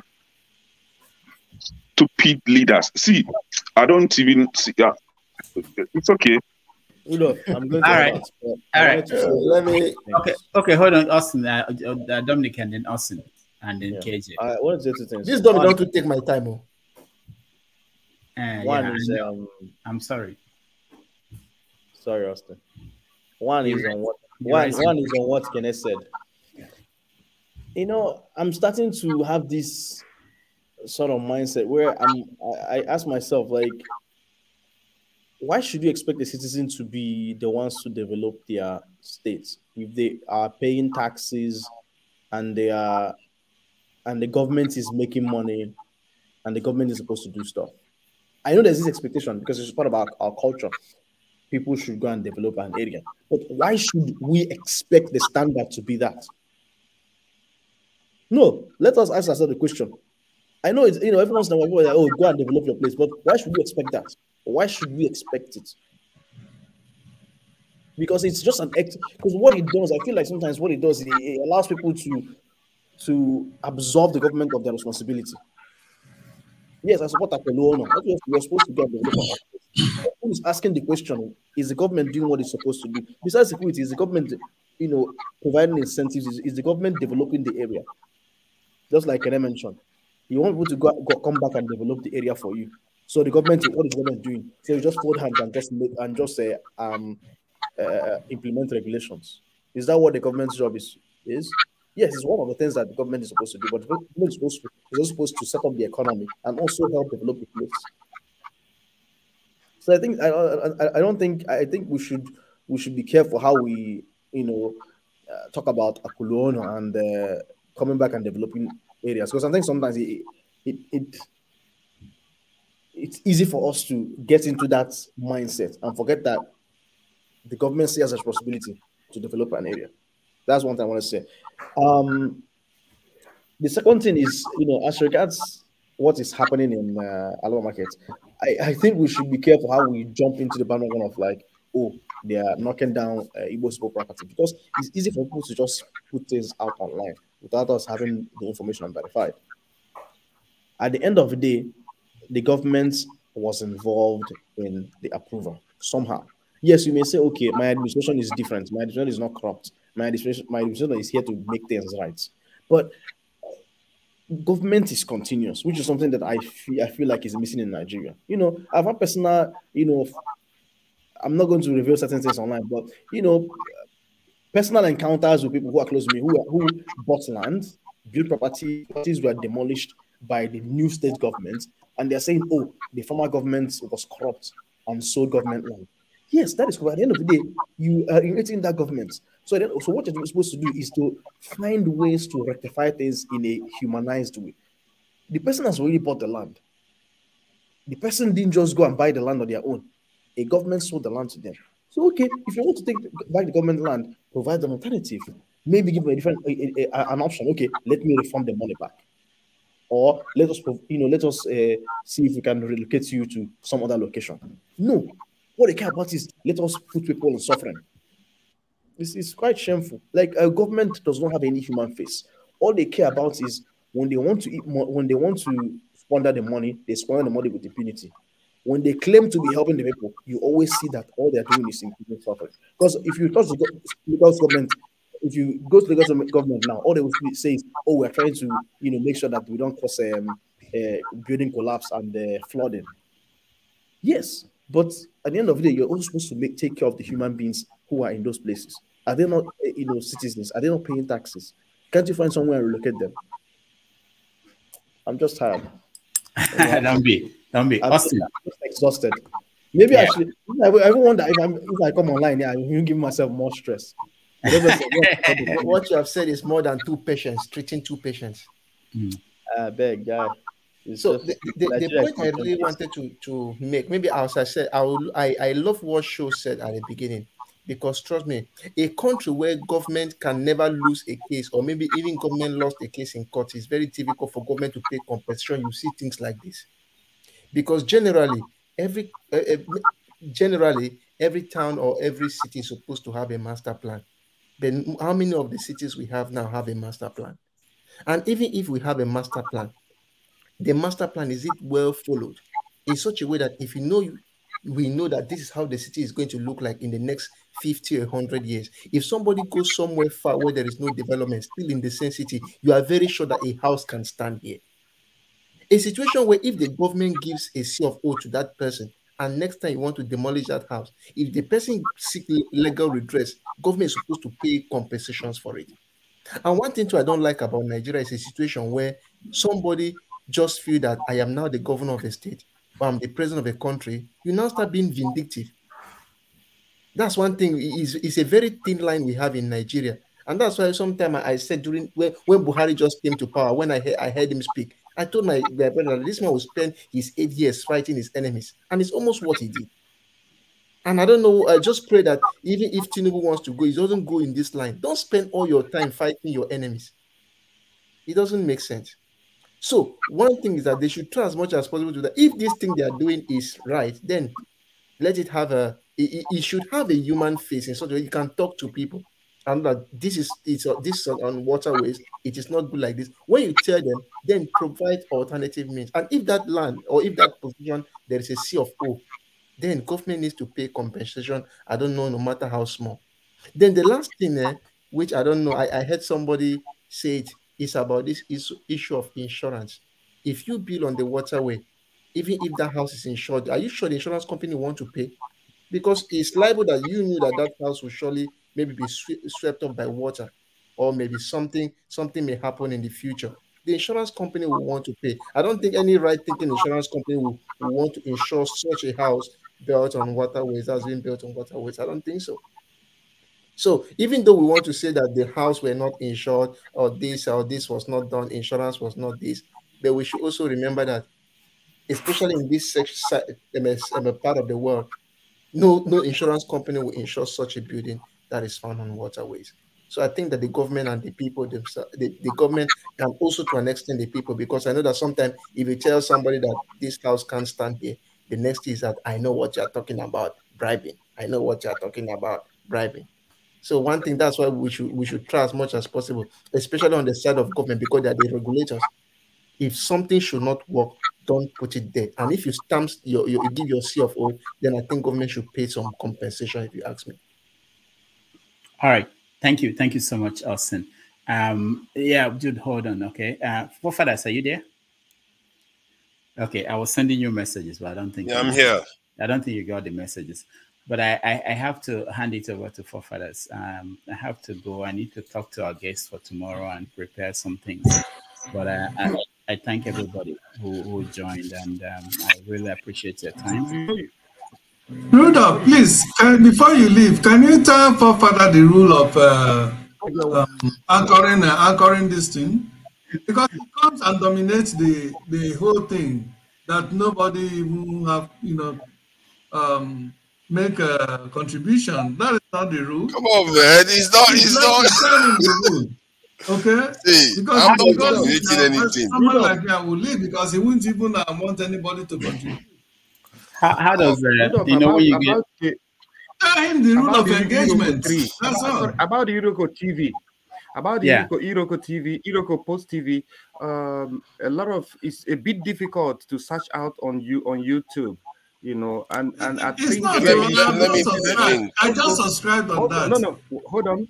Also, the YouTube do have now some kind of a handle. If you could create a handle that at Iroko TV, Iroko Post TV, and just the handle, it helps. And also you have to post it on your description, and from time to time highlight it on the chat so that people could see. But trying to look, I've already subscribed long time ago, even when you are less than 20.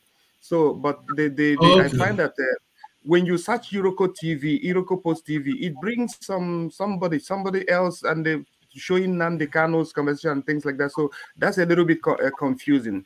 So, but if you can put the handle and also your link, clearly on descriptions and on the chat from time to time, then people will get to it. All right. Thank you so much. Thank you. I appreciate that. All right. Jude. I mean to let him know the rule of engagement.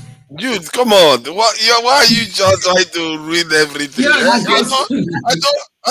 He knows what I'm talking about. He knows what I'm talking about. That is a fallacious accusation. He knows what I'm talking about.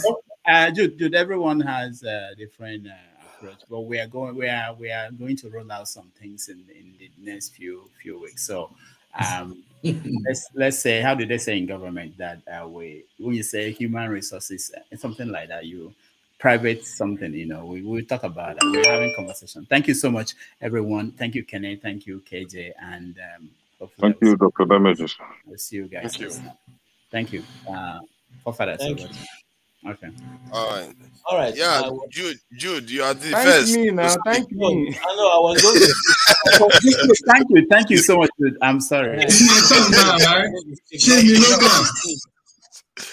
you are the first to speak now. Now, Jude is the first. It's me.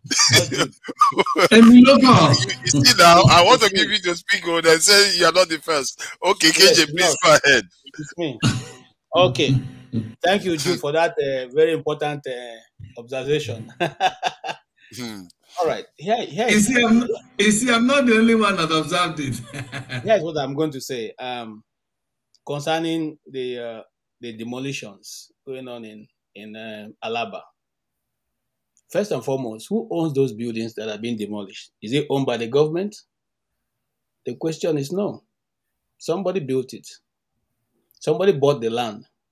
Somebody sold the land. So money must have exchanged hands to millions. So when you bring your bulldozer in 1 minute, in 10 minutes or 30 minutes, and you bring it all down, you forget that the man who is at that place has family. And maybe, as it is in Africa, once you are working, one person working has more than 10 responsibilities attached to his head.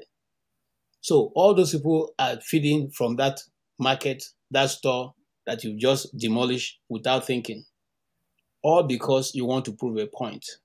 But I don't want to even make my point from that. I want to go back a bit. Now, right from when I was in the university, I went to University of Abuja.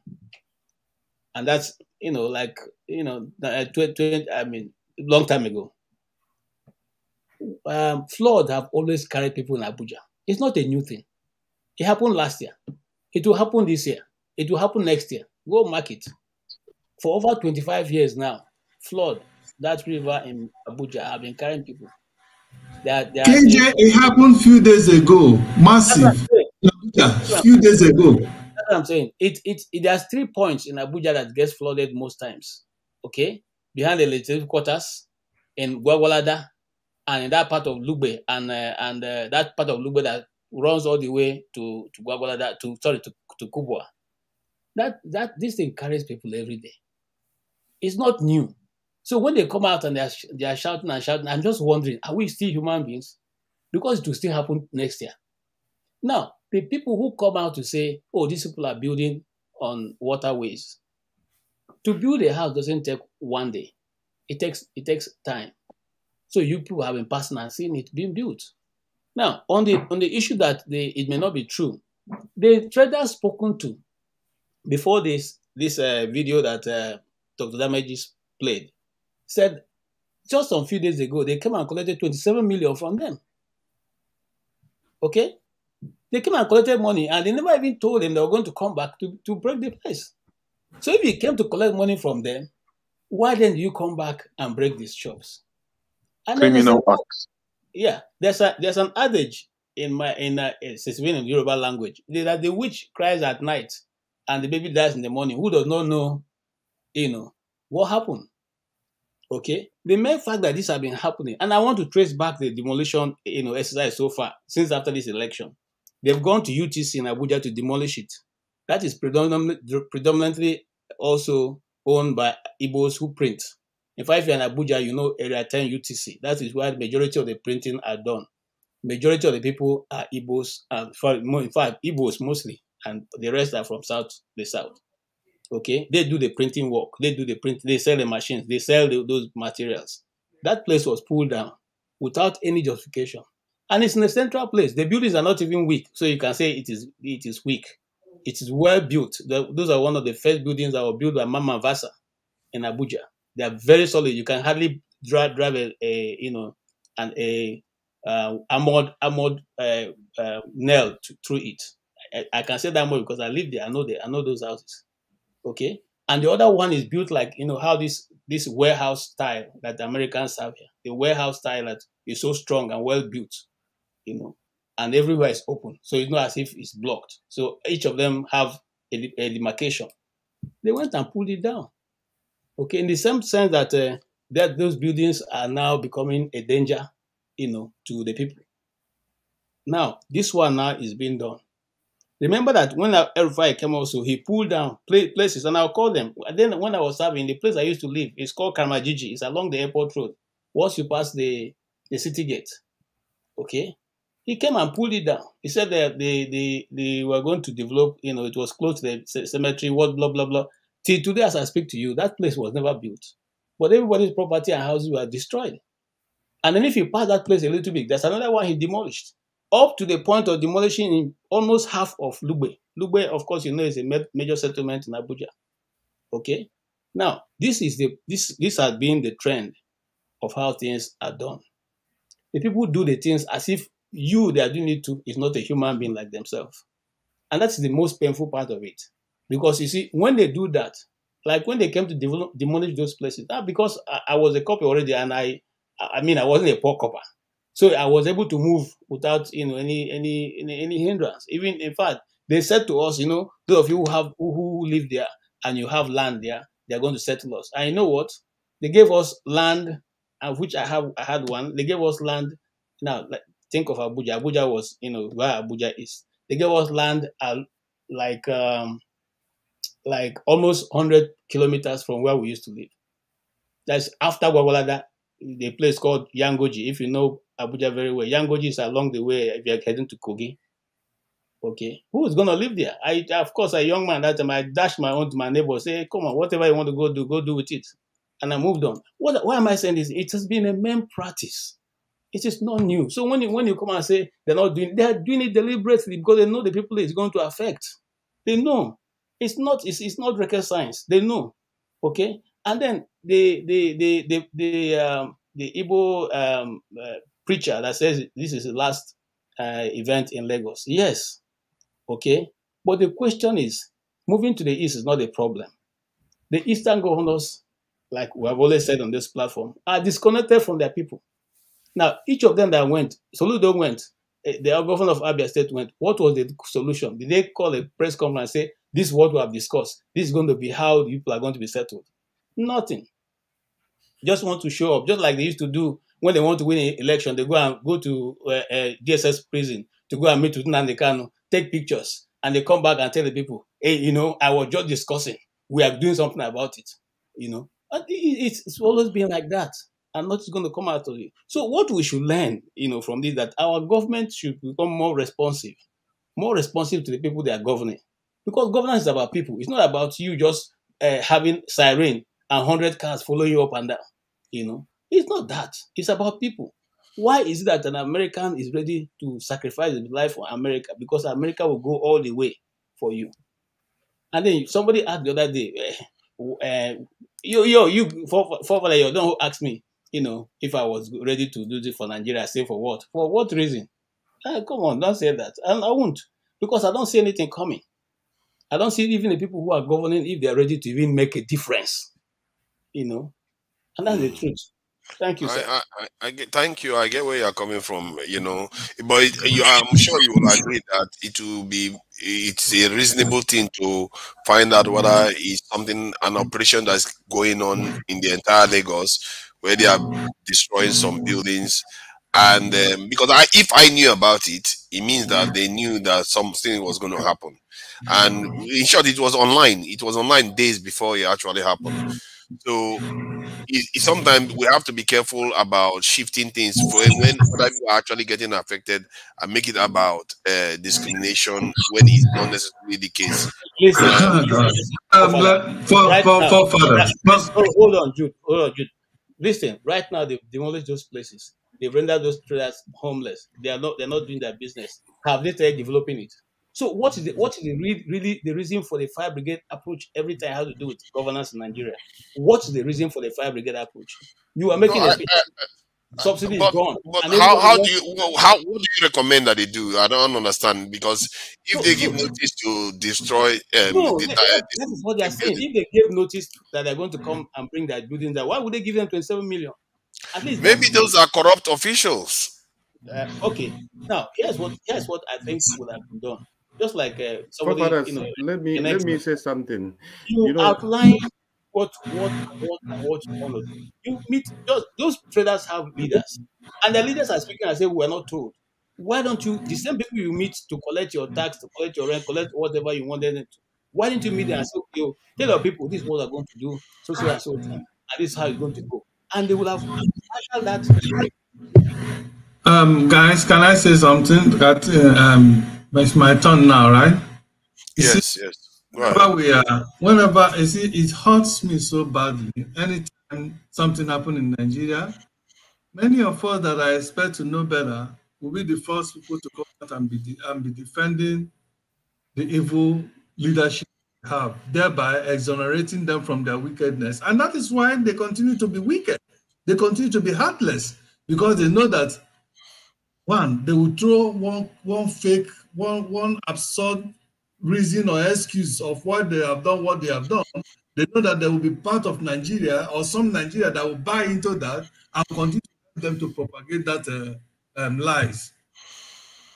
All forgotten that before the election, the Igbos were told on video that, and even during the election, they were carrying their ringing and telling the Igbos, Lagos, if you don't vote for our guy, forget about doing business in Lagos. If you don't vote for Tinubu, forget about being in Lagos, that we are tolerated here enough, that time, you can't be doing business and making profit in Lagos, and yet you cannot vote for the person who is leading. Have we all forgotten that all these threats were made? I mean, I don't understand Nigerians. Honestly, I don't understand these people called Nigerians. I don't. These people are now, they have actively been carrying out this threat even up to today. And yes, some of us will continue to pretend as if they are doing whatever they are doing with every good intention. If indeed the governor of Lagos State is doing whatever he's doing with good intention, he would have called the stakeholders in that Alaba market and they would sit down and decide, okay, what do we want? I want to do this. I want you all to give, I want us to sit. How do we do this so that we ameliorate the suffering, the subsequent suffering that might come as a result of that? I'm sure they will come up with something. Either that they will be settled with money, or you say, you know what? Okay, we are going to go to so place. I want to give you people land, so you people can now.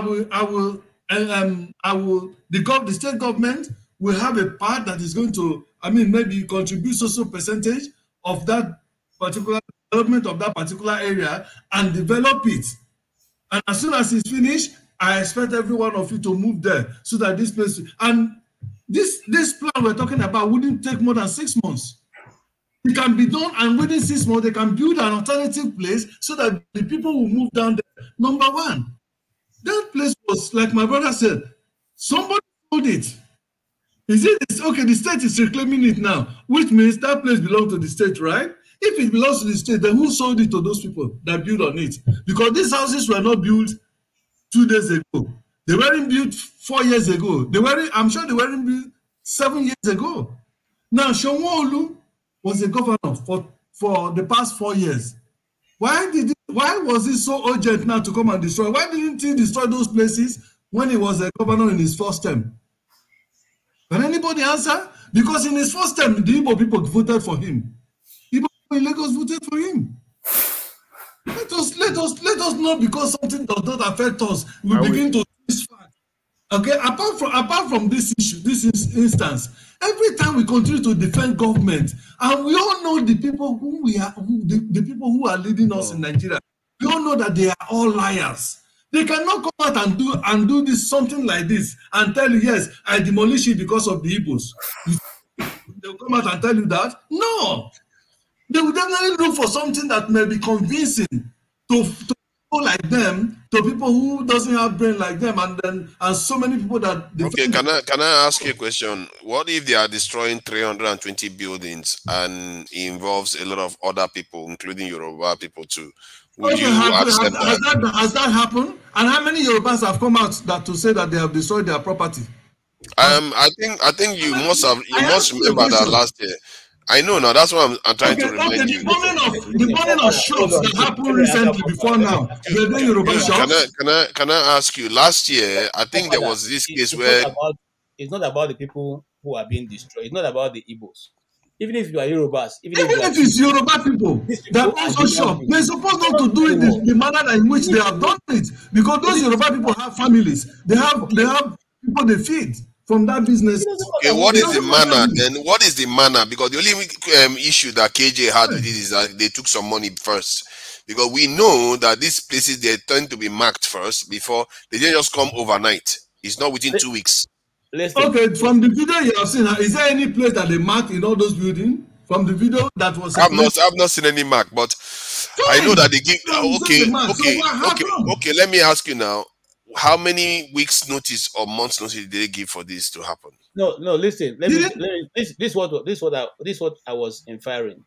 Now, since it's a state government that wants to take action against citizens, now not masses, so because that's what Nigerians call their people, masses. It's only Nigeria that address people in their country as masses. Now, since they are citizens and you have been voted by these same citizens to be in that office, and you have decided that this portion of the land they are living, you want to claim it, you want to take it back, you go show them another place where they can move to. You make that place ready and then let them move to that place. Then you demolish the old place. Is that not how people do in other countries, in other countries? Is that not how it's done? You just wake up one day and come to the people who are living in a house or working in the house or having their shop and just demolish everything, and they have nowhere to move their goods and they have nowhere to do. Is that how a country is supposed to treat its citizen? And then you say the people are not patriotic? Who can see that kind of action and be patriotic? Who? Who? There are so many people. I told you my story when I was serving. There are many people who didn't survive that action. They committed suicide, some of them, because that was everything they had. Okay, and the same. This is 25 years ago or thereabout. I cannot remember when I even left my first degree. Those people, the same government is still doing the same thing after so many years. After so many years, forefathers, is that how a people behave? So what makes no, the thing is that you have asked so many questions here that have not been answered. I remember Maskin was asking, what is it that Igbos has done to deserve all that they have gone through? And I have to answer him now to say that the Igbos had committed some sins in that country, and that is the sin that is following them. That is the sin that is following them. And what is that sin? The Igbo sins in Nigeria is being Igbos. That is their sin. Being Igbos in Nigeria. And when you talk about ethnic coloration, you have it everywhere. You have it everywhere. Now, I will tell you something. Maybe you've heard about it, or maybe you haven't heard about it before. About before the election, shortly before the election, he had hosted some dignity in his house, and he was showing someone. I think Ubu was saying to a group of people that voting Peter Obi is opening seaports in the south, in the southeast. Is opening the seaports. So yeah, Tinubu said that. Yes, what does that say? Thank you, you heard it. What is that saying? It's saying that the lockup of all the seaports, the One seaport, was deliberate. River State, deliberate. They were deliberate. They were deliberate. They were deliberate, and people will come and be defending all this indefensible. Here you see. So all of that, all of these things are just what it is. Someone said that Nigeria is a zoo, and I said no. In the zoo, animals are kept. Zoo is even more organized. Okay, I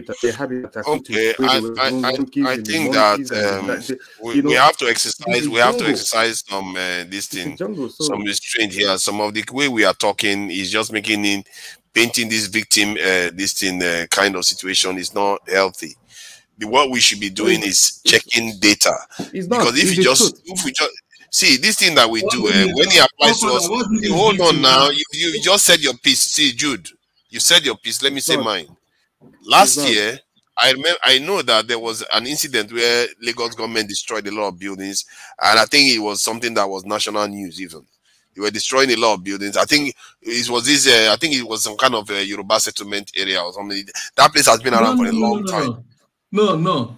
What area was that? You know, I think you know what I'm talking about. It was still Igbo property at Mafoluku. Igbo property. No, I don't think that's no, that's not the one I'm talking about. That's not the one I'm talking about. It doesn't sound like Mafoluku. This one is a big.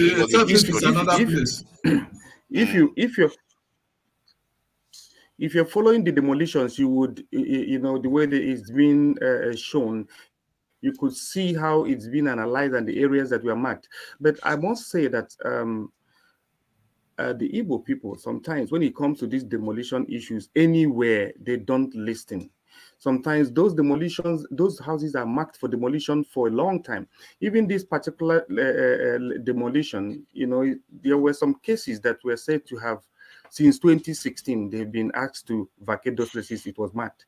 But you see, that's not just only the matter, because this recent demolition, some of new buildings that were demolished, and they were told that those buildings were old. All the buildings that they were for demolition were old buildings that are risks for habitation, and some of them are that were built. Why would that be? And I want to answer Jude on what he was talking about. That you know, why should that happen was Sanwo-Olu, and would never forget the Igbos for losing Lagos presidential election. Just take note of that. It will never happen. And even for him losing, because Sanwo-Olu knows that he lost Lagos because of the Igbos. Yes, so what you see now is a reaction. And listen, and I close with this. This is just a beginning. A whole lot is going to happen. That is correct. And we say that Igbos are being victims. When you victimize somebody, it's just that can't be a child and shouldn't cry. More will come, and it will be done so openly.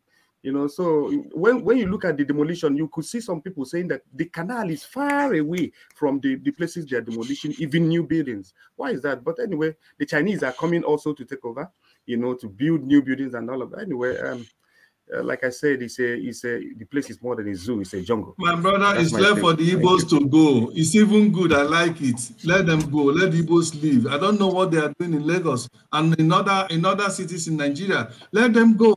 How long will they not wanted in Nigeria? Let them go. You always say you always say one Nigeria. You always say one Nigeria. One Nigeria is just a mirage. You never hear one America. You never hear one United Kingdom. You never hear one Zimbabwe. You never hear one Ghana. It's only one Nigeria. Why? Because they are not one. You know. Because they are not one. They just want to pretend. I think we just there's another there was another one that they demolished again. I think they were condemning him for demolishing it. I think this one it's in Badagry that they demolished sometime in January. They said Lagos residents condemn Governor Sanwo-Olu, other officials for unlawful demolishing estate, deploying policemen to harass occupants. And this is in January this year that this one happened. So I think repeatedly we've been hearing Lagos government demolishing buildings. And I think maybe it was our estate that is tied to the one where the building collapsed. Maybe that's the one they were referring to. So it's not new. And I know that last year there was one big one that they kept talking about. Father, if Lagos state government is sincere, how many of us here know Makoko? Where people are living under such an inhuman condition. Mile 12, is it Mile 12 market? Hold on. This Igbo administration should focus. Mile 12 market is the Igbo market. Huh? Mile 12 market is the Igbo market. Fine, all those places, shouldn't it have been the place they should focus and build it and remove the people and make it? But I'm just the reason why I'm asking about it is that they'll be able to collect more tax, good tax.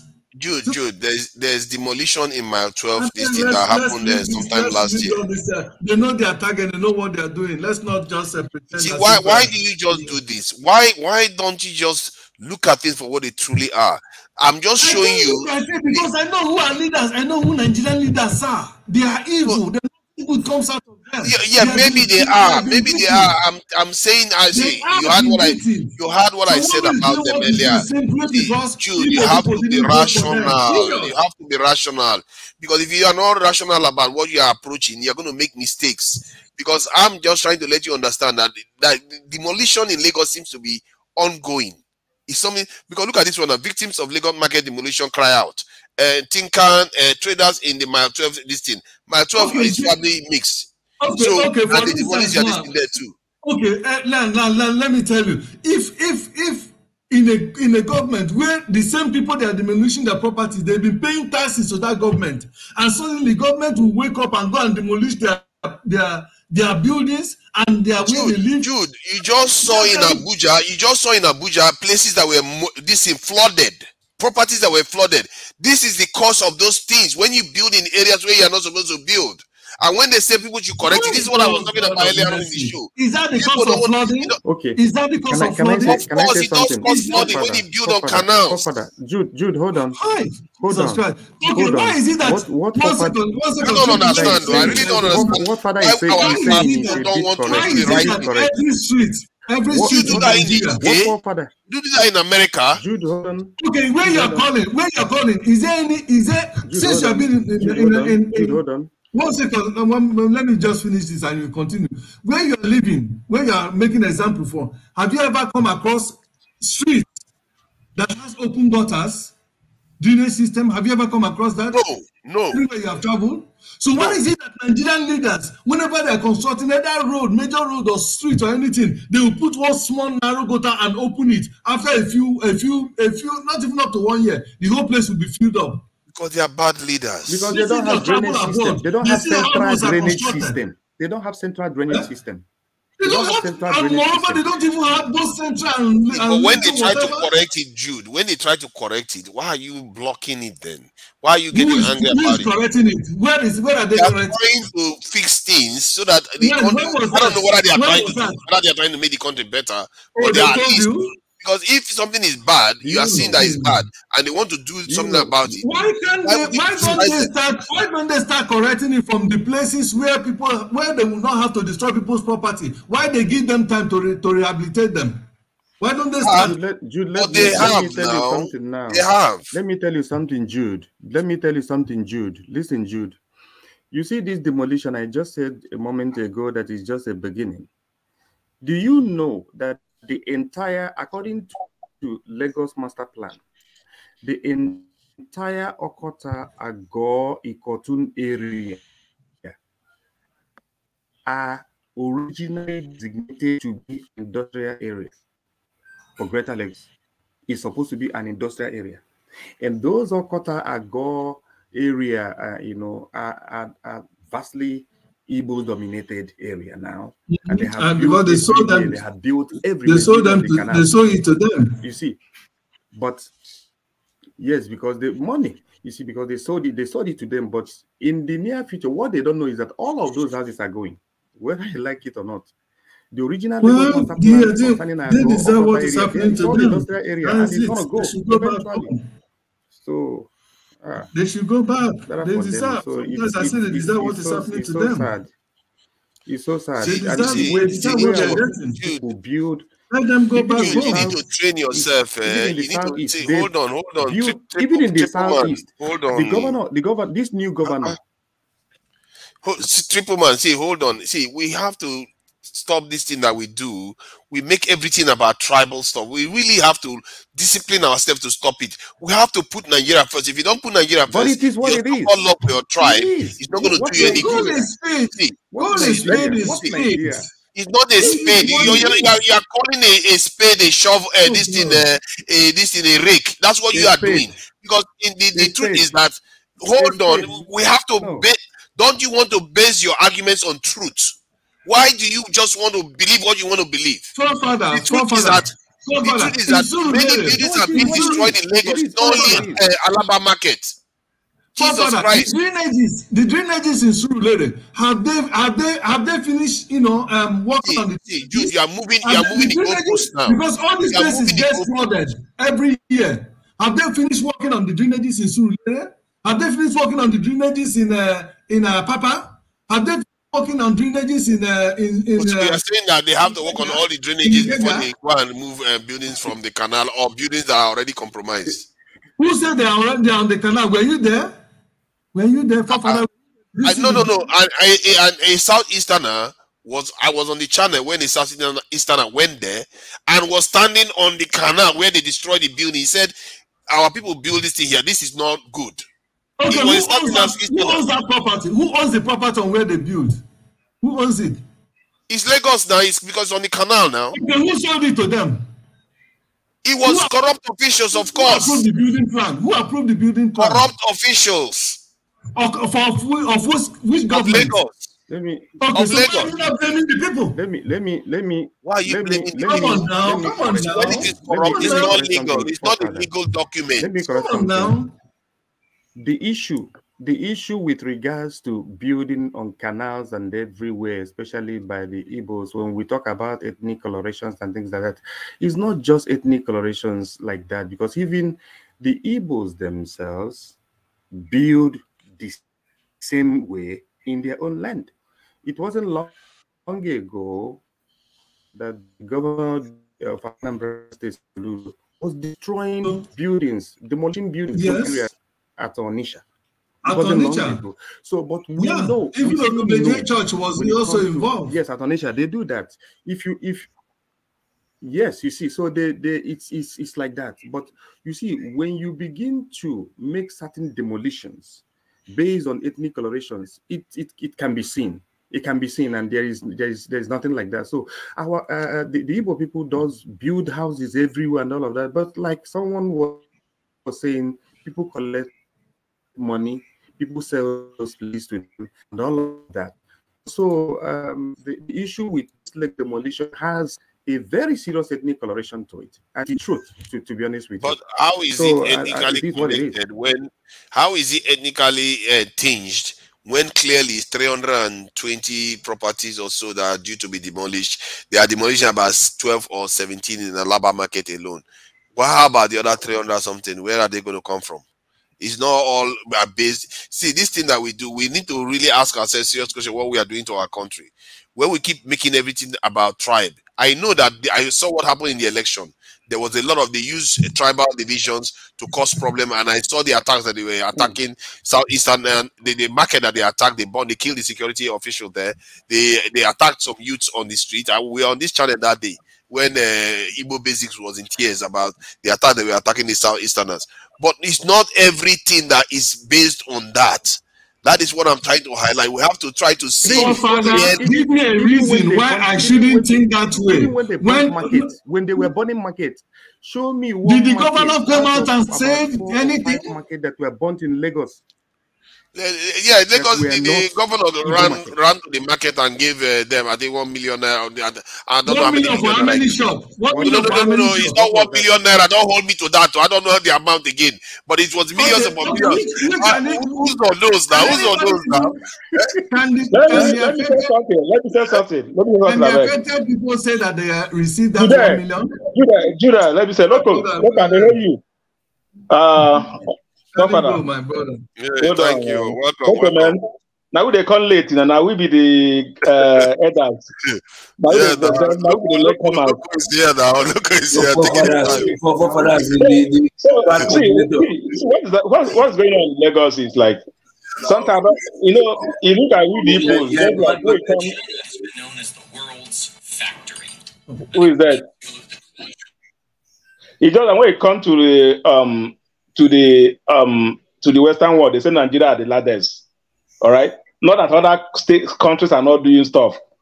When it comes to the world, they say Nigeria. Nobody will tell you the Igbos or Yoruba, everybody is ladders. They will tell you Nigerians are the ladders. All right.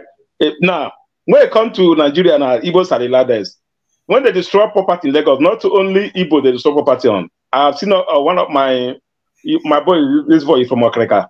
I don't know how many of using they demolished, but he doesn't talk about it. He keep quiet. That's the problem we have. Problem is that when something been done, he keep quiet. Then he will continue repeating himself. Not only both shops that are being affected, as I said, not only people that own shop in a particular place. You will see few Yoruba people, other tribes. But as I tell people, if they come to a place, all right, as far as they see 1, 2, 3, 4 Igbos, everybody that is Igbo, whether you're from Bini, you're from Calabar, you're from any place, nobody will tell you either Calabar or this or this. Everybody is referred to same these Igbo people. Not only Igbo, that particular Igbo that everybody destroyed. And coming to Nigeria State, guy, I know Nigeria State very well. That's my territory. I can tell you what's going on there is not good, all right? Now, I know so many of my friends that are like, they serve Udumota, Mandalas, where they have a little money. You will see one of Molile will just walk to them. Omo Igbo, money they land there for sale. He stay here, he stay there Okafa. Okafa, you know history of Okafa. When doing the bomb blast, people that know Okafa, it's like a canal. They can't drain it, nothing. The thing is worse that it's not even good for human being to leave Okafa like 5 miles. See the smell, see the nature of that canal. You leave all the way from leave all the way from Okota Ejigbo. So all those Momoile just say, hey, land there is close to Kafana, my grandfather land. The evil guy will just he's busy with his market. He doesn't care. He paid the gen fee, everything. They even give the agents. You got this your food. Don't even know this your food. What you know, I bought a land. He built mansion there. Tomorrow they will demolish it. Then you start crying. They would to blame. I blame the person that built the house, not anybody that demolished the house, because we know that this canal in real time is going to overflowing, and your house is on the way. It's going to cause damages. So sometimes I don't blame when the government starts demolishing some places, but there's a place you don't like what happened in First Stack on top of a gas pipe. People have started building estate on top of the gas pipe. You know, they come and wake up one day and start destroying it. Like the whole of Igbo, Okota, all those areas, they're all gas pipe in there. You know, they have this depot that leak to aviation fuel. So many gas pipe, and people don't even know. They just keep on building. Selling land, they don't even know the road plan of the land. And tomorrow they will start demolishing. People will be angry.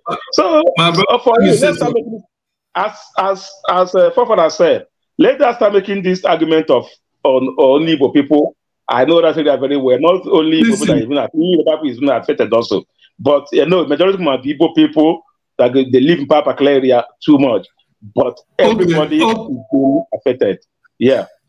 Okay, why is it that government cannot do something so that when things like this happen, they will be exonerated from culpability? Why is it that why can't they be transparent and do everything transparently?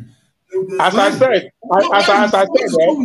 Nigeria government being transparent, whether from the state or the federal or whatever. In Adamawa State, going to Agor, all those area, most of people that own that place, they are struggling guys. If you see that place, most of guys that own that place, they have got from Mandalas, Udumotas. They leave at 5 a.m. in the morning. They came back. They only have Saturday and Sunday to rest. For real, they leave like 4 or 5 in the morning. They will come back like 9 in the evening for businesses. That's what they do, and the money is there. So that weekend, the money will just come. And money they will come and buy. They will buy without even knowing, have the time to even go to the government to even say if this place they're building out is a mapper for something. End of the day, they will see CFO. Yeah, register on their name. They don't even know if that CFO they got is from the right source or not. It's not even from the right source. You know, they are being duped. Like the money are just duping them, collecting money, duping them until one the government will rise and demolish it. I go to court, he can't even tell that the document you have is original. He's okay, I have the CFO, I have this, I like this. Do you went there? Do you get a lawyer that went there to go and verify? He just see Church and Bell lawyer that have a little. You see that Church and Bell lawyer in Nigeria State Junction? They are over there, have like a shop with a old typewriter there. That's why they do everything. All right? So they can't give you a correct document. What they have is fake. They've been dupe. Because they don't even have a time. They even can do those things. Their business is doing a lot. If what I say very well, to Okota, to Agor, 80% of Igbos that live that place, they are business guys. Boys that came with nothing, but they make it. So they leave at 4, 5, they come back only outside this Sunday for something. Some of them, good. Well, they move. They deserve whatever they're getting. They should go back home, period. That's it. You why never go back home? Jude, why never go back to the village? Yeah. Welcome, Loco. What do you think I was? I'm going back. With all the you are a special member now. You are a special member. We let you just survey what is going on. Then you can decide what you want to talk about. So, what do you think about what Jude has said? And because to be fair, wasn't the main topic. There was also the talk about what happened in France, and I think what is going on in the courts. Bill Gates showing up in Nigeria and talking, and then there's this GMO thing that is going on, and there's nobody even contesting in the media saying, why are we going GMO, genetically modified crop that we can't modify ourselves? We don't have the technology. Why should we even modify anything? Why? Exactly. When the natural lab for modifying things, if at all, is there in Nigeria, naturally, you have the sun, you have the water, you have the season. Naturally, it can modify whatever crop we want to grow. You understand? Naturally. So why? But you see, it shows you how everything is for money. Everything we do is just money. I want to make as much as I can, and we forget that one day we'll die and leave this money. You know, so Bill Gates coming to Nigeria anyway. I think I saw somebody saying online one time was that it's part of the reason he came to Nigeria was to also to like, you know, something they have to do with health sector, hospital not built in Nigeria, that he wants to be involved in Nigerian hospital, this and that. And he said something about Ekweremadu, that Ekweremadu Okowa some time ago, like they objected, you know, and this and that. He said something about organ transplanting. I mean, I'm talking about Bill Gates coming to Nigeria, that before, way back, years ago, that it was eminent for him to come, and some things were discussed. I will look for the video again, sure. So this was discussed, and the Ekweremadu Okowa, some other things objected, and it happens that Ekweremadu is now one of the victims of what he objected, something like that. So I'll look for it and understand it better. Let me know and give wrong information. Well, for the France, go France. I don't know what you want to do in France. I thought since the people who colonized us was Britain, the UK, maybe Nigeria should be going to UK more, but him going to France all the time, I thought it was for treatment first. Now is as if it's more than treatment. Anyway, I don't know why he's there. I don't know what help. Local, let me tell you why he's here. Let me tell you why he's here. All right. When Tinubu was the governor of Lagos State, Emmanuel Macron was toying between Fela Shrine. You know that guy? He lived in Nigeria. He was enjoying a nightlife with Tinubu. You see how happy Tinubu is when he saw him. He said, "You boy, we meet again after so many years." Where you used to drink pami and it's a disgrace on his part. Somebody that you call a boy is now the same meat. It's not your mate. In fact, he even have more level than you. Somebody you're calling your boy, he even have more level than you in terms of what. Sorry, I missed what Uzo said. What did you say Macron was before to Tinubu? Don't you know that Macron was in Lagos? Tinubu was governor. He was. I know he was in Nigeria. I knew it was in Don't you know that? Yeah, I knew. Yeah, he was. He came to Fela Shrine 3 years ago. Yeah, 3 years ago, he visited Fela Shrine. As even as when he come to Lagos, Nigeria. When he come to Nigeria, he went to Fela Shrine to pay homage. You don't know that? Macron himself. I didn't know. That should be a shame Macron on Tinubu's part. Like somebody you said that is a boy. Now he is now a president, and you are still bragging your soldier like you're a president too. What a shame. So, but that's his business anyway. I don't know what France has. France that do not produce anything, do not manufacture anything. You understand? They are living on the wealth of what's it called, francophone countries in Africa. They are living on their shoulders. So, what are you going to look for them for? I don't know. Well, for the recent one, which is the demolition stuff like that, for those who build on canal, pipeline, cable, high tension, whatever, those guys, for me, though they're not criminal, but I think they are stupid. So they know what's coming from them. They know. They are just this. They just have this corrupt mind for like, don't worry, one day government no go do, or this stupid religious ideology. Once I build, God will protect my house. God no go agree make government come destroy. Useless ideology. Meanwhile, from your mindset, you know that what you are building is wrong. You know, but just because you just want to be landlord, you want to reach your be landlord, you go build for the wrong place. Then you can't pray, make God, Holy Spirit come cover and make government not say and destroy, or make not say and destroy. Who be fool? This is not so got to the work. So those ones, they are idiots. I don't pity them. The only ones I pity for is those who are renting properties. You understand? And say they want to destroy because of structural failure or this and that.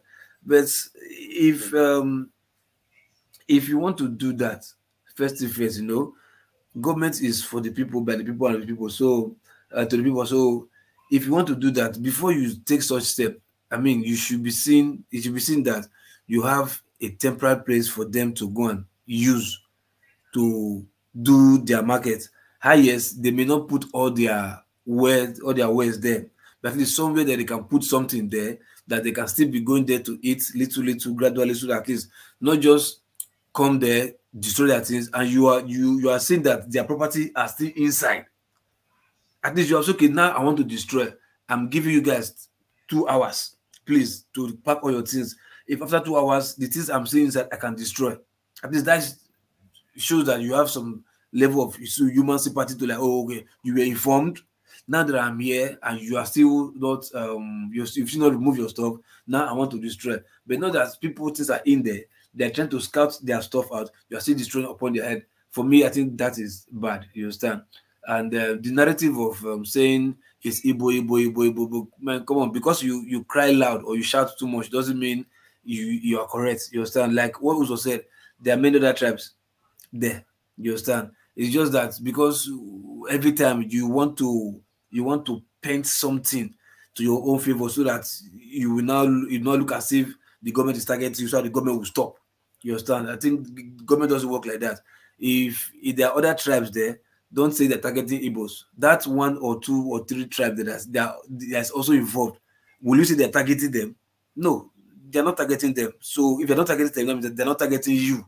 It's just that maybe the way the government is doing it is the way we know how government works in Nigeria. Sometimes they don't use their head. You understand? And in the case of what Father was trying to say, that there's 300 and something structures to go down. These same Igbos now that are crying foul right now to say they're targeting Igbos, have they brought out any proof to, like, I think government said they have 300 something. Now you've started with this one. Okay, this one that are marked for destruction. What is happening to them? At least you first of all give like a month, 2 months, you understand? Maximum 2 months to see if those said structure will go down. If they don't go down, then you can start, you raising 1 or 2 idea of not painting targeted Igbo.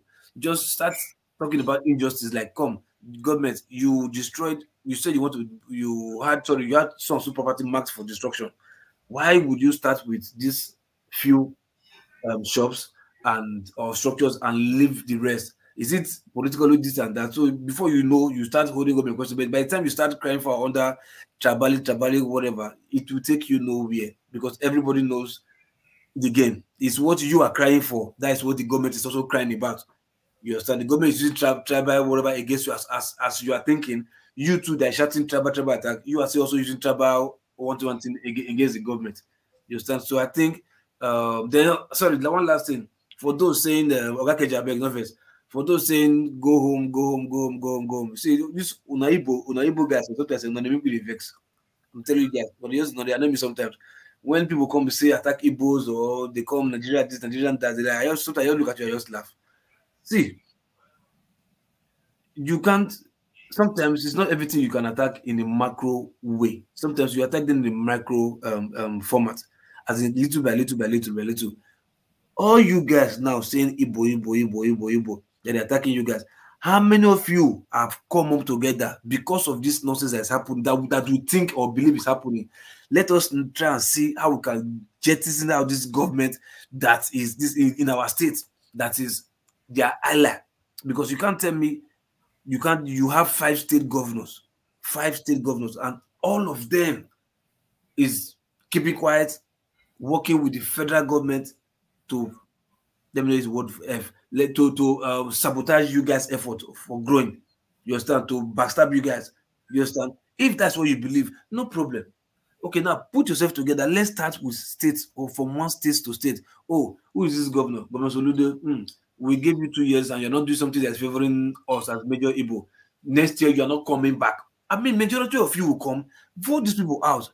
What the politician can die for is they want to win the election. That's what they can do it to win the election. Then you are the people who are doing the voting. So you can come together. Since they can do anything to win the election, we can also do anything by voting them out and make sure not to win the election.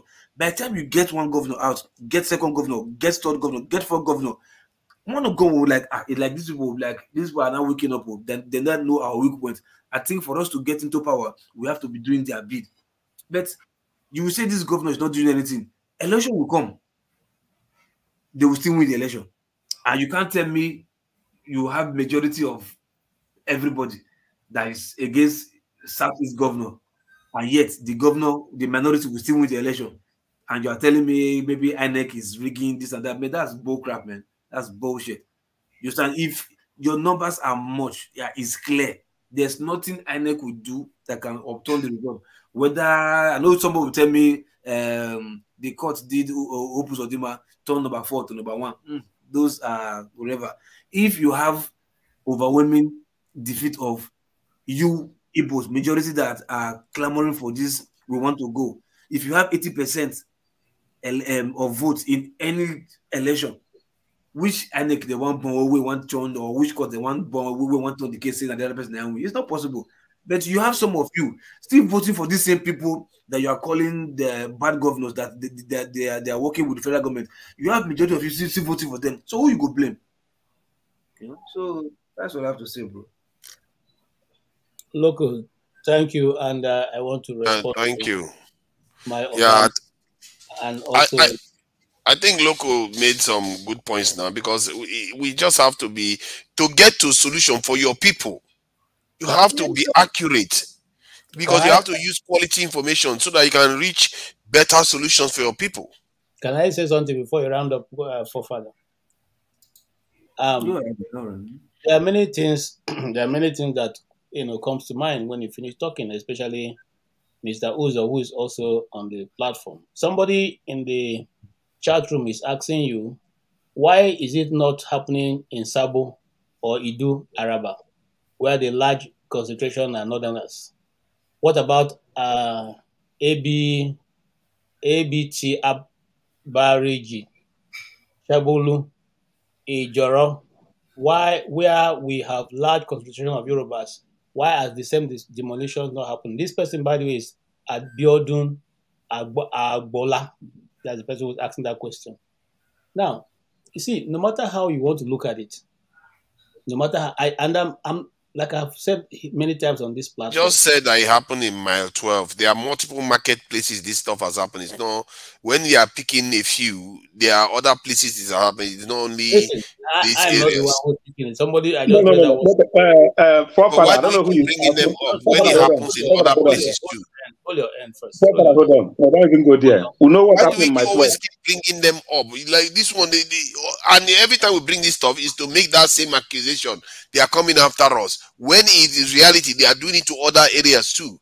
I gave you a Badagry estate where they destroyed the estate. They destroyed these victims of Lagos market demolition cry out. And this is mile 12. I think you are missing the point. Or I don't know what about other people. What me I'm saying, you're missing my point. My point that it shouldn't be done to anybody. Your governmentship, your authority is the sovereignty of Nigeria is not upon the governors of this. No, it's upon the Nigerian people. You as elected representative, you are representing the people, not yourself. So you cannot just get up one day and you are living in England. How many times have you seen government go to break the house of people living and throw them outside, or break their shops and throw them outside? How many times have you seen that? Is there anywhere you have been driving and you got to a place you saw bulldozing the place down and the people are by the side crying? I think we've seen cases where they get rid of homeless people that make shelter somewhere. That has happened. They do that quite often, and bailiffs. When bailiffs show up, it's merciless. Yeah, I think Uzo knows now. He's in the US. He knows now. Can I say something, man? That is a shelter. It's not about structure. Even here we know better rights. Even in your own land you bought, all right? Your land you bought, you cannot put any other structure there without approved from it. Your own land you bought with your money, all right? You cannot put any structure there that's above the fence in your own land here. They're going to mark it for you to remove it. All right. So everything where I know is going. Where he's going is right. He's not talking about anybody. Where he's going, let him continue where he's going. Where he's going is the right thing. Nobody like you. I know this one he said nobody had the right to chase people away from their beds. Let me not conclude though. Is it what I'm? But what if the area was illegally? The structure was built illegally. They have to correct it. Listen, forefather, and I speak. I wear many caps, but I don't want to expose all of them. There's nowhere you go and you just drive people outside. It is not done. That's where the government is wrong. You just go, just do it out. Yeah, you're supposed to like. It's not a civil case. It's not between me and you. It's between government and the people. It's citizens. unless you're not seeing those people as citizens. If you are no, you see them as citizens, but what you are saying is that if people break the law, let me tell you something, forefather. You know, just some few days ago, we had a very tragic incident. 5 people died in a sub, which they used their money to rent. Okay, which they eventually got drowned. And when that happened, governments around the world, the government of the United States, where the people are from, okay, and United Kingdom, United States, and all rallied around to go look for them inside the deep sea. Now, I was following a report, and the guy was saying that the cost of that is so much that government has refused to publish it, so that whenever such a thing happens, people are not hesitant to call for help. That is a government. Now, some days ago, people got drowned in Nigeria. Who cared? Who cared? So what Tinubu which one? Is it not the one they went for a wedding that the boat capsized? Tinubu was saying that said they should prove which one are you talking about? No, I'm coming now. So how many people are rescued? No, not Buhari. There was one that the boat capsized said they were coming for a wedding. I think Buhari has immediately launched an investigation to like what happened or something like that. But we are talking about search and rescue. We're not talking about going to recover bodies. Now, why am I going? I'll give that example so we see how, despite the huge cost for 5 people, these people, they deployed 5 nations to go look for them. Now, tell me, any of those members of that family, tomorrow the nation call them to duty, they won't wear their uniform and march out? See, okay, let me say this. I hear what you are saying, but from what you are saying, you are now querying the fact that they are actually removing people from these type of areas without adequate provision for them. Yeah, that was. I think there's an argument for that, of course, because if especially if it's not their fault that they are there, and maybe it's complicit with this in the state government. And somebody tells me that this is something that they normally do when they want to demolish property. They go through a process where they do consultation, they talk to people and have some kind of agreement before they go ahead and demolish it. And even then, some people still refuse to move because maybe they feel like the compensation or whatever they are going to agree on is not good enough. Or sometimes they don't even offer them anything. Maybe because the Lagos government felt like, okay, some of the properties are not even supposed to be there. But this stuff seems to be very, very, like, a lot in Lagos. It's happening a lot. And when you search for it, it's just coming out all over. This is property owner been mown illegal demolition. It's like it's happening very often. And this may be a case of either it's a mixture. You know how the Nigerians are. They will use one law to use it to enrich their friends. Real estate moguls who may come and say they want some areas cleared so that they can move in. They will use that to come and remove people. But there is also the aspect where they are also trying to correct things because they are trying to make Lagos a more metropolitan city, a more modern city. If that's what is going on, then you can't fault them from doing that. But the provision that they put in place is the only one you have to query. Like this one now in Alaba, somebody tells me that it's not zero-sum game. They are not just destroying the building and just leaving them fallow. I don't think that's what's going to happen. Okay, so let me put down something. This will happen now. Let's give them 6 months, and let's send somebody back to that place to see what has happened, what is going on there, and if that place is going to be given back to the same people it was taken from. In Alaba, what's going on? All right, this is what is not like show of force. Let me tell you what's going on in Alaba. They pay 6 million to the government. All right, for whatever. Now, what's going to happen is this: they have used a building for a test run. Now, the market union will go back to the government now and give them almost 100 million. They will stop. Even Ladipo, they just treated them like they. Ladipo is the wall. They will treat them 1 month. They treat them 1 month. Now, market own all those marketplaces. They treat them 1 month. The union will put more together and give that. That is the end of it. This is not the first time they are doing that. It's not the second time. All right. Because of people are looking at it, because of the new acts they want to be in Lagos, that is where it's coming from. They have been doing this for a long time.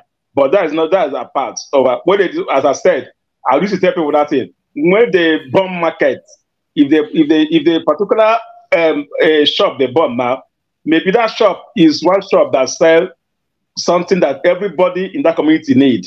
Igbo, Yoruba, Hausa, and everybody. You burn the shop. The person that owns the shop will lose. Then people that live in that community will lose more. Because now when they burn the spare parts during the election, all right, people in that area will be going 2 hours to go and buy parts. Then you that have motor in that area, everybody will be affected. So that people understand. Everybody is affected. If you burn shop because if these particular people own the shop, behold, people use car that sell spare parts. You go to Ladipo or go to trade to go and buy parts.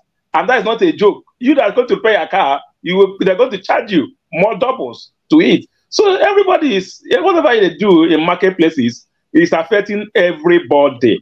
Not only, it's not like when they have riot in my 12 they're only just Al-Qaeda man, he hits one Aburu. Hausa people, Hausa Aburu killer one Hausa where they carry Biro. All the Hausa will gather, kill one Al-Qaeda man. Before you know, if we are done blow. When we are blow like that, everybody will suffer it in Lagos State. Tomatoes, a carton of tomatoes that used to be 4,000 will become 10,000. A kind of onions that used to be 1,000 will become 15,000. Now it affects everybody in Lagos as a whole. So nothing, everything that happened affects everybody, not only one person. Somebody said in the comment section, is it Macron went there 3 days ago? Macron was the ambassador to Nigeria when Tinubu was the governor. So he's not, the relationship didn't start because he was there. He was ambassador to Nigeria when Tinubu was the governor. So he went to try. Uzo, that's one other thing I wanted to push back on. You see? Yeah. Macron would have been there and probably knew Tinubu. But he wasn't. Yeah, you know Tinubu. No, don't you say how Tinubu is? The sentiment in Tinubu's face is not just narrow. Hold on. He didn't give him the presidential listing accorded other presidents. He sent his Minister of External Affairs, to go receive him. Whereas which picture was the one that they were hugging each other, snapping together, and this and that? That was not at his coming. That was later. They coming where he received people like the president of South Africa, all the other Kenya, and all the rest. He sent his representative to go and receive him. And for me, that's hold on. Okay, hold on. Then later, he now came out and started hugging him and snapping pictures together. When they had already started, yes, of course. When he had already okay, hold on. That picture and hugging and snapping, what do you think that represents? Disrespect, or love, or respect, or likeness? Hold on, sir. As what when a president lands in, and you, for instance, if he comes to us, if Aso Rock, and Bola Tinubu sends Minister of External Affairs or to go receive him, it's not showing the same thing. So because you regard him, you hold him in high estate, you stand outside to receive him. That was why we felt that Tinubu bringing this man Asari Dokubu outside to come take pictures. Those are things we reserve for leaders and people of high standing in the politics. But what I'm asking you now, the pictures and the huggings and he did later, what was it for? Is it show off or likeness for him? Or that is more informal. What you see, it's just like you being a president. No, I get your point. Yes. One person is like the narrative you are thinking is not what Macron did. No, he knows what he did. This is international relation I'm talking about now. It's not.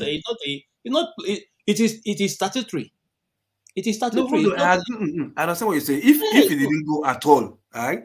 If there was no backup picture hugging for press outside later, maybe your narrative may fly. You understand? But for the fact that he wasn't there for just a short while, and later he came and there were hugs, pictures, shakes hand, and this and that, snapping, come here, this and that. It's not even one. They were like that. I mean, look. Okay. If he didn't receive Ramaphosa, if he didn't receive the president of Kenya, if he didn't receive other presidents at the red carpet, then I can understand what you're saying. But you cannot receive. I cannot receive you, receive Uzo, receive forefather, receive Mama. Or when I get to Mama's show, I say, okay, let her come by herself. Okay, hold on. Then later, both of them came outside and started doing hugging, snapping pictures. Let me tell you something. Nigeria have lost their place. That is not. You don't want to hear that. Nigeria have lost their place in Africa as a whole. in a way that Nigeria doesn't matter anymore. All right. Okay. Hold on first. So in that place, Nigeria not get level. That's why they not get level, my brother. Hold on, agree now. You know, receive for red carpet. Then later, he can't show his own personal respect for Tinubu based on saying they know each other, not that's because of Nigeria. No. Okay, and this same Tinubu represent Nigeria. Yes. So this picture, the not snap for inside house or inside the table or parlor. You want to do it for outside. No, now you see, you're not. You're missing it. No, you're not showing respect for inside house. Make sure they know. Say I respect you. He got down for outside. Now Tinubu wants snap picture to show say he's welcome. Listen. If you be general, you have a GOC, you have been sent to the barracks. There's no how the brigade of guard will not stand for you to receive that salute. It is statutory. You cannot. You can. There's nothing about it. Once you reach there, they must give you that salute. You must inspect that brigade of guard. The same way, this is protocol. It doesn't have to do with. I understand your narrative, right? But so because he wasn't there at that time, a mile away. That you see, before the man, he doesn't see you as what you see yourself. The only reason why he's saying that is because when I be friends before, and they shake go together. So okay, why they not done for inside house? It doesn't matter now. You can say, let us let's take picture outside. You go follow and go now. Why? Okay, so that picture we want to take outside. Picture speaks, right? It can mean anything. That same picture we not take before, we mean something. You not take up. Then you want to go take a picture later. So that picture we take later, you not come mean anything again. You see, I don't know how to explain. Loco. Maybe you drive narrative. Loco, listen, there's a list. It's not Macron duty to welcome anybody. There's a list how you're going to welcome them. It's a protocol. All right? Every protocol. He will not just walk up and welcome everybody. There's a red carpet at the time for regular carpet that is released for everything. Yeah, but as I said, for past 8 years, Nigeria have lost that their, Giant of Africa, like if they are organizing such a thing, Nigeria is not there, it's not yet complete. But right now, if Nigeria goes or doesn't goes, nobody will even notice. All right, see what this African or Kenya president did. I remember Goodluck Jonathan. You see him stand the aviation. He will stay and talk, defend Africa, defend Nigeria. But right now, they don't even need Nigeria president to be there. Other African countries have taken over Nigeria position. That's what I'm saying. Maybe Nigeria, the protocol. The list of presidents are going to be welcome. Nigeria is not there. Simple. For me, like I said, if to say there was no follow-up picture later, what think KJ they talk or Uzo? I was like, oh, okay, fly. You understand? See the picture, see the hugging. That was somebody, and that is not like ordinary hugging. That is, I know, my friend. It's been a long time. The picture was like if that is between themselves, if that likeness is between themselves, right? Can that affection be shown inside during the when they chop, or can I go to one private room so that they go just they laugh, or what they want to they do?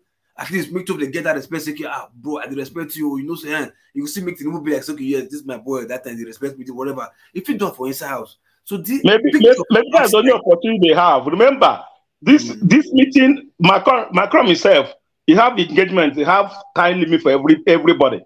But this is the only opportunity they have. Not that, the guy, he may be a president, it's not like Nigeria president. Everything, they have his time for lunch, time for everything, time to meet the president, time to talk. No. That not me say if you want to get private chat with Tinubu, you know if you talk about your country. When I'm president. My brother, maybe not say how they talk, see our claw, we don't know, but as far as I know, man, Nigeria is not in the list of we see what Trump do. At least we know that Trump did it also. Yes. I want to see this guy. How attitude of America. So if for France, if you want to do them, you go do them. I mean, in 1 hour. If you 1 hour, no go make the whole program. Highest. You go say okay. After the whole program, with 1 hour session for lunch, whatever, we go talk one-on-one. We wait make everybody come. If you do it for one do them, just whatever. But my question is like, if the narrative will not depend, if not true, I don't think they'll be necessary for that picture outside. Reset button. Let's move forward. You see, the good thing about that you have the right to we have the right to agree and to disagree. No, but that's what I say for me. That's it for me. Now, secondly, what if I'm one of those who do not see anything good for African leaders marching to France, because let me tell you something: no African leader can invite 5 European presidents to come to Africa. Yeah, that one is a point. Yeah, that was a point. Because less of them what to do in their countries. So and did you notice that it was only one this European leader that was there, which was basically this thing to France, and they were represented by the EU. Why? And the Kenyan president was talking about this earlier on this month, that African leaders have already agreed that in this type of talks, the African Union should go and represent Africa. But whenever they invite Africans to this thing, they would invite the countries. And if the countries refuse, consequences. So can you imagine if an African leader saying that if they refuse to go as individuals, that there will be consequences for them? It's like they're house boys. Yeah. These people don't have any control over anything. It's just pathetic, really. Instead of them to be doing the hard work to put themselves in a strong position, I must say, Nigeria is a linchpin of ensuring that there's no progress. Nigeria is the one causing most of the problem on the continent. And until we start recognizing it and we start dealing with our leaders, you start seeing progress. That's why many African countries are crying that they're saying they're waiting for Nigeria. They keep waiting for Nigeria. Look at the way South African president is sounding. They are challenging the paradigm constantly. But Nigeria are like, oh yeah, they want to make nice. Every time they want to make nice. You can make nice, but you have to show a sense of independence before they can respect you. This is what India is doing. India, you know, they put a sanction against Russia that India, they should not be selling this. India is buying Russian oil and making a killing out of it. And yet America gave them all this deal this week. They tell them they're going to be building the jet fighters engines in their country. They're not going to be sharing. They're going to be sharing space technology with India. They're going to be sharing this advanced technology, including quantum technology, with India. Everything they are sharing with India because they need India for free. Are they sharing for free? No, because they need India. Because India, they want India to at least because they know they need India. If India decides to go with India, China, Russia, they go together in BRICS. America is done for. So they need to pull India back from that BRICS. That's what they are trying to do. So that my anger now is, what is Africa's fear? Fear of fight or fear of the money they stole and hid in Western countries that they're going to lose the money, right? Because I see no African leaders, all of them just scared to like stand against the West. I don't just understand. They are too cowardly now. That's the I don't think it's only cowardly. They are also brainwashed. They are also conditioned to be like. They are scared to lose something. No, they are scared to lose something. Look, can I say something? Can I say something? The word Tinubu is now. Can Tinubu, in own personal background, we have seen, can he move against the West? No. Because of that, to the cupboard. Yeah, you have to go to the cupboard. No, hold on. It's not. It's all. If you say the only Yoruba leader that has moved, that has spoken strongly, I'm not talking about Nigeria. None other Yoruba leader has ever done that. No, that you can say they are standing against the West. One thing about even Africa, I'm not even including Nigeria because I love Nigeria, the stupidity and the thief criminal mind behind their head. You also have to assume it's always there. So that's why I'm not counting Nigeria. Nigeria not your joint for country where I'm talking about like other African countries where the citizens can really rebel their government. Like which one? No, many day. Count one now. Many day. Call one. Many days. Call one now because even if we call you point hand. Now I'll tell you this. You see, country like South Africa. Okay. They can. Right? Country like Zimbabwe. Can do what? No, as in the fit rebel. Zimbabwe that's waiting for Nigeria to feed them follow up. No. See what I try to tell you. If you look up to Nigeria, say if Nigeria better or feed one, you understand? Not be say as the one trend is like the way our mind they criminal. for our government, because most of us don't like make our government better because we benefit from them. Many other African countries not be like that, so to speak. So those ones that even have more chances to even rebel their government past we, because we want to rebel government, we get people many for inside among us. We know what made the country even good at all because we benefit from this useless government. And you know that if you remove South Africa, remove North Africans, every other African countries, Nigeria is better than all of them from beginning to end. See, you might say better than the lifestyle. I mean the mind, the will to stand like, hey, we die here to follow government fight. That's what I'm saying. It don't be poverty or say maybe no. I mean the mentality to say what government is doing is bad. Let's just come together. If you even listen to this guy in South Africa, he's even proud of Nigeria. That if they can have mentality like Nigeria, now you see, man, they can have the smartness, the sharpness, but not the boldness. So many people they look for the smartness of Nigeria, but we don't get the boldness. They get the boldness. So that boldness, that's very interesting. Why is that all of a sudden Nigeria don't have the boldness? If Nigeria was among the first in the black world to move for independence and to fight the Europe to a standstill, it then means that something happened between the time that happened to this time.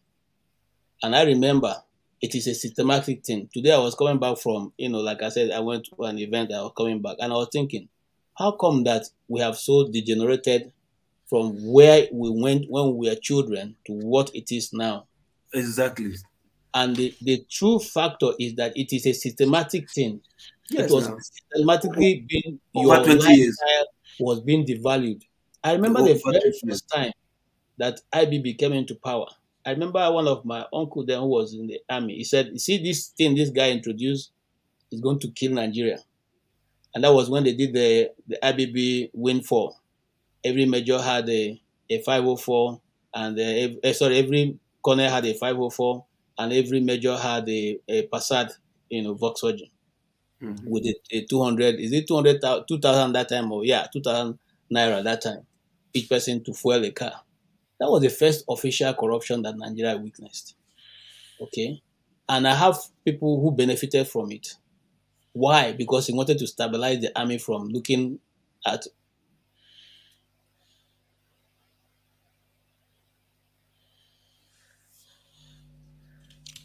Your audio, your listener just went. Yeah, we have constantly lost grounds. Okay? We have come to a place where the government shouts and all of us are shaking. Before you could question. No, I don't agree with that. No, we're not shaking. The government shouts. We're looking for how much I want to make for this shoutness. This is not your fear. No, Is that money? Money? How you want to assume? It's money. Trust me, it's money. It's not about making money. When I was in university, which was the time of Abacha, two of my friends were picked up by the SSS at that time. Okay, what was the reason? Because they protested. At that time, it was not allowed for you to protest in University of Abuja. Who are you? And these two guys were able to stand out. They took them to Asari Dokubu and they dealt with them. One of them is here in the US. I don't know where the other one is. Okay. Now, what am I saying?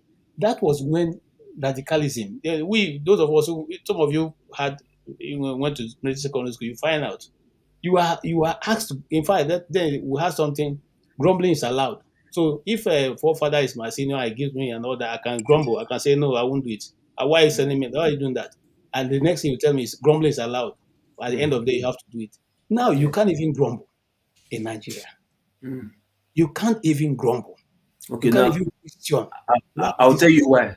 I'll tell you why. See, remember, if there is transport hike in transport, right, where everybody is going to work in the morning, then you see bus driver coming out and decide to add like maybe 15 naira or 100 naira fare in their price.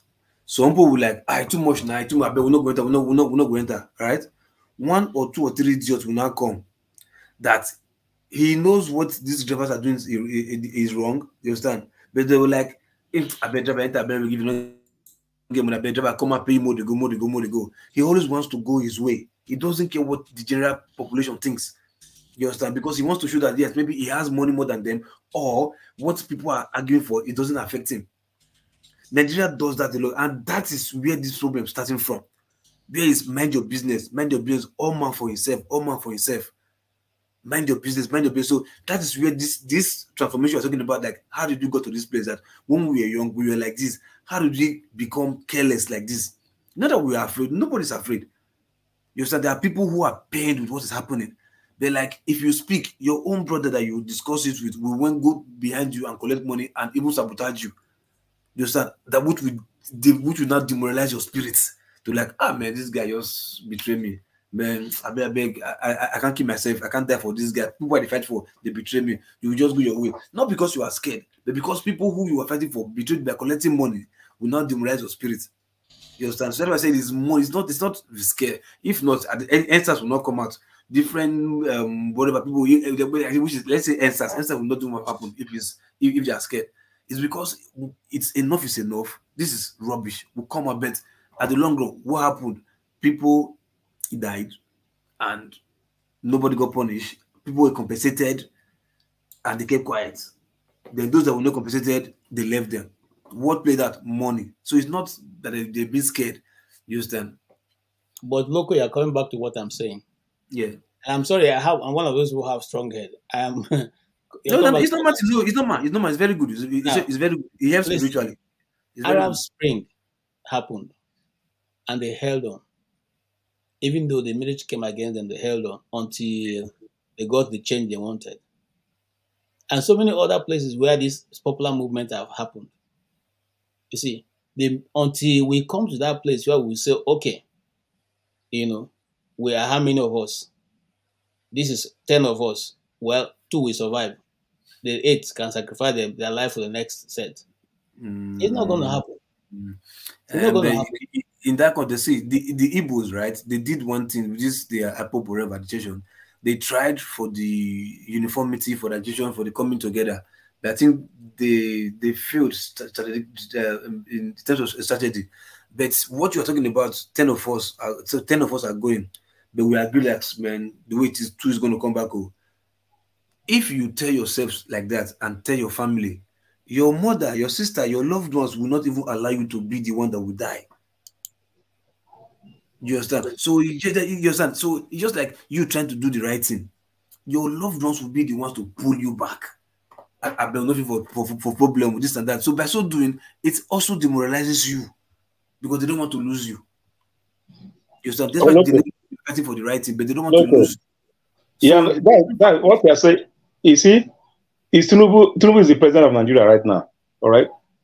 Well, remember what happened in NSAS is that NSAS was only majorly in Lagos, some part of South, some part of South. But what happened in the North? Nothing. What was the comment? You want to overthrow our brother? Our brother. No, our brother. So how can such a movement, all right, even stay? It's just like let me tell you, it's just like if the North start and doing anything like something like that, the West will not join them. They will say you want to overthrow our own brother. Okay, no, but true be told, in that NSAS, right? Try NSAS. Look, if you've gone to the North, you see they don't have police trouble in the North.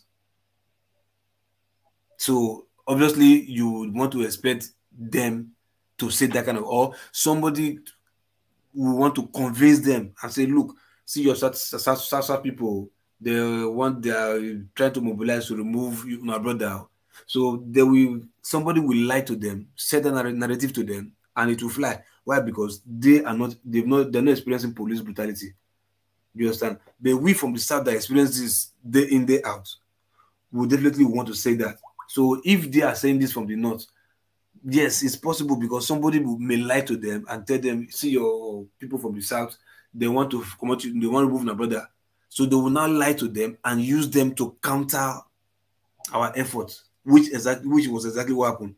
That's why in Lagos and other parts, you see who are the youth attacking them. How do they look like? They look like Fulanis and Hausas now.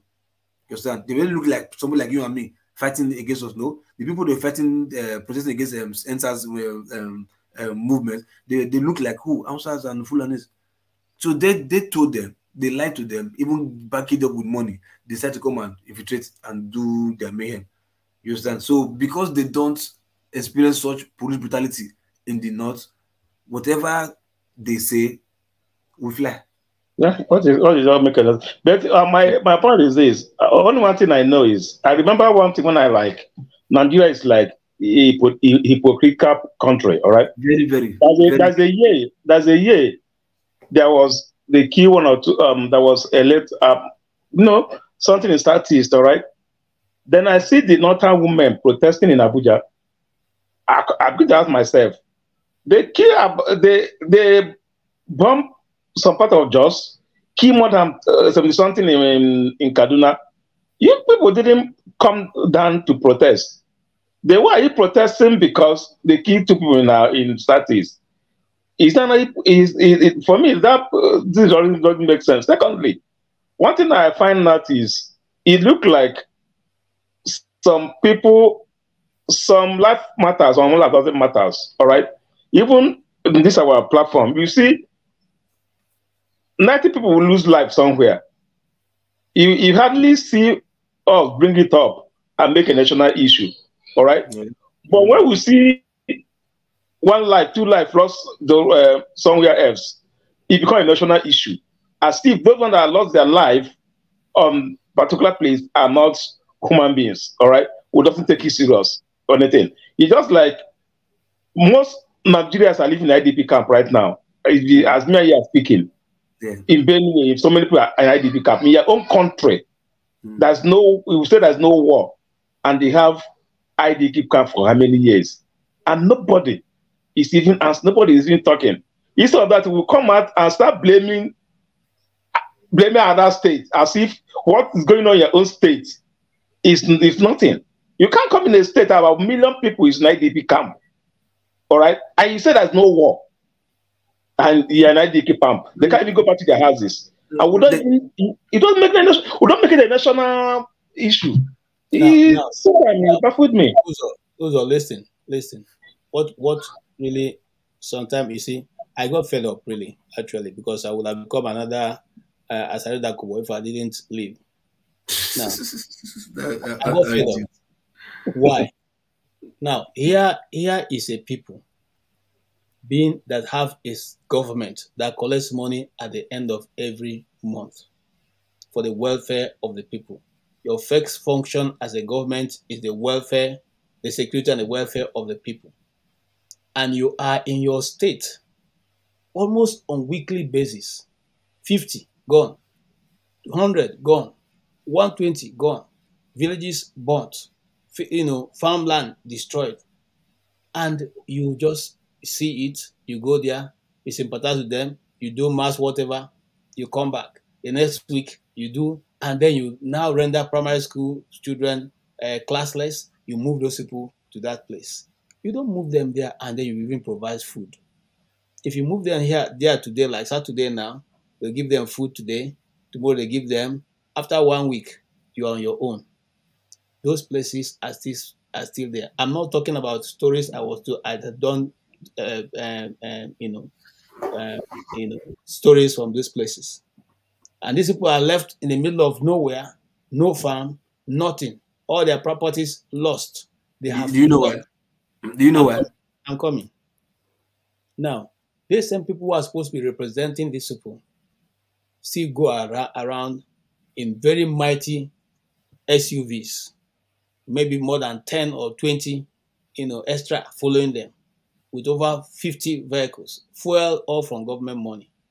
These same people still live in the government house, feed on the government food, clothe themselves on government food, train their children on government food, travel first class on government food, everything, entertainment on government food. At the same time, they still get over 200 million monthly as security allowance. My brother, no be wicked people be that. No, okay, nobody ever asks. Now we should be that. Now we issue. Do you think what we do to these people whose livelihood for the past 8 years have been subjected to living in primary school?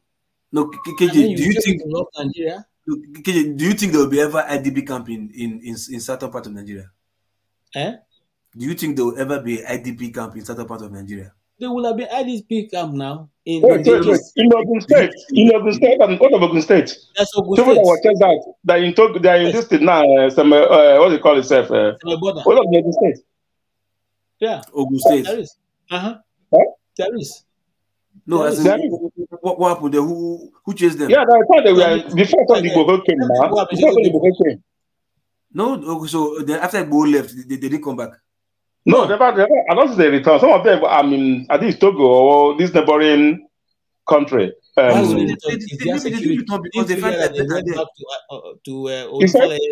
No, maybe they didn't return because they find life better there than where they were staying. Because if you say, hold on, if you say, hold on, if you say IDP camp in Ogun State, right? Igbo chased them. Who did he chase? Yoruba people. No. The killer. I don't know what they call them. I can't call killer. I don't men. Yeah. No, okay, hold on. Wait. Why was there IDP camp in Ogun State? Who was because living there? Remember Ogun? I don't know Ogunka. What they call that community? I think it's Ogun something. All right. That they invaded and kill people, and people have to start. No, I keep why I call that. When you keep on invading people, killing people, people will start leaving their village, leaving their sort of income to find shelter somewhere else because there are a lot of attack coming on. All right, some Igbo chase them up to their.